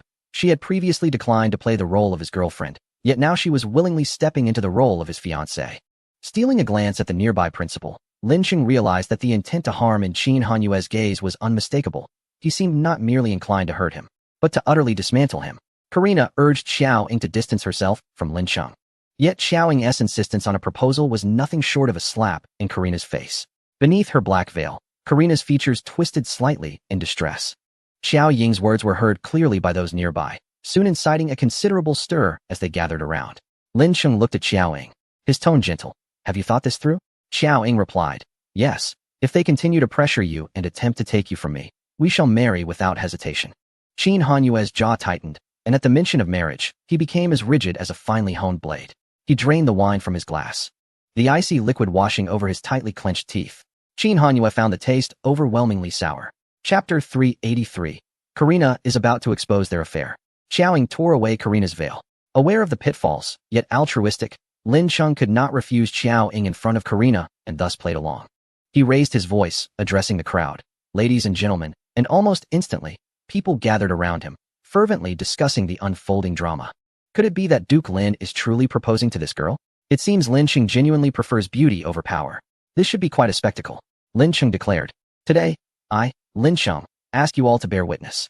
He glanced at Xiao Ying, his previously cold demeanor softened with warmth.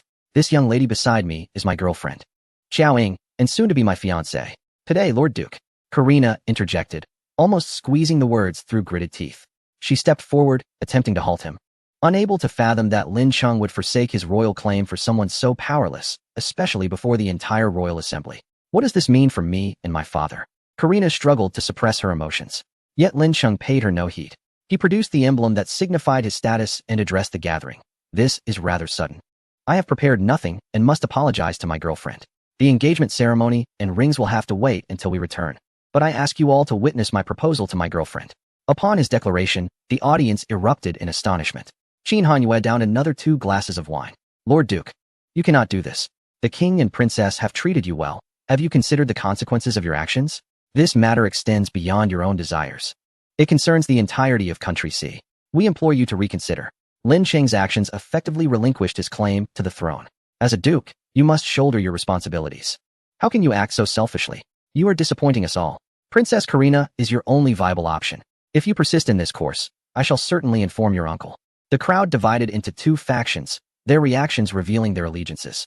The supporters of the king appeared anxious, frantically urging Lin Cheng, their voices rising in chaotic disarray. Meanwhile, the supporters of Ryan remained relaxed, observing the drama unfold, some even quietly toasting in celebration, exuding an air of victors. Ignoring the pleas, Lin Cheng handed the emblem to Xiao Ying and said to the assembly, I apologize for disappointing you all. His apology, devoid of emotion, seemed insincere. While one might argue that he was ambitious, he disregarded the throne as if it were nothing. Conversely, if he were deemed unambitious, that was also questionable. Xiao Ying, holding the emblem, calmly remarked, when Lin Cheng and I marry, I expect to see you all at the celebration. Crack. The wine glass in Qin Hanyue's hand developed several fissures. Towering above the crowd, he fixed his gaze on the vibrant red within, his eyes piercing through the heads that obstructed his view. The gaze of Xiao Ying silently intersected with Ryan, who leaned slightly forward.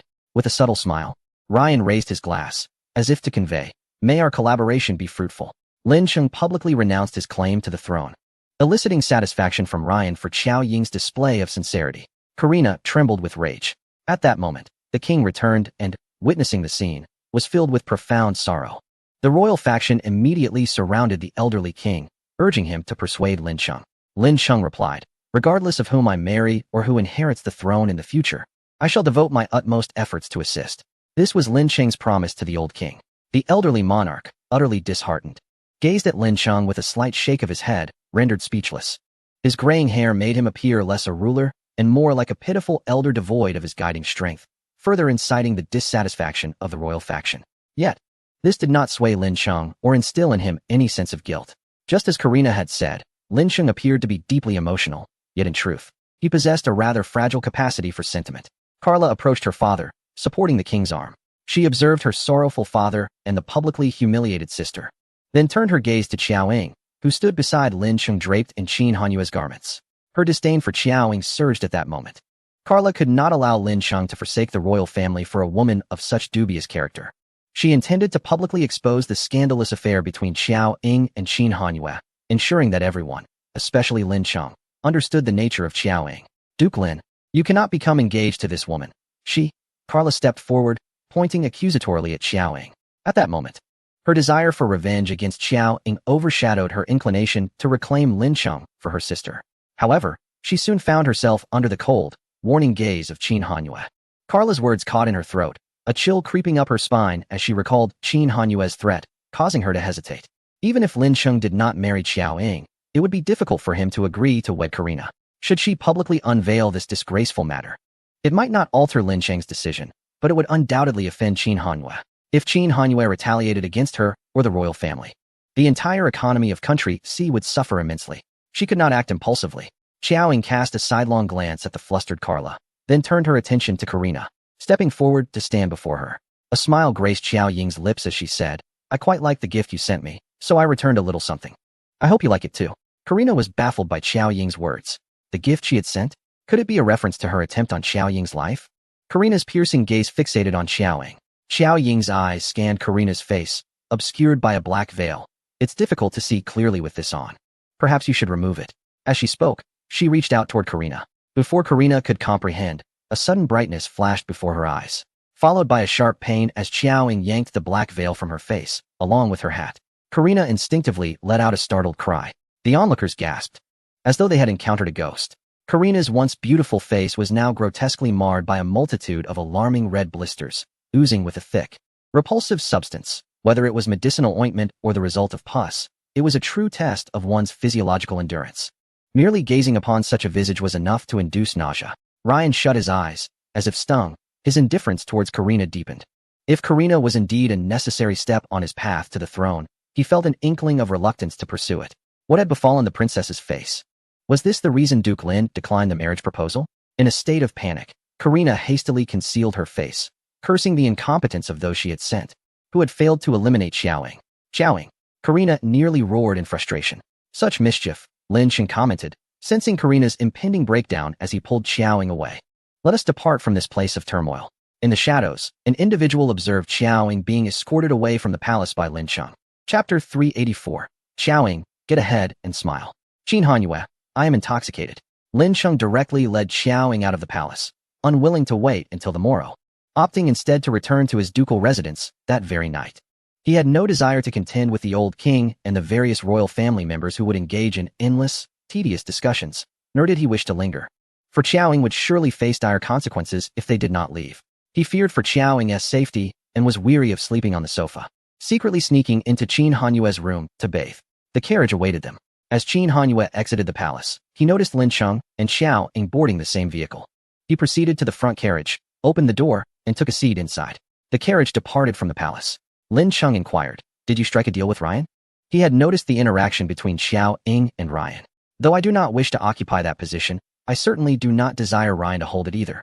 He is far from the ideal candidate. I merely wish to safeguard my own territory, not involving myself in these matters. However, my uncle has invested his entire effort into Country C, and I cannot simply remain indifferent." Qiao Ying replied, "I require detailed information on Ryan's family, particularly his father's whereabouts over the years." Lin Cheng understood and nodded, subsequently asking, "Is Ryan's father, Fang Pianjie, a foreigner?" "Not necessarily, but he could very well be." Qiao Ying responded. Lin Cheng continued, "His identity must still be uncertain, correct? What are your plans?" "I have arranged a private meeting with Ryan," Qiao Ying stated. "Very well. I comprehend, Lin Sheng said, then casually inquired, what did you do to offend Carlo again? She seemed poised to accuse you of something in the palace just now. Xiaoying replied, she discovered the matter of you being cuckolded. Who cuckolded whom? The response struck Lin Cheng's sense of humor, as it was indeed Qin Hanyue who was the wrong party. Lin Cheng could hardly contain his laughter. The more he thought about it, the funnier it became, causing his stomach to ache with mirth. Xiaoying watched Lin Cheng laugh uncontrollably, shaking with amusement, and remarked, is it truly that amusing? Lin Cheng chuckled as he remarked, Miss Qiao, your words are simply delightful. I'm on the verge of tears from laughter. Suddenly, the vehicle came to a halt. Lin Cheng glanced out, realizing that it was not their car that had stopped, but rather the vehicle belonging to Qin Hanyue ahead of them. Qin Hanyue exited his car and approached theirs. Lin Cheng jested, here comes the one who is putting the green hat on me. Xiaoying maintained an impassive expression and replied, you can go up front and laugh all you want. As Qin Hanyue reached Lin Cheng's car door and tapped on the window, Lin Cheng promptly rolled it down, his smile still lingering. He relinquished his seat to the rightful owner and contemplated moving to the passenger seat, but ultimately decided against it. Although he found Xiaoying's conversation amusing, he had no desire to play the third wheel. Lin Cheng approached the front vehicle and greeted the driver, Qin Yan, with cheerful politeness. Hello there. Qin Yan quipped, is it truly that enjoyable to watch others flaunt their affection while you're single? After the two swapped seats, the car resumed its journey. Seated in the back, Qin Hanyue observed Xiaoying, who was gazing out the window, curious about their previous conversation that had elicited Lin Cheng's laughter. Outside, a gentle rain fell, enhancing the picturesque scenery.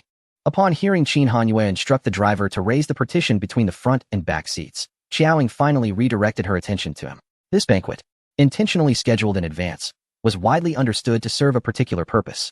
However, none anticipated that Lin Cheng would ultimately use it as a venue for his proposal, thereby turning it into a scene of embarrassment for Karina. Faced with the humiliation in front of all the royal members, Karina felt as though she could perish from the shame, nearly overwhelmed by such a devastating blow. She fled from the grand hall back to her room in a state of panic. Upon entering, she tripped over something, but the expected pain never came. Instead, she fell onto something peculiar. The object that caught her was strangely textured, and she detected a metallic scent of blood. A wave of dread crept up her spine. When she raised her face and realized she had collapsed atop several corpses, a series of piercing screams erupted from her throat, nearly shattering the ceiling. She scrambled to her feet, believing that Xiaoying's mention of retaliation referred to publicly tearing off her veil in revenge. Only now did she comprehend the true nature of her predicament. The partition had created a private space in the back seat. Before Xiaoying could inquire about Qin Hanyue's purpose for raising the partition, he turned his body towards her, embracing her and resting his chin on her slender shoulder. His voice languid. Xiaoying, I think I'm a bit drunk. The scent of alcohol was indeed quite strong on him, influencing his speech as well. Xiaoying, devoid of emotion, asked, would you like me to give you a couple of needles to sober you up? She could not carry much in her fitted gown, leaving her phone and precious silver needles in Qin Hanyue's pocket for safekeeping. Qin Hanyue replied, no need. Xiaoying slightly raised an eyebrow. So, what are you hoping to do under the pretense of inebriation? Qin Hanyue tightened his embrace, his lips brushing against her hair, a hint of jealousy emanating from him. What do you think? Xiaoying responded, what is 1 + 1? Qin Hanyue laughed. I may be drunk, but I'm not foolish. Xiaoying remarked.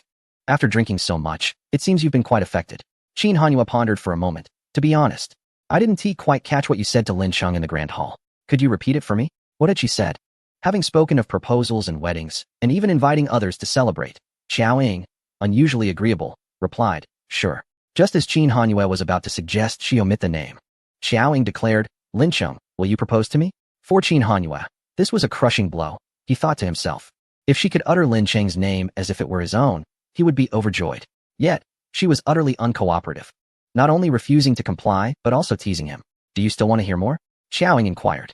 No, it's unnecessary, Qin Hanyue replied, feeling as though she had rendered him speechless. For a prolonged moment, he remained silent, embracing her, likely in a state of frustration. Growing somewhat bored with his embrace, Xiaoying rested her chin on his shoulder, gazing out at the scenery beyond the car window. The partition is merely for you to hold me, and then claim you've been drinking? Which part of this should the driver not witness? Qin Hanyue, feeling that it would be remiss not to make some effort, was attempting to set the mood when Xiaoying took the initiative, stating, should I interpret this as a suggestion for something the driver ought not to see? With a sidelong glance, she turned her eyes to him and asked, what do you think? Qin Hanyue leaned closer to her ear and queried, when we were dancing, were you gazing at me because you wished to kiss me? It seems you truly are intoxicated, she replied, fully aware that she could not concede to such a notion. I wasn't drunk while dancing, Qin Hanyue asserted. A smile tugged at the corners of Qiao Ying's lips, yet she remained noncommittal. He lifted his face to meet hers, his arms still resting around her waist, their faces mere inches apart, and he inquired, "Did you really not wish for that?" His large hand provocatively caressed her waist. "No," she replied. Qin Hanyue countered, "If you don't desire it, I do." He then leaned in, kissing her directly. The mingling scents of his cool fragrance and the aroma of alcohol were intoxicating to Qiao Ying, amplifying her delight. Upon returning to Lin Cheng's ancient castle, Qiao Ying's first order of business was to remove her facial mask and indulge in a soothing hot bath. By the time she settled into bed, it was nearly midnight. Although she had dozed for over an hour in the car, she had not truly rested. A knock at the door was soon followed by its swift opening. Qin Hanyue entered the bedroom and approached the bedside, holding a beautifully crafted bag. Qiao Ying lazily opened her eyes to glance at him, skimming over the brand name on the bag before shutting them once more. Qin Hanyue sat at the edge of the bed, gently stroking her damp hair, and spoke softly. "Your hair isn't completely dry, and you're going to sleep like this." Qiao Ying ignored him. "You've worn that mask for several days. It's not good for your skin, especially in this cold weather. I had someone buy some skincare products. Applying them will help." He retrieved several bottles from the bag, examined the instructions and purposes, and selected two. "I'll apply it for you. You rest," he said, opening one bottle and dispensing some onto his hand. With her eyes still shut, Qiao Ying jested, "Are you afraid I'll end up like Karina?" As he applied the moisturizer to her face, smiling without answering her. He affectionately referred to her as "my dearest Dr. Seeley," reminding her, "You haven't forgotten this facet of your identity, have you?" Qiao Ying let out a soft hum from her nasal cavity. Qin Hanyue looked at her and smiled. He particularly enjoyed hearing her hum like this. It possessed a childlike innocence, contrasting sharply with her usual cold demeanor, rendering her exceptionally endearing. Gently, he wiped her face, admiring her porcelain-like complexion, which resembled that of a perfectly boiled egg, and felt a profound sense of satisfaction. He then proceeded to take her hand, applying hand cream with meticulous care. Lost in her thoughts, Qiao Ying did not notice that Qin Hanyue had been applying the cream for several minutes. His expression was focused, revealing his evident enjoyment of this task. Qiao Ying, regaining her senses, reminded him, "I have never used such things on my hands." After finishing one hand, Qin Hanyue grasped her other hand. "I am aware that your hands do not require this treatment, yet I specifically had someone purchase the hand cream for you." His large hands enveloped her small one, accentuating the childlike delicacy of her fingers and highlighting the stark contrast between their skin tones, not due to Qin Hanyue's darkness, but rather Qiao Ying's remarkable fairness. He candidly expressed his desires. "I simply wish to hold your hand, to apply this cream, to feel your skin." As he gently spread the cream over her delicate hand, his thumb softly caressed her velvety skin, a sensation that sent shivers through him, fearing his rough hands might hurt her. Throughout their car ride, he had held her hand, and whenever the opportunity arose, he instinctively reached for her. Qiao Ying opened her eyes to look at him, asking, "Why not buy some body lotion?" Qin Hanyue paused, his gaze lifting to meet hers. Her words ignited a spark in his eyes, and images of applying body lotion to her swiftly filled his mind, tightening his abdomen. "You truly dare to imagine," Qiao Ying remarked. No," Qin Hanyue coughed, returning to the task of applying hand cream. However, with each stroke, the touches grew more frequent, and his heart raced with anticipation, compelling him to apply more pressure. He gazed at her small hand engulfed in his, and the memories of their passionate kiss from mere hours ago flooded his mind. Fearing embarrassment, Qin Hanyue decided to conclude the activity hastily. He turned his face away and exhaled discreetly before beginning to tidy up the skincare products. Qiao Ying inquired, "Aren't you going to apply some?" "I am not wearing a mask, and besides, this is intended for you ladies. What would a grown man like me need it for?" Qiao Ying scrutinized him closely. Qin Hanyue realized she might be about to comment on his age. He replied earnestly, "My skin is in excellent condition. Moreover, applying this would be less effective than if you were to give me a few detox injections." Qiao Ying merely smiled faintly as her phone buzzed with a message. She picked it up to check. It was from Yu Ying. Yu Ying and Lu Ying had not returned with them, but remained at the king's palace. During the banquet, she had left the grand hall to pursue Ryan's father, but had not been able to locate him. Subsequently, she had instructed Yu Ying and Lu Ying to continue searching. Yet despite scouring the entire palace, they found no trace of him, nor did Ryan's father return to the grand hall. Yu Ying now informed her that Ryan's father was holed up in his room, refusing to come out, leaving them uncertain whether he was resting or deliberately avoiding them. The palace remained lively at this hour, with Lin Cheng's antics causing the royal members to gather in groups, leaving no room for sleep. And returning home was the least of their concerns. Karina's chamber was bustling with activity. She was quite frightened, and even after taking her medication, she lay in bed with her eyes wide open, afraid to close them, while the doctor and servants filled the room. "What's the matter?" Qin Hanyue inquired. Xiaoying set down her phone. Nothing. Qin Hanyu pressed further. You arranged a private meeting with Ryan. What will you do if Ryan's father finds an excuse to avoid him? Xiaoying replied. Ryan won't be returning to the east anytime soon. If he doesn't show up, I will personally seek him out. Qin Hanyu warned. The royal relationships in Country C are intricate, whether it's Lin Cheng or Ryan. We must strive to extricate ourselves without harm. Xiaoying assured him, I won't burden you with this. Besides, I'm wearing that disguise. So what is there to fear? Qin Hanyu grasped her hand gently. You know I'm not concerned about myself, nor am I afraid of trouble. I simply do not wish for you to be entangled with them. He continued, I want to spare you the effort and emotional turmoil over unworthy individuals. Xiaoying remarked. Those two princesses would gladly see me dead. It's unlikely that a few casualties can be avoided. Qin Hanyu tenderly stroked her hand. Do as you wish. I will handle the aftermath. Xiaoying regarded him thoughtfully. Grasping her delicate hand, he suddenly posed, with such soft hands. How come you had so much strength when you pinched my chin and kissed me? His words were somewhat provocative, and Xiaoying detected a teasing tone in his voice. She replied, her lips moving softly. Not only was I strong when kissing you, I am even stronger when it comes to killing. Qin Hanyu sighed. You ruined the mood.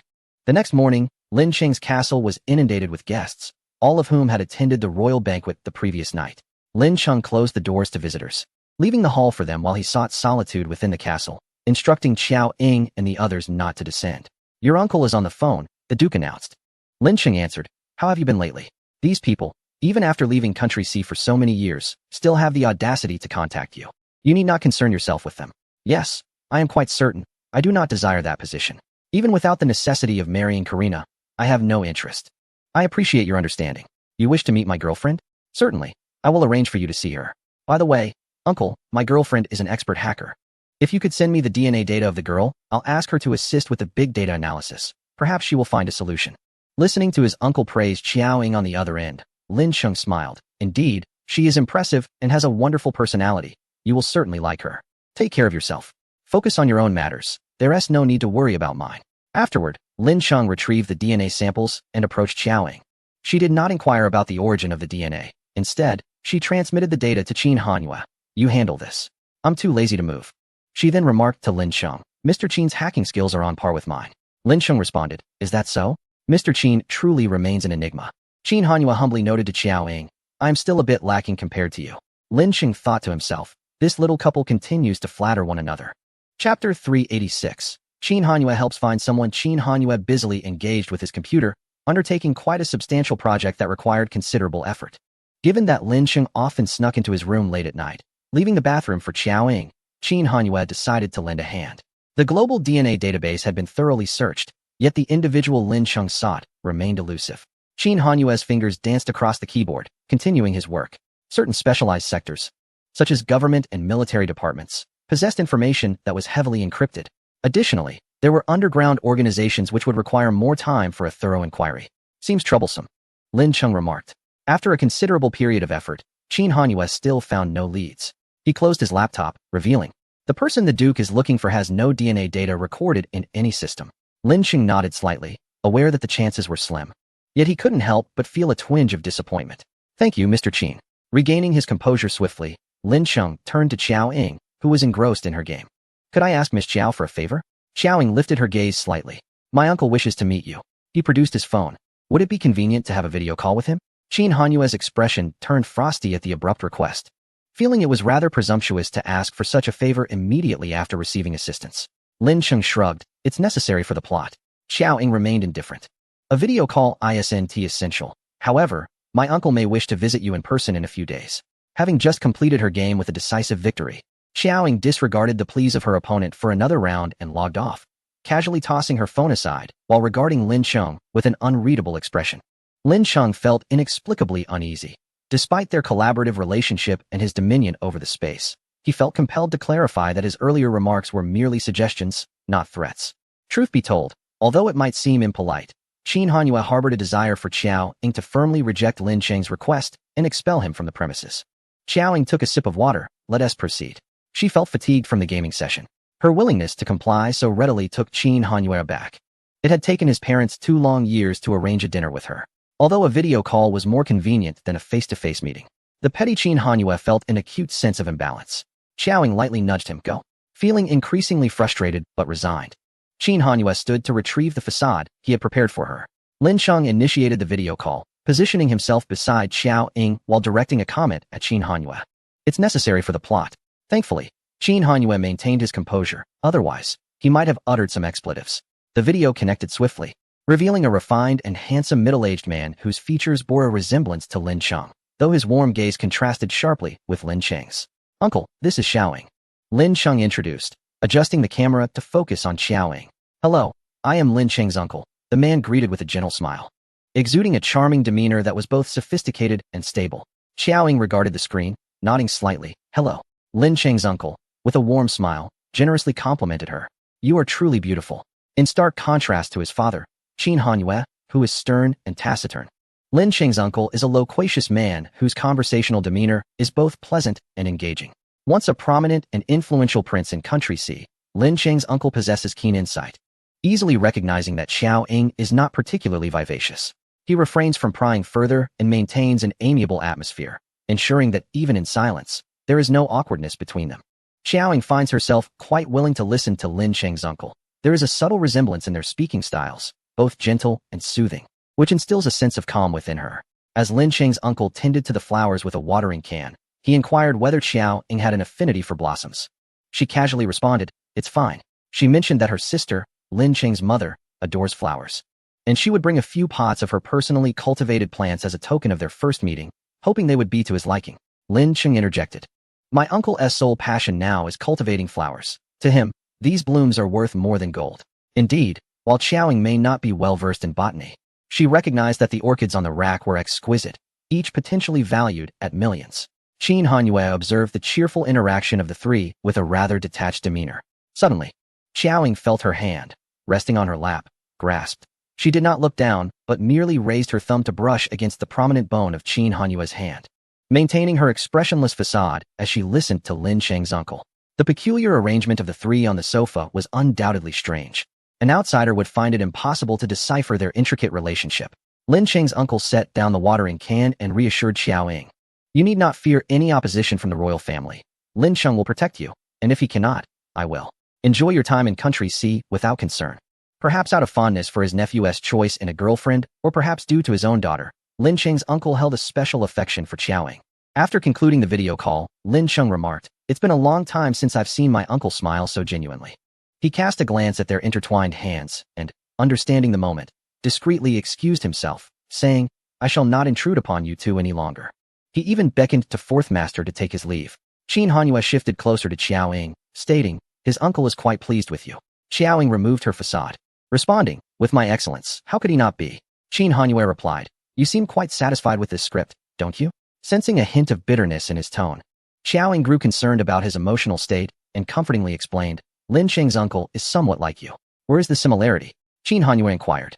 "Your temperament, your way of speaking, and the way you look at people, specifically, when you look at me. You are not like that with others." Qin Hanyue smiled, feeling a sense of relief. "So that is why you are willing to entertain him? Are you feeling better now?" She teased. "Of course." Xiao Ying shot him a playful glare and pinched the web of his hand, leaving an imprint of her nail. "Progress."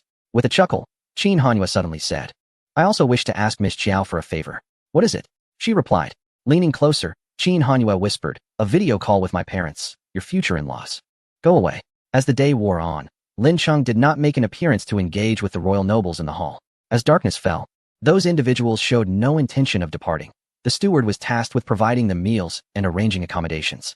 The following day, they gathered again in the hall after breakfast, seemingly intent on employing this brazen tactic to compel Lin Cheng to intervene and yield to their demands. This continued unabated for 3 consecutive days. Fortunately, the castle was spacious enough that it did not disturb Xiao Ying and the others upstairs. Ryan reached out to Xiao Ying, requesting a meeting. Lin Cheng escorted Xiao Ying and her companions out through the back door, leaving those individuals to continue their vigil in the hall. Lin Cheng, being somewhat of a homebody himself, had ample provisions at home, thus his life remained unaffected by their presence. In Chapter 387, Qin Hanyue remarked that he was not fond of making friends, to which Xiao Ying retorted, "Then why bother speaking?" The car arrived at an upscale private club, renowned for its confidentiality regarding guests, a choice made by Lin Cheng. The private room was elegantly appointed, devoid of any cliches. Ryan arrived ahead of them, and as Xiao Ying followed Lin Cheng inside, she was greeted by Ryan's warm welcome. "Duke Lin, we've been waiting for you," he exclaimed. Miss Chiao, you look even more radiant than before. And isn't that the illustrious Qin Sanyi? I wanted to meet you during the last state banquet. After shaking hands with Lin Cheng, Ryan turned to the last entrant, Qin Hanyue. He had thought he might not have the opportunity to meet Qin Sanyi again, so he was pleasantly surprised. Qin Hanyue responded with a handshake. You flatter me. I was about to leave, but Lin Cheng asked me to come as a witness. Xiaoying observed that only Ryan occupied the private room, with no other individuals present. It struck her as peculiar that Ryan's father would not attend such a significant matter. If there were indeed issues at play, wouldn't Ti hiding away only arouse further suspicion? She pondered this as she unceremoniously seated herself.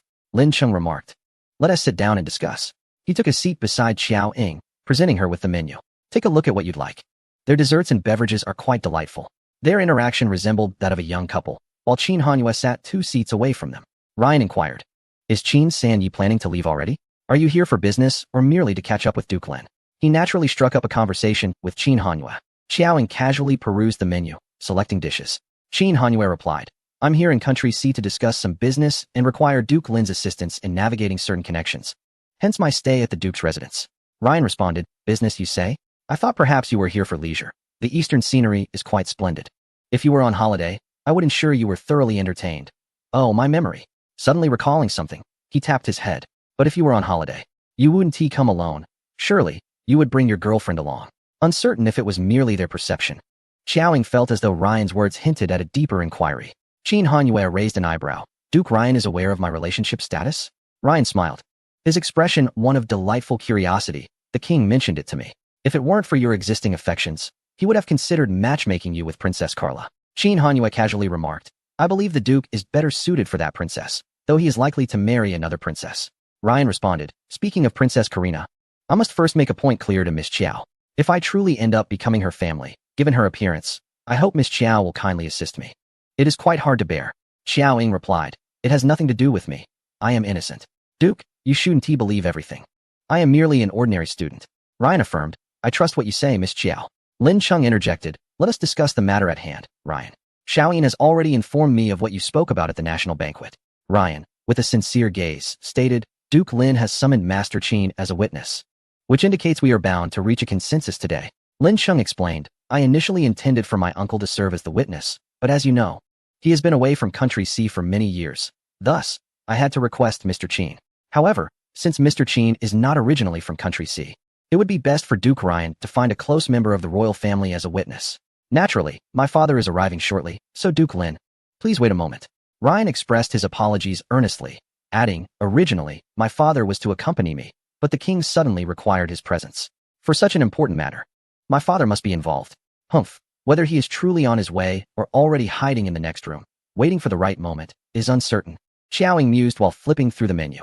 "By the way, when do you plan to hold the engagement banquet?" Duke Lin promised Miss Chiao in person on the day of the national banquet. Ryan casually remarked, "If the date is near, I wouldn't rush back to the east. It wouldn't be too late to return after attending both of your engagement banquet. If the time is close, I believe Mr. Qin would also remain to attend, and perhaps I could seize the opportunity to befriend him." Qin Hanyue bluntly stated, "I do not enjoy making friends." Unfazed by the direct rejection, Ryan instead expressed admiration. "Master Qin is truly genuine. I am suddenly quite curious about Master Qin's beloved. She must possess a remarkable character to attract someone like him and withstand such sincerity." Qin Hanyue cast him a glance. Lin Cheng timely interjected, "For such an important matter, I still need to communicate with Xiao Yin's parents and consult the elders." Ryan inquired, "Are you planning to hold it here or in Hua country?" Lin Cheng replied, "Let us see what Xiao Yin prefers." He turned to Xiaoying, his light-colored pupils warming with emotion. "We shall follow her wishes." Ryan affirmed, "All right, just be sure not to forget to notify me. I will certainly prepare a grand gift for both of you." Lin Cheng assured, "That is a given." Ryan added, "One could say that nephews resemble their uncles. Just as Prince Lin once did, he too sacrificed for a woman." Ryan abruptly halted, "My apologies. It is a flaw of mine to sometimes speak carelessly when overly excited. I merely felt a sense of admiration for Duke Lin, who can wholeheartedly devote himself to the one he loves, living freely and doing what he desires." Lin Cheng replied, "As long as you wish, you too can do the same."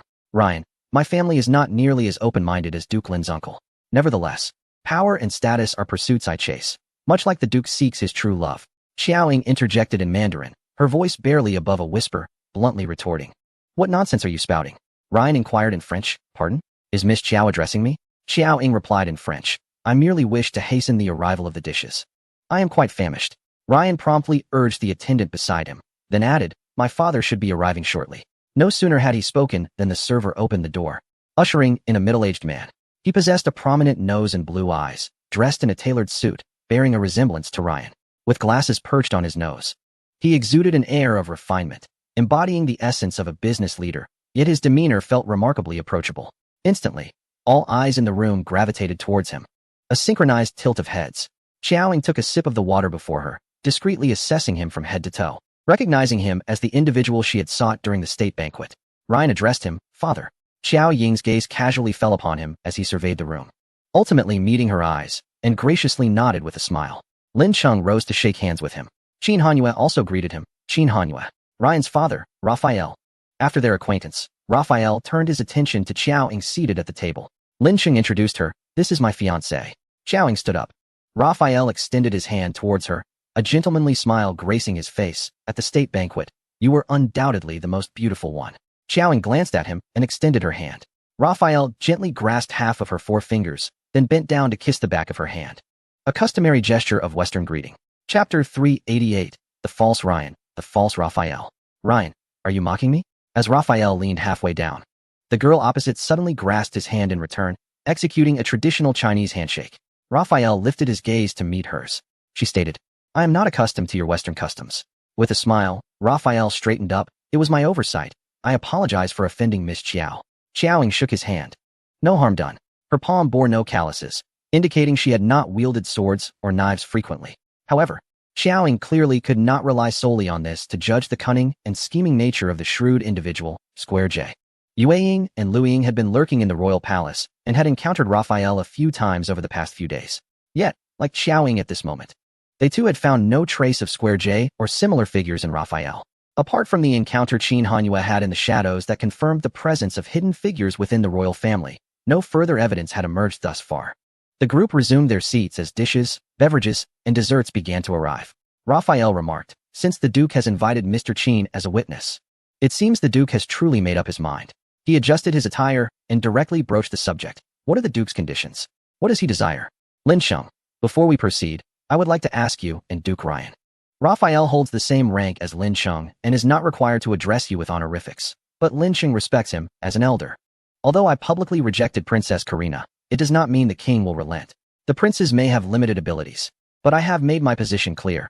Regardless of who ascends to the throne, I will offer my utmost support. In this light, it seems Duke Ryan does not hold such a significant advantage. How do the two of you intend to compete? Duke Ryan, with a nonchalant air, remarked, if I could restore Princess Karina's beauty, perhaps I could win her heart. He then cast a knowing glance at Xiao Ying, his eyes filled with implications. Winning Karina's affection would yield great results with minimal effort. Xiao Ying replied, why should I assist you? Ryan countered, we are in a cooperative relationship, are we not? Xiao Ying responded, our interests align, but yours with Lin Cheng do not. That position is merely a word away from Lin Cheng. I have stated that I cannot disregard Lin Cheng's safety and future. If necessary, I might sacrifice. Ryan interjected, did we not agree to cooperate? Raphael interrupted his son, Miss Xiao speaks the truth. The father and son soon realized that Lin Cheng did not intend for an equal partnership, but rather an unequal transaction. Raphael, appearing more formidable than his benign facade suggested, maintained a smile while speaking with a commanding presence. Indeed, Lord Lin commands great respect in the West, particularly Prince Lin. Yet my Howard family has been the Dukes of Norfolk for generations. If it comes to a contest, the outcome is uncertain. Raphael then chuckled heartily.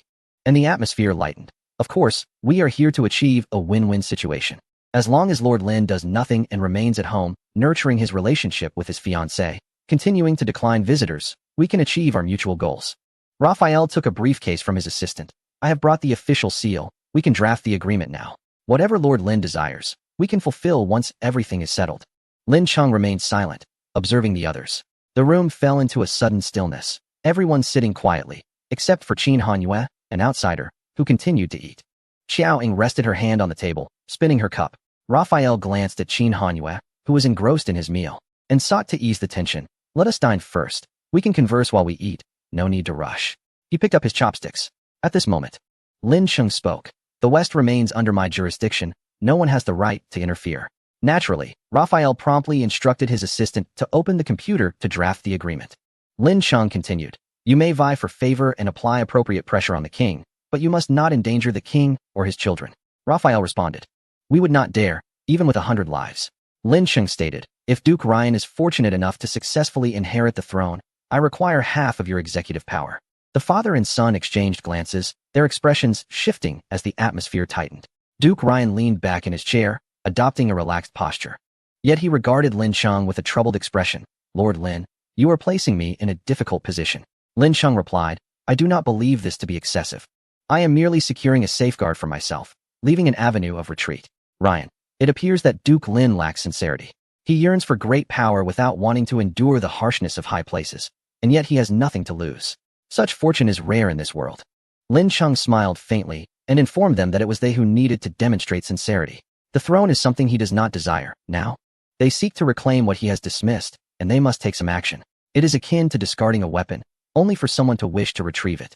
To prevent this individual from turning the weapon against him in the future, it is prudent to first incapacitate them. This rationale is entirely justifiable. The father and son exchanged glances. Lin Sheng continued. If you have not made up your minds, Raphael interjected.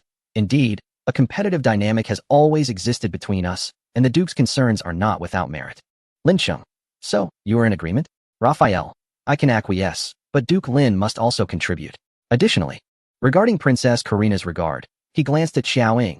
He further stated, I hope the Duke can devise a means to garner some favor for Ryan in the eyes of Princess Karina. Lin Sheng. That is feasible. However, I just recalled that I forgot my official seal, so it seems we cannot finalize the agreement today. We shall have to arrange another time. Today's meeting was merely an opportunity for Xiaoying to gauge Raphael's intentions up close.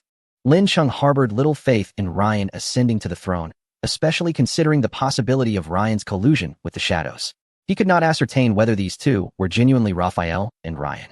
Thus, it seemed implausible to enter into any agreement with them, once the pact was established. With him out of the way, Ryan and the shadows lurking behind him might resort to desperate measures to achieve their aims. The smile on Raphael's face quickly vanished, replaced by a look of dejection. Ryan, being of the same rank and age as Lin Sheng, felt no need for restraint. His disposition, coupled with his character, led him to lean forward, his cerulean eyes fixed intently on Lin Sheng, erupting in frustration. Are you mocking me? Lin Sheng, I genuinely apologize. It was an oversight. Before Ryan could retort, Raphael placed a calming hand on his son's arm and addressed Lin Sheng. Since the Duke has forgotten his seal today, let us reschedule. Ryan. Displeased, father. Raphael reassured him, there is no rush. He then excused himself, citing other matters, and departed with Ryan, leaving their meal untouched. Once outside the private room, Ryan whispered, what was today's affair all about? That Lin Sheng and his fiancée. Raphael interrupted. Hush, we shall discuss this in the car. Chapter 389 Xiaoying. Lack of loyalty. Qin Hanyue. Unethical. Wronged Lin Sheng. You too as well. In the private room, Lin Sheng inquired, did you discern anything? Xiaoying leisurely picked at her food with chopsticks, her movements languid and carefree. After finishing her bite, she responded, there are no signs of cosmetic surgery on his face. Nor is he wearing a human skin mask. Lin Sheng. So he is indeed Raphael? Xiaoying, do not underestimate the shadow's mastery of disguise. She countered, what about you? Any discoveries? Lin Sheng shook his head. Although I have known this father-son duo for over 2 decades, I truly cannot distinguish between their authenticity. Xiaoying was not surprised. The assassins of the shadows were all masters of deception. It was not merely the people around her who could be deceived. Even those with whom she spent her days in close proximity might fail to perceive any oddity. Qin Hanyue rose from his seat, circumvented Lin Sheng, and settled beside Xiaoying. It was too dark then. I could discern nothing at all, not even a vague silhouette. Xiaoying replied, let us await the news from Yueying and Luying. Qin Hanyue served her some food, saying, might this commotion today be a tad too deliberate? Are we not risking startling the snake from its den? Xiaoying maintained a light-hearted tone. Indeed, later on, Yueying and the others will continue their probing, which would amount to a self-revelation. Lin Sheng inquired, what shall we do next? Xiaoying responded, in for a penny, in for a pound. I shall take a gun and eliminate them. Better to mistakenly kill than to let a threat slip away. Qin Hanyue agreed. That is acceptable. Lin Sheng countered. That is not permissible. He turned to Qin Hanyue, exasperated. Do you realize the magnitude of trouble this could provoke? Moreover, what of Miss Qiao's safety? Do you not consider this excessively reckless? There are more prudent methods to handle such matters. At this moment, Lin Sheng yearned for the comfort of petting a cat to soothe his frayed nerves. The Howard family had deep-rooted connections. Their stature in Country C was paramount, especially amidst the fierce competition for the throne. If one of them were to perish under my jurisdiction, it would spell a myriad of complications, let alone the ramifications of a mistaken kill, which would amount to indiscriminate slaughter. Although Ryan's character was lacking, his ancestors had significantly contributed to Country C, and I am, after all, in service to this nation. Is it not somewhat improper to speak so casually of assassinating a national leader in my presence? Xiaoying thought to herself. If it is inappropriate, then merely cover your ears. Is it fitting to tell a fellow assassin that killing is improper? Qin Hanyue interjected. Your Grace, you are entirely ignorant of her capabilities, and the troubles the Duke mentioned do not seem to pertain to us. Lin Sheng replied. If we mistakenly kill, wouldn't that allow the true threat to escape? Xiaoying noted. This method of probing is not viable. Not only is it inefficient, but it also risks revealing our own positions. She felt exposed, especially if Ryan and his father were indeed backed by the enigmatic Square J, or if one of them was the very person in question. Lin Sheng asked, Miss Qiao, do you have an alternative plan? Xiaoying placed a piece of meat into her mouth, her gaze shifting to Lin Sheng, and suddenly she smiled. Lin Sheng experienced an unsettling premonition. Xiaoying remarked, let us come clean to the king. Lin Sheng questioned, what do you mean? Qin Hanyue followed suit, addressing Lin Sheng. Let the king know that Xiaoying is, in fact, my girlfriend. Xiaoying added, and then publicly declare your intention to marry Karina. Qin Hanyue explained, once the throne sways in favor of Duke Lin, the ever-watchful Square J will certainly not remain idle and will take action. He fully grasped Xiaoying's intentions. Xiaoying affirmed, this is an excellent way to compel them to reveal themselves. Qin Hanyue concluded, in any case, the Duke would not wish for the throne to fall into the hands of Ryan and Square J, thus ensuring a mutually beneficial outcome. Lin Sheng observed this duo's seamless banter, nearly succumbing to Qin Hanyue's notion of a mutually advantageous situation. He began to realize the folly of his own naivety. This was far from a balanced partnership. He had unwittingly boarded the ship of these two schemers. A mild curse, not too offensive, bubbled in his throat, swirling around his mouth before being swallowed back down. Lin Sheng was indeed amused by the antics of the two individuals. He maintained his impeccable composure and gently reminded them. Have you forgotten the purpose for which I sought your assistance?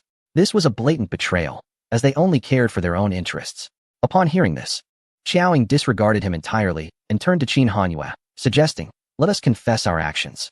Qin Hanyue looked at her and replied, yes, that would be more authentic. Our betrayal is far more credible than any sudden pang of conscience from Duke Lin.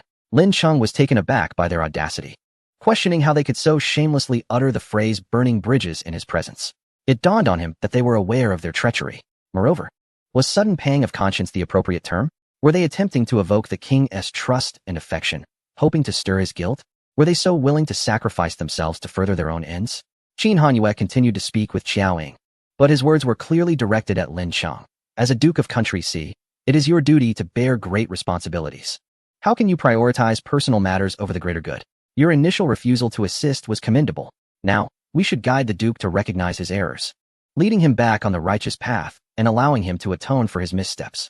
Lin Sheng thought to himself that the rhetoric of a businessman was indeed persuasive. This speech rendered him unable to face the elders of Country C, effectively erasing any sense of guilt they might have felt. No, these two were wholly devoid of remorse. Lin Sheng was eager to discern whether Qin Hanyue could truly forge friendships in the mercantile realm, pondering the nature of such a person. As Qin Hanyue became increasingly animated, eager to reclaim his rightful status and eliminate Lin Sheng, who posed a potential threat to Xiaoying due to his deepening involvement, they brazenly abandoned their ally before his very eyes, even attempting to push him into the king's hands. Lin Sheng was in urgent need of his cat to restore his calm. After their discussion, Qin Hanyue, displaying a modicum of conscience, remembered Lin Sheng. The unwitting pawn. Does the Duke have anything to say? Lin Sheng, unhurried and composed, lifted his wine glass and took a sip, his light-colored eyes gleaming with an innocent smile. I am contemplating giving Raphael a call to inquire if he is the one holding the diamond jack. This would be quite efficient. Come now, let us engage in mutual harm and unveil each other's secrets. Xiaoying retorted, unprincipled. Lin Sheng countered, so are you. Qin Hanyue added, immoral. Lin Sheng shot back, you are even more so. Soon, Lin Sheng received word of a riot occurring on a certain street, where Raphael and his son were attacked by criminals. Their condition remained unclear, and the assailants had not yet been apprehended. Shortly thereafter, Xiaoying received a call from Yuing. Standing on the rooftop of a mall, Yuing observed vehicles hastily fleeing the scene. While beneath him lay the aftermath of the chaos, smoke still lingering in the air, and the security forces had taken to the streets. Approaching him through the cold wind was a man, his mechanical arm glinting ominously, a figure clad in a human skin mask, Lu Ying. one of the criminals responsible for the riot against Raphael and his son. Ewing communicated the situation to Xiaoying. Both Raphael and Ryan have sustained injuries. In a moment of peril for Ryan, Raphael leapt forward to shield him with his own body. He lacks any martial prowess. Ewing pondered aloud. Could this be an act? Ewing remarked, I had previously stated that it is better to act decisively rather than hesitate. It would be simpler to eliminate the problem. Her thoughts aligned perfectly with Xiao Ying's. Were it not for Yu Ying's intervention, Ewing would have already been brandishing Raphael's severed head. Ewing replied, I will accompany Ewing to the hospital to investigate further. After concluding the call with Xiaoying, she hung up. Chapter 390 Ryan. Xiaoying has been abducted. The following day, Xiaoying accompanied Lin Sheng to the hospital to visit Ryan and his son. Ryan, having sustained an injury to his leg, hobbled into his father's ward, using crutches, filled with agitation as he confronted Lin Sheng, demanding to know if he was responsible for the recent attack. Their collaboration had failed, only to be met with an assault shortly thereafter. Lin Sheng responded, What benefit would I gain from such an action? The occurrence of this incident within my jurisdiction reflects my negligence and oversight, for which I sincerely apologize. I will make it my priority to apprehend the culprits and provide an explanation to both of you. However, we must acknowledge that until the heir is firmly established, the entire royal family will remain in turmoil. Behind the scenes, there are countless individuals stirring the pot, engaging in underhanded tactics. Hence, we must all exercise caution in our movements. Xiaoying has also fallen victim to an attack. His tone was dismissive and cold. Ryan retorted, With the abdication of the old king imminent, Lin Sheng, let us speak plainly today. What is it that you truly desire? Bored, Xiaoying strolled to the balcony, casting a fleeting glance at the scenery outside before turning her attention to Raphael, who was reclining in his hospital bed. Although Raphael's injuries were not severe and had not affected any vital areas, his age rendered him less resilient than the youth. Xiaoying gazed intently at him, and sensing her scrutiny, he turned to face her. He did not exhibit any overt reaction, merely finding her unabashed stare somewhat peculiar. Yet still managed to offer her a polite smile. Lin Sheng chose to disregard Ryan's words, stating instead, Duke Ryan, focus on your recovery. I shall return to visit another day.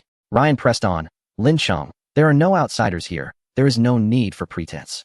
You do not wish for me to ascend to the throne, do you? Lin Sheng replied, Such matters are not for us subjects to discuss lightly. This hospital is teeming with people, and I urge the Duke to choose his words carefully. He paused, scrutinizing Ryan before continuing, for both personal and professional reasons. I must admit, I do not support your claim to the throne.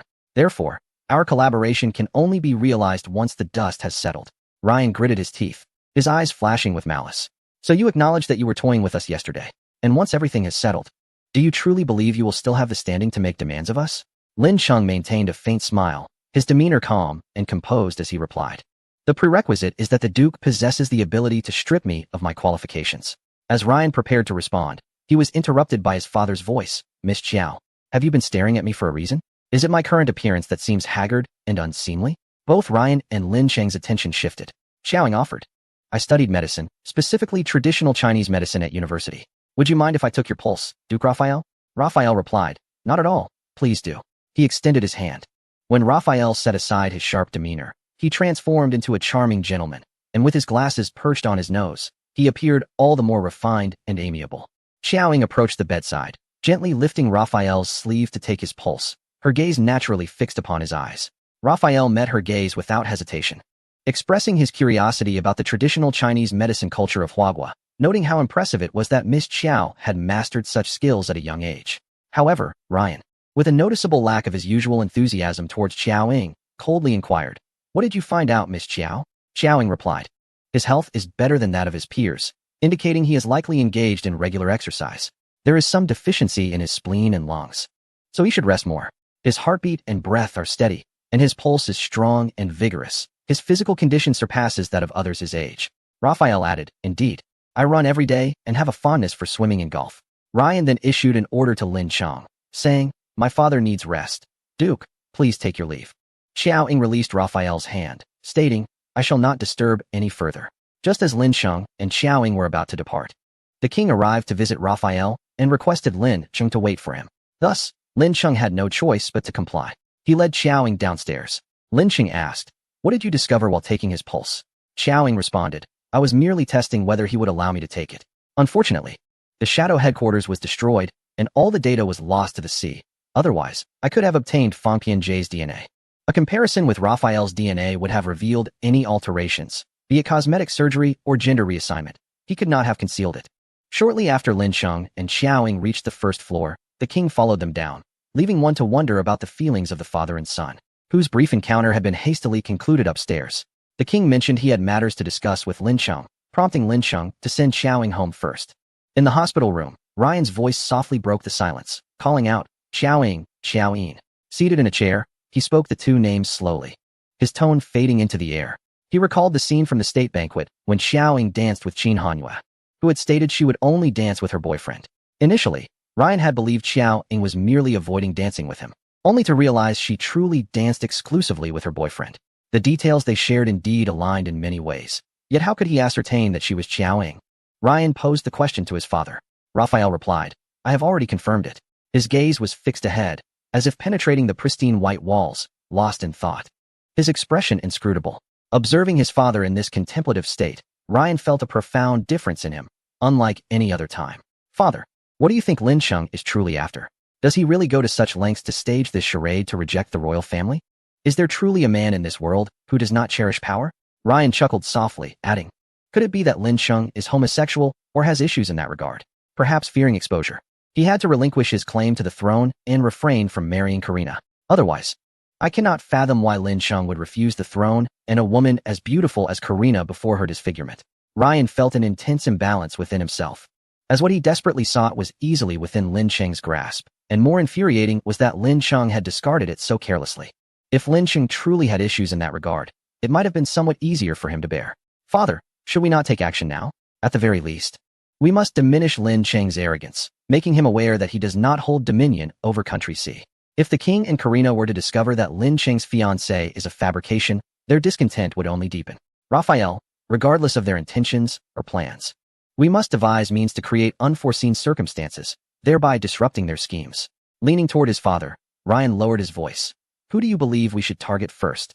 Ryan considered that eliminating Lin Sheng would be a definitive solution, albeit the simplest method. However, should Lin Sheng perish, he would undoubtedly become the prime suspect. Forcing the king to abdicate would be a more convoluted process, fraught with potential mishaps and significant risks, which might inadvertently benefit others. "We cannot afford to be overly passive," Raphael mused.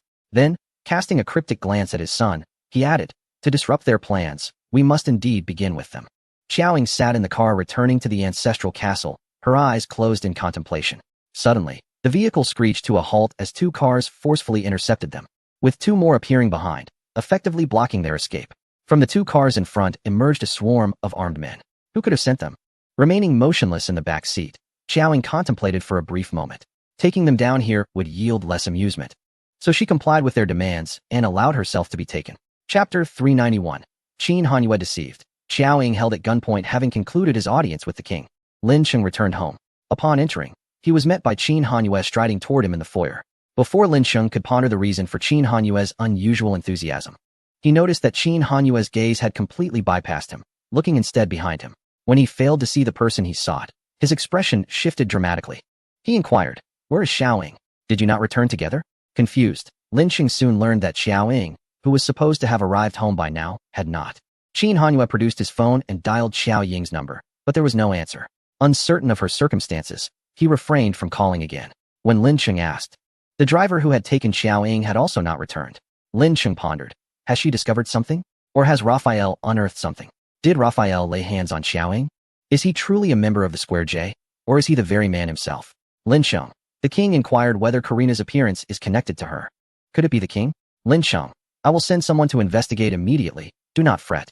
Naturally, on his own turf, Lin Sheng's efficiency was unparalleled. Through reviewing surveillance footage and witness accounts, he swiftly ascertained that Xiao Ying had been taken by a group of unidentified individuals. Lin Sheng dispatched a large contingent to pursue the trail. It was evident that this was the work of the royal faction. The suspects were easily identifiable, either the king and his loyalists, who had been pressuring him for days, or Raphael and his son, with Karina being another possibility. Lin Sheng's concern grew, for regardless of who had taken Xiao Ying, her fate was all too predictable. These individuals harbor a desperate wish for Xiao Ying's demise. Naturally, if the father and son Raphael are indeed connected to the shadows, Lin Sheng mused that he ought to assign more people to keep watch over her. He contemplated how to placate Qin Hanyue, mentally preparing himself for the storm of wrath that might ensue. However, Qin Hanyue's demeanor was astonishingly composed, almost leaving Lin Cheng bewildered. There was no hint of impatience on his face, nor could Lin Cheng discern much anxiety or concern, which truly perplexed him. Lin Cheng recalled Qin Hanyue's words from the previous day. You are utterly unaware of her capabilities. He understood that Xiao Ying possessed martial prowess and was certainly formidable. Both courageous and strategic, decisive in her actions, and of high intelligence. Otherwise, he would not have traversed such distance to enlist her assistance. Yet, she was still a young woman, petite and delicate, and against multiple adversaries wielding weapons, no matter how skilled she was, it was implausible for her to prevail alone. Can Miss Qiao devise a way to escape? Lin Cheng inquired. Qin Hanyue glanced at him, hesitating to respond. Lin Cheng, having never witnessed Xiao Ying's formidable strength, could not fathom the significance of Qin Hanyue's look. Suddenly, Lin Cheng had a thought. Is it possible to locate her via her mobile phone? I shall attempt it. Qin Hanyue replied. I will visit the king. The king's faction was numerous, and sifting through them would consume considerable time.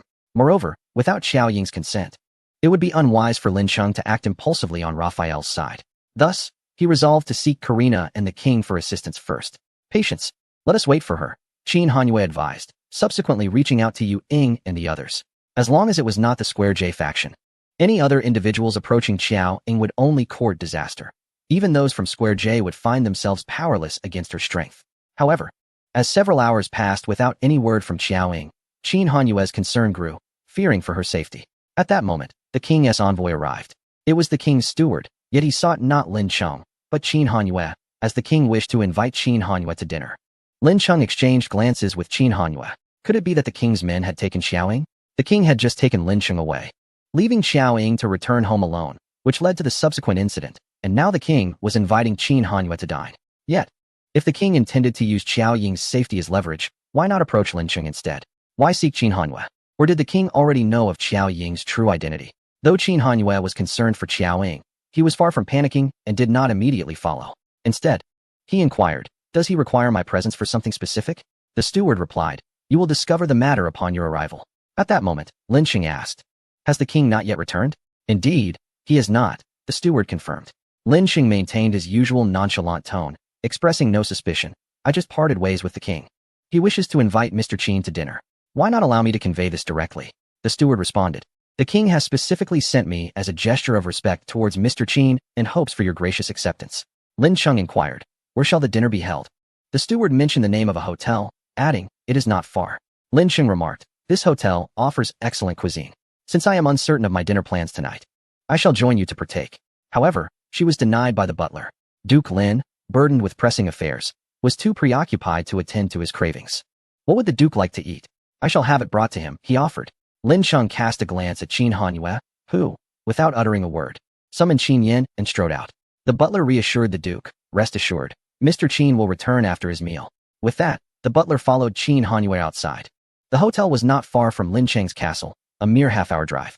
Upon arriving at the hotel, Qin Hanyue ascended to the floor via the elevator. The night had already enveloped the sky. Just before entering the private room, Qin Hanyue received a call from Yue Ying, who informed him that Xiao Ying had been under surveillance after visiting the Ryan father and son at the hospital. Yue Ying had just managed to unearth the culprits, Ryan's people. The Ryan family had commandeered the top floor of the hospital, surrounded by guards, making it impossible for Yue Ying to glean any information. As the door to the private room swung open, the butler permitted only Qin Hanyue to enter, leaving Qin Yin outside. Inside, there was but one occupant, not the king, but Carla. The king's presence at this meal seemed suspicious. Qin Hanyue initially thought it was related to Xiao Ying, but upon seeing Carla, he understood otherwise. He felt an overwhelming urge to strangle the woman before him, who had persistently entangled him in her schemes, deceiving him under the guise of the king's authority. Even the thought of rebuking her felt like a waste of effort, prompting him to turn and leave. Yet, Carla's words halted him. I wish to discuss Miss Qiao with you. Xiao Ying found herself taken to a private residence, expecting some form of surprise, only to be met by Karina, who was veiled in black. Frustrated by the pointless trip, Xiao Ying felt an urge to curse.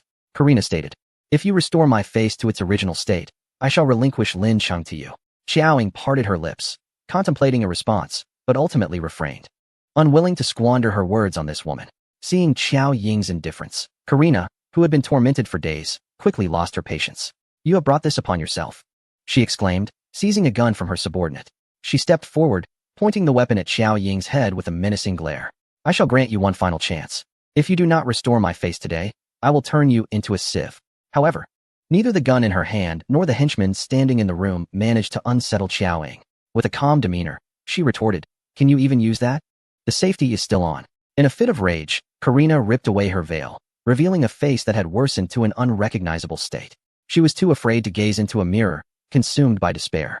Of course, if death were her fate, she would ensure that Xiao Ying accompanied her in the abyss. Chapter 392. Qin Hanhua drugged. "Xiao Ying, I will not heal your face, and I will not spare you either."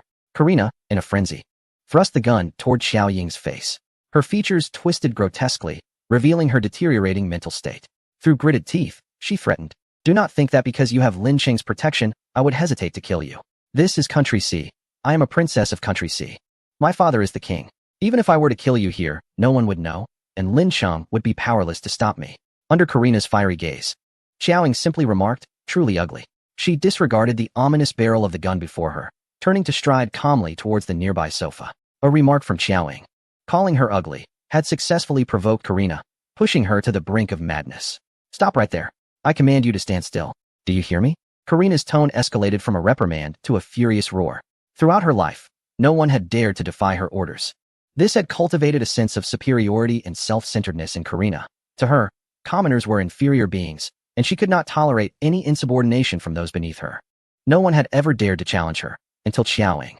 Seeing that Xiao Ying showed no fear of her threats and continued to act as she pleased, Karina's authority was increasingly provoked. She hastily pursued Xiao Ying, gun in hand, her regal composure completely shattered by rage. "I said stop," she shouted, her voice hoarse. The gun pressed against Xiao Ying's nape. Had it not been for her desire for Xiao Ying to treat her face, Karina would have surely pulled the trigger already. As Xiao Ying reached the sofa, she suddenly pivoted,